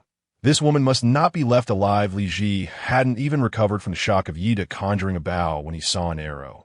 A green arrow flew past him and directly pierced through the center of Lin Yamei's neck. He wasn't sure if she had intended to shoot her neck or if it was a misfire. But Li Ji saw Lin Yamei clutching the arrow that was still quivering in her neck with both hands, her face filled with disbelief. She seemed unable to believe that Ida would act so decisively, and also unable to believe that Li Ji wasn't coming to save her. At the same time, she couldn't believe that this was how her life would end. How could this be possible? Wasn't she the chosen one? She was a 1 in a million mage, a ranged attacker. In this game, she should be the chosen one, the strongest player. How could she die like this? Lin Yamei couldn't believe it. But as her vision gradually blurred and her vitality rapidly faded, until she no longer had the strength to stand and instead kneeled toward Ida, Lin Yamei finally opened her mouth, wanting to say something, but the arrow had struck her trachea. In the end, she couldn't say anything and simply fell face down. She was dead. The bow in Ida's hand disappeared. It wasn't that he didn't want to maintain the existence of the spiritual energy bow, but at the moment he transformed his energy into an arrow and shot out, he almost exhausted all of his mental strength. At the instant the arrow was released, he even felt a bit dizzy, as if the world was spinning. Therefore, he was simply unable to maintain the existence of the spiritual energy bow and could only let it vanish. Is this the price of using the spiritual energy bow? With his current accumulation of energy at the Black Iron first level, can he really only shoot one arrow?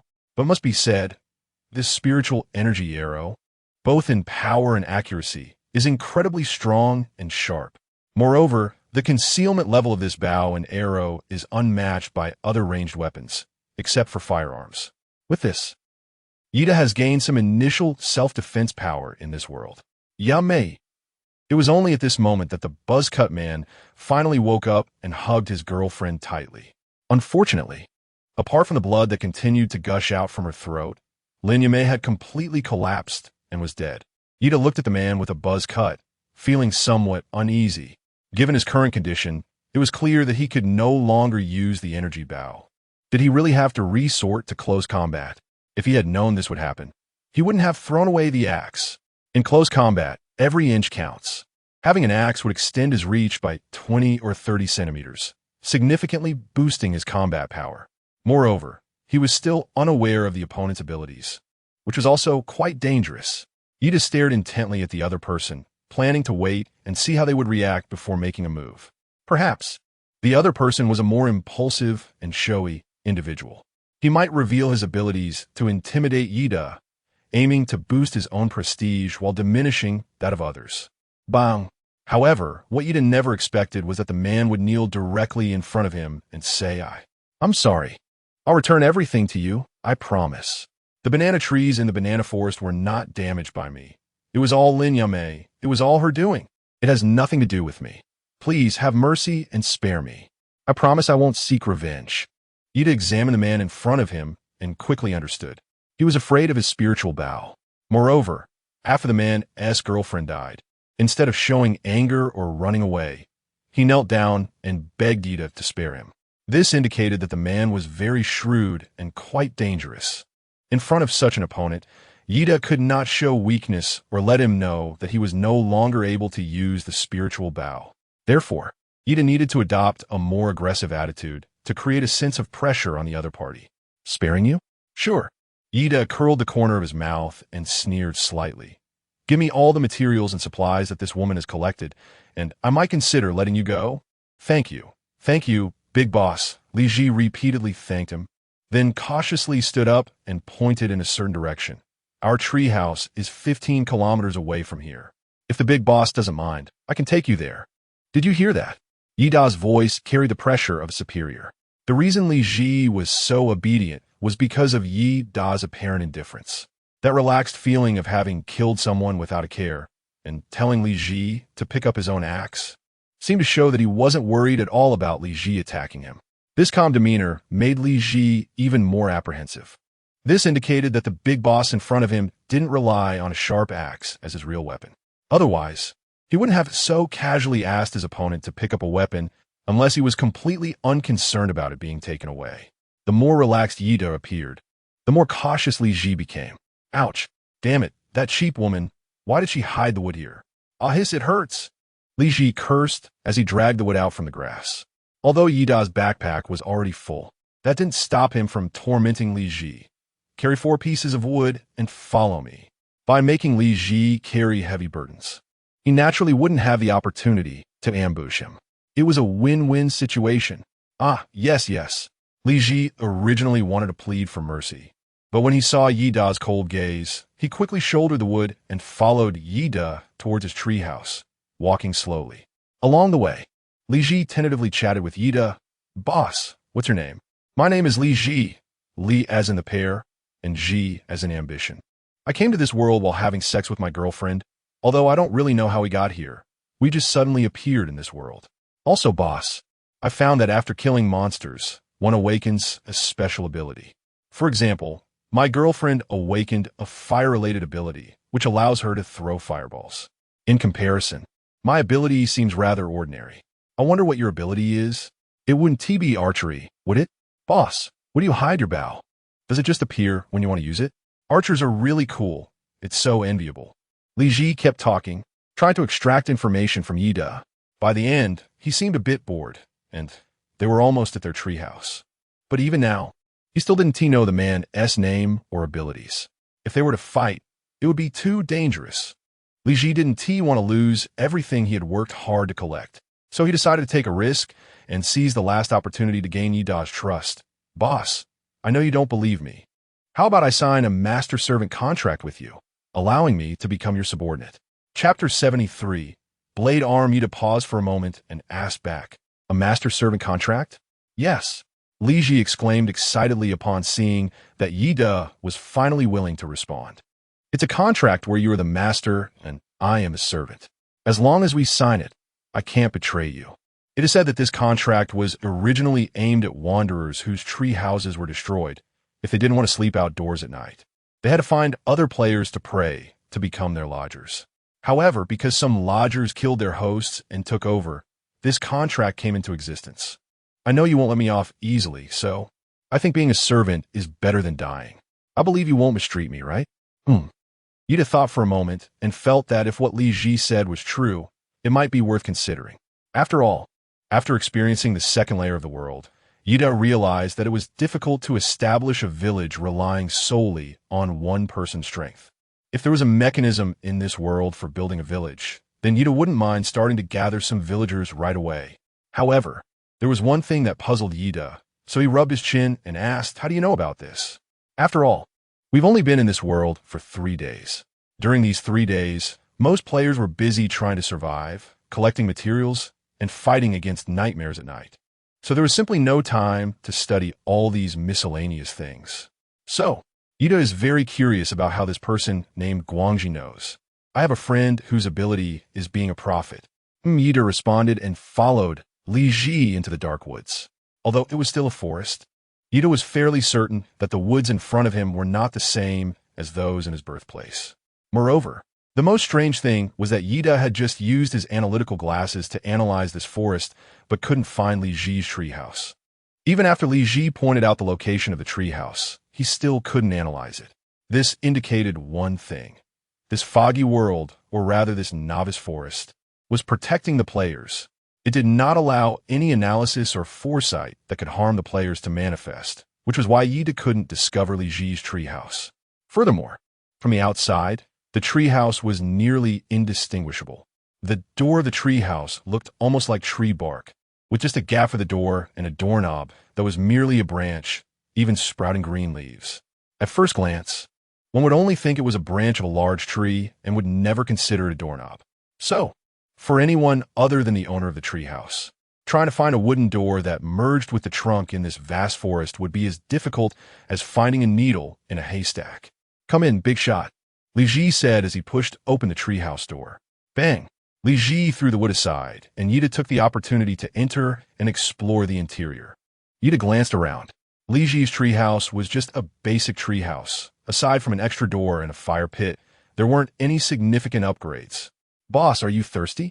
Just as Yida was touring the treehouse, Li Ji suddenly patted Yida's shoulder and said, "Here, have some water." "Great." Yida turned around, but he didn't go to get water for Li Ji. Instead, he threw a handful of sand directly at Li Ji. Whoosh! Li Ji was caught off guard and shouted out loud. Taking advantage of this moment, Yida quickly retreated several steps, creating distance between himself and Li Ji. When Yida steadied himself and looked at Li Ji again, he indeed saw the wolfish ambition. At that moment, Li Ji's right arm had transformed into a blade, piercing through his skin as if it were growing beneath his flesh. If one were to describe it in one word, it would probably be a mantis arm. Like a mantis, he had the mutated ability of hand blades. Li Ji's ability was indeed related to close combat, a knife arm. When did you know? Li Ji kept blinking but didn't dare to rub his eyes, fearing that if he closed them for a moment, Yida would launch a sneak attack. Yida sneered and said, "Since you brought up the master-servant contract, I forgot to tell you, my ability is to analyze the existence of various things, such as treasure chests, monster levels, or whether there are dangers ahead. However, I cannot analyze the location of your wooden house," which indicates that the Mist World has a protection mechanism for novice players. Yet you say there is something like a master-servant contract that violates fairness? Because I believe these two rules conflict with each other, naturally began to suspect your motives were not pure. So I have been on guard against you from the very beginning, and you indeed made a move. Huh! Li Ji sneered and had praised Yida. Smart. I did intend to use the master-servant contract to make you lower your guard a bit, and then ambush you. But it's not because I can't defeat you that I plan to ambush. Rather, I don't want you to die too painfully. Ha ha! Li Ji suddenly ripped his clothes. In the next second, both of his arms turned into blades, looking like a humanoid mantis. It seems that Li Ji, relying on having a girlfriend with ranged attacks, has killed quite a few monsters. Otherwise, he would have evolved into a first-tier black Iron Warrior. However, he thought that just because he became a first-tier black Iron Warrior, he could move freely in the novice forest. That would be a mistake.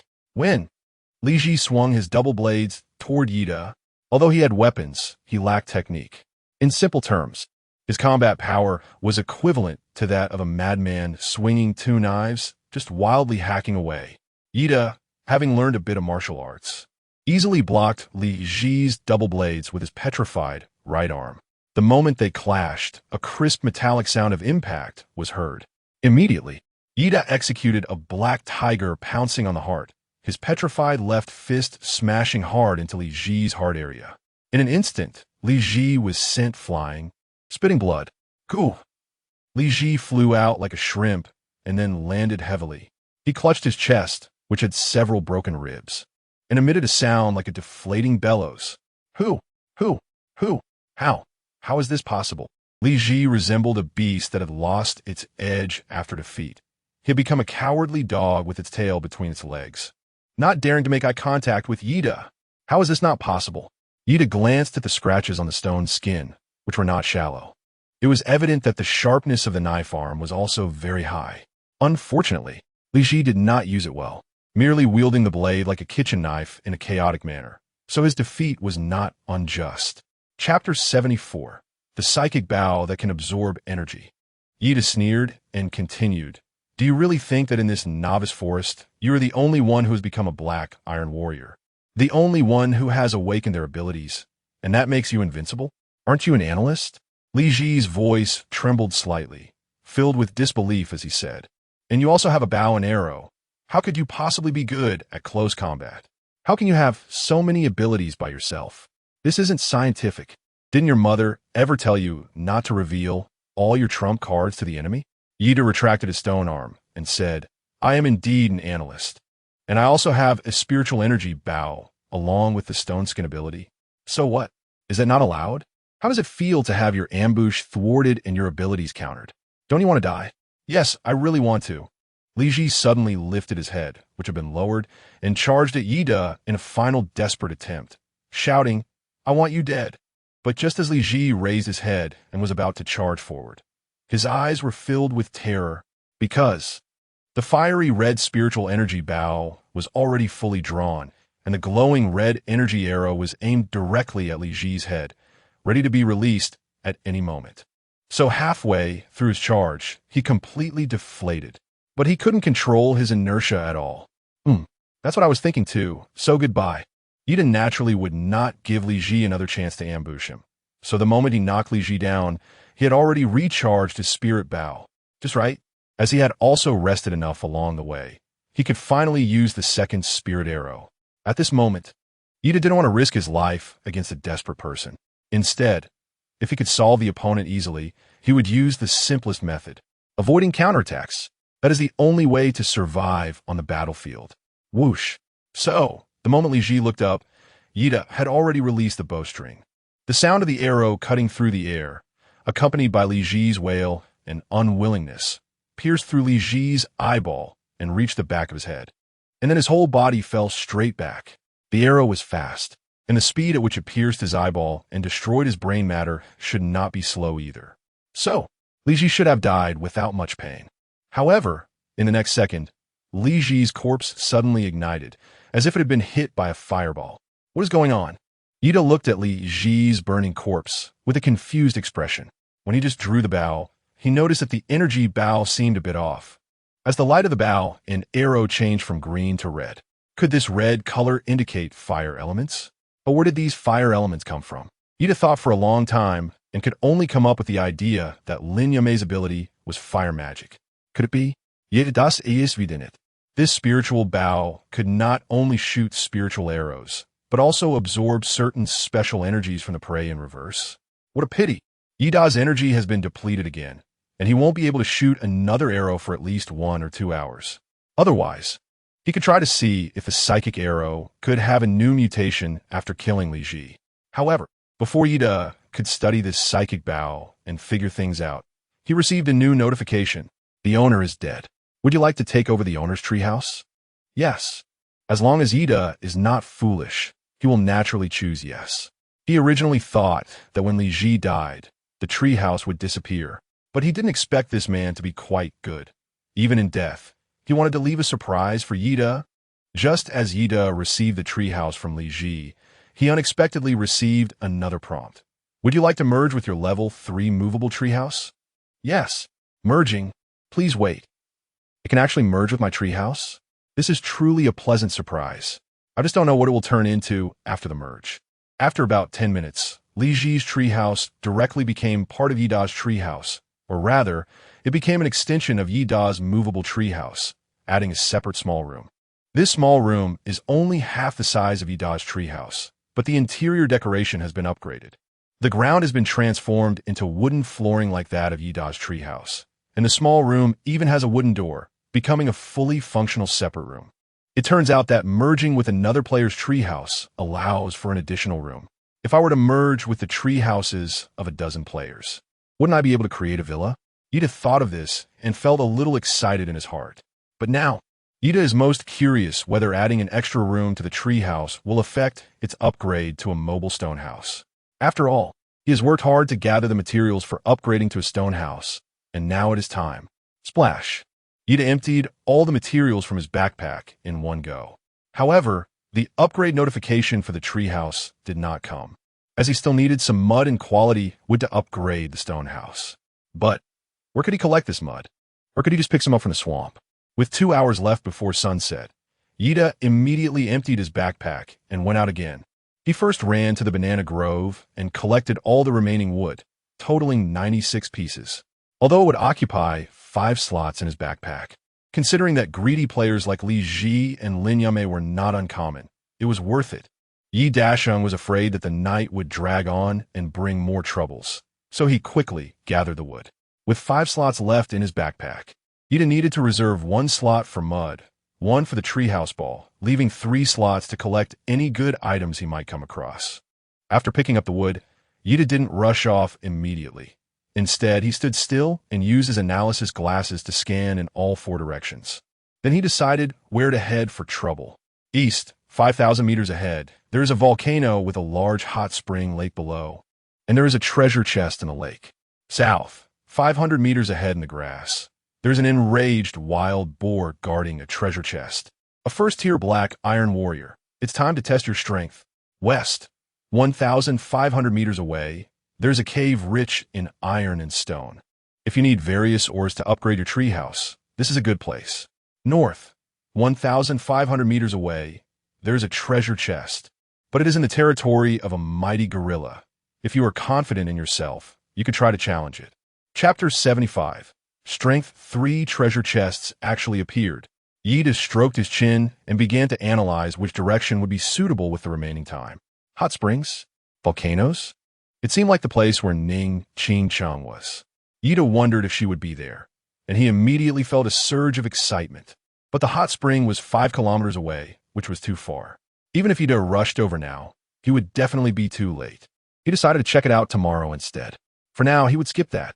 As for the territory of the giant strength gorilla to the north, Yida didn't consider it either.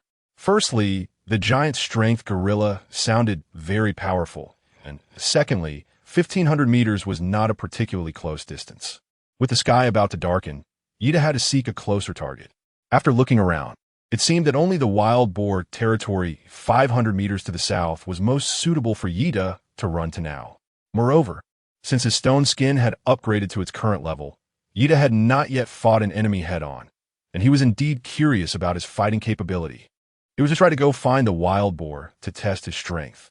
Since wild boars were not exactly fierce beasts, even if he lost, it wouldn't be too disastrous. Since he had made up his mind, he set off.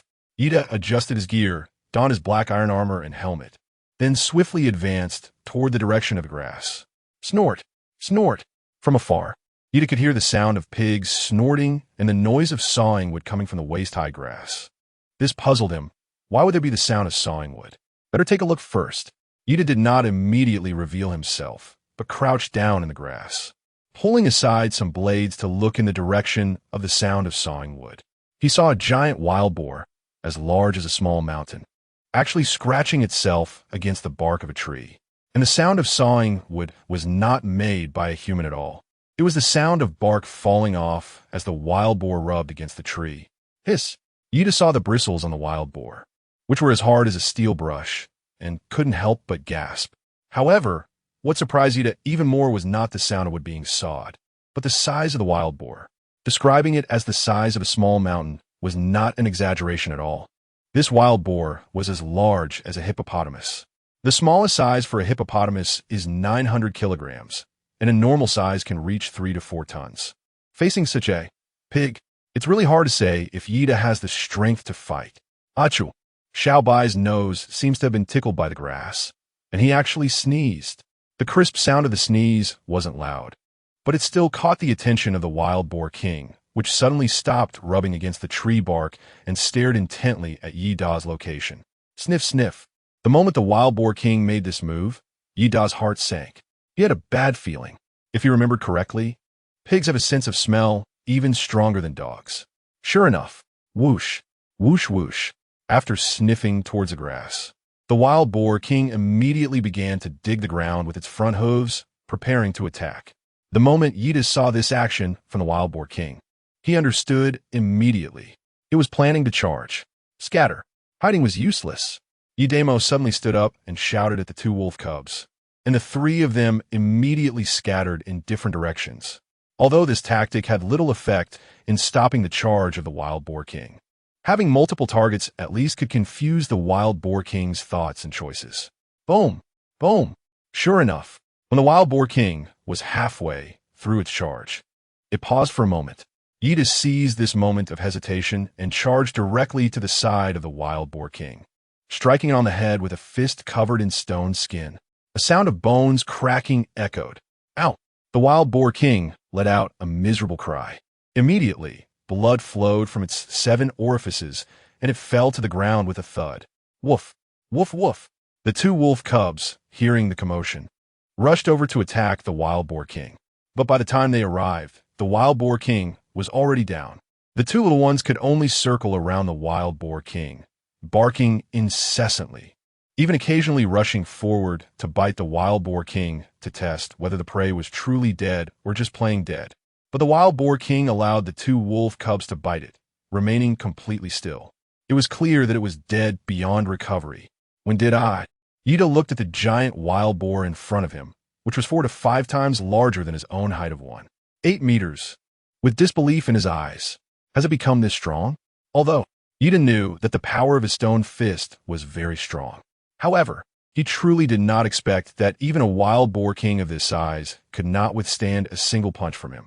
With just one punch, the wild boar king was done for. Swish! Moments latte. In front of Yida, the wild boar king transformed into 3 light spheres, 60 units of pork, 5 units of pig internal organs, and a gray beast core. Although the storage backpack had been upgraded, it still wasn't enough. It was really frustrating. If only the storage backpack could upgrade as quickly as his abilities. Yidasan crushed the beast core with ease, and a surge of heat immediately flowed to his left forearm, instantly covering it with a layer of skin. Now, all that was left was the upper arm of his left arm. If he could just get another beast core, he would be able to break through again and become a second-tier black Iron Warrior. But he didn't know what kind of bonuses he would receive the second tier. Yida was somahat curious. He didn't expect to level up so quickly. He hadn't even fully understood his level 1 ability yet, and he was about to reach level 2. It seemed he needed to study his abilities thoroughly tonight. But for now, he should look for treasure chests first. Before Yida came here, he originally wanted to see if he could directly find the treasure chest. If he could get the treasure chest without clashing with the wild boar, that would naturally be the best. But no one expected that this wild boar was so tough. Of course, it's also possible that Yida overestimated his enemies and underestimated himself. It wasn't until now that Yida realized he was actually a bit strong. A 3 to 4 ton wild boar king was taken down with just one punch. He really has become a one-punch man? But where exactly is the treasure chest? Without the threat of the wild boar, Yida searched for the treasure chest without being timid. He confidently searched through the grass. Unfortunately, he still couldn't find the treasure chest, but instead discovered another type of material he urgently needed. Mud pit. This is the wild boar's favorite. The mud can help wild boars avoid mosquito bites and cool them down. It's a very good natural mud bath. Mud. Yida upgraded the stone house and happened to be short of mud. When he arrived at the mud pool, Xiaobai took advantage of Yida's inattention and jumped directly into the mud pool, rolling around. Oh my gosh! When Yida saw Xiaobai jump into the mud pool, he almost didn't want this wolf anymore. Fortunately, Xiao Hui was very well behaved, just watching Xiaobai enviously from the shore, wagging his tail wildly. Of course, Xiaobai had already turned into Xiao He. Good boy. Yida rubbed Xiao Hui's head and said, "That mud is for the pigs to roll in. If they roll in it, they'll turn into pigs. How about we have pork for dinner tonight?" Woof woof, Xiao Hui replied.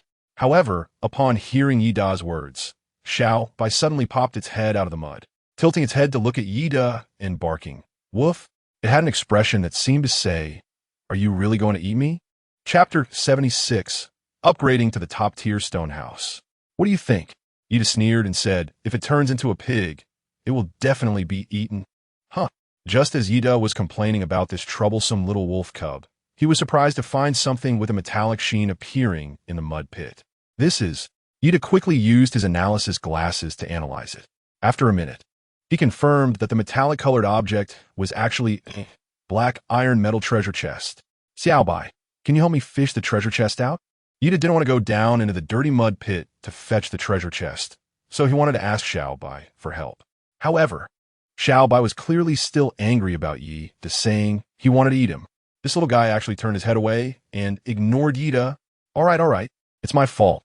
I should have said I wanted to eat you. With no other choice, Yida could only say to this little guy, if you help me get the treasure chest out, I'll treat you to roasted pork tonight. Okay? Delicious roasted pork. Woof. Xiao Bai immediately responded and happily went to dig up the treasure chest. This little rascal is indeed easy to coax.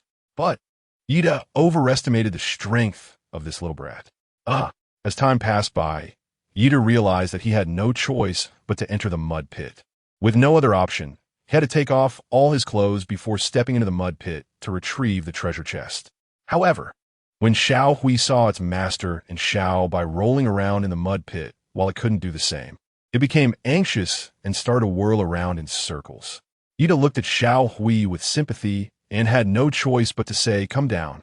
Woof. Upon hearing this, Xiao Hui excitedly jumped into the mud puddle, splashing mud all over Yida's face. At that moment, Yida suddenly burst into laughter. He didn't know how long it had been since he had played like this in a mud puddle. When he was a child, he had no concept of getting dirty. He only thought rolling in the mud was a lot of fun. But after playing, his father would use clean water and soap to wash him all over, and then he would change into clean clothes. But he didn't know when it was that he started to be unwilling to go to the mud puddle anymore. Maybe it was fear of getting dirty, or maybe he had grown up. Bang! Unfortunately, it was getting late. Yida cannot waste a lot of time on this. So he can only take out the treehouse ball from his storage backpack and keep it close to him while he is in the mud pool, and then quickly collect 20 portions of mud, because each compartment in the backpack can hold a maximum of 20 items. Yida threw the treasure chest aside and lay down next to the heated brick bed. He was exhausted. If it weren't for upgrading the stone house, Yida definitely wouldn't have pushed himself so hard, especially since it was already close to sunset and he had to make a special trip outside. However, the good news was that he finally gathered all the materials needed for the upgrade. Detected that the upgrade materials for the stone house have been gathered. Would you like to upgrade? Name, top-tier stone house, level 6 shelter in the Misty World. Upgrade requirements. Quality stones 110 units. Quality wood 211 units. Quality mud 22 units. Glass 22 units. Can be upgraded to a top-tier stone house. After upgrading, can build a fireplace, shower room, basic workbench, smelting furnace, potion station, etc. After the upgrade, he could even upgrade the shower room. When Yida saw the shower room, his eyes lit up. After all, the three of them were just three little mud monkeys right now. It was really uncomfortable to have all this mud stuck on them without washing it off. Yida wasn't a wild man, and he found it hard to accept being covered in sticky mud. Moreover, the two little wolf cubs probably felt uncomfortable with the mud all over them too, as they kept shaking their fur, splattering mud everywhere, which was quite a headache. If only they could have a shower room to take a good bath. Yida felt happy just thinking about it. Upgrade. Must upgrade. The moment Yida pressed the upgrade button, whoosh, a beam of golden light spread out from where Yida was lying, instantly changing the style of his room. The wooden walls transformed into stone walls in an instant, and even the fire pit he used for cooking in the middle disappeared, replaced by a fireplace on the wall. The fire blazed in the fireplace, bringing warmth to the room, and the thick smoke could be released outside through the chimney on the fireplace. The stone house instantly became less smoky, and even had a hint of the fresh scent of wood, but it did not affect the temperature inside. Inside the stone house, it was still just as warm. Detected that there is a separate compartment in the stone house. Can upgrade to a shower room. Would you like to build it? Shower room. Excellent stone, 10 units. Excellent wood, 189 units. Quality mud, 18 1 unit. Steel ingots, 33 22 units. Yida was originally puzzled about why the treehouse had a shower. It turned out that it used the sap from the trees for the shower, which was a bit cruel, but one had to admit it was indeed a good method. However, one couldn't exploit a tree for too long. It was necessary to change locations frequently. Otherwise, that tree might end up being drain dry by Yida. But for now, Yida naturally has to feel good before speaking. Renovation. The next second, in Yida's small room, A bathtub made of piled stones immediately appeared, and above the bathtub, there was a shower head. The shower head seemed to be forged from steel. Yida turned on the faucet, and immediately, a stream of tree sap with a fragrant herbal scent flowed out. To avoid wasting too much water, Yida first took a shower. Then he plugged the bathtub, and by the time he finished showering, the tub was already filled with half a bathtub's worth of water, just enough to wash the two little wolf cubs. Unfortunately, there was no soap. Otherwise, Yida could have given the two little ones a good wash to get rid of their wolf smell. Perhaps he could make some soap himself. Yida remembered that the method of making soap was not difficult. It was just filtering out some charcoal water, then adding lard and boiling it, and finally adding soap pods to complete the process. If there are no soap pods, the roots of sisal plants could be used as a substitute, which was very convenient. Let's make a piece tomorrow. Of course, several pieces could be made at once to sell to players. In this kind of environment, there should be quite a few people in need of such a good thing as soap. Just thinking that this could be a new way to make money made Yida feel excited again. Ding! Just as Yida had finished bathing himself and the little wolf cub, he hung their clothes to dry on the fireplace. A new announcement popped up on the light screen. Congratulations to all for safely surviving until the end of the novice period. I believe most players have adapted well to this world and have acquired their own abilities, greatly increasing your survival rate. Here is today's report. The remaining number of players in this area is 1,052.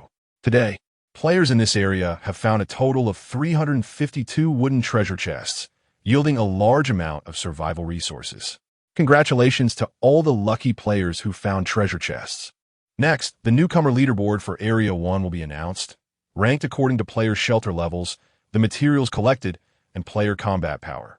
The top 3 in the novice leaderboard will receive super prizes. Chapter 77, Prize Announcement, Communication Channel. Come on, the prize is being announced. Who do you think will make it to the top 3? I think Tu Xionda Lao should have a spot. Tu Xionda Lao will definitely be first. The first place has long been booked. It won't be Tu Xionda Lao's turn at all. Do you remember that big shot I told you about before who has a reconnaissance soldier under him? It is said that his treehouse has already been upgraded to a level 3 mobile treehouse. Do you think Tu Xionda Lao can compete with a team just by fighting alone? Wow, a mobile treehouse. How many materials would that require?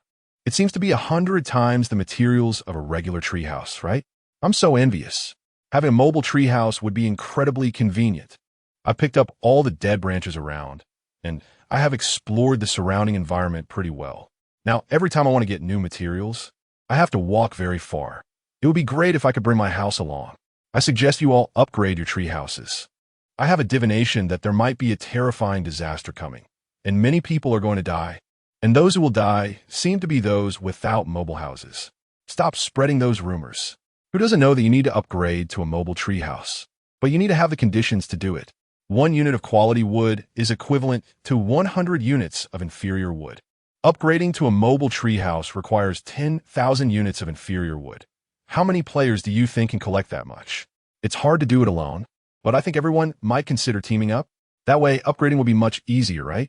Teaming up sounds easy, but it's hard to execute. If you cooperate with someone to upgrade the house, who takes the lead? Although you can also live in it. Would you be willing to work for the landlord for free? I can pay. My family is a wealthy Huang family from Wenzhou. You can check it out. As long as we can leave here, I guarantee each person 100,000 in hiring fees, with wages negotiated separately. Huang family?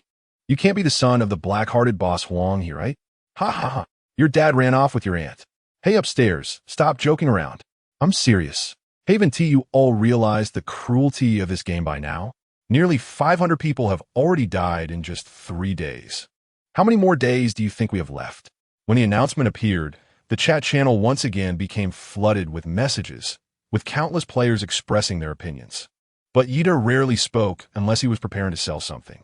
Most of the time, he chose to lurk, quietly watching others show off and collecting information he wanted. Ding! Statistics complete. Congratulations to player Zheng Xingyun for achieving the 3rd place. You will receive 1 spin of the Big Wheel Lottery.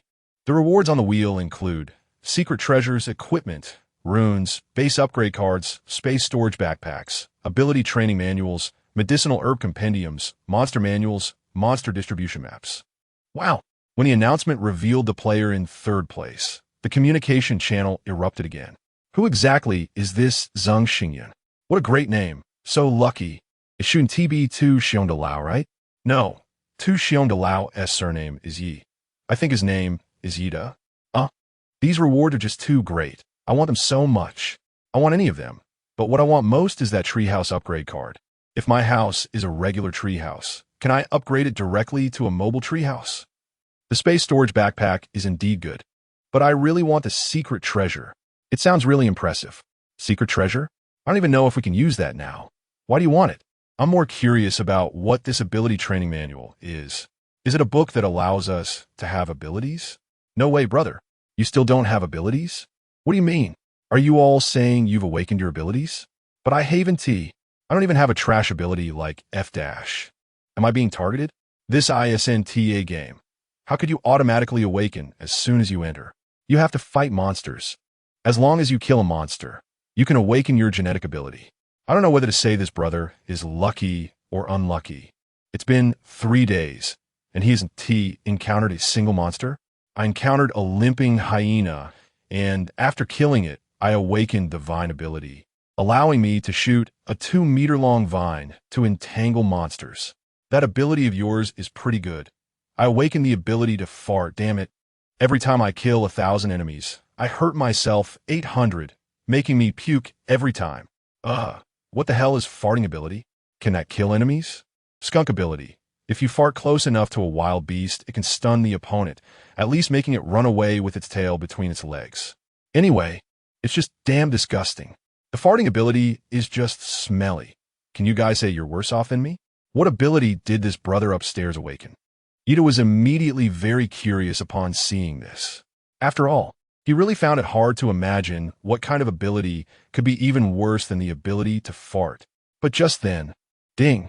Congratulations to Player Zheng for lucky draw of the base upgrade card. Player Zheng has upgraded the level 2 ordinary treehouse to a level 3 movable treehouse.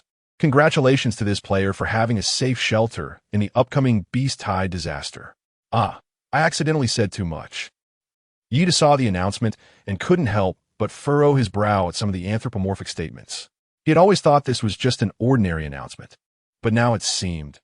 This announcement was like a wise being, possibly human, or maybe not human at all, which was quite terrifying.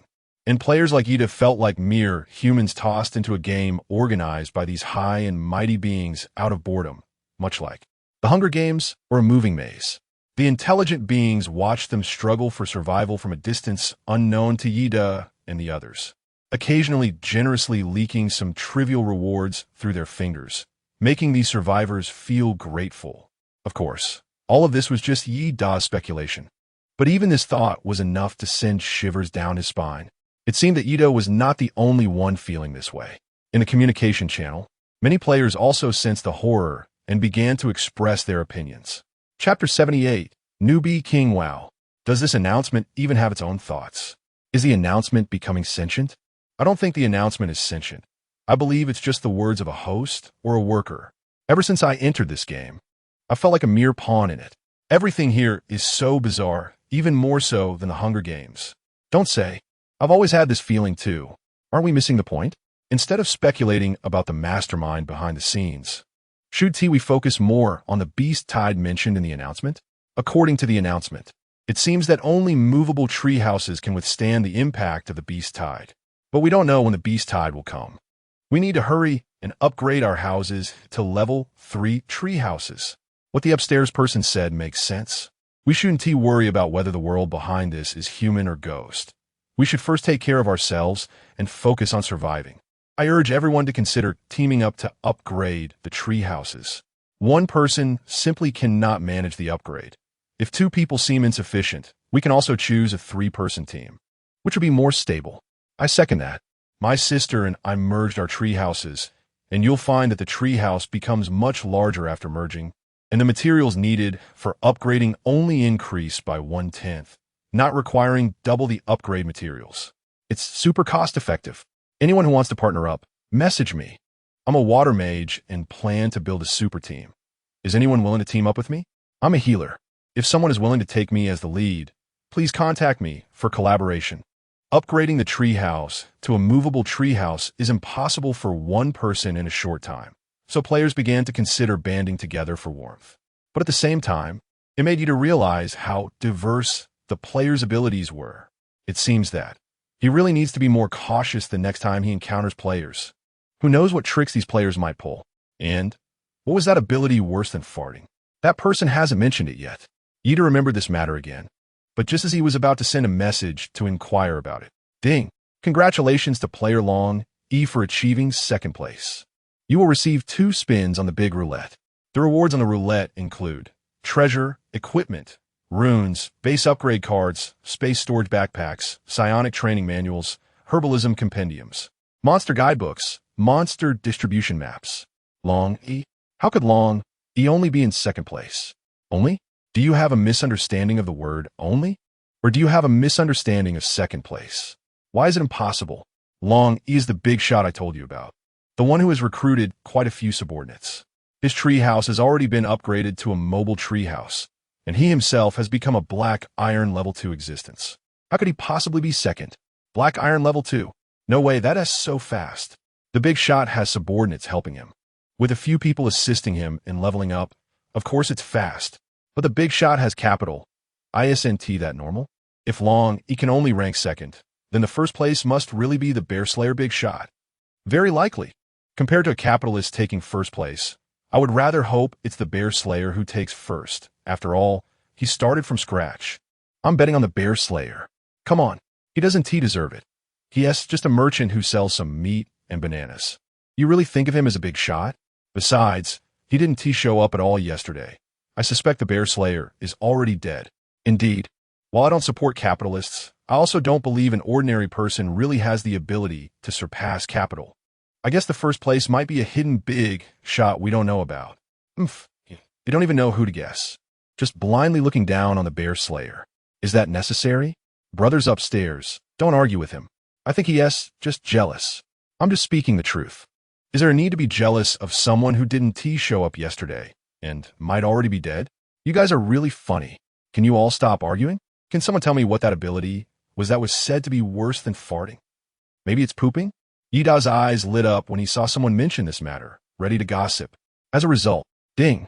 Congratulations to player Long.E for winning a monster encyclopedia and a treasure ring. Long.E, the big boss, really deserves the title. Actually got a treasure. A treasure ring? Is this a weapon?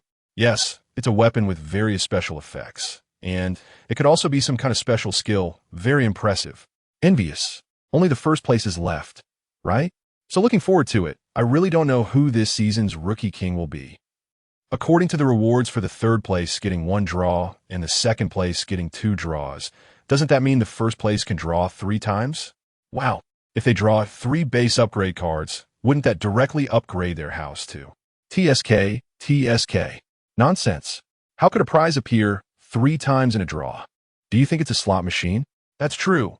But never mind. No matter what is drawn, it's enviable. There shouldn't be any junk among these prizes, right? The worst might just be some kind of encyclopedia. Ding! Congratulations to player Yida for winning first place in this rookie competition. You will receive the title of Rookie King and will get to spin the big wheel 3 times. The wheel's rewards include treasures, equipment, runes, base upgrade cards, space storage backpacks, ability training guides, herbalism manuals, monster encyclopedias, monster distribution maps. It really is Yida. I said it was the Bear Slayer boss. Whoever just said it definitely wasn't him. Come out and face the consequences. Yida is indeed amazing. To be honest, it seems quite normal for Yida to achieve what he has today. After all, who else could slay a bear on their very first day in this world? At that time, the boss probably didn't even have any powers, right? Definitely not. The boss is comparable to a fighting nation, tearing a bear apart with bare hands. I'm curious about what the boss will draw. I'm curious too, just waiting for the boss to reveal the results. At this moment, not to mention other players. Even Yida himself felt a bit excited. With the announcement, a wheel appeared in front of him, and each section of the wheel was decorated with some rewards. Those prizes, as stated in the announcement, included not only equipment, weapons, and other good items, but also precious items like upgrade cards. But what Yida wanted the most at this moment was not something like a base upgrade card that could be obtained through collection. He wanted items that couldn't be collected. For example, an ability training guide, and treasures and monster distribution maps, which are obviously valuable items. Chapter 79, Triple Draw Drawing. Yida pressed the central lottery button. The electronic roulette began to spin, and the pointer was whirling through countless compartments, making people feel a thrill of excitement. This electronic roulette is different from the ones in reality. There are no varying sizes of compartments, and each one is the same size. There are exactly 10 different items on it, and the probability of obtaining each item is 10%. So there is no such thing as a super grand prize. It can only be said that whatever the person shaking the lottery wants, that is the grand prize. Ability Cultivation Guidebook. Yida looked at the spinning roulette with only one thought in his mind. Please give me a guide to supernatural abilities. I'm begging you. At this moment, Yida really just wanted that, because he was already at the first level of Black Iron and was about to advance to the second level.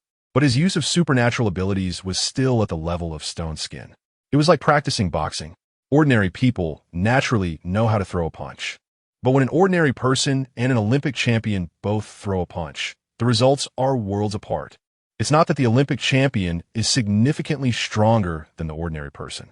The gap between them is actually the application of technique. The Olympic champion knows how to mobilize the strength of their entire body to throw a punch. They can even coordinate their legs, waist, and shoulders to throw a punch, while the ordinary person can only extend their arm to throw a punch. The difference can be said to be infinitely magnified in every tiny change, resulting in the Olympic champion can deliver a punch that could kill, while the ordinary person's punch might at most cause a minor injury. So, Yida is now extremely eager for the book on ability guidance. He believes that with this book, his combat power can at least be doubled, and perhaps he could even develop some special effects. As the pointer gradually slowed down, Yida's heart was almost in his throat, because the pointer was very close to the position of the book titled Ability Training Guide. Ability Training Guide. Ability Training Guide. Oh, no. But this damn wheel, when it should stop, just won't. The pointer swept past the Ability Training Guide section and finally stopped on the adjacent section, just a needle's width away. Congratulations to player Yida. You have obtained the Herbal Compendium. What the hell is the Herbal Compendium? Yida held a thick book in his hand, and the surface of this green-covered book was filled with countless illustrations of medicinal herbs. Inside, it contained detailed descriptions of various herbs and instructions for making potions. However, as Yida looked at this heavy book, he felt confused. I'm not an alchemist. What am I supposed to do with this? Herb Compendium. Successfully find 10 kinds of herbs that can be used to make potions to obtain the healer's secondary profession. Huh? At first, Yida was very disappointed with the herbal medicine manual he drew. But when he saw that this manual actually had the function of automatically discovering herbs, he was surprised. Not only that, as long as he synthesized 10 types of potions, he could automatically obtain the secondary profession of healer. Isn't that like a support role? TSK, TSK. It seems he drew something truly amazing. Immediately, Yida felt less disappointed with the herbal medicine manual. After all, having the ability to make potions and gain a secondary profession is quite rare.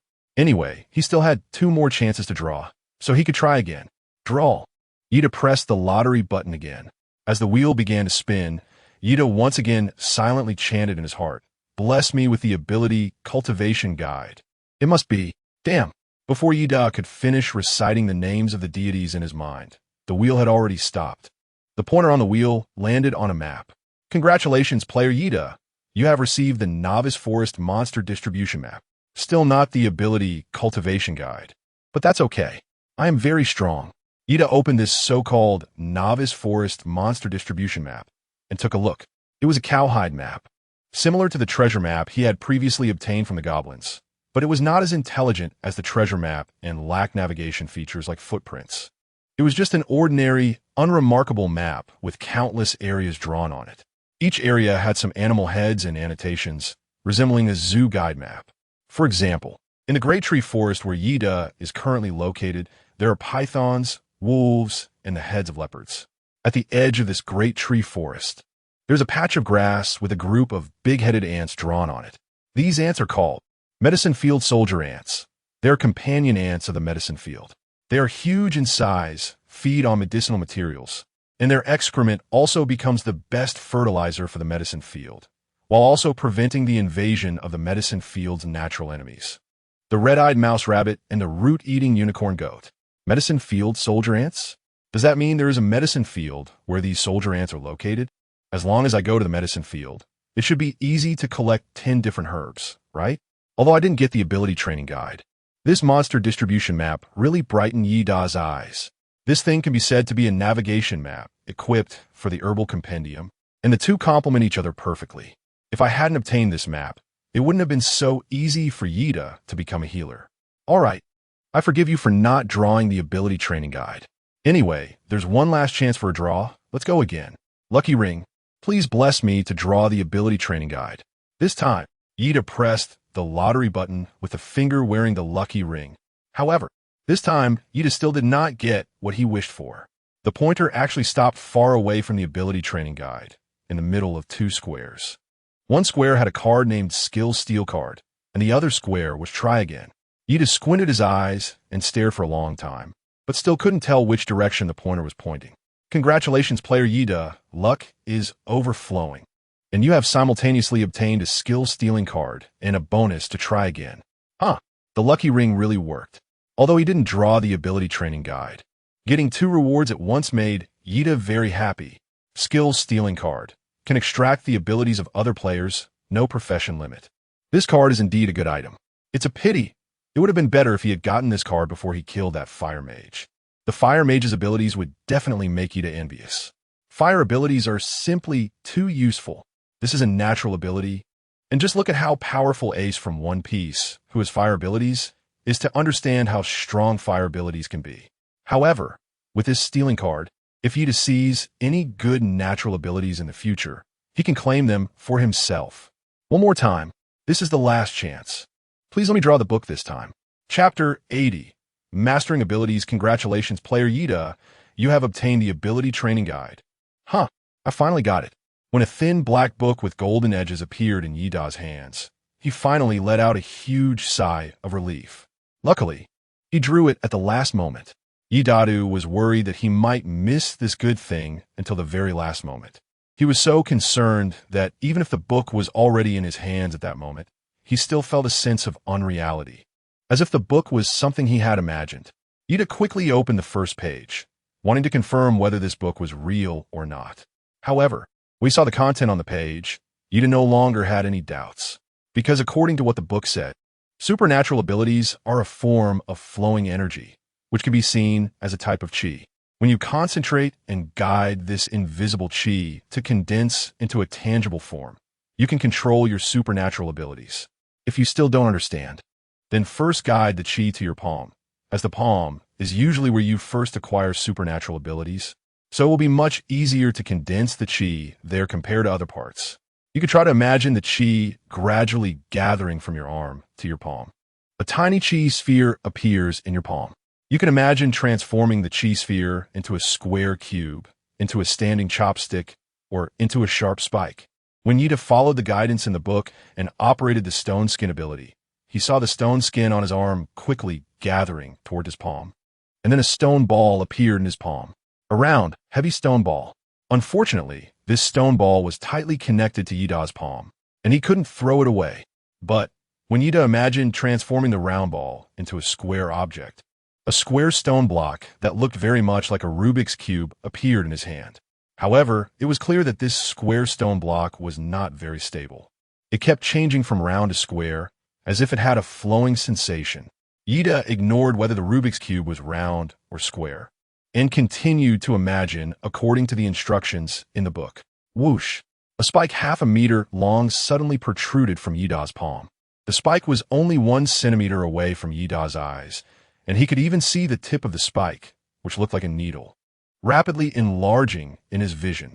Yida could even feel the gust of wind brought by the sharp spike brushing against his eyelashes.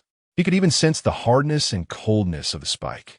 The tip nearly blinded Yida, who was staring down at the changes in his palm. Whoosh! As soon as Yida was startled, the spike in his palm quickly disappeared.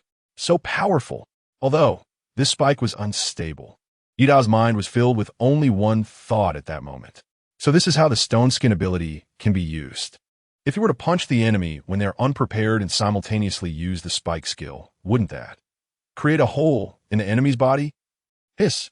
As soon as he'd have thought of that scene, the effect of being able to punch while simultaneously launching hidden weapons, he felt that this attack was too covert, too insidious.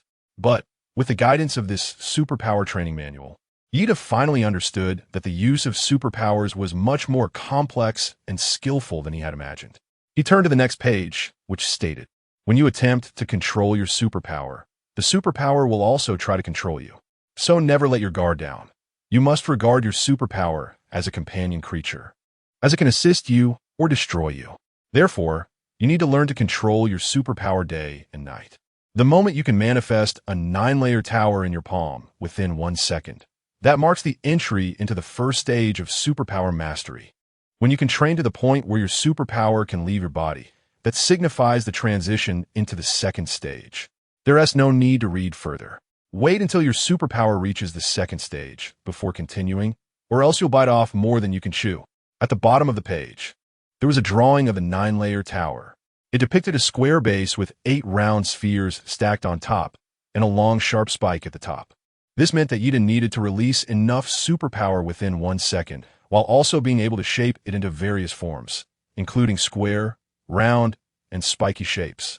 Yida tried for a bit, but he found it quite difficult to even condense a square base for a tower, let alone stack so many layers on top. Moreover, after just a small attempt, he felt his mental energy was extremely exhausted. It seemed that exercising his powers was a very draining activity. In just a short moment, Yida began to feel a bit dizzy, forcing him to stop his attempts. Just as Yida eagerly started to study the ability training guide, the world announcement revealed the results of his lottery draw. Congratulations to player Yida for winning a herbal compendium, a monster distribution map, a skill theft card, and an ability training guide. At the same time, congratulations to players Lin Lingqi, Wang Yi Hel, and 4 to 10 other players for winning a black iron treasure chest. Congratulations to the above players for winning. The 3-day novice competition has successfully concluded. I now announce that the 10-day survival competition for newcomers begins now. From today onwards, the novice forest will no longer hide the locations of players, and players can plunder each other's resources. The winner takes all. Players, please work hard. The newcomer leaderboard will be updated in real time. Rankings will be based on players' shelter levels, collected resources, and combat strength. The top 10 players will receive rewards. The top 3 players on the newcomer leaderboard will receive a super grand prize. The deadline is 9 days, 23 hours, 59 minutes, and 21 seconds from now. With the lottery results out, the new competition announcement also popped up. Moreover, in the upcoming competition, players would no longer be restricted from fighting each other, and the game rules sounded much more brutal. However, Yida understood why it was like this. Because players were still in the resource-rich novice forest, but after a month, when they sank into the resource-scarce pit world, if they still couldn't adapt to the competition for resources, they would likely not survive. Therefore, although the newcomer 10-day survival competition was brutal, it was merely a way to get players accustomed to the harshness of the pit world in advance. Seeing this announcement only strengthened Yi Da's resolve to escape this cursed place. He had to make the most of this month of the novice period to gather as many resources as possible. That way, when he descended into the pit world, he would have enough capital to venture into the central area of the pit world, navigate the maze, and leave here. Not long after the announcement appeared, the communication channel was flooded with messages. But Yida had little interest in reading the content in the channel at that moment, as after attempting to train his abilities, he was not only mentally exhausted, but also very hungry. He wondered if there were any instant foods in the treasure chest that could quickly fill his stomach. He really had no strength to cook. Found a black iron treasure chest. Do you want to open it? Yes. Chapter 81.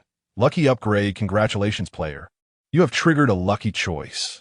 Option 1. Double the resources in the treasure chest. Option 2. Upgrade all items in the treasure chest, with a certain chance to obtain rare equipment. Yida has already experienced the benefits of eating crabs once, and this time, he decisively pressed the second option. He took the gamble. Selection complete. Please open the box. Open.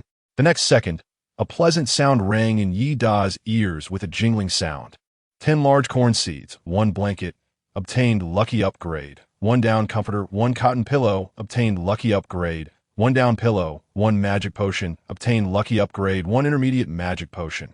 1 pair of outdoor snow boots, obtained lucky upgrade. 1 S-Class Black Iron Swift Wind Shoes, Black Iron Set 3-7. The first 2 items look quite ordinary, but they are very practical.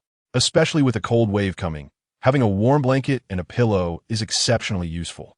But what is up with only giving 10 large corn seeds? Isn't that a bit stingy? Yida took out the big corn seed from the treasure chest's glowing orb, but the moment he pulled out the big corn seed, he was stunned, because Yida's hand surprisingly couldn't catch 10 seeds. He could easily grasp a basketball with his large hands, yet he could only catch 2 seeds, and with both hands, he only managed to hold 4 large corn seeds, while the rest fell into the treasure chest. The corn seeds indeed had the appearance of corn kernels, but each seed was as big as a steamed bun. They were exaggeratedly large, just like the corn from the land of giants. Such exaggerated seeds. Where would they be planted? If this giant seed were planted inside the house, by the time the corn stalks grew, they would probably break through the roof, right? Large corn seed needs to be planted in an outdoor yard, requires plenty of watering and fertilizing, and can grow corn cobs in a day. What a pity. It can only be planted once. Otherwise, with such big corn, Yida could become rich just by selling corn. However, the hint on the large corn seed stated that it must be planted in a yard, but where could he find a yard? Could it be that the next upgrade direction for the stone house is a courtyard? He hadn't even checked what the next level of the stone house was after upgrading it. Yidadin looked curiously at his stone house, and the analysis glasses quickly provided an answer. Name: top-level stone house, level 6 shelter in the Mist World. Top-level upgrade: 500 units of excellent stone, 50 units of excellent wood, 10 units of high-quality mud, 100 units of glass, can be upgraded to a top-level courtyard, also known as movable courtyard.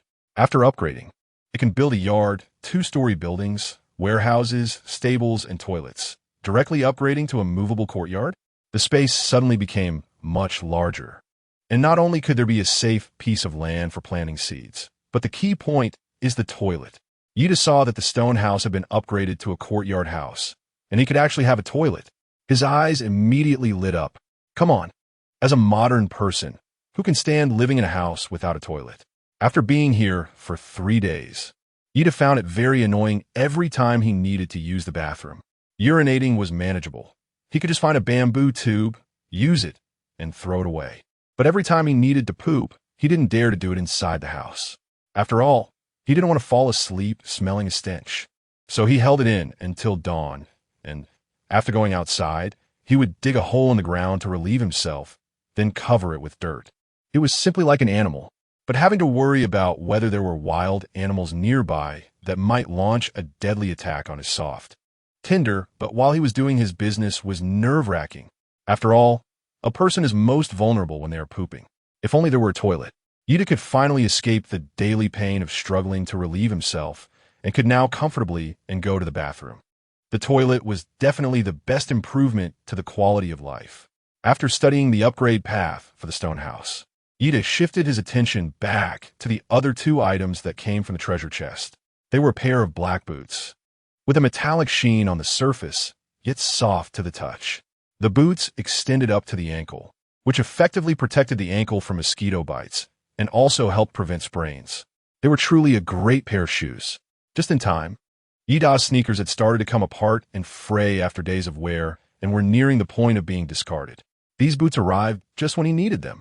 S-level Black Iron Gale Boots. Black Iron Set 3, 7 Speed 5. No defensive effect, but added speed? Yida tried on the Black Iron Swift Wind shoes and felt as if he had become much lighter, almost as if he were wearing a pair of shoes perfectly suited for running, which made him unable to resist the urge to run a couple of steps. He casually ran forward a few steps, and sure enough, his speed increased significantly. Truly the world of dark magic. Despite being just a pair of shoes, Yida actually felt like he was stepping on springs. Unfortunately, the stone room was still not big enough, so Yida decided to try running outside tomorrow. But what was this? Although the S-rank Black Iron Swift Wind shoes piqued Yida's interest, what he was most curious about was the last item that came out of the treasure chest. a magic potion, and it had upgraded directly from low tier to mid tier. This round of opening the chest was definitely the right choice. Mid-tier magic potion restores all mental power of a black iron level 5 warrior within 100 seconds. A magic potion that actually restores mental power. Just right. Ida was at this moment feeling nauseous and on the brink of vomiting due to excessive attempts at using his abilities, which had completely drained his mental energy. This was probably the aftereffect of having his mental power exhausted. Let's take a small sip to see. Ida took out a blue potion from a conical flask, ready to take a sip to restore his mental power before continuing his training in supernatural abilities when, ding, a top notification suddenly popped up with a message. Moreover, the message happened to mention Yida's name, which made him curious to take a glance at what was going on. Announcement regarding the reward verification for the first place on the newcomer leaderboard. Player Yida. The details are as follows. Chapter 82. I become a master. Verification of what? Yida was even more confused when he saw the title of the announcement. Before he could click to read the content, he noticed a wave of condemnation from other players in the chat channel. Didn't they say that the first place would get 3 chances to draw? Why did he get a draw 4 times? Who said that cheating? A thorough investigation. He must be cheating, and the things he drew were just too good, right? It's obvious he used some kind of cheating tool. He should have his first place reward revoked and distributed to everyone. Distributed to everyone? The person above, I see your ulterior motives. You actually want to keep it for yourself, right? Then give it to the 4th place, that would be fine. Anyway, we can't let the unjust succeed. Otherwise, it would be too unfair to the other players. I'm the 4th place, haha. Please give me all of Yida's rewards. If I really get this reward, I will definitely treat everyone to good food. Haha. Thank you all for your support. Why should the 4th place get it? If anyone should get it, it should be the 2nd place first, then the 2nd place's reward should go to the 3rd place, and the 3rd place's to the 4th place. Right, no matter what. Please revoke Yida's 1st place reward. He doesn't deserve it. Cheating dog. Boss 2 Xiong definitely could not have cheated. Don't talk nonsense. Boss 2 Xiong is a true rookie king, and he helped everyone a lot by selling matches and food before. How can you repay his kindness with enmity? Do you want that capitalist Long E to become the rookie king? Exactly. I see you're just jealous. What's wrong with Boss 2 Xiong being first? He represents us ordinary people. With him around, we can believe that workers can win too. You bunch of lackeys for Boss 2 Xiong, just stop. When has Boss 2 ever helped players? He is just a profiteer, selling things so expensively, only knowing how to make money. How can he even say he is helping everyone? Exactly, he gets so many spoils and good things and doesn't even think about distributing them for free. He is definitely a black-hearted merchant. Not to mention, I was haunted by nightmares all night, begging him to sell me a match. And he actually blacklisted me. He is just trash, not worthy of being the rookie king. Yida saw a heated argument in the communication channel and felt a bit confused. What was going on? He wasn't worthy of being the rookie king, and they wanted to strip him of that title? All right, everyone, stop arguing. At that moment, another fan of Yida spoke up. The announcement has been updated. It's an explanation regarding whether Big Bear 2 Xiong cheated or not. You can check it out yourselves. The announcement has been updated. It seems they're going to strip him of the Rookie King title. I'll go take a look. I don't believe that Big Bear 2 Xiong would be that kind of person. Haha, I still don't believe an ordinary person can beat a capitalist. TCH. Amidst the crowd's doubts, Yida also looked at the announcement with a bewildered expression. Announcement regarding the 1st place player Yida on the rookie leaderboard. The verification of rewards is as follows. After verification, player Yida, during the 3rd lottery draw, had the roulette pointer land exactly in the middle of 2 reward items. As it was impossible to determine which reward the pointer was leaning towards, it was assumed that the player received both rewards simultaneously. Attached image, roulette lottery screenshot. JPG. Yida clicked on the attached image below, which happened to be a screenshot from when he won his 3rd prize, with the pointer perfectly positioned between 2 squares. At this moment, those who were cursing in the communication channel fell silent, while Yida's fans stepped up to defend him. Lemonessence, did you see that? Lord 2 Xiong is just lucky, winning 4 prizes. How about that? Jealous? You should be. Ha! The announcement has vindicated Lord 2 Xiong. Our great master is the #1 lucky star in the world. Otherwise, he wouldn't have hunted a bear on the first day and gained a lot of matches. Jealous to death. Lord Tu Xiong is invincible. Long live Lord Tu Xiong. Looking at the prizes in the screenshot, everything looks great, making him drool with envy. But he didn't personally waste time dealing with those people. Instead, he took out some bamboo shoots, chopped them up, and threw in some pork to casually cook a pot of soup. Today, he really wasn't in the mood to cook slowly, mainly because he had just received the guidebook for gaining supernatural abilities. This was like a martial artist obtaining a secret manual or a cultivator learning the method to become immortal. It was utterly irresistible. Moreover, after visiting the second layer of the pit world, Yida's perspective was no longer as limited as a beginner's. He was very clear that to survive in this world, relying solely on fame or status was not enough. You had to be strong yourself. Not to mention, just think about encountering a monster like the Siren. If you haven't even reached the 4th tier, you wouldn't even qualify to participate in team battles, and you would have to run away with your tail between your legs, afraid of being discovered by those monsters. While waiting for the soup to cook, Yida routinely checked his phone and saw that the battery was down to 19. Although he hadn't used it much, the battery would still drain even in shutdown mode, which was unavoidable. Moreover, Yida occasionally turned it on to take a look. But when Yida waited until 9 p.m., the phone still displayed no signal. Yida casually edited a text message and sent it to Ning Chingchong, but as expected, it failed to send. He could only eat while waiting, hoping that the signal would suddenly recover or that someone would send him a message. Unfortunately, Yida waited until 9:25, finished his meal, but still hadn't received any messages. Putting away his phone, Yida took out a mid-level magic potion. He removed the cork from the wooden bottle. Yida suddenly smelled a faint fragrance of grass and wood. Gulu. He tilted his head back and poured a mouthful of magical potion into his mouth. In the next second, he felt as if he had just taken a big gulp of chili oil, a scorching liquid sliding down his throat and slowly flowing into his stomach. That burning sensation instantly invigorated Yida, but at the same time, he felt as if his stomach was about to burst. It was like eating too many puff snacks in one go, and then the snacks expanded in his stomach after absorbing water, causing a painful feeling of being overly stuffed. Ugh! Yeda covered his stomach and said, "Is this the power of the intermediate magic potion? It's terrifying. Concentrate. Focus your attention on the palm." Because the power of this intermediate magic potion was too strong, Yeda quickly focused his attention on his palm, trying to use his abilities to consume the terrifying energy of this potion. Sure enough, with the support of this potion, the stone elements obediently gathered on Yeda's palm. Moreover, Yeda could even shape them from a circle into a square. But when Yeda tried to stack another circular tower on top of the square, he failed. The entire tower instantly turned into a pile of indescribable mess. Again, but Yeda was not discouraged at all. Instead, he became more and more courageous. After several attempts, Yeda had a preliminary understanding of how to use his abilities. In fact, the stone skin covering his body should be something similar to stone elements.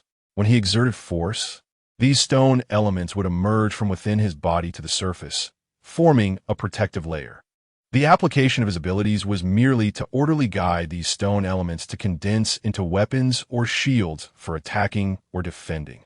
However, stone elements are tiny, and controlling them is not easy.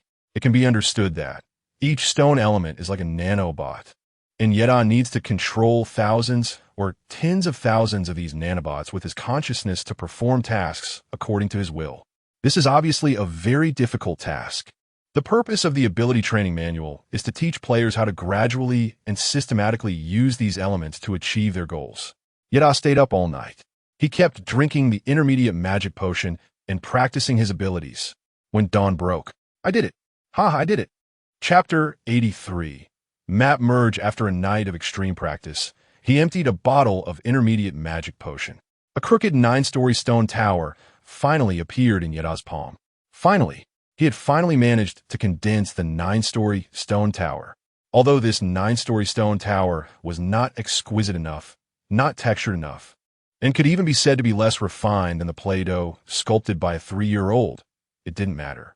Because after a night of practice, Yeda finally understood why the ability manual wanted players to condense a 9-story stone tower. It was for control. Because Yeda was only advancing from Black Iron Tier 1 to Black Iron Tier 2, the amount of stone elements in his body was very limited. If he couldn't properly control each stone element, the usable stone elements would become even scarcer. For example, Yeda condensed a stone spike in the palm of his hand. If he gathered all the stone elements into one spike, it could be about half a meter long. However, if he made it thinner, about the thickness of a slender bamboo stick, he could create a spike approximately 1 meter long. But the thinner the spike, the more brittle it becomes, and the thicker it is, the shorter it gets. During combat, Yeda had to make quick decisions in a very short time to create the right kind of stone spike that could effectively kill the monster. This required an extremely high level of control.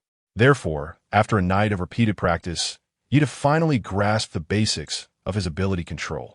According to the ability manual, to elevate his control to the second level, he must engage in practical combat training. Only in the heat of battle, at life and death moments, can a person's potential be fully unleashed, which is necessary to enhance his ability control to the utmost and achieve a higher level. Gurgle, having not slept all night, combined with the continuous consumption of mental energy, left his body in a state of extreme hunger. Yeda glanced at the time. It was already 5:10. Oh no! He had lost track of time while practicing. Yeda originally thought he would get tired and fall asleep by 1 or 2 o'clock at most. But he didn't expect that he had been practicing all night. He quickly opened his phone. As soon as the phone turned on, he indeed received a barrage of messages. Delete. Bro, take care. My phone is really out of battery, and it probably won't turn on again. Also, I found out we are in Area 2. If you can make it to Area 2, remember to come find me. I'm near a tall, ancient tree in the Greystone Mountains. Yeda, I'm in Area 1. I'm right near the Greystone Mountains. Sent successfully. Seeing that the message was sent, Yeda didn't dare to waste this precious time and quickly sent a message to Ning Qingsheng. General Ning, I'm here. Yeda, Ning, which district are you in? Ning, I'm in District 3. Which district are you in? He quickly typed, that's me. Send failed. At such a critical moment, there's no signal again? Yeda was almost speechless. He tried a few more times, but the result was still a failed message, and he hadn't received any more texts from Ning Qingsheng. It seemed that the signal had disappeared. It was now 5:30 in the morning. The outside was gradually getting brighter, with light coming in through the window. Gulu, after finishing his cultivation and eager to contact an old friend, he and T felt hungry yet. At this moment, as he relaxed, Yeda suddenly felt a rumble in his stomach. He decided to heat up the bamboo shoot soup left over from last night, cook some bamboo tube rice, and fry some minced crocodile eggs. This breakfast could be considered quite nutritious. He cracked 2 crocodile eggs, added minced pork. Heating the pan, he added a bit of lard, then poured in the eggs and minced pork to fry until set, gently lifting the pancake from the bottom with a bamboo spatula, but being careful not to break it. At this point, he couldn't use the spatula to flip it. He had to rely on tossing the pan. He tossed the entire pancake into the air in one go and then caught it, ensuring the pancake wouldn't break. However, the moment the pancake flipped, he could see that the side that had been pressed against the bottom of the pan was slightly browned, which was the best time for texture, not too tough and not too burnt. It had a slightly crispy exterior with tender meat inside. With every bite, one could taste the crispiness outside and the tenderness inside. And since the minced meat was locked in moisture by the egg liquid, the meat scattered evenly throughout the egg mixture was not at all dry. Each bite even had a smooth texture. He opened the communication channel to enjoy his meal. Yeda has had the habit of looking at his phone while eating since before. Now that he is in this world and often alone, he naturally has the desire to communicate with others. However, Yeda Gong just opened the communication channel and saw a very unpleasant message. Communication channel, selling clues for medicinal herb fields, private message if interested. Newbie Forest medicinal herb field location, where herbs can not only be used by alchemists to create various potions but also sold individually. Those who want the herb field location, please private message. Recruiting warriors for the herb field. Clue for the herb field location has been purchased, now recruiting a large number of warriors to kill monsters and obtain herbs. The main monsters in this area are soldier ants, which are not very dangerous but have great rewards. Interested parties, please contact. Yeda's face instantly darkened upon seeing these messages. He had just obtained the monster distribution map yesterday, and today someone was actually selling information about the medicinal fields? Moreover, based on a recruitment message for warriors below, the information about the medicinal fields seemed to be true. After all, the person recruiting warriors had already revealed clues about the monsters in the medicinal fields, which matched the information on Yi Da's monster area map.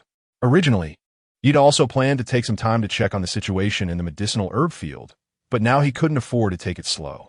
After all, not only was Yi Da coveting the herbs in the field, but he also had a herbal medicine manual in hand. As long as he gathered the materials for 10 types of potions, he would be able to awaken the healer attribute. If the medicinal herb field was conquered by other players first, then the herbs would have nothing to do with Yi Da. He had to take the initiative and clear out the medicinal herb field. Collapse. After finishing his meal, Yi Da didn't even clean up the pots and dishes before heading out to put away his stone house ball. When he stepped outside, he realized that his stone house was no longer within the tree trunk, but instead, a gray rock had appeared next to the big tree. In terms of concealment and protection, it was significantly better than the tree house. Is this what my stone house looks like after the upgrade? The moment Yi Da put away the stone house, the giant rock beside the trunk instantly disappeared, transforming into a transparent light ball emitting a gray glow, within which was an irregularly shaped large rock. It seems this is what Yi Da's stone house looks like. Monster distribution map. After putting away the stone house, Yi Da immediately took out the map from his pocket. Although he could locate the soldier ants in the medicinal field using the monster distribution map, Yi Da still needed to rely on the surrounding environment to find the exact location. For instance, he was currently in the giant tree forest, but he wasn't sure exactly where he was within the forest. After all, the giant tree forest looked quite similar everywhere. It was difficult for him to identify any landmark buildings for reference. Helpless, Yi Da had no choice but to take out the treasure map left by the goblins. He planned to use the footprints on the treasure map as a reference. To his surprise, the moment he took out the map, found a positioning map. Should it be combined with the monster area map to form a regional search map? These two maps could actually be combined. Yi Da widened his eyes. It was somewhat hard to believe. After all, the goblin treasure was already in hand, and he had been to the second layer of the pit world. The search map had become less useful. Instead, the monster area distribution map that Yi Da had just obtained was the map he needed the most right now. If these two maps could be combined, Yi Da would naturally be overjoyed. Synthesize. Congratulations, player, you triggered a lucky critical hit. Map synthesis successful. And received corresponding upgrade. S-Class Monster Area Search Map can determine the movement location of monsters and the number of monsters through the red dots on map. Chapter 84. The Battle for the Herb Field. Indeed, a new function was upgraded. This monster area map is actually a map that tells you where certain monsters are located, but it absolutely does not have any functionality to detect the number of monsters. Yi Da did not expect that after merging the two maps. This monster area map not only showed the location of monsters, but also had the function of indicating their numbers and movement directions. With this feature, the danger of heading to a certain area would be greatly reduced for Yi Da. It seemed he had the chance to clear the medicinal field before other players. In order to be the first, Yi Da didn't dare to stop at all along the way. About 2 hours later, he arrived near the medicinal field. It was a valley, and in the valley, there were several large red ants. Although they were called ants, these monsters were roughly the size of water buffaloes, which was simply absurdly exaggerated. Yi Da checked the map and confirmed that there were only 10 medicinal field soldier ants. 4 were in the medicinal field, and 6 were in the cave. The medicinal field soldier ants were black iron tier monsters, and Yi Da could only handle one at most on his own. Dealing with 2 would already be quite overwhelming. Moreover, with 4 in the medicinal field, it would be troublesome if he was surrounded. Woof! Xiao Hui suddenly let out a soft bark, as if saying, I want help too. Yi Da reached out to touch the 2 wolf cubs, and suddenly his eyes lit up as he thought of a good strategy to divide and conquer. But he needed the help of these 2 little guys. Immediately, whoosh, an arrow was shot out. The psychic arrow hit one of the soldier ants right in the eye. Although Yi Da was still shooting 1 arrow at a time, he could clearly feel that after a night of practice, his mental power had become more concentrated. Now, shooting arrows even felt like he could hit exactly where he aimed. So Yi Da was able to easily hit the soldier ant's eye from 100 meters away, turning the giant soldier ant into several light balls. Meanwhile, The other soldier ants in the medicinal field, upon realizing that their kind was being attacked, immediately rushed towards Yi Da's direction. Shall we go? Taking advantage of the fact that the soldier ants had not yet fully grouped together, Yi Da commanded. Xiao Hui took the lead and drew away the fastest soldier ant. The remaining two soldier ants were originally going to chase after Xiao Hui, but Yi Da directly stepped forward and whistled at the two remaining soldier ants, which indeed immediately attracted their attention. Xiao Bai, it's your turn. Yi Da waved his hand, and Xiao Bai immediately rushed out. Once Xiao Bai drew away one soldier ant, the last remaining soldier ant quickly crawled in front of Yi Da. Yi Da's arms were immediately covered with stone skin armor, waiting for the moment when the soldier ant approached. Bang! Yi Da punched the soldier ant on the forehead. The soldier ant was stunned by Yi Da's blow, but that was all. This shows how thick the soldier ant's exoskeleton is. It didn't even have a scratch. Yi Da was taken aback, but he seized the moment when the soldier ant was dazed and threw another punch at its eyes. At the moment the punch landed, Yi Da activated his skill. Stone Spike. Thoof. No matter what creature, the eyes are always the most vulnerable part of its body. The stone spike on Yi Da's fist instantly pierced into the soldier ant's eye, and because the spike was long, it not only penetrated the eye, but also reached the brain behind it. The soldier ant shook a couple of times, not even letting out a scream, before crashing to the ground. This time, the soldier ant turned into 3 light orbs. At this moment, Yi Da didn't have time to carefully study the things released by the soldier ants. He quickly reached out and grabbed the gray beast core, and a surge of heat instantly flowed into his left arm. The thick layer of stone skin covered his originally uncovered arm at that moment. At this moment, Yi Da felt that another door within his body had been opened. It was the door of his right leg. He had a premonition that if he were given another beast core, his right leg would be the first to manifest stone skin. This would mean he had officially stepped into the 3rd tier. Moreover, as the stone skin completely covered Yi Da's 2 arms, he could also feel that the stone elements within him seemed to have increased, and his mental strength became more substantial. To test whether his mental strength had improved, Yi Da directly took out the spiritual energy bow and drew it to its full extent. Sure enough, as Yi Da charged it, a spiritual energy arrow appeared in the middle of the bow. Within half an hour, he successfully condensed 2 spiritual energy arrows in a row, something he absolutely could not do before. Whoosh! Another arrow was shot out. Yi Da directly shot the nearest soldier and into a... Now, the entire medicinal field is left with only the soldier ants that Little Gray is leading around haphazardly. Yi Da wistlet. Shall we understood? Yi Da was also prepared. He put away the psychic bow and set up the stand, waiting for the moment when a soldier ant would pass by him. Bang! Yi Da's fist struck the soldier ant's neck. Originally, Yi Da intended to smash it on the soldier ant's eye, using the same trick again to directly destroy the soldier ant's small brain with the stone spike. But because the soldier ant was running too fast, Yi Da hit it on the neck instead. Although Yi Da was slightly taken aback, he still concentrated and on his fist. Poochie! The stone spike pierced deeply into the soldier ant's neck, directly puncturing its slender neck. The scene before him completely stunned Yi Da. Did it really pierce through? Yi Dajin didn't expect his stone spikes to be so powerful. Previously, they couldn't even penetrate the armor of soldier ants, and now they suddenly became stronger. This sudden change startled Yi Da, who quickly touched his head, relieved to find that he wasn't bald. He had just become stronger, not bald. Woof! The 2 little wolf cubs happily barked once, seemingly celebrating that Yi Da had finally killed all the prey. After Yi Da eliminated the 4 soldier ants in the medicinal field, he quickly took out the map to take a look. The other 6 soldier ants were still inside the ant nest, not coming out for some unknown reason. It was possible that Yi Da's fighting speed was too fast, and these soldier ants didn't have time to release pheromones to notify their companions that the enemy had arrived before they were all taken out. The remaining soldier ants were still unaware that their home had been invaded. Just as Yi Da was about to put away the map, he suddenly noticed several green dots in the upper right corner of the map moving towards him. The red dots represented monsters. Could those green dots be players? Yi Da was taken aback, not expecting the players to arrive so quickly. The players were now approaching the Blackstone Mountains. Based on the distance measured on the map, these players would likely reach the medicinal field in about an hour. There were a total of 5 green locations. Ida didn't want to clash with 5 ability users at the same time, so he glanced around the sparse medicinal herb field and said, "Quick, gather the herbs." Chapter 85. Drowned soldier ants in the giant tree forest near the medicinal herb field.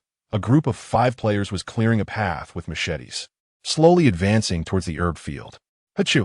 A player, tall like a basketball star with a sword at his waist and dressed in leather armor, suddenly sneezed and said, "So cold. Why did it suddenly get so chilly today?" "Dezhuang, don't you check the weather forecast before you go out?" Another player with a buzz cut, in his 30s, and wearing gold-rimmed glasses that made him look particularly shrewd and capable, retorted, "They said it would cool down today, and you come out in a short-sleeved shirt and leather armor. It's a miracle you haven't frozen to death." "Huh, if you don't notice, pay more attention." Long E said coldly, "Do you think you're in that greenhouse garden on Earth? In this godforsaken place, if you're not careful, you'll die here. Don't think just because you know some sword techniques, you can consider yourself a superhero." Yes, yes. Dezhuang didn't dare to retort against Long Yi's scolding. "Big brother, we've arrived at the herb field." At that moment, another skinny, monkey-like youth, wearing mismatched blue boots and moving like a gust of wind, suddenly appeared in front of the group, seemingly having rushed out from some bushes. This skinny monkey was their team scout and one of Long Yi's subordinates. This time, Long Yi's group consisted of 6 players coming to the herb field to hunt monsters and gather herbs. Apart from Dezhuang and another bodyguard in a suit who were Long Yi's men, the remaining 4 were players who had come to team up with Long Yi. Originally, Long Yi could have brought his own subordinates to hunt monsters and gather herbs, but he discovered a stone cave yesterday. He wanted to upgrade his courtyard and urgently needed stones, so he sent a few subordinates to mine stones. Then he recruited some new players online to form a team, so he could search for herbs while having his subordinates collect stones, accomplishing both tasks without delay. "Stop." Upon hearing this, Long Yi immediately raised his hand to signal everyone a halt. The herb field was located in a sunken valley, and the group had just reached the edge of the valley in a high vantage point. Long Yi looked down into the valley, puzzled, and asked, "Is this the herb field? I don't see any herbs at all. According to the map and my reconnaissance, this should definitely be the herb field," the scout, Skinny Monkey, said as he took out the map and compass. "Big brother, look, the herb field on the map is exactly in a small valley. The shape of the valley and the antholes at the valley's edge match perfectly. I suspect the herbs might be hidden in some corners of the valley. We might need to go down into the valley to find them." "All right, then let's go down." Long Yi glanced at the map and agreed with the Skinny Monkey's assessment. The group quickly made their way down into the valley, and as they reached the bottom, a soldier ant suddenly appeared out of nowhere and quickly attacked Long Yi and the others. Enemy attack. Warriors prepare. Earth-type mage, build an earth shield to protect everyone. As soon as Long Yi saw the soldier ant, he immediately issued several commands. The players quickly took their positions, and Dezhuang drew his sword, swinging it at the soldier ant charging towards them. However, when his great sword struck the soldier ant's shell, Dezhuang's expression changed. Such a hard shell. Crack! The soldier ant, furious from the attack, turned its head to bite Dezhuang. Fortunately, the skinny monkey next to Dezhuang summoned an iron grappling hook, which snagged the soldier ant's mouth, preventing it from attacking Dezhuang. But the soldier ant's strength was clearly much greater than the skinny monkey had imagined. The veins on his hand bulged, and his face flushed from the exertion. "Hurry, I can't hold on much longer." "Yes, yes. Attack." Only then did the others react, launching attacks against the soldier ant. The earth-type mage immobilized the soldier ant's legs, while the water-type mage conjured a water ball above the soldier ant's head, attempting to drown it. Long Yi opened his mouth and released countless white spores. These spores resembled giant dandelions, with a tuft of white fluff on top. But instead of slender leaf stems, they were round balls. The balls were swollen. It was unclear what they contained. Boom! The spores exploded instantly. Gurgle! The soldier ant, wrapped in a water ball, emitted a silent scream, and its massive body tilted to one side due to the loss of support from its legs. It looked like it was about to be killed, but suddenly the soldier ant raised its rear and released some yellow gas. Seeing that the soldier ant was about to die, the players all breathed a sigh of relief and said, "This silly ant can't possibly think that farting will help it escape death. right? Exactly. That fart is neither smelly nor toxic. This attack method is just too ridiculous. If Yidao were present, he would definitely know that the soldier ant was not releasing a fart. It was a pheromone used for communication among ants. As soon as the other soldier ants caught a whiff of the pheromone, they would quickly crawl out of their nest and attack the invaders frantically. Da Zhuang, what are you waiting for? Long Yi, although feeling something was off, didn't say anything. He just ordered his subordinates, kill it. Yes, big brother. Da Zhuang responded. He took a deep breath and raised his sword again to strike at the soldier ant's neck. Clang. However, his sword only penetrated less than a centimeter before getting stuck in the soldier ant's thick shell. This showed just how strong the soldier ant's defenses were. If it weren't for their numbers being sufficient, with someone controlling the soldier ant and someone else casting a water ball to suffocate it, they might have already been wiped out by this soldier ant. This isn't working, it's too hard. De Zhuang shook his head and said, Big brother, let's wait for the water mage to drown this soldier ant. If we keep hacking away, the soldier ant will be fine, but my hand will probably be in trouble. Chapter 86. The clam and the snipe compete. Yida benefits useless. Long Yi cursed under his breath. However, seeing the soldier ant bubbling in the water ball, on the verge of drowning, he decided to let it go. After all, as long as they could kill this thing, how it died. Long Yi didn't care. Crack, crack. But since the players were all focused on dealing with a single soldier ant, especially the scout's skinny monkey, who was holding the soldier ant's head down with the iron hook, preventing it from shaking off the water ball, no one noticed. The remaining 5 soldier ants had crawled out of the cave and were surrounding them in a fan shape. Gurgle. Boom. The soldier ant wrapped in the water ball ultimately drowned. As everyone watched the soldier ants transform into 3 glowing orbs, they were filled with joy. Just as Long Yi was about to reach out to claim the beast core for himself, the water mage stepped in front of him, seizing the moment. Brother Long, I killed that soldier ant, so logically, the beast core should belong to me, right? You killed it? Long Yi sneered. If it weren't for Shouho controlling the soldier ant's head, and if I hadn't blown off its legs with spores, could you have killed it with just your pathetic water ball? So if we're talking about contributions, my team deserves the most credit. But I'm not unreasonable. Since you also played a part in killing the monster, you can have your share of the credit. I'll give you an extra portion of herbs later. And if you want money, I can remember this contribution as 100,000. I'll give you the money once we leave here. That's not enough. I'm just 1 beast core away from leveling up. Long Yi insisted, even signaling his little brother that if the other party tried to forcefully take it, they should act. However, just as they were to stand off, a scream caught everyone's attention. They saw the earth mage being dragged backward by a soldier ant biting his thigh, desperately clawing at the ground. Brother, E, help me. It hurts so much. Please save me. But as they shifted their focus away from the beast core, they realized they had been surrounded by a swarm of soldier ants. Everyone was too preoccupied to save the earth mage, taking advantage of the confusion. Long Yi reached for the beast core, shouting, Run. No one expected Long Yi's first reaction would be to run. Since he was the first to flee and the highest ranked among them, he easily escaped. Shouho, who had focused all his ability points on speed, was also wearing swift shoes. At that moment, only he and Long Yi quickly escaped the encirclement. The remaining people were in dire straits. Their speed was already slow, and now, without a few teammates, they were completely surrounded by the soldier ants.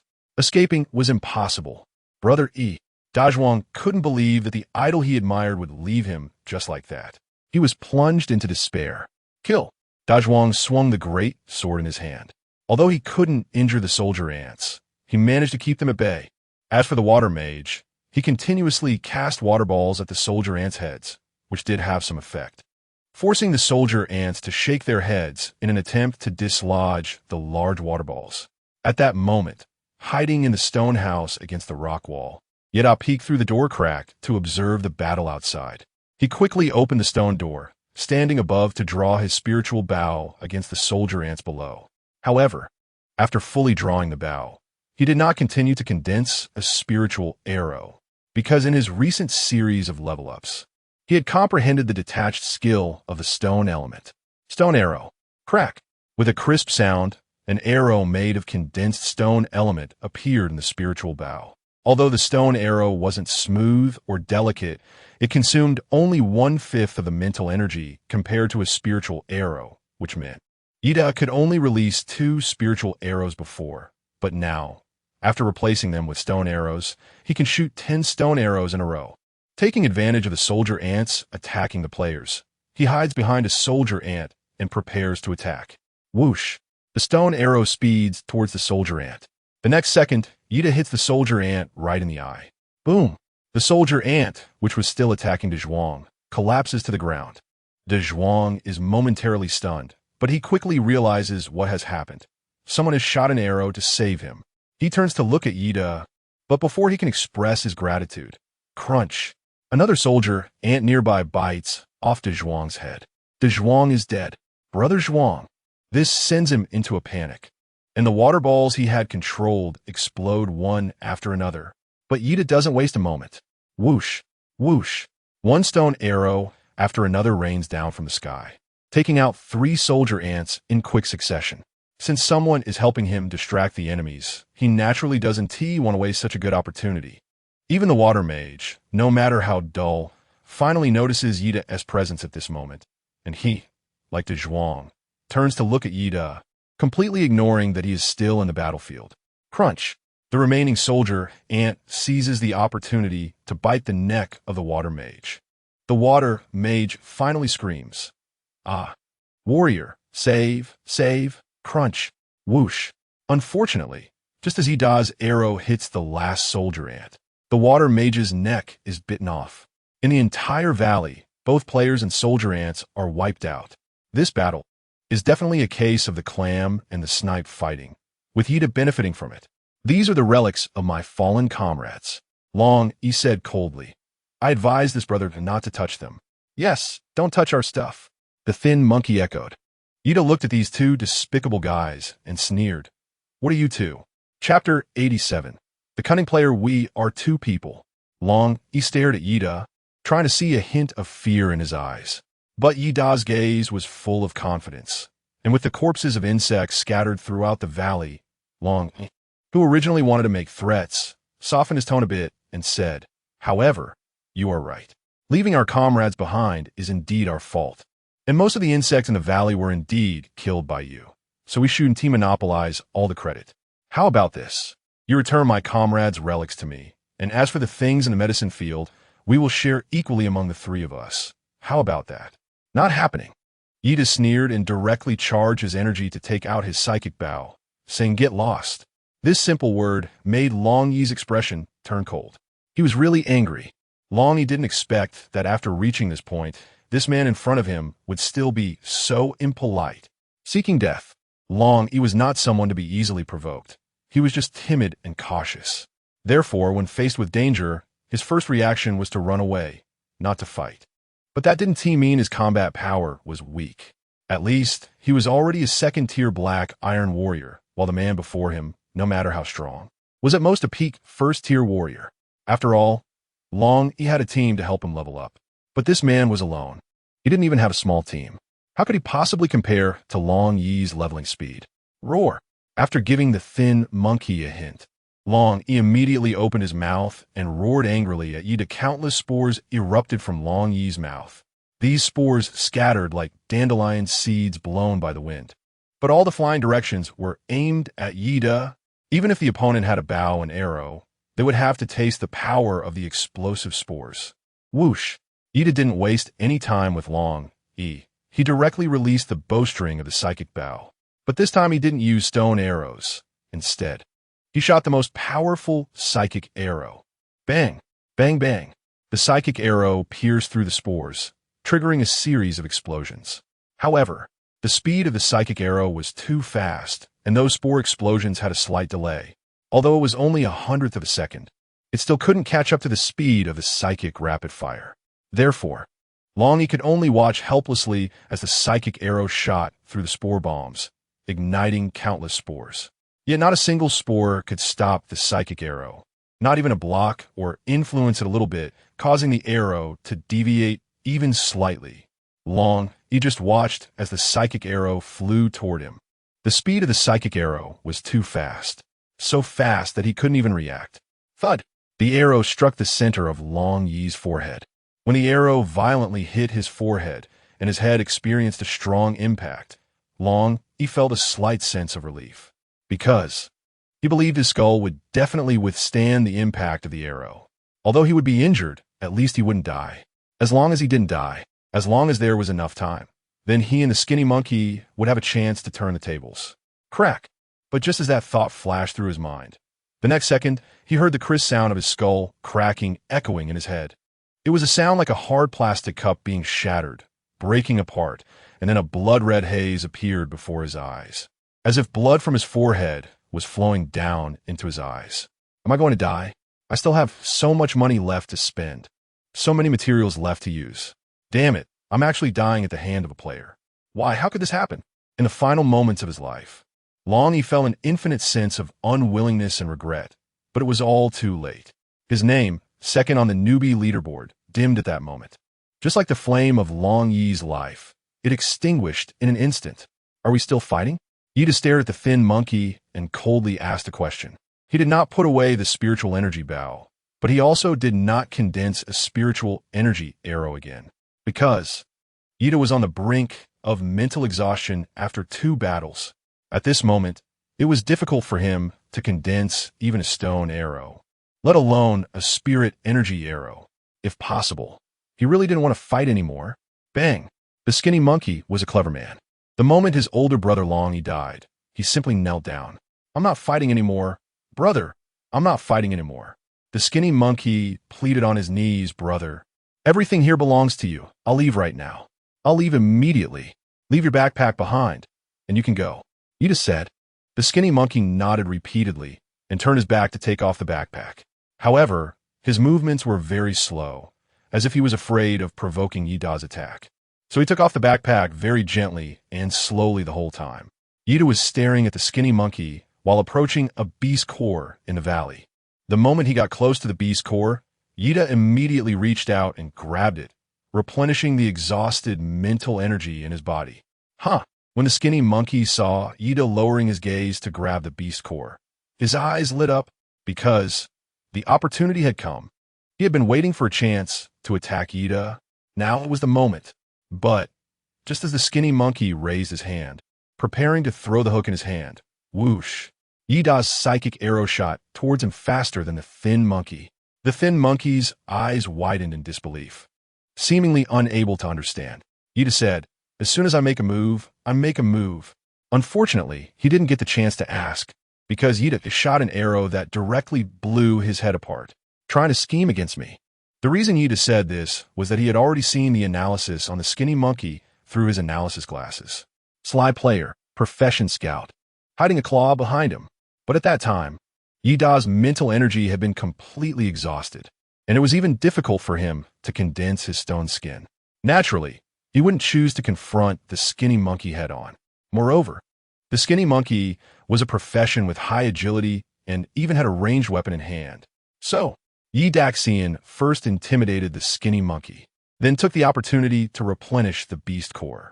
He knew very well that the moment he lowered his head to replenish the beast core was also the instant the skinny monkey would strike. Therefore, Yida chose to strike first the moment he reached for the beast core. He took down the skinny monkey.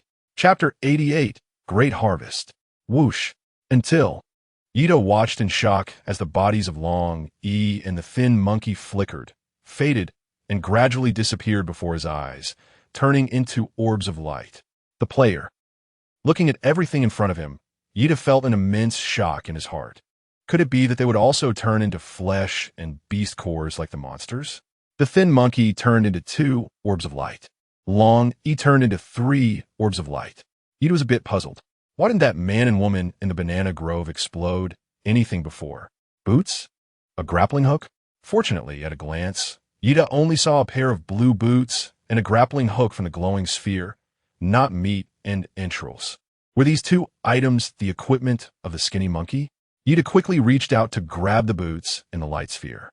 A level speed boots. Wearing them increases agility by 10.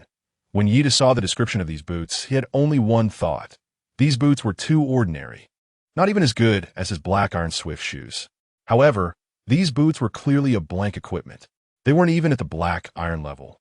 So there was no comparison to the S-level black iron Swift shoes. He could just sell them in the trading market later. Ida put the blue boots in his backpack, then reached for another light orb. Flying Eve's iron hook. This is a decent auxiliary equipment that can help you climb mountains and traverse walls, and it can also be used to attack prey. It is not very useful for large prey, but it is an excellent piece of equipment for catching small prey. To his surprise, this hook dropped as well. Ida's eyes lit up. If there was any equipment on the skinny monkey that he wanted, this grappling hook would definitely be at the top of the list, because he had seen how the skinny monkey used this hook to control monsters, sometimes managing to hold them for a few seconds, which could be the decisive seconds in a battle. Moreover, with this, Ida could reach some special places like the cliff at the edge of the valley. After collecting the equipment dropped by the skinny monkey, Ida finally looked at the 3 light spheres dropped by Long E. S-level black iron necklace. Black iron set 4-7 can activate a defensive shield once a day. Oh ho! Ida's eyes lit up when he saw Long E reveal this treasure. Isn't this one of his black iron set, one of the 7 pieces? He didn't expect that there was actually another piece in Long Yi's hands. At that moment, Ida didn't know whether to be grateful to Long E for coming to his door to seek death, while also bringing him equipment. Or should he feel thankful that heaven was really favoring him? It knew he was collecting the black iron 7-piece set, and even specially sent someone to deliver treasures to him. Moreover, Long E didn't seem to know if he was unlucky or just a bad luck. He had such a good treasure, and yet didn't use it. Most likely, he had already activated it during his battle with the soldier ants. If Long E had opened his defensive shield in time, Ida might not have had the chance to kill him, and he could have even been counter-killed by Long E and the thin monkey working together. My luck is really good, Ida sighed, then looked at what the other 2 items that Long E had exploded out were. After seeing the contents of the following few light orbs, Ida finally understood that the pair of men and women were not worth much, so they didn't produce anything. Monster Encyclopedia Volume. Collect 10 types of monsters in this encyclopedia to awaken the Junior Beastmaster secondary profession. Treasure Ring. A grade could be used once a day for a spike attack, but when he took out the items from the other 2 light orbs, das ist within it. This is the reward for second place on the novice leaderboard. He was quite envious when Long E drew the treasure ring reward. Unexpectedly, the rewards that Long E drew actually benefited him. The treasure ring goes without saying. This item, compared to the psychic bow in Yida's hands, is not only a life-saving treasure, but also an incredibly useful ranged attack equipment. Ida immediately put the treasure ring with the yellowish-brown gem on his left index finger. Although he really wanted to try out the power of the ring right now, he noticed the limitation of being able to use it only once a day and hesitated to waste it. This chance to use the spike might be a life-saving opportunity. So, Ida still decided to wait until absolutely necessary before using it. As for this monster encyclopedia, Ida looked at the material of the red book in his hand, which was very similar to that of his herbal encyclopedia. As he flipped through the pages, he found a monster compendium with illustrations and descriptions of various creatures. The first few pages were gray, featuring common small animals like wild chickens and rabbits. As Ida continued to flip through, he quickly came across a colored illustration. Brown bear. Level 0. Skill. Claw bite. Illustration activated. He had just emerged from the tree hole when he was chased by a brown bear. Fortunately, the gap in the tree hole was narrow, trapping the bear and giving him a chance to counterattack. Otherwise, he would have been finished. Wild boar. Level 0. Skill. Charge. Tusks. Thrust. Illustration activated. Treasure chest monster. Level 0. Skill. Devour. Illustration activated. Ida casually flipped through the illuminated monster encyclopedia. The first few pages were all low-tier monsters. As he continued flipping to the back, he finally saw the entry for the first-tier monsters he had killed. Little Stone Golem. First tier. Skill. Petrification. Encyclopedia entry illuminated. Medicinal Field Soldier Ant. Black Iron first tier. Skills. Thick Armor. Scythe Harvest illuminated. Greystone Spider. Black Iron third tier. Skills. Spider Venom. Scythe Harvest.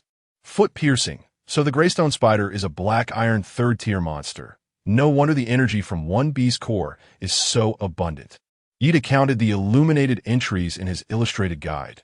There were a total of 8 types. He was only 2 types of monsters away from lighting up 10 entries and earning the Beast Tamer's secondary profession. He wondered how many types of secondary professions one person could obtain if he could only choose one secondary profession. Compared to the Beast Tamer, Ida preferred the healer's secondary profession. After all, a healer could save their own life at any time, but that wasn't necessarily the case for a Beast Tamer. Moreover, Ida now has 2 wolf cubs as assistants. Adding or subtracting another pet doesn't seem to make much difference. After collecting the items that dropped from the dragon, Ida quickly descended into the valley and began to reap the rewards brought by the 5 soldier ants. Chapter 89. All for the Master. Ant Acid 1. Insect Armor 1. Beast Core 1. The soldier ants did not drop any meat or internal organs, probably because they are inedible. Most of what they dropped were hard ant exoskeletons and a small pouch of green ant acid, which can be collected for use as poison. The insect armor comes in pieces and is as hard as tiles. Ida speculated that the insect shell should be a material used for crafting equipment. As for the beast core, after Yi Dasheng reached the 3rd tier of black iron, he found that the energy provided by these first-tier black iron beast cores was significantly less than before.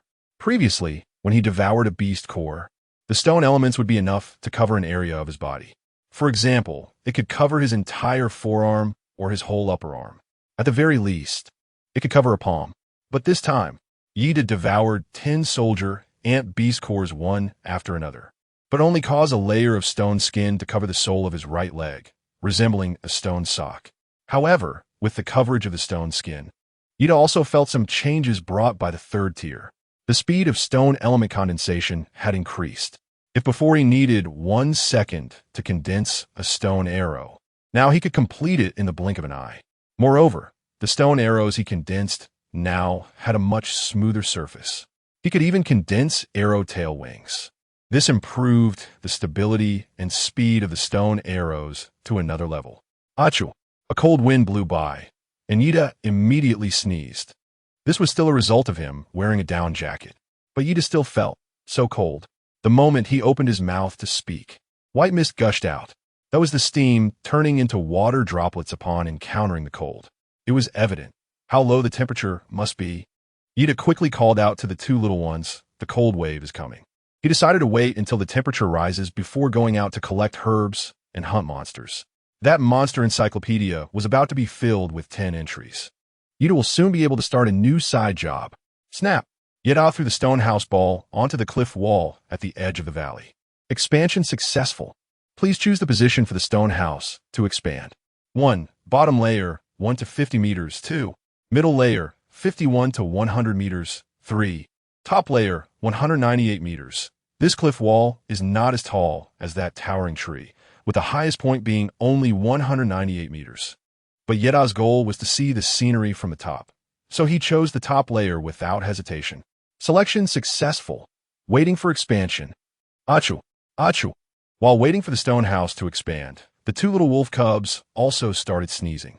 Yida looked around and found that a puddle of urine that Xiao Bai had just urinated had actually frozen into a thin layer of ice, and the grass by the cliff had also become stiff from the cold. When the wind blew, the leaves made a sound as if hard objects were colliding. Yida was a bit surprised as he reached out to rub it, and unexpectedly crushed the grass. The texture felt like rubbing. Crispy roasted seaweed. Xiao Hui, Xiao Bai, come into my arms. Yi Dasheng was afraid that the 2 little wolf cubs would freeze to death, so he quickly picked them up, 1 in each hand, and stuffed them into his down jacket, leaving only their little heads exposed. With 1 person and 3 dogs huddled together for warmth, Yi Dasheng finally felt much warmer. The little wolf cubs also snuggled comfortably in Yi Dasheng's arms, even letting out happy little grunts. A few minutes later, the stone house finally opened up. Yida quickly opened the door and walked in. As soon as he opened the door, he immediately felt a wave of warm air rush towards him, causing all the fog on his analytical glasses to condense into small water droplets, blocking his vision. Yida freed 2 little wolf cubs from his down jacket, allowing him to wipe his glasses. But just as Yida took off his glasses, he found that the world in front of him was still very clear. Even the fur flying off the little wolf cubs as they ran to the fireplace to warm themselves was visible. My nearsightedness not only improved, but my dynamic vision has also enhanced. Is this the benefit of reaching the third level? When he put his glasses back on, there were more prompts in the stone house. Can build a potion table, 10 units of quality stone, 1 unit of quality wood, 1 unit of quality mud. Can build a smelting furnace, 100 units of steel ingots, 10 units of silver ingots. Can build a primary tool bench, 10 units of quality stone, 1 unit of quality mud, 1 unit of steel ingot. Can build a wooden bed, 10 units of quality wood, 1 unit of quality linen, 10 units of fluff. There are so many things to upgrade, but Yi Da's materials are not enough. He currently has only 20 units of quality stone and wants to upgrade the potion table, but he lacks wood. What a pity. Otherwise, he can make some potions during his lunch break. It seems he has to prepare some lunch boxes today to sell, some wood to build the potion table. The smelting furnace is even worse, needing 100 steel ingots? The tool bench doesn't even require wood. The materials are just enough to build it. Build. The next second, a white jade workbench appeared on the left side of the stone house. This workbench is 2 meters high, 2 meters long, and 1 meter wide, similar to a slightly larger office desk. But when Yida got closer, a red exclamation mark appeared on the workbench. Like this. And the exclamation mark kept spinning, as if it was trying to attract Yida's attention. Yida curiously, the next second a list popped up on the workbench. Storage ring. Damaged 1 unit of space stone can be repaired. Black iron set. 4-7 gather a full set to forge into a set ring. Fire rune stone. 10 units of quality charcoal, 1 unit of quality stone. Water rune stone. 10 units of quality ice, 1 unit of quality stone. Gold rune stone. 10 units of gold ingots, 1 unit of quality stone. Wood rune stone. 10 units of quality wood, 1 unit of quality stone. Earth rune stone. 10 units of quality mud, 1 unit of quality stone. Wind rune stone. 10 units of quality feathers, 1 unit of quality stone. Electric rune stone. 10 units of quality lightning struck wood, 1 unit of quality stone. Beginner armor. 10 units of bug shell, 1 unit of quality linen. Beginner bracers. After Yida crafted the tool station, he discovered some new territories. First, when he defeated a treasure chest monster. He dropped a ring, which turned out to be a damaged storage ring. You should know, Yida has always been bothered by the fact that his storage backpack is not big enough. If only he could have a storage ring. He wouldn't have to constantly weigh the pros and cons of moving various materials, deciding which to keep and which to discard. Children make choices, but adults want them all. Shopterniti runestons. But what on earth is this space stone? Yida has never even heard of such a material. After all, if it's damaged, it can't be used, so he'll just have to wait until he finds a space stone to repair it. As for the black iron set, there's no need to say more. He still needs 3 more pieces to synthesize a set ring. It's also a task that requires patience in collecting. Although he can't make the first 2 items for now, Yida can at least understand what they are at a glance. But the pile of rune stones below is quite puzzling. What on earth are these rune stones? Yida clicked on the list again, but still did not provide any explanation. How about making a piece to take a look? Yet I was extremely curious about the items that could be crafted at the beginner's tool station, especially these rune stones, which sounded impressive just by their names. After taking a glance at his material inventory, Yeda found that he only had enough materials for the fire rune stone, while he lacked materials for the other rune stones. So he picked up 10 pieces of charcoal from the fireplace and took out a piece of quality stone.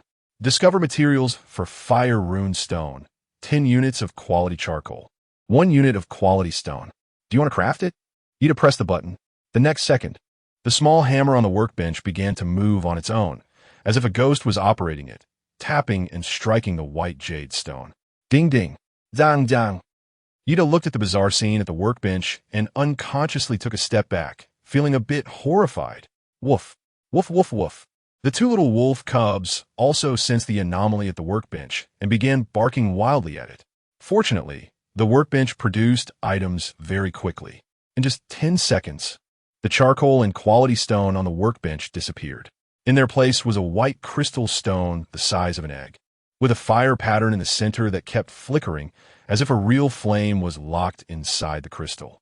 Yeda picked up the fire element rune stone to take a closer look, but the moment his finger touched the stone, he was suddenly startled, because The fire element rune stone felt surprisingly warm to the touch, like a small hand warmer in his palm, giving a cozy feeling. Fire element rune stone. Extracted from fire crystals and forged by a rune master, it could be embedded in equipment, not only increasing the attack power of fire weapons, but also allowing it to be embedded in armor to keep the armor warm. A water heater that requires no energy? Yida's first idea was to put in the bathtub so he could take a hot bath. He could also place it in his bed at night and use it as a hot water bag. It's quite a practical little item. If we infer from the function of this fire-type rune stone, then wouldn't the metal-type rune stone enhance attack or sharpness? The wood-type adds life. The earth-type adds defense, so what does the wind-type rune stone add? It wouldn't be flight ability, would it? And the last one, the electric-type rune stone? Could it possibly act as a generator? These newly appeared rune stones made Yida feel very curious.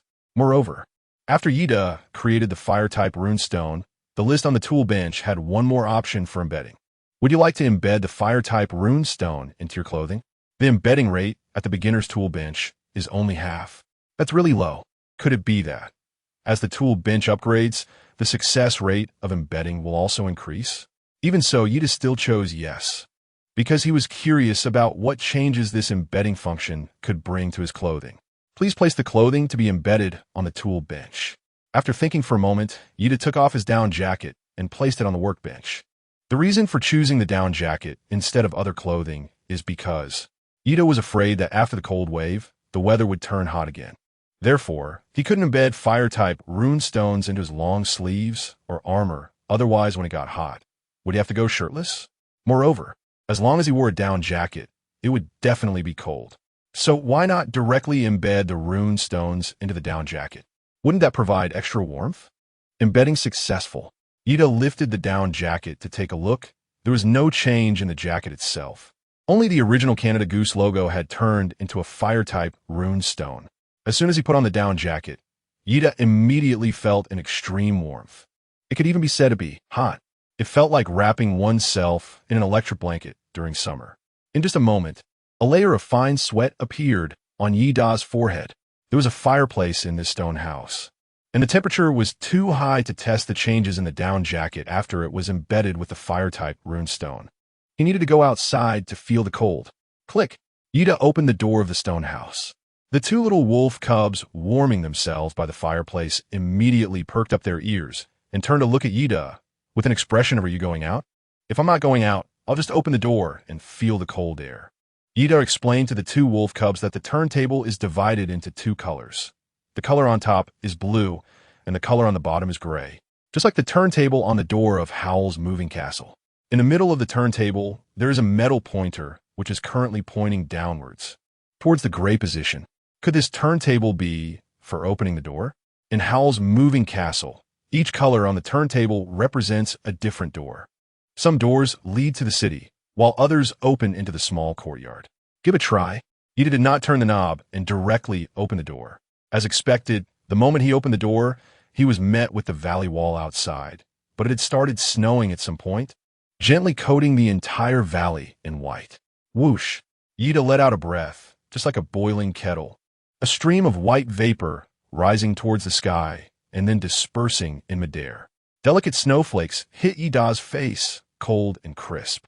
Yet, he felt no chill at all, as his down jacket was like a heated boiler, continuously providing warmth, making him feel pleasantly warm with not a hint of cold. If not turning the pointer is to open the door below, then what about turning the pointer? This time, he gently turned the pointer behind the door, moving it from the lower part to the upper blue area. Chapter 91, The Diviner. Click! Yida opened the door to the room. A strong wind blew, almost making it impossible for Yida to open his eyes. Snowflakes hit Yida's face and body, making a crackling sound. At that moment, Yida felt like a flag fluttering in the wind. Is this the summit? Yida pressed down on the hood of his down jacket to prevent it from being blown away.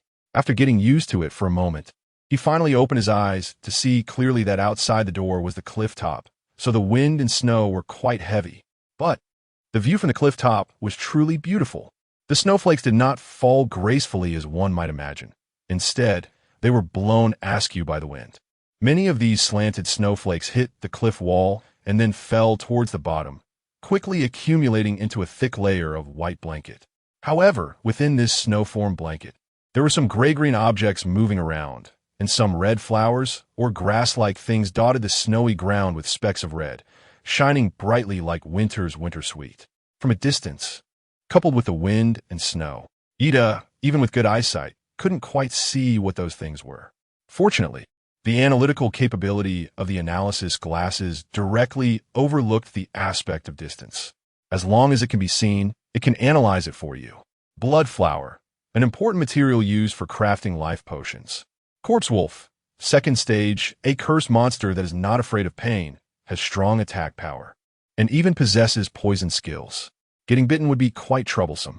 At the bottom of the cliff, there were actually two types of medicinal materials, as well as a group of second-stage monsters. Not to mention that these two types of materials were exactly what he urgently needed. Just the corpse wolf alone. Ida is very excited, because he only needs to kill 2 more types of monsters to complete the task of collecting 10 monster entries in a monster encyclopedia. At that time, Ida will be able to obtain the Beast Tamer's side job. Whoosh! Ida immediately took out his psychic bow and then condensed a stone arrow. After leveling up, his mental strength and control had indeed improved significantly. This time, it took him only 3 seconds to condense the bow, an arrow. It's worth noting that before reaching the 3rd level, Ida would spend almost half a minute just to condense the psychic bow, not to mention the time it took to condense the stone arrow. Whoosh! Ida aimed at a corpse wolf and then released the bowstring. The stone arrow was incredibly fast. However, what Ida didn't expect was that the arrow was unusually affected by the wind. Whoosh! A strong gust of wind blew in. Not to mention the arrow. Even Ida was blown off balance and struggled to stand. When he regained his footing and looked down from the cliff, the stone arrow had been blown away to who knows where. It didn't even graze a single hair of the corpse wolf. This won't do. It's still too far. It seems he would have to wait until after the wind and snow passed to try again. He closed the door, and the temperature in the room immediately rose again. He quickly took off his down jacket and hung it up. Since he couldn't go out for the time being, he decided to take care of lunch first. Ida moved a pile of bamboo shoots he had dug up earlier to the side of the stove, peeling off the outer skin while throwing it into the bonfire as fuel. While handling the bamboo shoots, Ida casually opened the communication channel to check on player dynamics. Communication channel. The weather changes so suddenly, it's freezing without any warning. My fingers are frostbitten, sob. My ears and fingers are turning purple too. Does anyone have good ways to recover? What do you mean no warning? The announcement yesterday already forecasted a cold wave, and the morning temperature is much lower than yesterday. You all still want to run around? Serves you right if you freeze. How can you talk like that? We're all victims here. Do you really need to be so sarcastic? Everyone stop arguing. Does anyone have anything to keep warm? A bowl of hot soup would be great. I'm about to freeze to death. Hot soup. I want to drink some too. I remember the Bear Slayer used to sell soup. Why hasn't Tee come out to sell soup these days? Sob, I really miss the Bear Slayer. I want soup too. In this kind of weather, having a bowl of hot soup would definitely boost happiness by 100%. My mom used to make soup for me every day, and I found it annoying. Now I truly have tears in my eyes. I miss my mom. Bear Slayer, I'd like to buy a serving of hot soup. I have wood now. Same request. I've collected quite a bit of wood these days. Can you sell us a bowl of soup? Ida looked at the various messages him in the communication channel, most of which were about buying soup from him. A slight smile appeared on his lips. It seemed that a good opportunity to fleece some unsuspecting customers had come again. He glanced at the drinking water and bamboo, noticing that the quantities were insufficient. With such prices and service, Ida naturally added more to his purchase without hesitation. What he needed most right now was time. If he were to simply buy bamboo, he wouldn't be able to use it all. Immediately, Ida bought another box of water, but the seller raised the price. Previously, a box of water cost 25 pieces of inferior wood, but now it has increased to 50 pieces of inferior wood. Ida asked a few questions, and the other party replied that the river outside was frozen, and it took a lot of effort to fetch water, so he had to raise the price. Even if the price of each box of water doubled, he still didn't earn as much as before, making it a loss-making venture.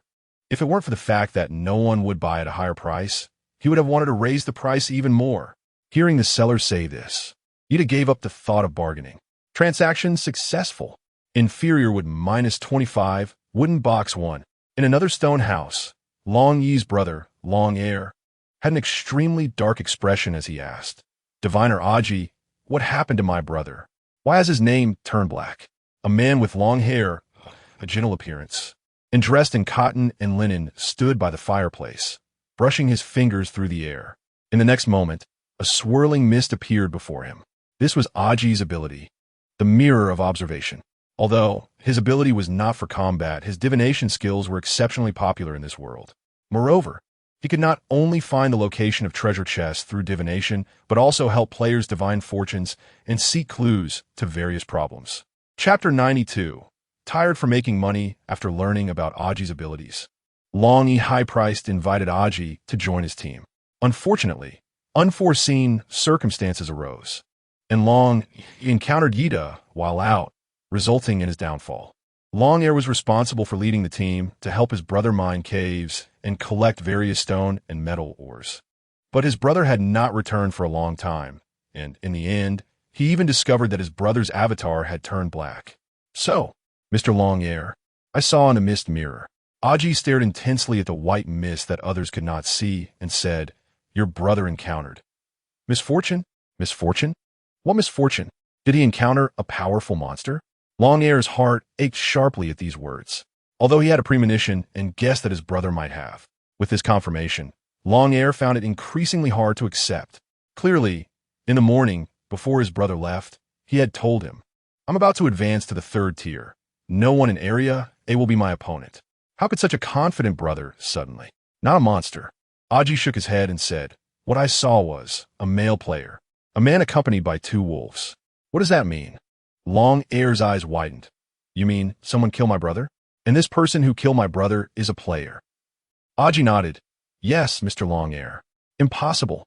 Long Air shook his head vigorously. "My brother is a strong player close to the 2nd tier, and he was even with several players.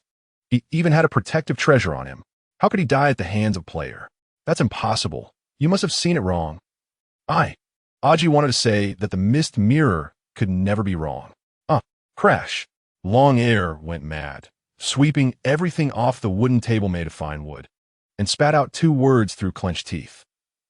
"Who did it?" "Sorry, Mr. Long Air, but I really can't see that." Aji shook his head helplessly. This was divination, not surveillance, so how could he know who the other party was? But Aji was afraid of completely provoking this irritable, rich 2nd generation, so he could only quickly search for clues to provide. "But I can see that this man seems to have not left the place where Mr. Long Yi's soul rests." Long Air quickly remembered what his brother had told him yesterday about buying a Medicine Valley map. He quickly opened the trading channel, found the person who sold the clues about the Medicine Valley yesterday, and bought a copy of the clues from him. Just as Long Air was about to gather his subordinates to set off immediately after obtaining the clues, the diviner Aji spoke again to advise, "Mr. Long Air, I just divined your fortune, and you might." "Might what?" Long Air angrily said. "A mere player. Can they defeat my entire team?" "The boss lost to that person definitely because of carelessness." Long Yi's former subordinates echoed. "Otherwise, how could a mere player be the boss's opponent?" "That's right."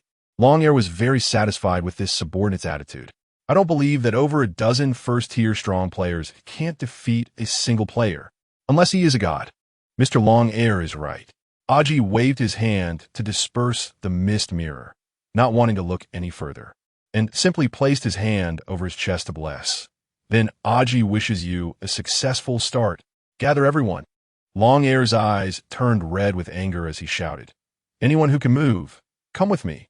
As long as you help me avenge my brother, each person will receive 1,000,000 bonus, and the one who takes the enemy's head will receive 5,000,000. Brother Long is mighty." Everyone shouted in unison. "Set off." Long Air waved his hand, leading everyone towards the Medicine Valley with great momentum. Inside the stone house with a red-hot furnace, Eden naturally did not know that he had already caught the attention of Long Yi's brother. At this moment, he was desperately making bamboo shoot and pork soup, because it was selling like hotcakes, completely selling out. Yeda's bamboo shoot and pork soup is selling for the price of a unit of high-quality timber. Yet it remains in high demand. It's so cold outside. Moreover, everyone knows that the bear butcher's cooking skills are exceptional.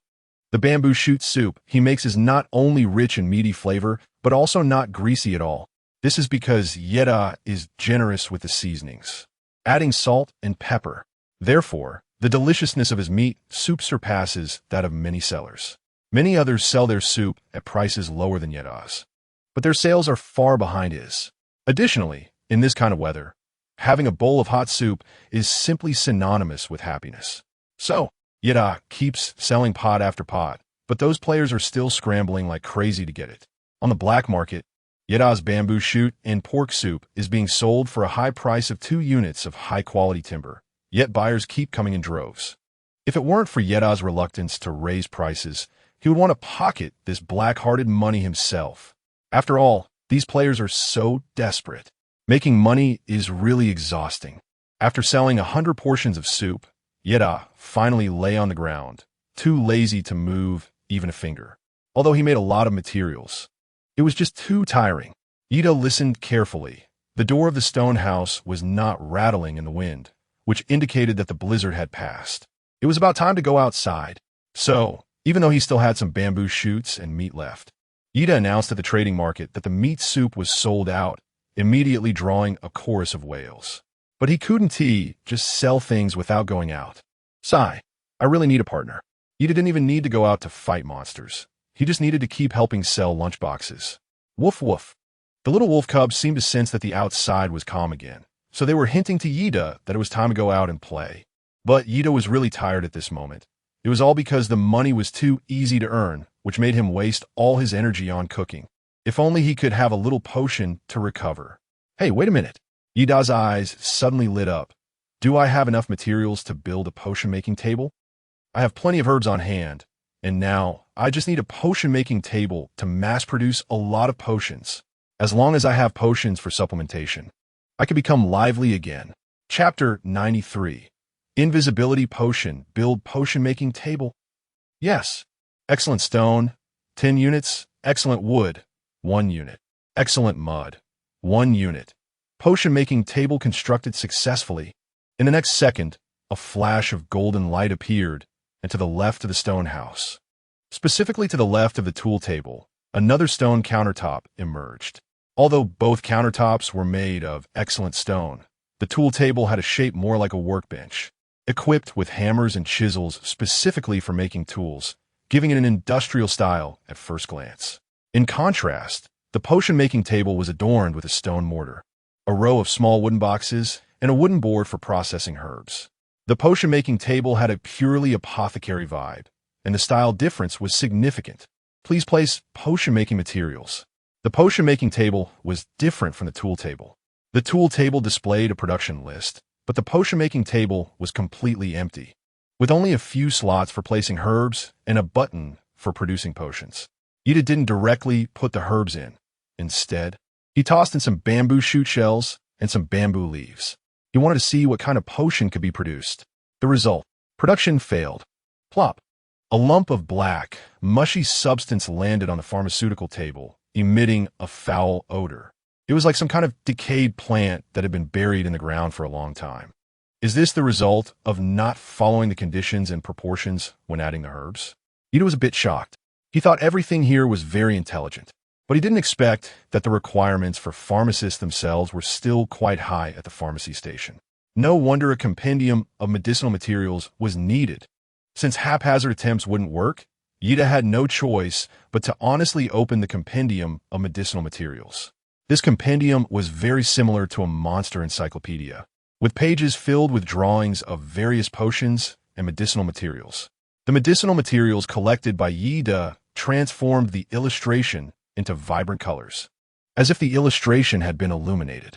In contrast, the materials that Yeda failed to collect remained in a dull gray, indicating that those materials had not been obtained. With this hint, it became much easier for Yeda to find what he needed. He quickly flipped through the medicinal compendium and soon found 2 types of potions he could produce. One was a basic mana potion, and the other was a basic invisibility potion.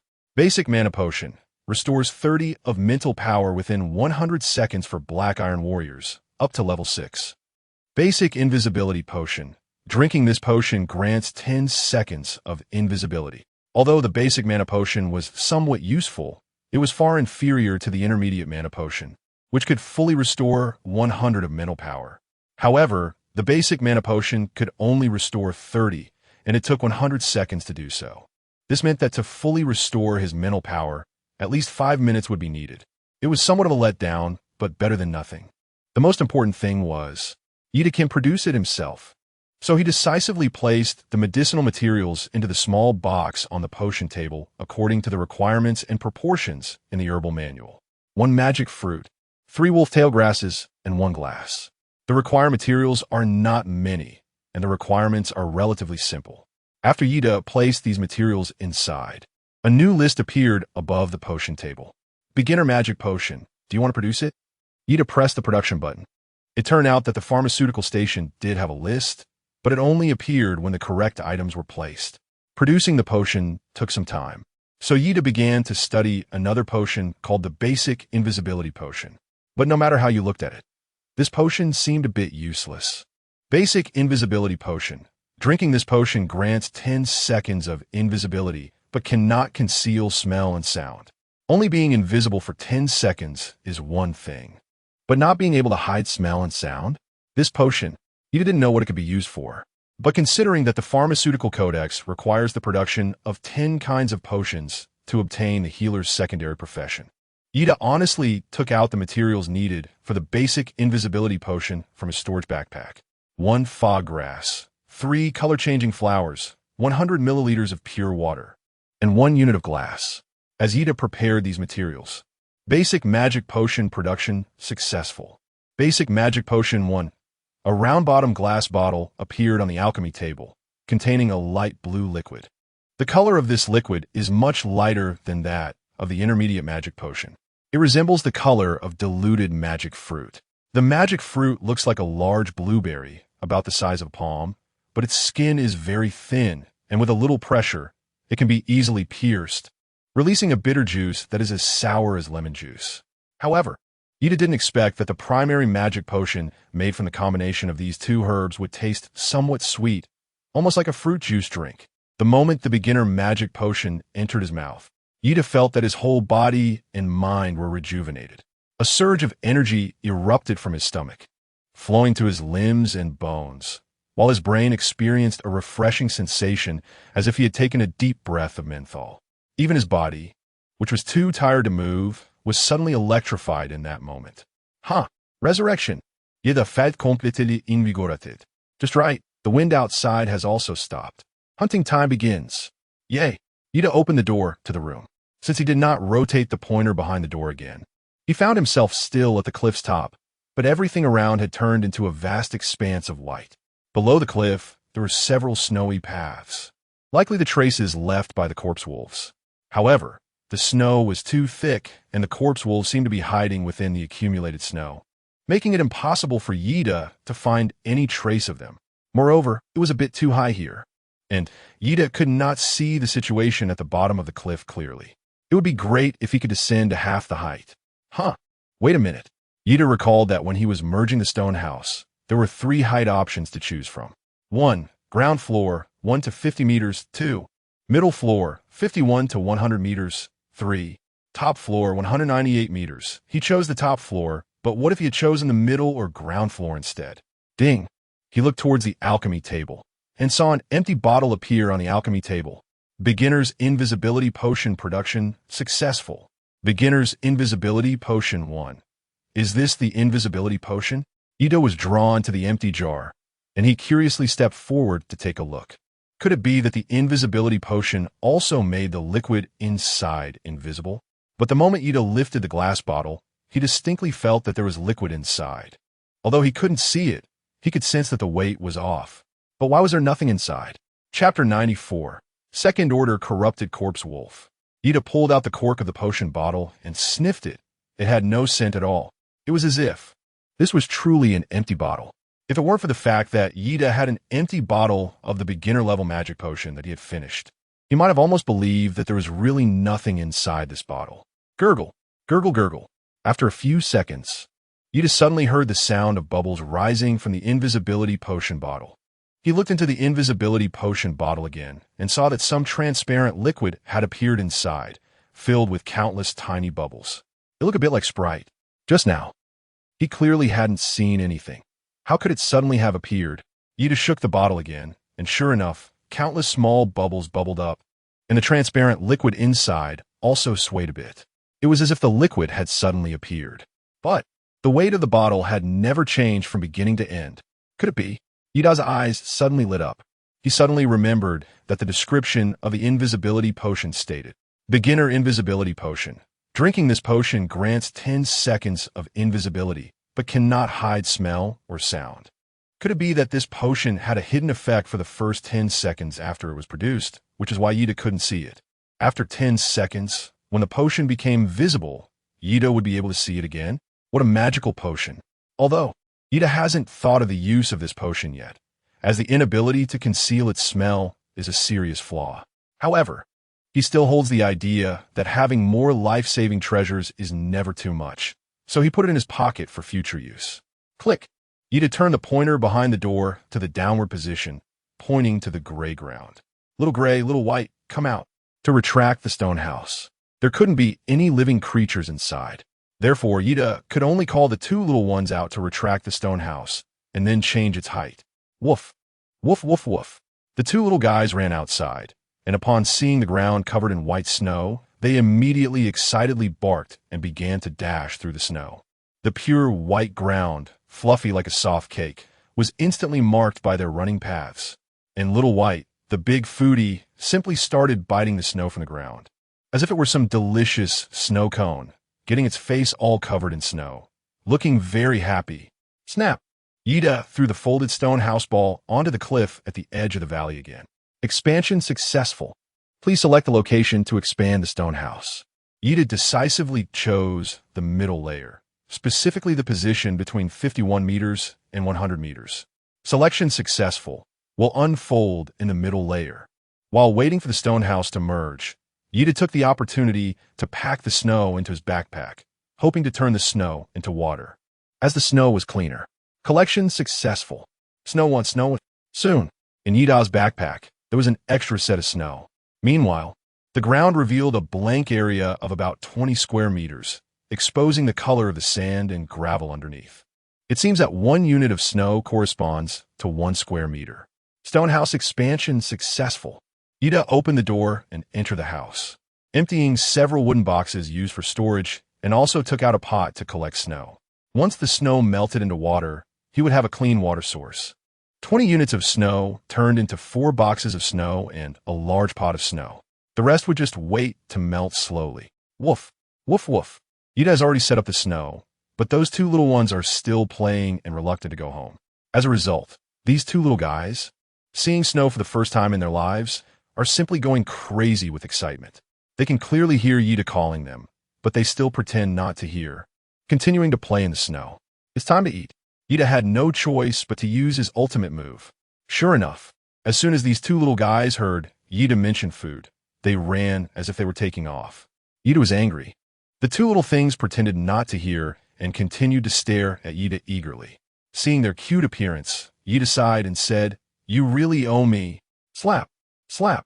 Ida threw out a piece of pig liver and a pig heart for the two small ones to eat. Only then did he turn the pointer behind the door. But this time, the upper and lower areas of the roulette were both gray, with the upper gray being lighter and the lower gray being darker. It seemed that what the roulette displayed should be the main scenery outside the door. At the top of the cliff, the color of the sky took up a large proportion. So the upper part of the roulette was blue, and the lower part was gray, but now he had opened the door halfway on the cliff, so the color naturally remained the cliff's limestone gray. Click! The door opened. A cold wind rushed in from outside, but Ida looked outside with a serious expression, because outside was the cliff.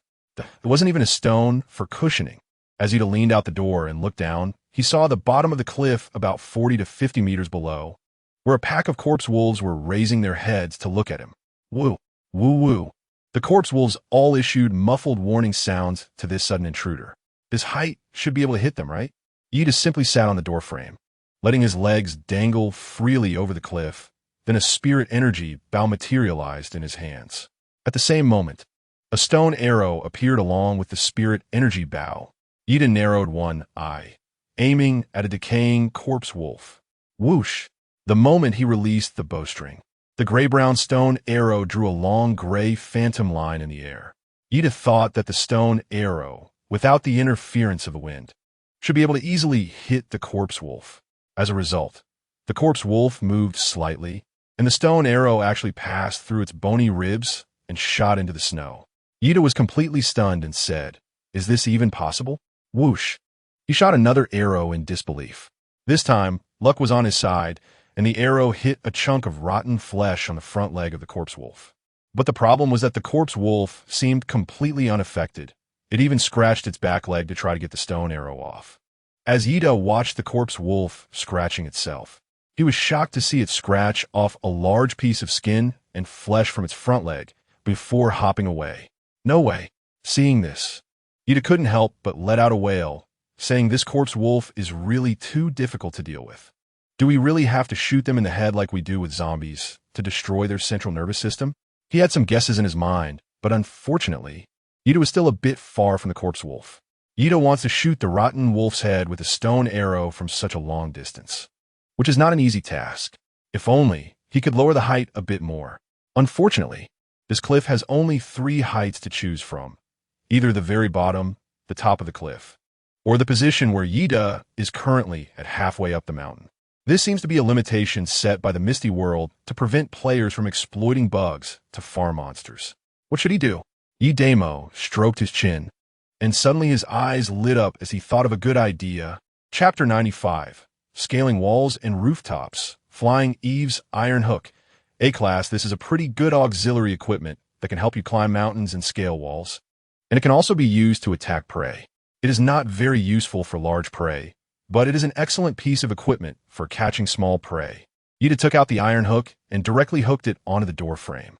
Then he fastened the other end of the iron chain to his belt, while using his hands covered in stone skin to slowly lower the iron chain little by little. It must be said that the function of this flying Eve's iron hook is incredibly powerful. It's simply as convenient as Spider-Man's web. Woo-woo, woo-woo-woo. A group of corpse wolves below saw a person slowly descending from the sky and gradually gathered, letting out woeful sounds.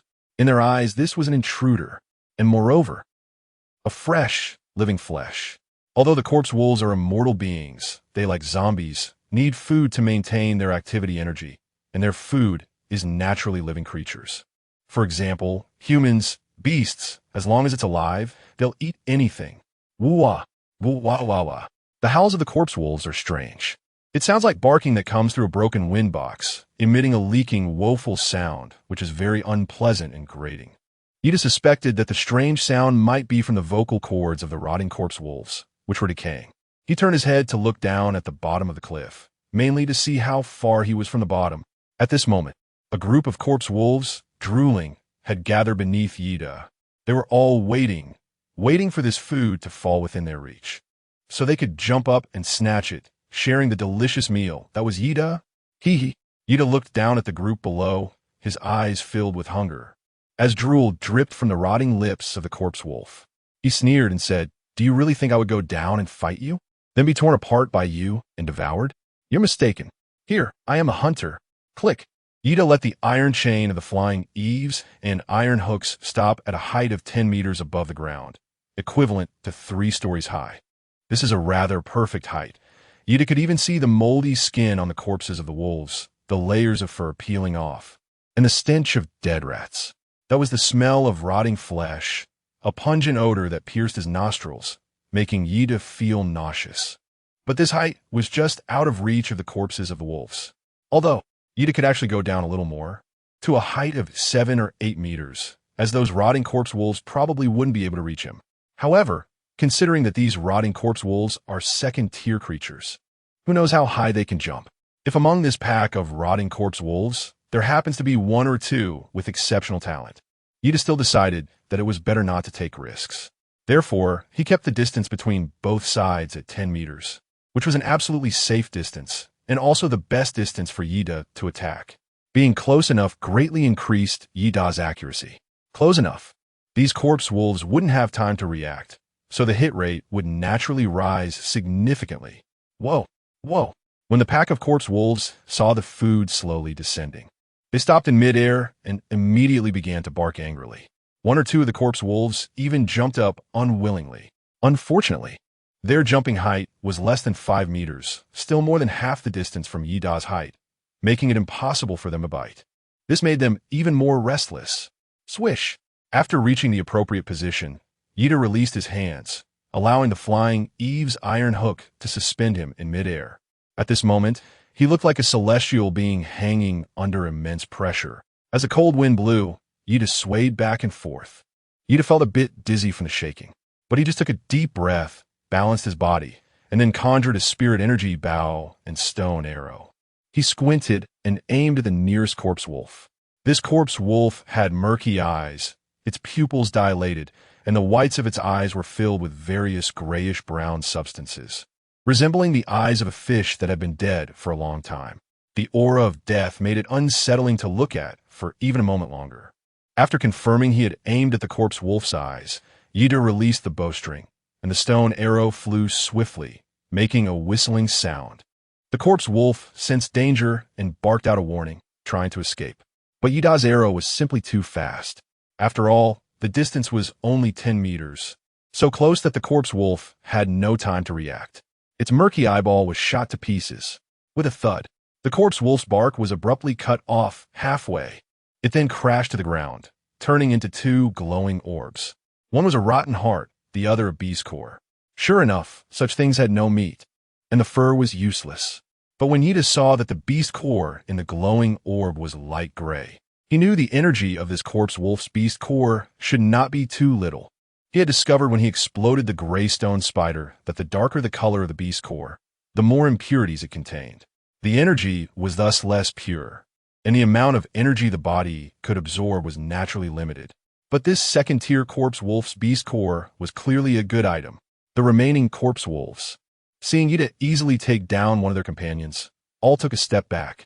They didn't have much brain left, but the instinct to survive was ingrained in their bones. Even though they had turned into corpses, they had not forgotten. Taking 1 or 2 steps back was useless. Yida grinned and said, "Haven't you heard a saying?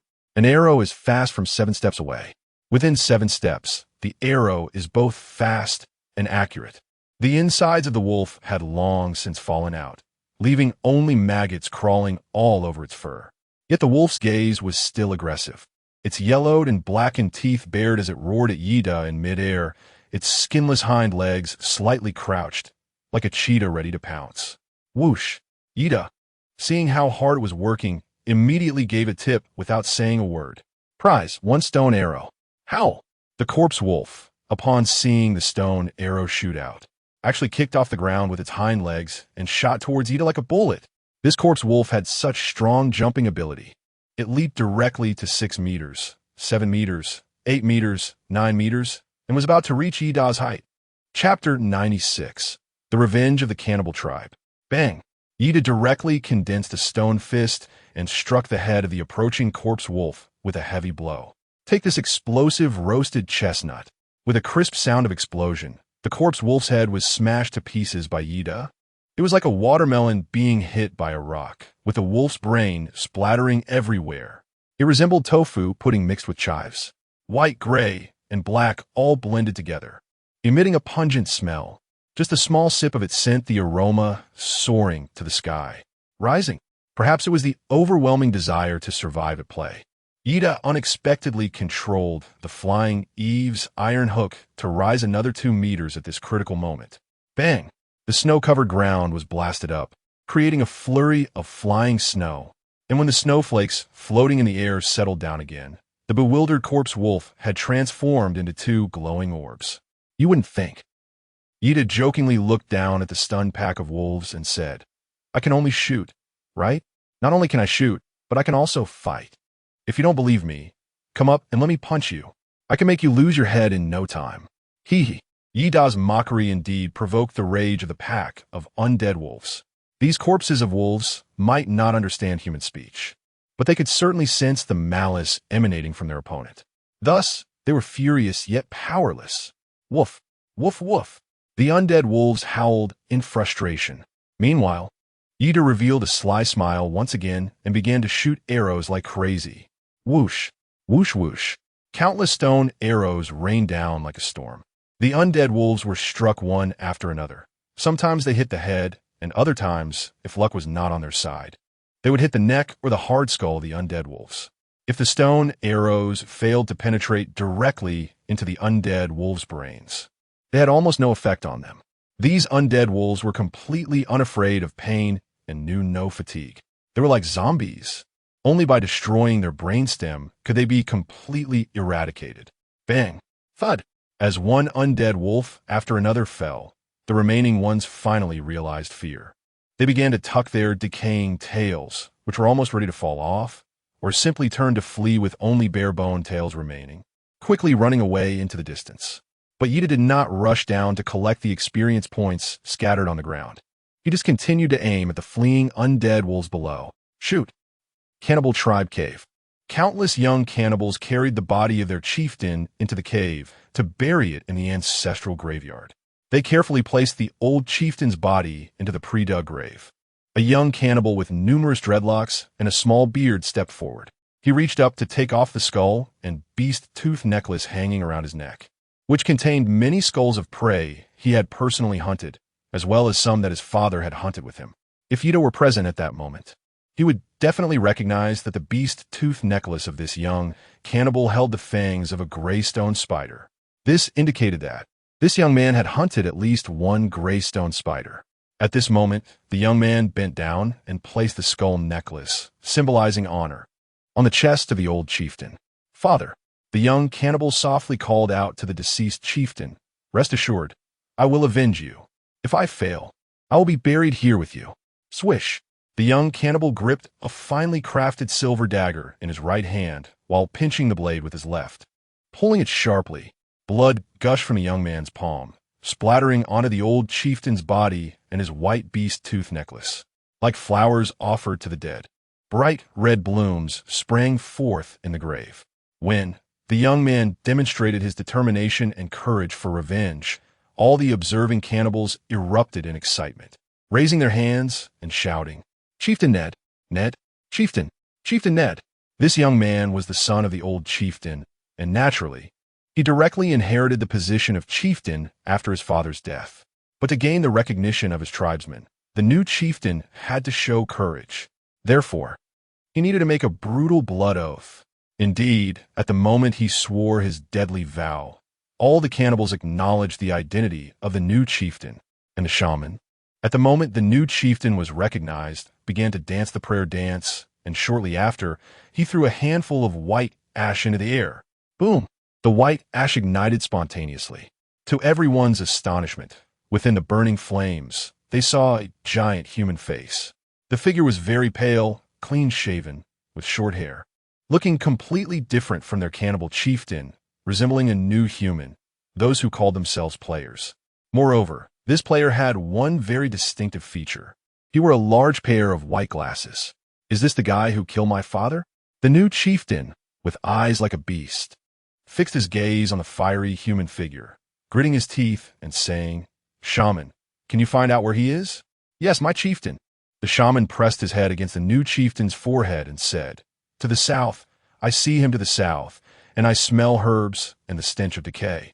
The enemy who killed the old chieftain has built his nest where there are herbs and rotting corpses.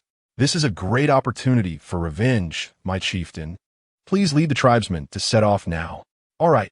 The new chieftain raised his bloodied hand used for swearing. "Warriors willing to accompany me for revenge, follow me." Chieftain Ned. The young warriors of the cannibal tribe stepped forward one after another, standing before the new chieftain. This was a group of a dozen peak first-tier and second-tier black iron warriors, who, like players, possessed their own unique abilities and were incredibly powerful. At this moment, such a revenge squad was marching toward the direction where Yida was located, charging forward with great momentum. Don't run.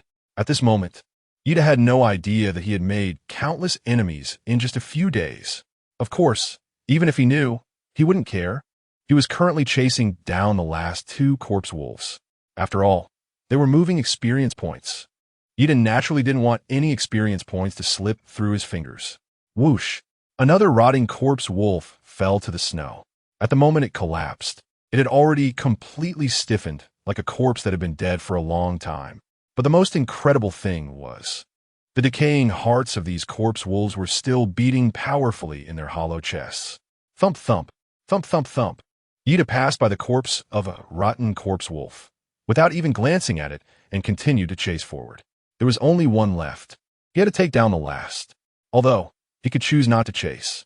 But if he missed out on that last bit of experience points, it would feel like finishing a game without defeating the last monster, leaving a sense of regret that could be quite frustrating. So, it fled, he chased. It had nowhere to escape. Whoosh. In the end, they cornered into a dead end, still couldn't escape from Yida's grasp. When Yida shot an arrow at its body slammed heavily against the cliff, causing countless snowflakes to tumble down. And beneath the layers of snow, a bronze-colored metal chest unexpectedly revealed itself. A bronze treasure chest? Yida's eyes lit up. It was a bronze treasure chest, one level higher than the black iron treasure chest. Chapter 97. Bronze treasure chest in the snow-covered forest. Brother Long, are you cold? Zhang Gong Chong kept rubbing his arms, a big puff of white breath escaping as he spoke.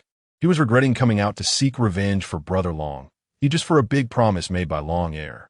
It was just too cold. They didn't have enough warm clothing, unlike Long Air, who had enough resources to make a fur coat to withstand the cold wave. But they only had a single layer of clothing, at most an extra jacket. It was manageable to walk for a few steps, but staying outside for too long made them shiver uncontrollably. Looking at him, the captain of the bodyguards, hoping he could plead with Long Air for a warmer place. Zhang Gong Chong sighed helplessly and decided to speak with Long Air. Otherwise, if this continued, they wouldn't just fail to find the enemy for revenge. They might freeze to death first. Not cold. Long Air glanced at Zhang Gong Chong and immediately realized there was more to his words. To prevent Zhang Gong Chong from shaking the morale, Long Air quickly said, "It's indeed difficult for you all to come out in such cold weather to seek revenge for my brother. But everyone knows our players' treehouses can move at any time. And because of this snow, I believe the enemies who kill my brother are trapped in the Medicine Valley and cannot leave. This is a great opportunity for us to avenge Brother Long. If we miss this chance, it will be hard to find the enemies who kill my brother next time." But just as Zhang Gong Chong opened his mouth, he sneezed. Hachoo! Long Air frowned and said, "I know all of you brothers have worked hard. I promise to give everyone a merit for this. If you can kill this scoundrel, his treehouse and all materials will belong to you brothers. One merit equals a reward of 500,000. This was a rule set by Long E. Sure enough, money stirs the heart. Under Long Air's generous rewards, everyone instantly felt their blood boiling and no longer felt cold. Brother Long is generous. Everyone shouted. Seeing that the situation was getting out of hand, Zhang Gong Chong quickly changed his words. The Medicine Valley is just ahead. Brothers, charge. With Zhang Gong Chang's shout, everyone quickened their pace, rushing towards the direction of the Medicine Valley. At this moment, not only were Long Air's people coming to seek revenge on Yida, but even the new leader of the cannibals was leading his clan towards the south. Their destination was also the Medicine Valley, and also Yida. Yet the central figure of this whirlpool, Yida, was completely unaware that a huge crisis was about to descend upon him. At this moment, he was happily opening the treasure chest. Congratulations on obtaining a lucky strike. One item in the bronze treasure chest will be doubled. Please click on the shadow of the item that appears on the chest lid to choose the target for the lucky strike. Oh, the lucky ring has a new way to play. Yida looked at the black shadows slowly appearing on the bronze treasure chest, feeling somewhat shocked. The shadows only showed the outlines of the items, but lacked any information about them. Yida could only rely on luck to randomly choose a prize for a lucky strike. One of the shadows looked a bit like a stone. Could it be a fine material? In this one, it looked somewhat like a shoulder guard. Yida stroked his chin, guessing what these shadows represented. After all, his choice was a bit like opening a blind box. Choosing right or wrong made a big difference. Normally, a treasure chest would contain materials, food, water, equipment, and other items. If he accidentally chose wrong and picked a bag of bread for a lucky strike and ended up with 2 bags of bread, Yida would be scared to death. Moreover, since the lucky ring had already consumed all the luck he had accumulated when triggering the lucky reward. If he made a random choice now, he would most likely end up with some useless items. Which one should he choose? Jeder fällt bit over helmet. The bottles were obviously drinks. No need to guess. There was also a small square box, but he wasn't sure what it was and felt it was a bit risky, so he decided not to choose it. In the end, the only options left were the shoulder guard and a small card. The card looked very much like the stealing skill card he won during the rookie competition. If he wasn't mistaken, this should be a skill card. Which one should he choose? Ida began to feel conflicted, but just as he was about to press the selection key, the analysis glasses surprisingly provided an answer. Beginner's Blood Bottle. 6 units can restore 30 of injuries within 100 seconds. Nut Chocolate. 1 unit of good food that can quickly replenish energy. Glass. 20 units, a high-level material. Black Iron Shoulder Pad. 1 unit, the shoulder pad from the Black Iron set, can increase defense by 5. A small box of hollow vegetable seeds, 50 units, fast-growing vegetable seeds, can be harvested in just 1 day after sowing. Wow! Jeder eklemet in surprise. Indeed, blind boxes cannot be guessed. He never expected that the 6 bottles he thought were actually 6 blood vials. And the skill card he thought was a piece of chocolate. So close. He'd almost chose to give a lucky hit to the chocolate and got 2 pieces of chocolate. And that little box contained the seeds of hollow vegetable, which surprised Ida a bit. Which one should he choose to double? Ida stared at the shadows of several items in the treasure chest, hesitating over which to choose. The chocolate and water spinach seeds were ruled out. For other vegetables, 50 seeds would definitely not be enough, but 50 seeds of water spinach would be more than sufficient. Once planted, this plant only requires harvesting the tender shoots at the top, allowing the stems to continue growing. 1 water spinach plant can provide an endless supply. 50 seeds are more than enough, and Ida might not even finish them all. What he needed to ponder now wasn't the number of seeds, but where to plant them. He didn't even have a flower pot. The remaining 3 options were glass, Black Iron Shoulder Pads, and blood vials. There were 6 blood vials, but they were all basic ones that took about 2 minutes to restore 30% of health, which wasn't very cost-effective. Moreover, Ida could also produce them himself using the alchemy station as long as he had the materials. So, that one was ruled out too. That left only glass and Black Iron Shoulder Pads to choose from. Should he choose glass to double the amount, or Black Iron Shoulder Pads to add 1? Wait a minute. When Ida thought of this, he suddenly realized, why is there only 1 Black Iron Shoulder Pad? I'm not Yonghua.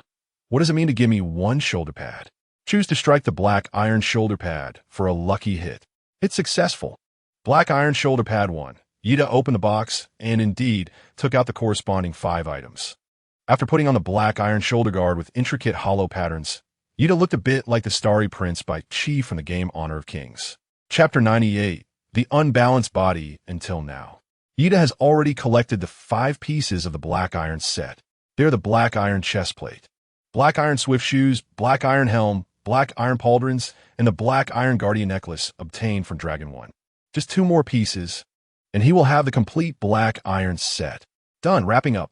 First, Ida needs to collect the rewards dropped by the corrupted wolves along the way. Rotten Heart 1, Rotten Heart 1, Wolfong 1, Wolf Claw. Corrupted wolves generally drop only 3 types of items: rotten hearts, wolf fangs, and wolf claws.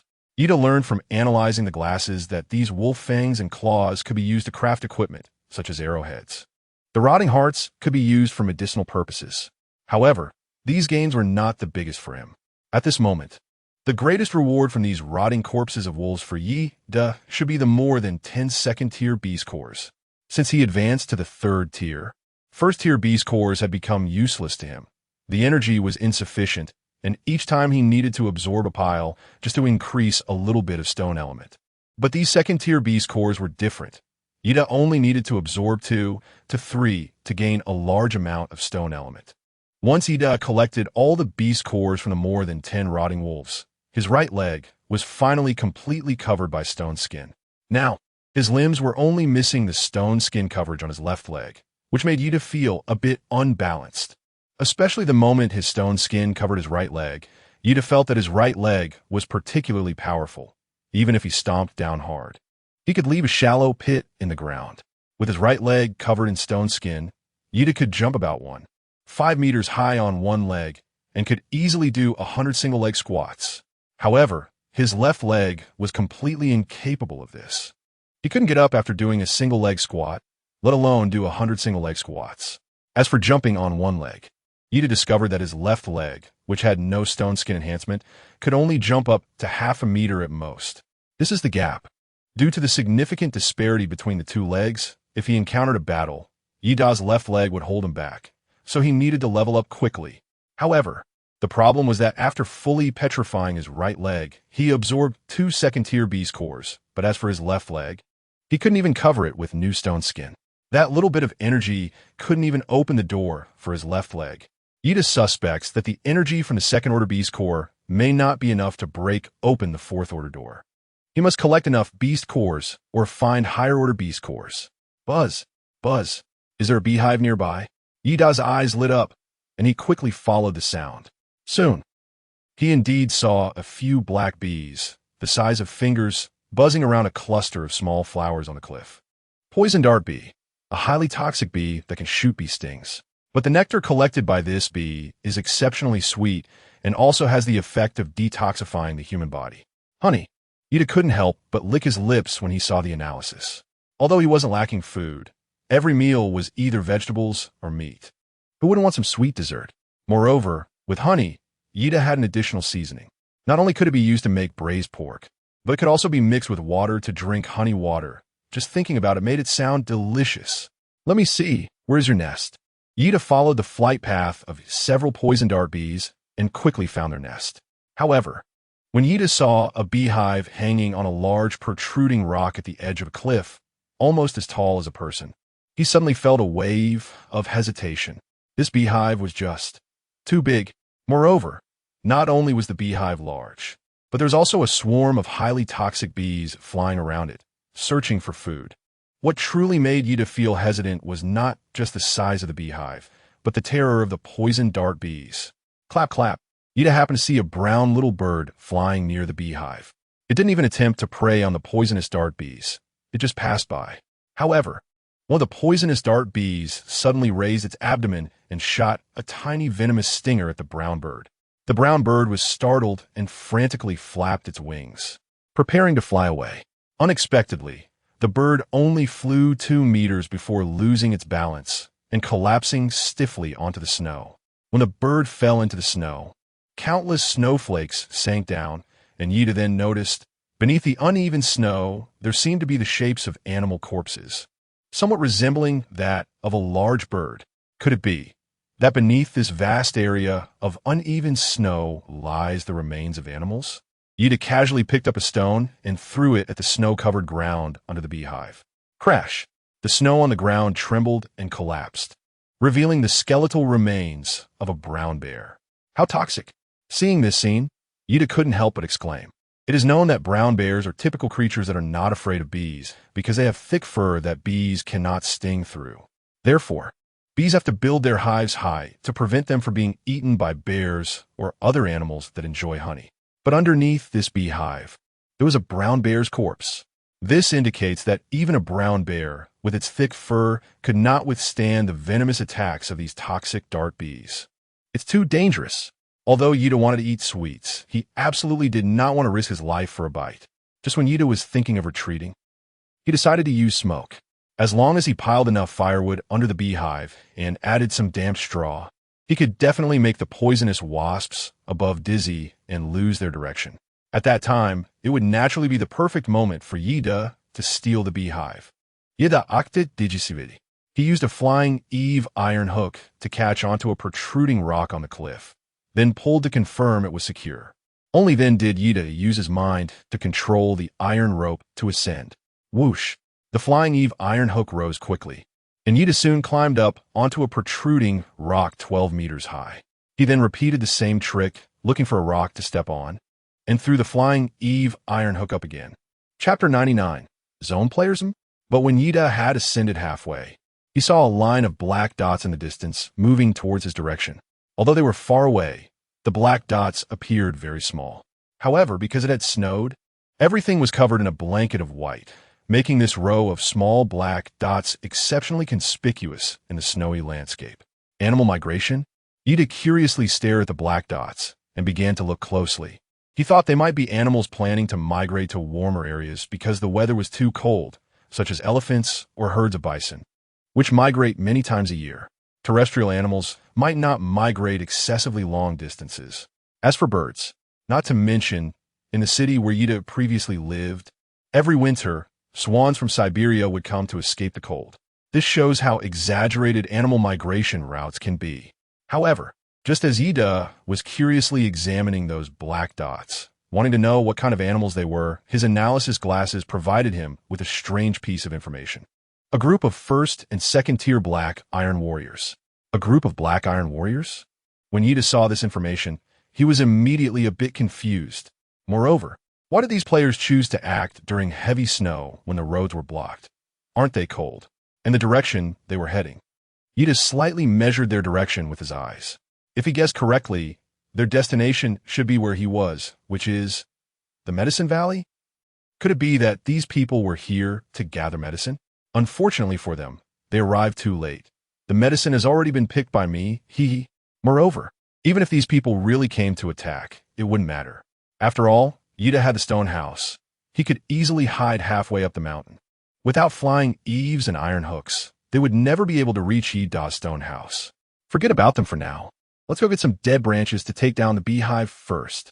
After Yeda confirmed that the line of black dots was a group of players, he immediately lost interest in continuing to pay attention. He didn't have a penchant for killing his own kind. After all, they were of the same species. Unless absolutely necessary, Yeda really didn't want to kill anyone. Moreover, he was also worried that if these people arrived at the Medicine Valley and couldn't find any herbs, they might turn their attention to the beehive instead. After all, the beehive was quite noticeable in the snow, and there were definitely more people than just him who knew to use smoke to drive out the bees. If the beehive got robbed, that would be a problem. Crash! The door of the stone house had already been blown shut by the wind. Ida could only hang in midair, using one hand to twist the doorknob. Woof woof! Woof woof! When the door made a strange noise, the two little wolf cubs in the room barked loudly. Until the moment Ida opened the door. The two little wolf cubs saw him and immediately changed from barking to wagging their tails wildly. They had expressions that said, "Where have you been, master? I've been waiting for you for so long." All right, good boys. Ida reached out to touch the little wolf cubs' heads, then pushed them aside to make a path for himself. Otherwise, the door would be blocked by these two little guys, and Ida wouldn't be able to get in at all. All right, I was just gone for a little while, don't worry. Ida comforted the little wolf cub before starting to pack his backpack. While clearing out the items in the backpack, he also stuffed in a bunch of dry twigs and bamboo, leaves to make smoke. To smoke such a large beehive, a considerable amount of firewood would be needed. After organizing the backpack, Ida Huan looked around the room and suddenly spotted a bamboo canister in the corner with the word psychedelics written in charcoal. Psychedelics are actually the poison sacs of jumping mushrooms. Perhaps I could add some poison to the smoke. With that thought, Ida immediately packed the poison sac into his backpack. Ida did not hang down from the cliff using the flying eaves iron hook this time. Instead, he directly twisted the pointer behind the door, making it point straight to the ground. Click! Ida opened the door. Sure enough, outside the door had turned into a valley again. Ida took a step outside and stepped on a solid ground, feeling a very reassuring sensation. Woof woof! Ida was about to go out when the two wolf cubs immediately started barking. After thinking for a moment, he said, "Those poisonous dart bees are too dangerous. If you get stung even once, you might not just turn into honeybees, but directly into dead wolves." Woof! Little White protested. "There should be a battle later. Can I let you out to play then?" After Ida finished speaking, he didn't care whether the two wolf cubs were willing or not, and he decisively shut the door. Bang! Woof woof woof! Woof woof woof! The two wolf cubs were so angry that they roared in the room to express their dissatisfaction. But Ida wasn't worried at all about neighbors complaining about him disturbing the peace, so he shrugged nonchalantly and made his way around towards the direction behind the cliff. When Ida looked at the mountain from the cliff, he didn't feel how wide it was. But when he actually started walking, it truly felt like looking at the mountain and exhausting the horse. Ida had been walking for half an hour in the snow, stepping deep and shallow, and surprisingly had not yet made it around the cliff. Fortunately, the players heading to the valley still looked like they had at least 2 hours of travel ahead of them. Since only half an hour had passed, you should have enough time. But on the other side of the cliff, in the direction of the Greystone Mountains, a tribe of cannibals was also approaching the Medicine Valley. This group was naturally also here to seek revenge on Yida. Moreover, since they were coming from the Greystone Mountains, they were closer. At this moment, they had already reached a point not far from the Medicine Valley and would likely arrive there in another half hour. Meanwhile, Yida was completely unaware of this danger. He finally reached under the beehive, piling up dry branches. After stacking them, he lit the branches with a torch he had specifically brought from inside the house. Once the dry branches caught fire, Yida covered them with snow-covered twigs and leaves. Sure enough, thick white smoke suddenly billowed up from the bonfire. The dense smoke choked Yida, the instigator, to the point where he couldn't help but cough wildly. It was too suffocating. Yida quickly pulled up the collar of his down jacket and used a short-sleeve shirt he had prepared earlier as a mask to cover his nose and mouth to avoid choking to death. Chapter 100. Poison dart bees, buzz, buzz, buzz. As Yida continued to add fuel onto the beehive, countless battle bees flew out from the black and yellow hive. They seemed to sense that their nest was being attacked by enemies, but unfortunately, these enemies were completely different from those they had encountered before. The poison dart bees desperately shot their stingers at the thick smoke. But what harm could a stinger do to a bonfire? It merely added a little fuel. Moreover, because these poison dart bees flew too close to the thick smoke, they were instead choked and fell into the bonfire, burning to death. However, outside the bonfire, there were still countless poison dart bees. They seemed to sense the high temperature of the bonfire and dared not approach, just circling endlessly around the perimeter of the hive. Sure enough, the distant Yida was hiding behind a large rock, observing the situation with the poison dart bees. He saw that such thick smoke had not choked all the poison dart bees to death, and he realized that these poison dart bees were probably very different from the bees on Earth. Their size and fire resistance were much stronger. They were truly creatures from another world. Fortunately, I was well prepared. Yida pulled out the poison sac of the jumping mushroom from his supplies, which was a hallucinogen. However, he didn't dare to approach the campfire to add the hallucinogen, fearing both the attack of the poison dart bees and the possibility of being poisoned by the toxic smoke. After all, he had witnessed how a toxin killed a wolf. So, Yida planned to throw the poison sac from a distance. But the campfire was quite far away, and even though Yida had reached the 3rd level of black iron, it would be difficult for him to throw an object the size of an egg that far. He needed to think of a way to throw it. A small catapult would be perfect. Wait, could a stone arrow work? For example, if he could specially condense an arrow and place the poison sac inside the arrowhead, then shoot it out, Yida felt more and more that it was a good idea. So, he immediately began to slowly conjure a special stone arrow. The arrowhead was particularly large, resembling a garlic flower, while the shaft was thin. Only the arrowhead was immensely thick. This arrow looked somewhat like Cupid's love arrow. Its speed and attack power should be quite lacking. But Yida didn't care about that. After all, the campfire wouldn't move, and he only needed to get the poison pouch into the fire. Whoosh! Yida shot the stone arrow with his psychic bow. The stone arrow wobbled in the air like a drunken pilot flying a fighter jet, looking quite comical. In the end, the stone arrow didn't land in the bonfire as Yida had hoped, but instead fell about 3 or 4 meters away from it. This made Yida frown. Was the arrowhead still too heavy? It might also be because the liquid in the poison pouch was shaking, causing the arrow to become unbalanced, which is why it wobbled in the air like it was drunk and ultimately landed a few meters away from the bonfire. He had to come up with a solution to the problem of the arrow not flying far enough. Should he step forward a few meters before shooting? Yida thought for a moment and quickly dismissed his idea. He realized that the poison dart bees, which he had driven out with thick smoke, had already begun to expand their patrol range, now only about 10 meters away from him. If Yida took a few steps forward and then shot an arrow, there would be no place to hide. At that point, if the poison dart bees, searching for enemies everywhere, found him, they would give him a couple of volleys. Yida has passed away. Just kidding, but this approach definitely won't work. Shall we try again? Then when shooting arrows, pull the bowstring a bit tighter. That might work. Yida once again condensed a stone arrow. However, when he was shaping the arrowhead, he suddenly had a brilliant idea. Perhaps he could make the arrowhead longer, resembling a sky-piercing cannon, as long as he could stabilize the liquid in the poison sac. The stone arrow could fly more steadily and directly. Let's give it a try. With this initial thought, Yida quickly condensed a long arrowhead with a sharp tip, then squeezed the poison sac inside before continuing to shape the arrow shaft. Creating such a stone arrow required a considerable amount of mental energy. Yida suddenly felt grateful for his hard work and training over the past 2 days. If he hadn't practiced a section on controlling stone elements from the ability guidance manual, he really wouldn't be able to conjure up such a shaped stone arrow right now. Whoosh! Yida drew his bow again and shot out the alien stone arrow. This time, the stone arrow flew far away. It finally landed steadily in the bonfire, making a soft sound. Snap!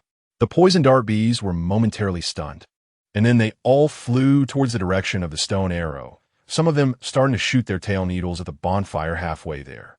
However, their tail needles not only failed to have any effect, but only caused the arrowhead containing the poison sacs to burst open faster. The hallucinogen in the poison sacs slowly flowed out, and when heated by the fire, it immediately turned into toxic smoke. After inhaling the hallucinogen, the poison dart bees finally began to fly erratically in the air, like they were drunk, and then fell into the snow, gradually becoming stiff. It was indeed effective. Yida's eyes lit up. All he had to do now was wait for all the poison dart bees in the hive to be killed by the smoke. Just then, a poison dart bee, after being poisoned, not only didn't die, but also wobbled its way towards the stone where Yida was hiding. Bang! Yida was taken aback and quickly covered his palm with a layer of stone skin, then clapped his hands together. Just like swatting a mosquito, he directly killed the poison dart bee. Although the poison dart bee was very toxic, it was ultimately just an insect. Thus, with Yida's clap, the poison dart bee was immediately dead beyond recovery. Ding! Detected that you have completed the task of collecting 10 types of monster data. Do you want to automatically obtain the Beast Tamer secondary profession? Obtained. Yida is not foolish. As a secondary profession, becoming a Beast Tamer is already a great choice. He is just a small newcomer now, and being able to obtain a secondary profession is already good enough. What more could he want? Hiss. Watching the campfire below the beehive slowly being soaked and extinguished by the surrounding melted snow, the choking thick smoke gradually dissipated, disappearing into the grayish air. Yida observed the poison dart bee nest again and noticed that almost no poison dart bees were flying out. This indicated that the fighting bees in the nest must have all left and died. So Yida cautiously stepped out from behind the rock and walked towards the direction of the nest. Although he felt that the crisis was initially resolved, Yida still did not rashly attempt to take the nest. He simply stood up from behind the boulder, conjured a stone arrow, and shot an arrow at the nest. Whoosh! The nest trembled violently from the impact of the stone arrow. Still, no poison dart bees flew out. However, Yida was still not at ease and shot several more arrows. It wasn't until a dead bee fell out of the nest that Yida finally realized. It turned out that the poison dart bees inside the nest had all been suffocated to death. Chapter 101. Awakening Beast Taming Skills Collect. Collection failed. There are still living creatures in the nest. Just as Yida was hanging in midair, reaching out to the nest, trying to collect the poison dart bee nest into his backpack, he received a feedback message saying collection failed. There are still living creatures? He was a bit confused. Weren't those poisonous dart bees all smoked to death? How could there still be some alive? But after finally getting rid of the swarm, with sweet honey right in front of him, Yida naturally couldn't give up halfway. He could only reach out, grab a large chunk of the hanging beehive, and with a forceful twist, crack! The half-meter-long piece of beehive snapped like a piece of broken brown sugar, the sound crisp as it fell into Yida's hand. This beehive was quite heavy. Such a large piece of beehive weighed as much as a computer tower. If it weren't for the fact that Yida's grip had significantly increased after petrification, it would have been very difficult for him to lift over 20 pounds with one hand. Because the beehive was thick and flat, like an LCD TV, Yida could only use the strength of his fingers to hold it. Golden, viscous honey flowed from the broken beehive. A faint floral scent mixed with the sweet aroma of fructose rushed into Yida's nostrils. What a fragrant and sweet smell! To prevent the honey from flowing away, Yida quickly stored the beehive in his backpack. Collection successful. This large piece of honey was easily stored in his storage backpack. It seemed Ida just collected this beehive, and there were no living creatures inside. Since the backpack could help detect which areas of the beehive had life and which did not, Ida naturally didn't waste any time. He quickly broke off chunks of the beehive. The beehive of the poison dart wasp was not oval like that of ordinary wasps, but rather resembled thick, stacked tiles with one piece glued to another against the cliff wall. Ida carefully broke off a piece, just like splitting an Oreo cookie. After breaking it open, he saw the inside of the honeycomb. Even though the poison dart wasp was highly venomous, the honeycomb was no different from that of other bees. It was filled with dense holes, and these holes were filled with golden honey.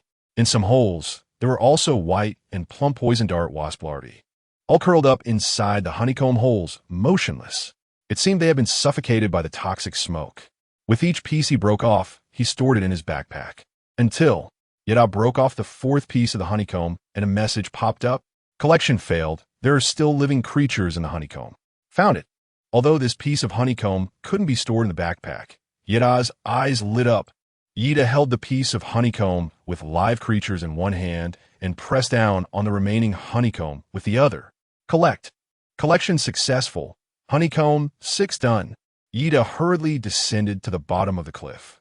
He could study the beehive with live creatures in it in detail after reaching the ground. Being suspended in midair was truly difficult to manage. Thud! The moment he landed, Yida once again felt what it meant to have his feet on solid ground. Although he knew he was absolutely safe with the flying eaves and iron hooks, being in midair always gave a sense of weightlessness, making his heart uncontrollably race. His heart rate increased so much that Yida almost thought his congenital heart disease was about to relapse. Crack! After landing, Yida immediately pried open the surface of the beehive. Then, he saw a giant poison dart bee about the size of a key, struggling to get up inside the hive. It seemed severely poisoned, attempting to crawl several times, but failing each time. However, the poison dart bee's wings were still fluttering incessantly, gently tapping the hive, desperately struggling for survival, which made one marvel at the resilience of life. After discovering the poison dart bee, should it be tamed? Did the taming skill activate automatically? Yada saw this prompt and immediately realized it was the reward he received for completing the monster encyclopedia collection task. However, this junior beast tamer was a bit underwhelming. The success rate for taming a weakened insect was only 45%, but Yada still chose yes. Mainly because this poison dart bee, although just an insect, was at least an air force, and a type that could release biochemical weapons, making it quite lethal. If Yeda could have such a pet, then when he encounters enemies in the future, he could even kill them without a trace. Taming in progress. As the prompt appeared, a green light enveloped the queen bee. The light wrapped around the queen like a thread. The queen immediately struggled even more. It seemed to sense the malice of this green thread, meant to imprison it, and it exerted all its strength to struggle desperately, even at the cost of breaking one of its legs. At this moment, Yeda also felt his mental strength was connected to this green thread. He could tighten it or loosen it. He could even feel that if he pulled too hard, the queen would be choked to death. If he loosened it too much, the queen would fly away. Of course, this poison queen probably couldn't fly away anyway. But even though the queen couldn't fly away, it was struggling fiercely, and Yeda could feel his mental threads starting to snap. If these threads were all broken by the queen, Yeda estimated he would fail to tame it. So this was the beast tamer skill, beast control. To be precise, it should feel like using a lasso to catch a horse. It was a game of wits between man and beast, insect. Whoever had stronger mental power would win.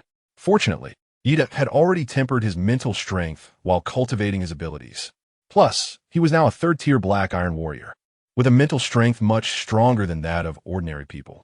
Therefore, he felt the mental threads binding the queen be becoming tighter, while the queen's struggles grew weaker. Soon he would succeed in taming the beast. Whoosh! Without any warning, the queen bee suddenly raised her tail and shot a venomous stinger at Yeda. Damn!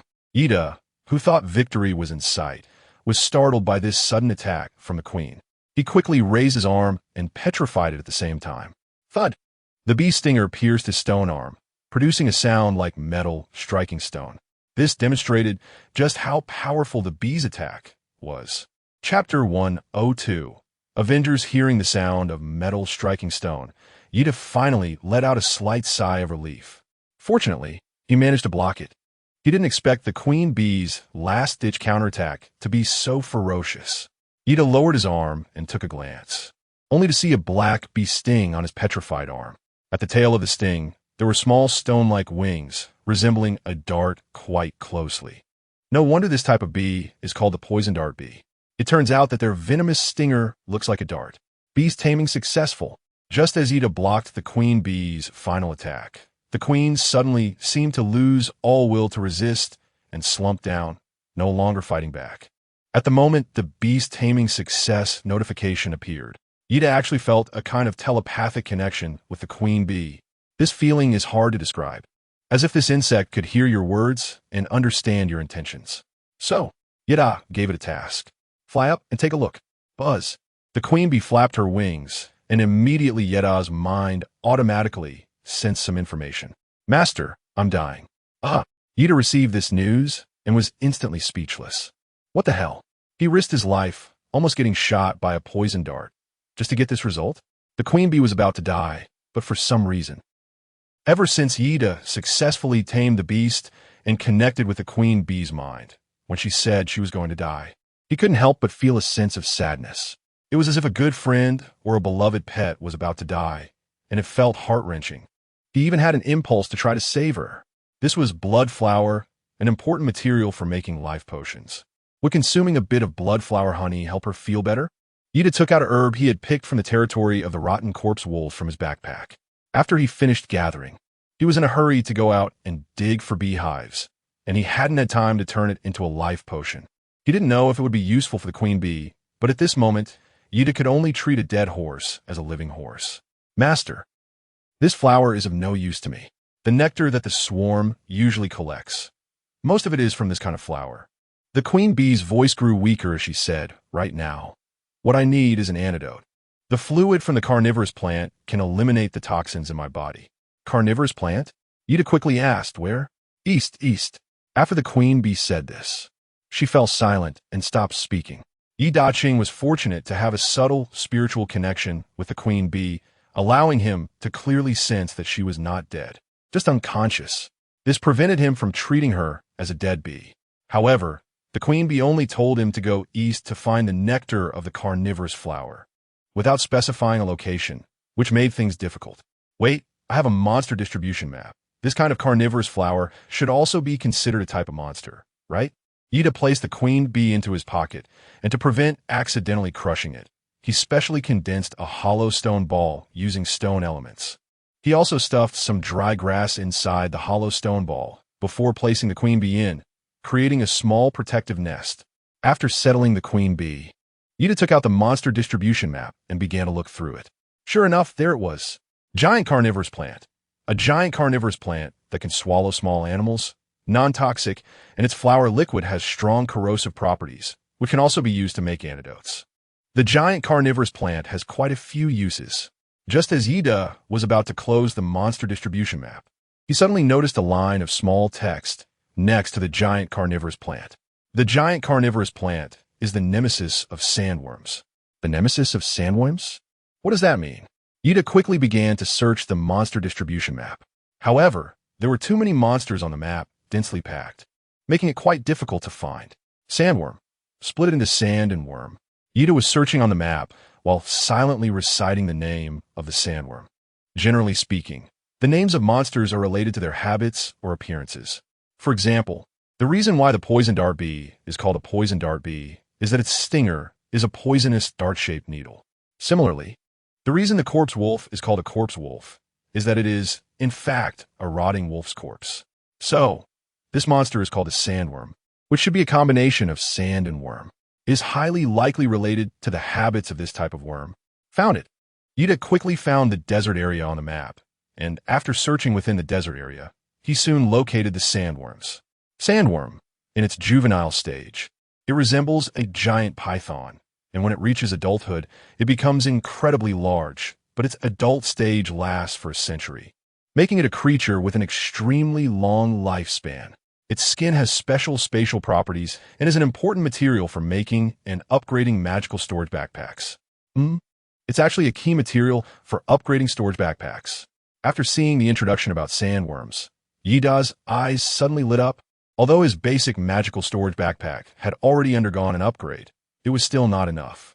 It would be great if he could use the giant carnivorous flower to catch a few sandworms. However, the smallest sandworms are as big as a giant python. Is the giant carnivorous flower that big? Yida walked quickly towards the location of the carnivorous plant marked on the monster distribution map, feeling puzzled. However, just a few steps in, he faintly heard a noisy sound of footsteps coming from the west. What was going on? Yida was taken aback for a moment.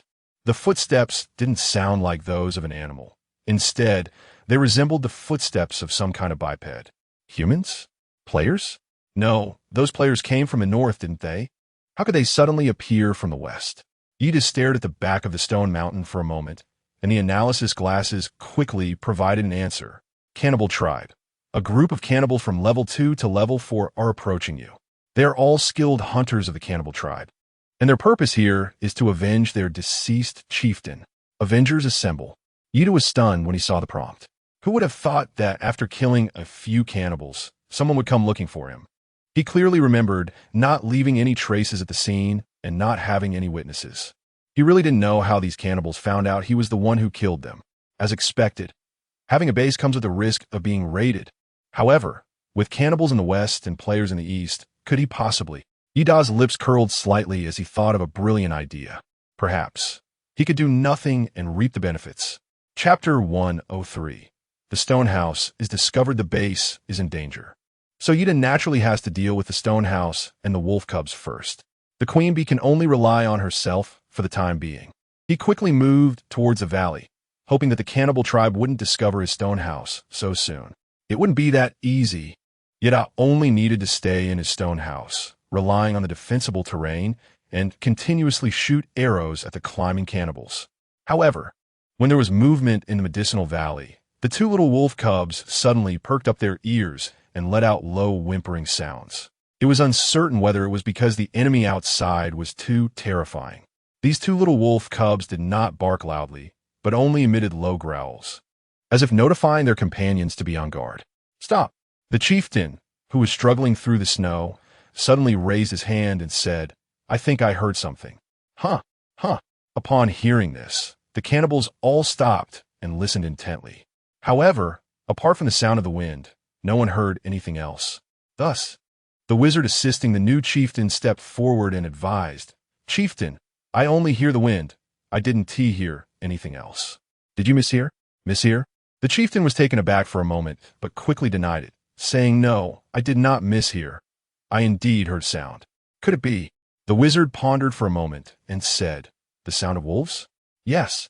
The chieftain's eyes lit up upon hearing this. It is indeed the sound of wolves. Although the sound is faint and mixed with the wind, I can hear it. Don't worry about it. The male wizard, dressed in tattered rags, stroked his goatee and chuckled. We have entered the territory of the corpse wolves, so hearing wolf sounds is normal. Corpse wolves? The chieftain had not considered this. The male wizard nodded, his messy white hair bobbing. Yes, chieftain. Near the medicinal valley, in addition to the medicinal field soldier ants, there are also the immortal corrosive wolves. The heart of these wolves is a supreme healing elixir. I once hunted with the previous chieftain. I see. The chieftain finally set aside his doubts upon hearing this. But just as he relaxed his guard, a scout came to report, Chieftain, we found footprints in the snow ahead. The footprints do not resemble beast tracks or our own. They appear to be from outsiders. Really? The chieftain coldly snorted and said, Take me to see, led by the scout.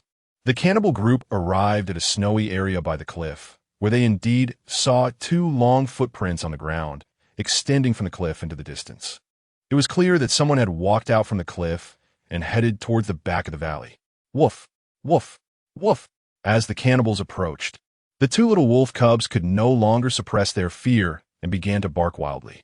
The barking of the wolves was not just for warning. It also aimed to scare off the enemy.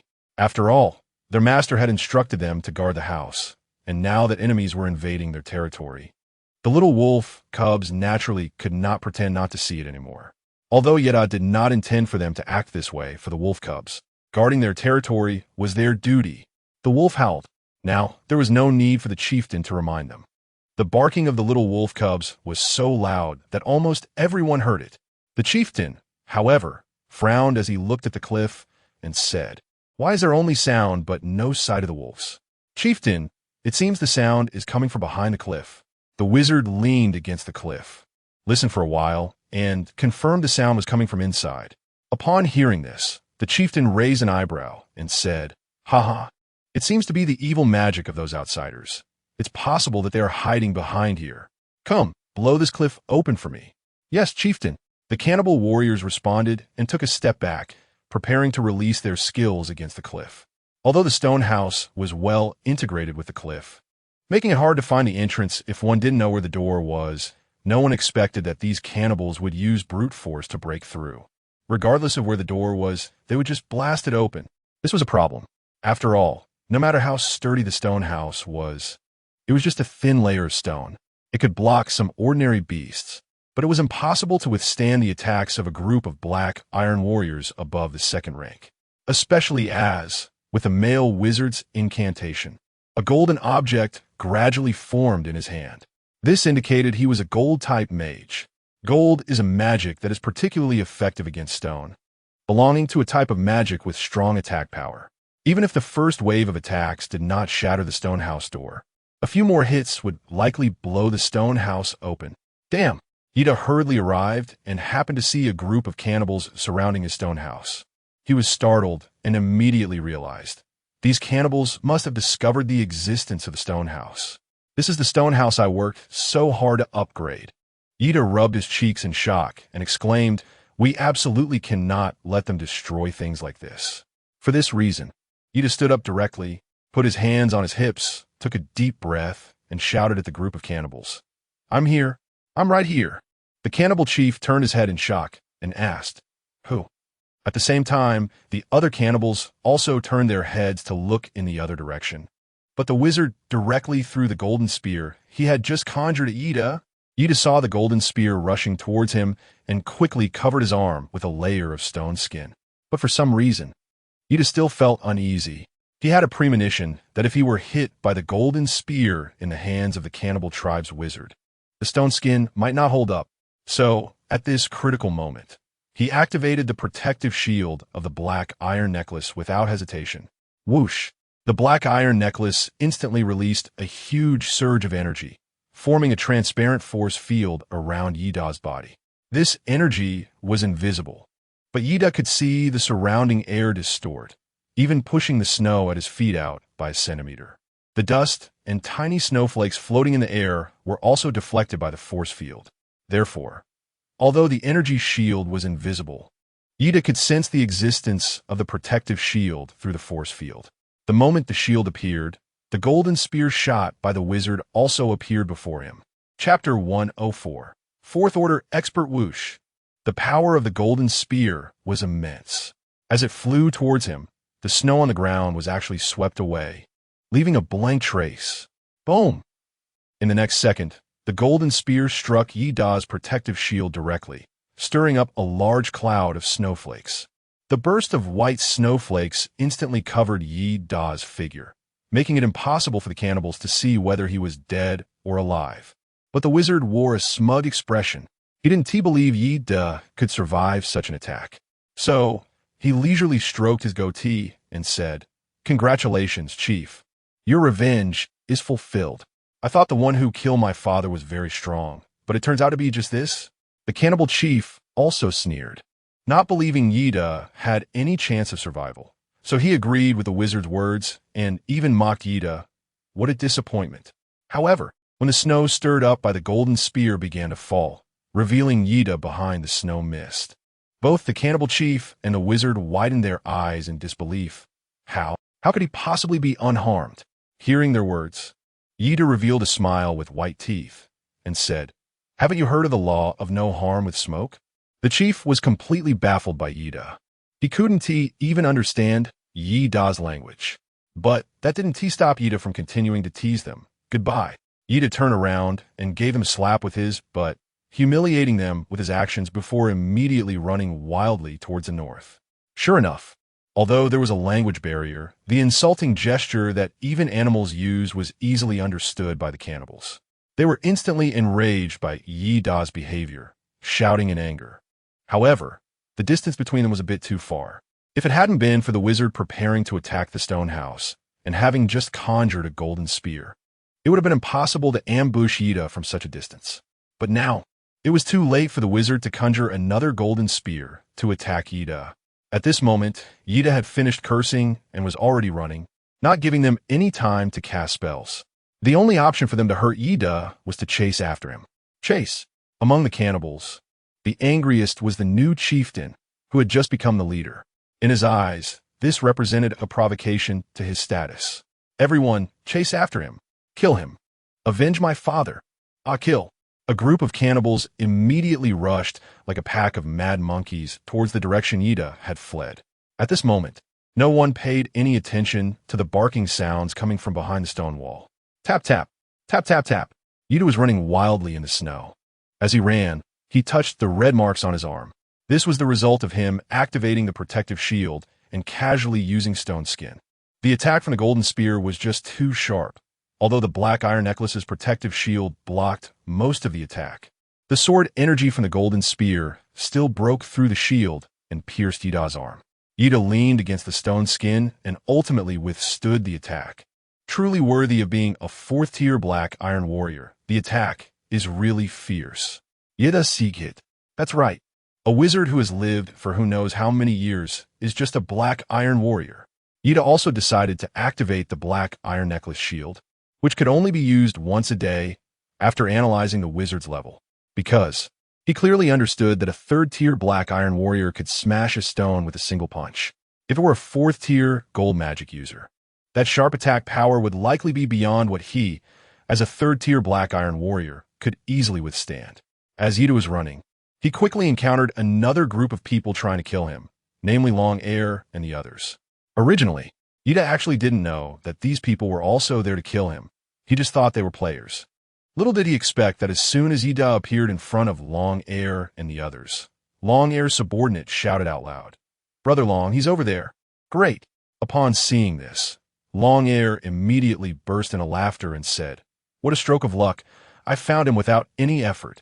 And the moment Yida saw Long Air, he was actually startled. He almost thought he was seeing a ghost, because this guy looked just like Long E, whom he had killed before. One could even say they were two people carved from the same mold. "You are?"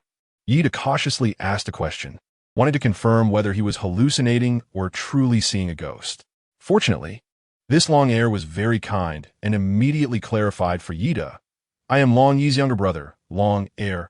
You killed my brother, and I am here to take revenge for him. Are you planning to commit suicide to atone for your sins? Or are you expecting me to send you on your way?" "Neither," Yida replied, finally relieved upon hearing Long Air say he was Long Yi's brother. "You have mistaken the person. What evidence do you have to prove that I killed your brother?" "Ha ha!" Long Air burst into laughter. "Even if you want to deny it, you should at least hide the necklace you stole from my brother, right? Do you take me for a fool?" "Oh, not at all," Yida shrugged. "I'm just stalling for time." "What?" Long Air noticed Yi Da's nonchalant expression and felt that something was off. Despite having so many people on his side, this person who had killed his brother showed no signs of fear or panic, not even a hint of retreat in his eyes. Why? Could he really take on all of them by himself? Or did he have some cunning scheme? Long Air's mind raced. But at that moment, even with Long Air's sharp wit, he could not resist Yi Da's bold strategy, because Yida had already regarded Long Air and his group as scapegoats. So when Yida turned his head and saw the cannibals following him had caught up, a smirk appeared on his lips as he said to Long Air, "Did you think you were the only one who called for help?" Long Air naturally noticed the cannibals rushing towards them. However, due to the cold weather, the cannibals were bundled up tightly, making it impossible to distinguish them from ordinary players. So Long Air genuinely thought the cannibals were people Yida had summoned.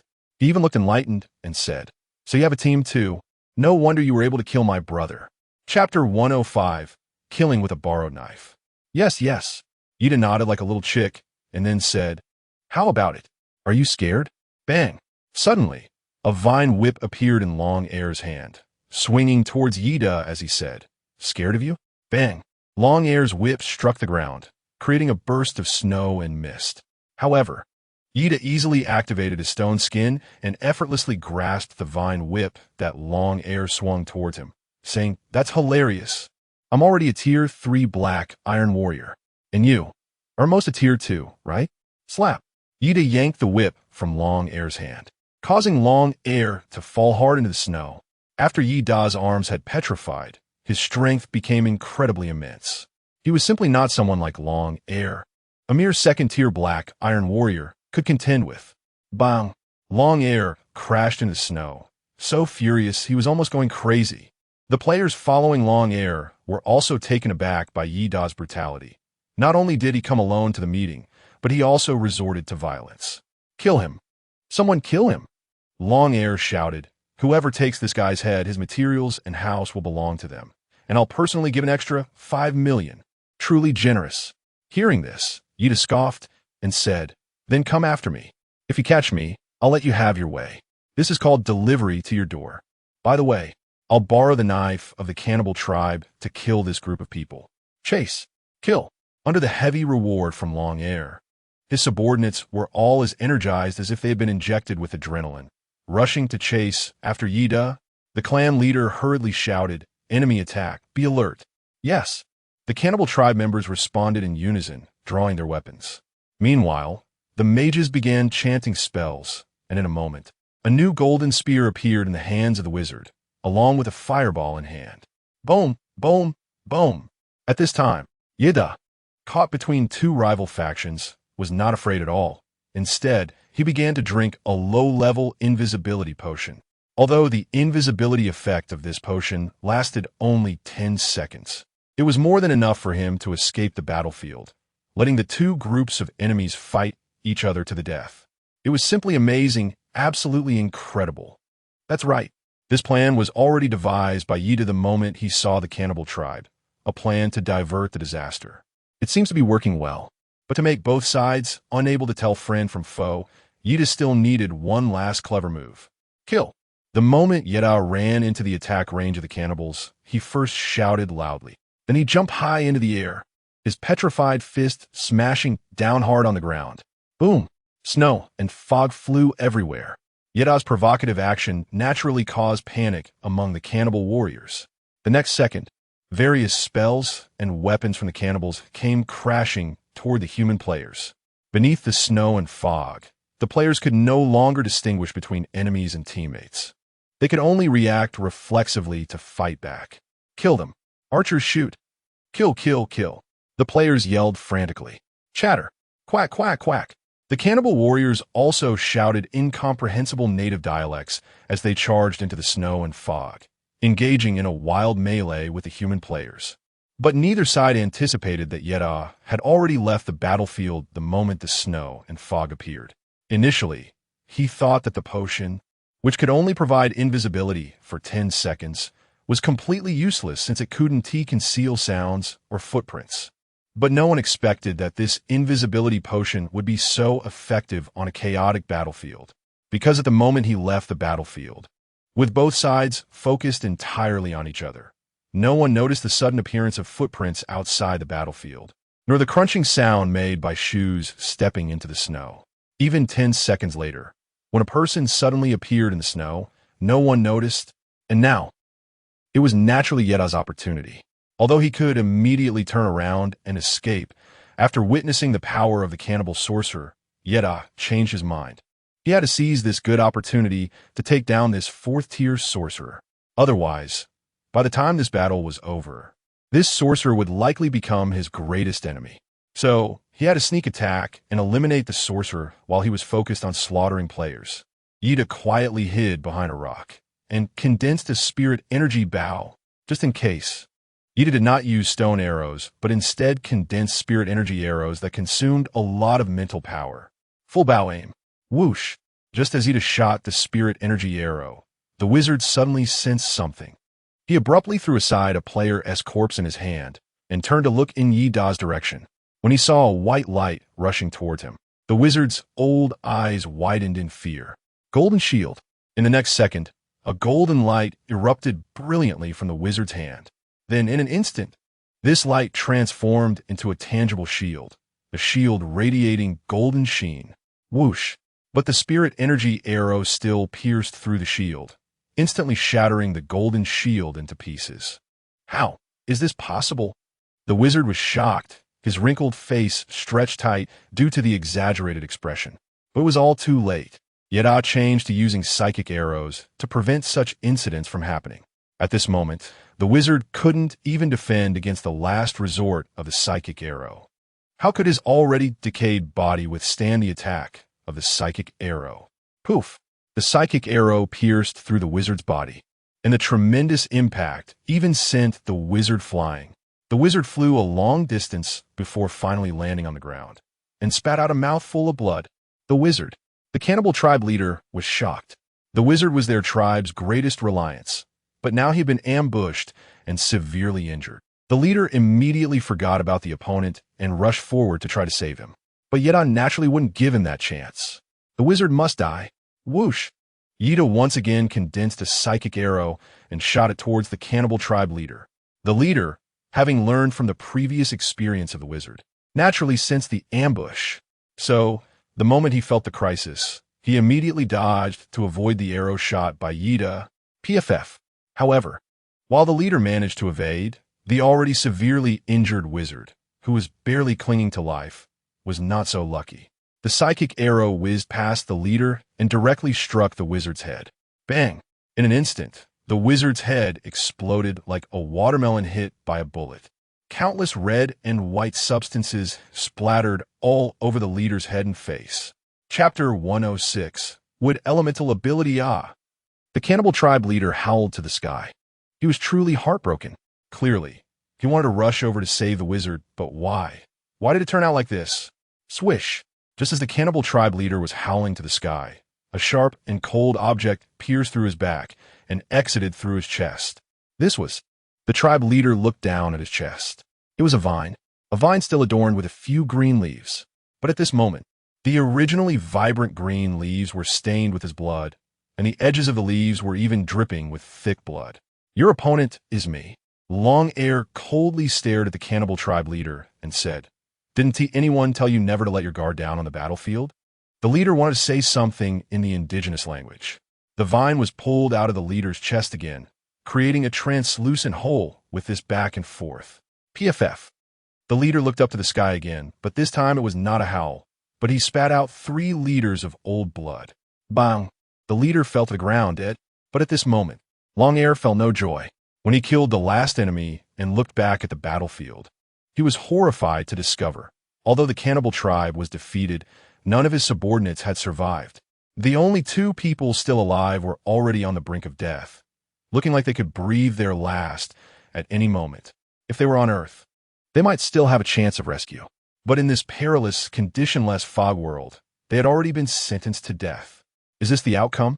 Long Air felt regret, but no one expected that for this little thing, he had ruined the hard-won subordinates his brother had gathered and the situation he had painstakingly managed. Where's that bastard? I want to desecrate the corpse. Long Air flipped over one corpse after another. The battle, just now, was too chaotic. He had no idea where Yeda was. But now that everyone was dead, his enemy should be dead too, right? No. After exhausting all his strength to flip over the last corpse, he froze in place and said, How could there be none? Are you looking for me? Yeda slowly walked out from behind the stone while drinking the beginner mana potion as if it were a beverage. He had just fired 2 energy arrows in quick succession, and his mental power was almost depleted. This was also the reason he hadn't taken action against Dragon 2 until now. At this moment, Yeda came out from behind the rock, not because he didn't want to carry out a sneak attack, but because Long Air had already checked all the bodies. Even if he didn't come out, Long Air would guess that Yeda was the one hiding nearby and attacking the wizard, so hiding any longer was meaningless. Moreover, Long Air was only at the 2nd tier, while Yeda was at the 3rd tier. Yeda's sneak attack on such a low-level opponent was a bit too cautious. Instead of this, he might as well come out boldly and have a casual battle to determine the extent of his own strength. You're not dead. Long Air with red eyes, stared fiercely at his enemy in front of him. He still wore his brother's protective necklace around his neck, and in his hand, he held a spirit energy bow that shimmered with dazzling light, looking completely unharmed. Despite the battle reaching this point, Yida was not stained with a single drop of blood. In contrast, he himself was covered in blood. He had not only his own blood on him, but also the blood of his enemies, and even the blood of his subordinates. At that moment, Long Air seemed to understand something. He looked at the corpses on the ground, especially the body of the wizard who had been shot in the head by an arrow, and suddenly realized something was amiss. "You can die, but I will not die." Yida curled the corner of his mouth to reveal a Dragon King smile. As for his legs, that was another matter. His left leg had not yet been covered in stone skin, so the excessive strength and high agility of just one leg would actually make Yi Da's body unbalanced. Therefore, he only petrified his two arms. "Aren't they your subordinates?" When Long Air realized that the alien wizard had died from an arrow ambush and that Yida just happened to have a bow in his hands, he deduced some very terrifying facts. Yida grinned and said, "You're really smart." So, Long Air's pupils suddenly contracted, and his voice trembled slightly as he said, "They're also here to kill you, right?" "I already said, you're very clever." Yida continued to smile. Long Air slightly opened his mouth, feeling a bit dry, and said, "You successfully used my knife to kill the alien beings chasing you?" As 300 seconds passed, he decided not to waste any more words with Long Air. Instead, he stepped forward and threw a punch at Long Air's head. Bang! Long Air didn't expect Yida to suddenly make a move. He quickly waved the vines, trying to swipe Yida's fist away. "Ah!" Long Air screamed, instantly jumping back several steps away from Yida's attack range. But then, a strange scene unfolded. In just a few seconds, Long Air's arm, which had been shattered by the punch, returned to its original state. Wood-type ability? Yida looked at Long Air's arm and the vines he used to attack, both belonging to the wood-type ability. The wood-type also has a special auxiliary ability, which is self-healing. Among the abilities, this is also considered a very powerful and useful skill. Long Air sneered repeatedly. "Yes, I possess the most powerful wood-type ability among all supernatural powers. Are you scared now? It's too late for you to leave." Yida was shocked by Long Air's inexplicable confidence. "Dude, you just had your hand broken. Have you forgotten so quickly?" This is typical of someone who forgets the pain after the wound has healed. But isn't this forgetting a bit too fast? The grudge of killing a brother is something we can't share the heavens with. Today, you will definitely die. Long Air saw that Yida didn't speak and thought the other party was scared. He continued to shout for himself. 10,000 vines returned to the roots. At the moment Long Air shouted this, countless vines pierced through the ground and grew wildly, trapping Yida in a web-like manner. Chapter 107. Why are you forcing me? Damn, this is just too outrageous. Yida looked up at the sky, and the moment he saw countless vines covering him, he just wanted to curse. Wood-type abilities are a bit too outrageous, aren't they? Clearly only at the second level. And yet he can use such a big move? Sigh. Yida looked at Long Air outside the vine cage and sighed. "I just wanted to have a good spar with you, maybe even make a friend. Why do you have to force me?" Earth spikes. With that, Yida activated the Earth Spike ability from the treasure ring. Boom! Boom! The ground in front of him cracked open, and one by one, Earth spikes emerged from beneath the surface, rushing towards Long Air, who was several meters away. Unfortunately, the sudden appearance of the Earth spikes, combined with the fact that their thickest diameter was nearly 10 meters wide, meant that although the tips were sharp, the attack range was still extremely broad. When Long Air saw the Earth spikes, it was already too late to escape. Long Air's entire body was lifted up like a high-held mosquito coil, swaying in midair. The sharp tip of the Earth spike pierced through his back, creating a large hole in his stomach, blood spreading down from the tip of the spike, staining the upper half of it red. Although Long Air didn't die immediately, blood gushed out of his mouth in large amounts. It looked like he wouldn't survive. Impossible. With each word, countless blood bubbles burst from his mouth as he said, "I clearly took the enhancement potion, instantly elevating myself to the 4th tier. I'm a 4th. 4th tier. How could I possibly lose to you? How could I die at your hands? I refuse to accept it." But his eyes gradually lost their luster. Upon hearing this, Yidon suddenly realized, It turns out that Long Air had taken an enhancement potion. No wonder. Ida looked from a distance at Long Air hanging above the thorny ground. But in the end, he still didn't go over to touch the corpse. He didn't know why, but he always felt that Long Air had died too easily. So, Ida directly condensed a spiritual energy arrow with fire attributes and shot it towards Long Air's corpse. The spiritual energy arrow has the ability to extract special attributes from corpses. This arrow had previously killed a female fire mage. Thus it had naturally acquired some fire attributes. However, these fire attributes could not be attached to a stone arrow. Only the spiritual energy arrows, condensed by the spiritual energy bow, could have attributes attached.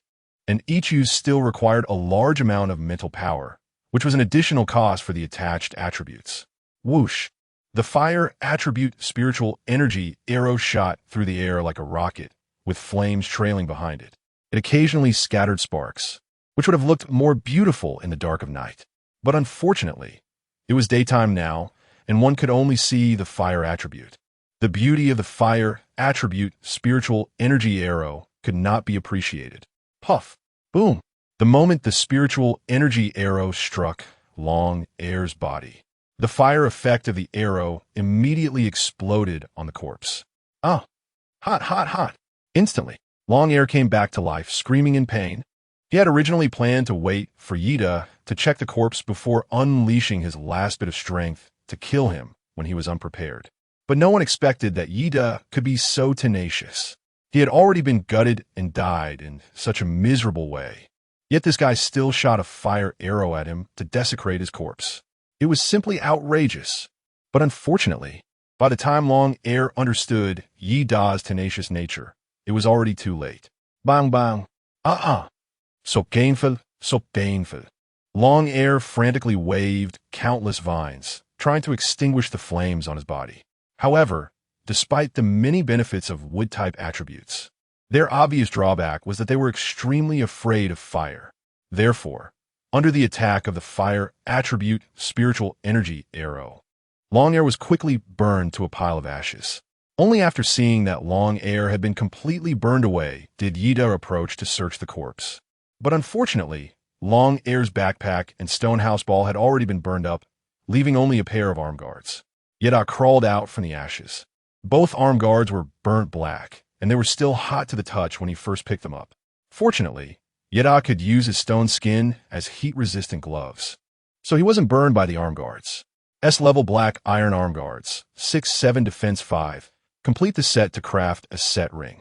When Yida saw the description of this black iron set, his eyes lit up. No wonder these arm guards were so black. He thought they were burnt, but it turns out they were made from black iron. The sixth piece of the black iron set was in his hands. Only one more piece to complete the set. It's no wonder that Long E and Long Air were so arrogant. It turns out they had obtained 2 pieces of S-level black iron equipment. But these 2 unfortunate brothers would never have imagined that the treasures they worked hard to collect would ultimately benefit Yida. After looting good items from Long Air's corpse, Yida naturally didn't want to miss out on the other corpses. After all, why not take something for free? Yida first checked the corpses of the cannibals, but unfortunately, aside from some fur coats and a few iron weapons, there was nothing of decent value on these natives. Beginner Life Potion 1, Gold Digger Beast Hunting Trap Blueprint 1, Beginner Magic Storage Backpack 1, Iron Ore 13, Quality Wood 2, Quality Stone 21, Glass 10, Regional Challenge Invitation 1, Excellent Linen 15, Quality Stone 26, Iron Ore 15, Biscuits and Instant Noodles 2. A bunch of odds and ends. There was nothing particularly valuable, only the materials that could be worth something. But what puzzled Yida was, this group had few materials, except for an abundance of quality stone and iron ore. Yidagwang touched the bodies of this group of people and surprisingly found over 100 pieces of high-quality stone and more than 200 iron ores. This was quite strange. Why did they have so much stone and iron, or when they lacked other materials? This made Yida suspect that Long Air and the others might have found a mineral cave, which would explain why they had so many ores on them. Moreover, these people did not have mobile treehouse spheres. If Long Air's mobile treehouse sphere was burned, then the remaining people shouldn't have that many ores either. Unless their houses were all immovable, meaning when they left, the houses could only stay in place, and they couldn't carry them. This also meant they likely left more materials in the treehouse. If Ida could find long air in the other's base, he would be in luck. But where could long air in the other's base be? Chapter 108. The Contract of the People. Ida looked towards the east. Long air and the others had come from that direction. If he wasn't mistaken, their base must definitely be in that direction. But even knowing the direction, searching like this, Ida Wong felt a headache just thinking about it. After all, this novice forest was vast and boundless. If it weren't for the map left by the goblins, Ida wouldn't have been able to find the way to the pit world. Now, relying on just one direction, trying to find a mine or a few tree houses was not just difficult, it was almost an impossible task. After all, there's a saying that goes, a slight deviation results in a huge error. Although he knew it was to the east, if he'd deviated just 1 meter while heading east, the possibility of finding it would approach zero. Help, help! Just as Ida was stroking his chin and pondering how to find long air in the other's base, he heard a wailing sound from a corpse nearby. Ida glanced at him and found that he was a player who was still alive. This player's ability seemed to be related to healing. There was a long spear still lodged in his heart, yet he could still moan and wail, somehow not dead. Why should I save you? You should know that you and I are enemies, right? Ida looked at the man with a buzz cut in front of him, who was around 30 years old and had somewhat dark skin. He appeared somewhat simple-minded, but his eyes were bright, as if filled with hope for life, even though he was about to die from excessive bleeding. However, in his gaze, besides a hint of panic and unwillingness, there was more a lingering attachment and longing for life. Bro, I'm sorry. The buzz-cut man spoke up. I'm just a worker. I never intended to kill anyone from the beginning. I just wanted to help my boss save face, slack off a bit, and earn some salary and bonuses for him. I really didn't mean to harm anyone. Please save me, bro. I can't die. As he spoke, the man began to cry. His sobs were filled with endless sorrow, making you to feel a bit heartbroken. It is said that a man does not shed tears easily, but only when he reaches the point of heartbreak. I can give you a chance. Big brother, ask me anything. The buzz-cut man immediately replied, I promise to tell you everything without holding back. Stop talking nonsense. Ida was not interested in this grandiose talk and simply asked, what is your name? Does your boss have a mine? Do you know where it is? The young man, named Chu Ping, 31 years old, lived in Lianyungang, worked at the post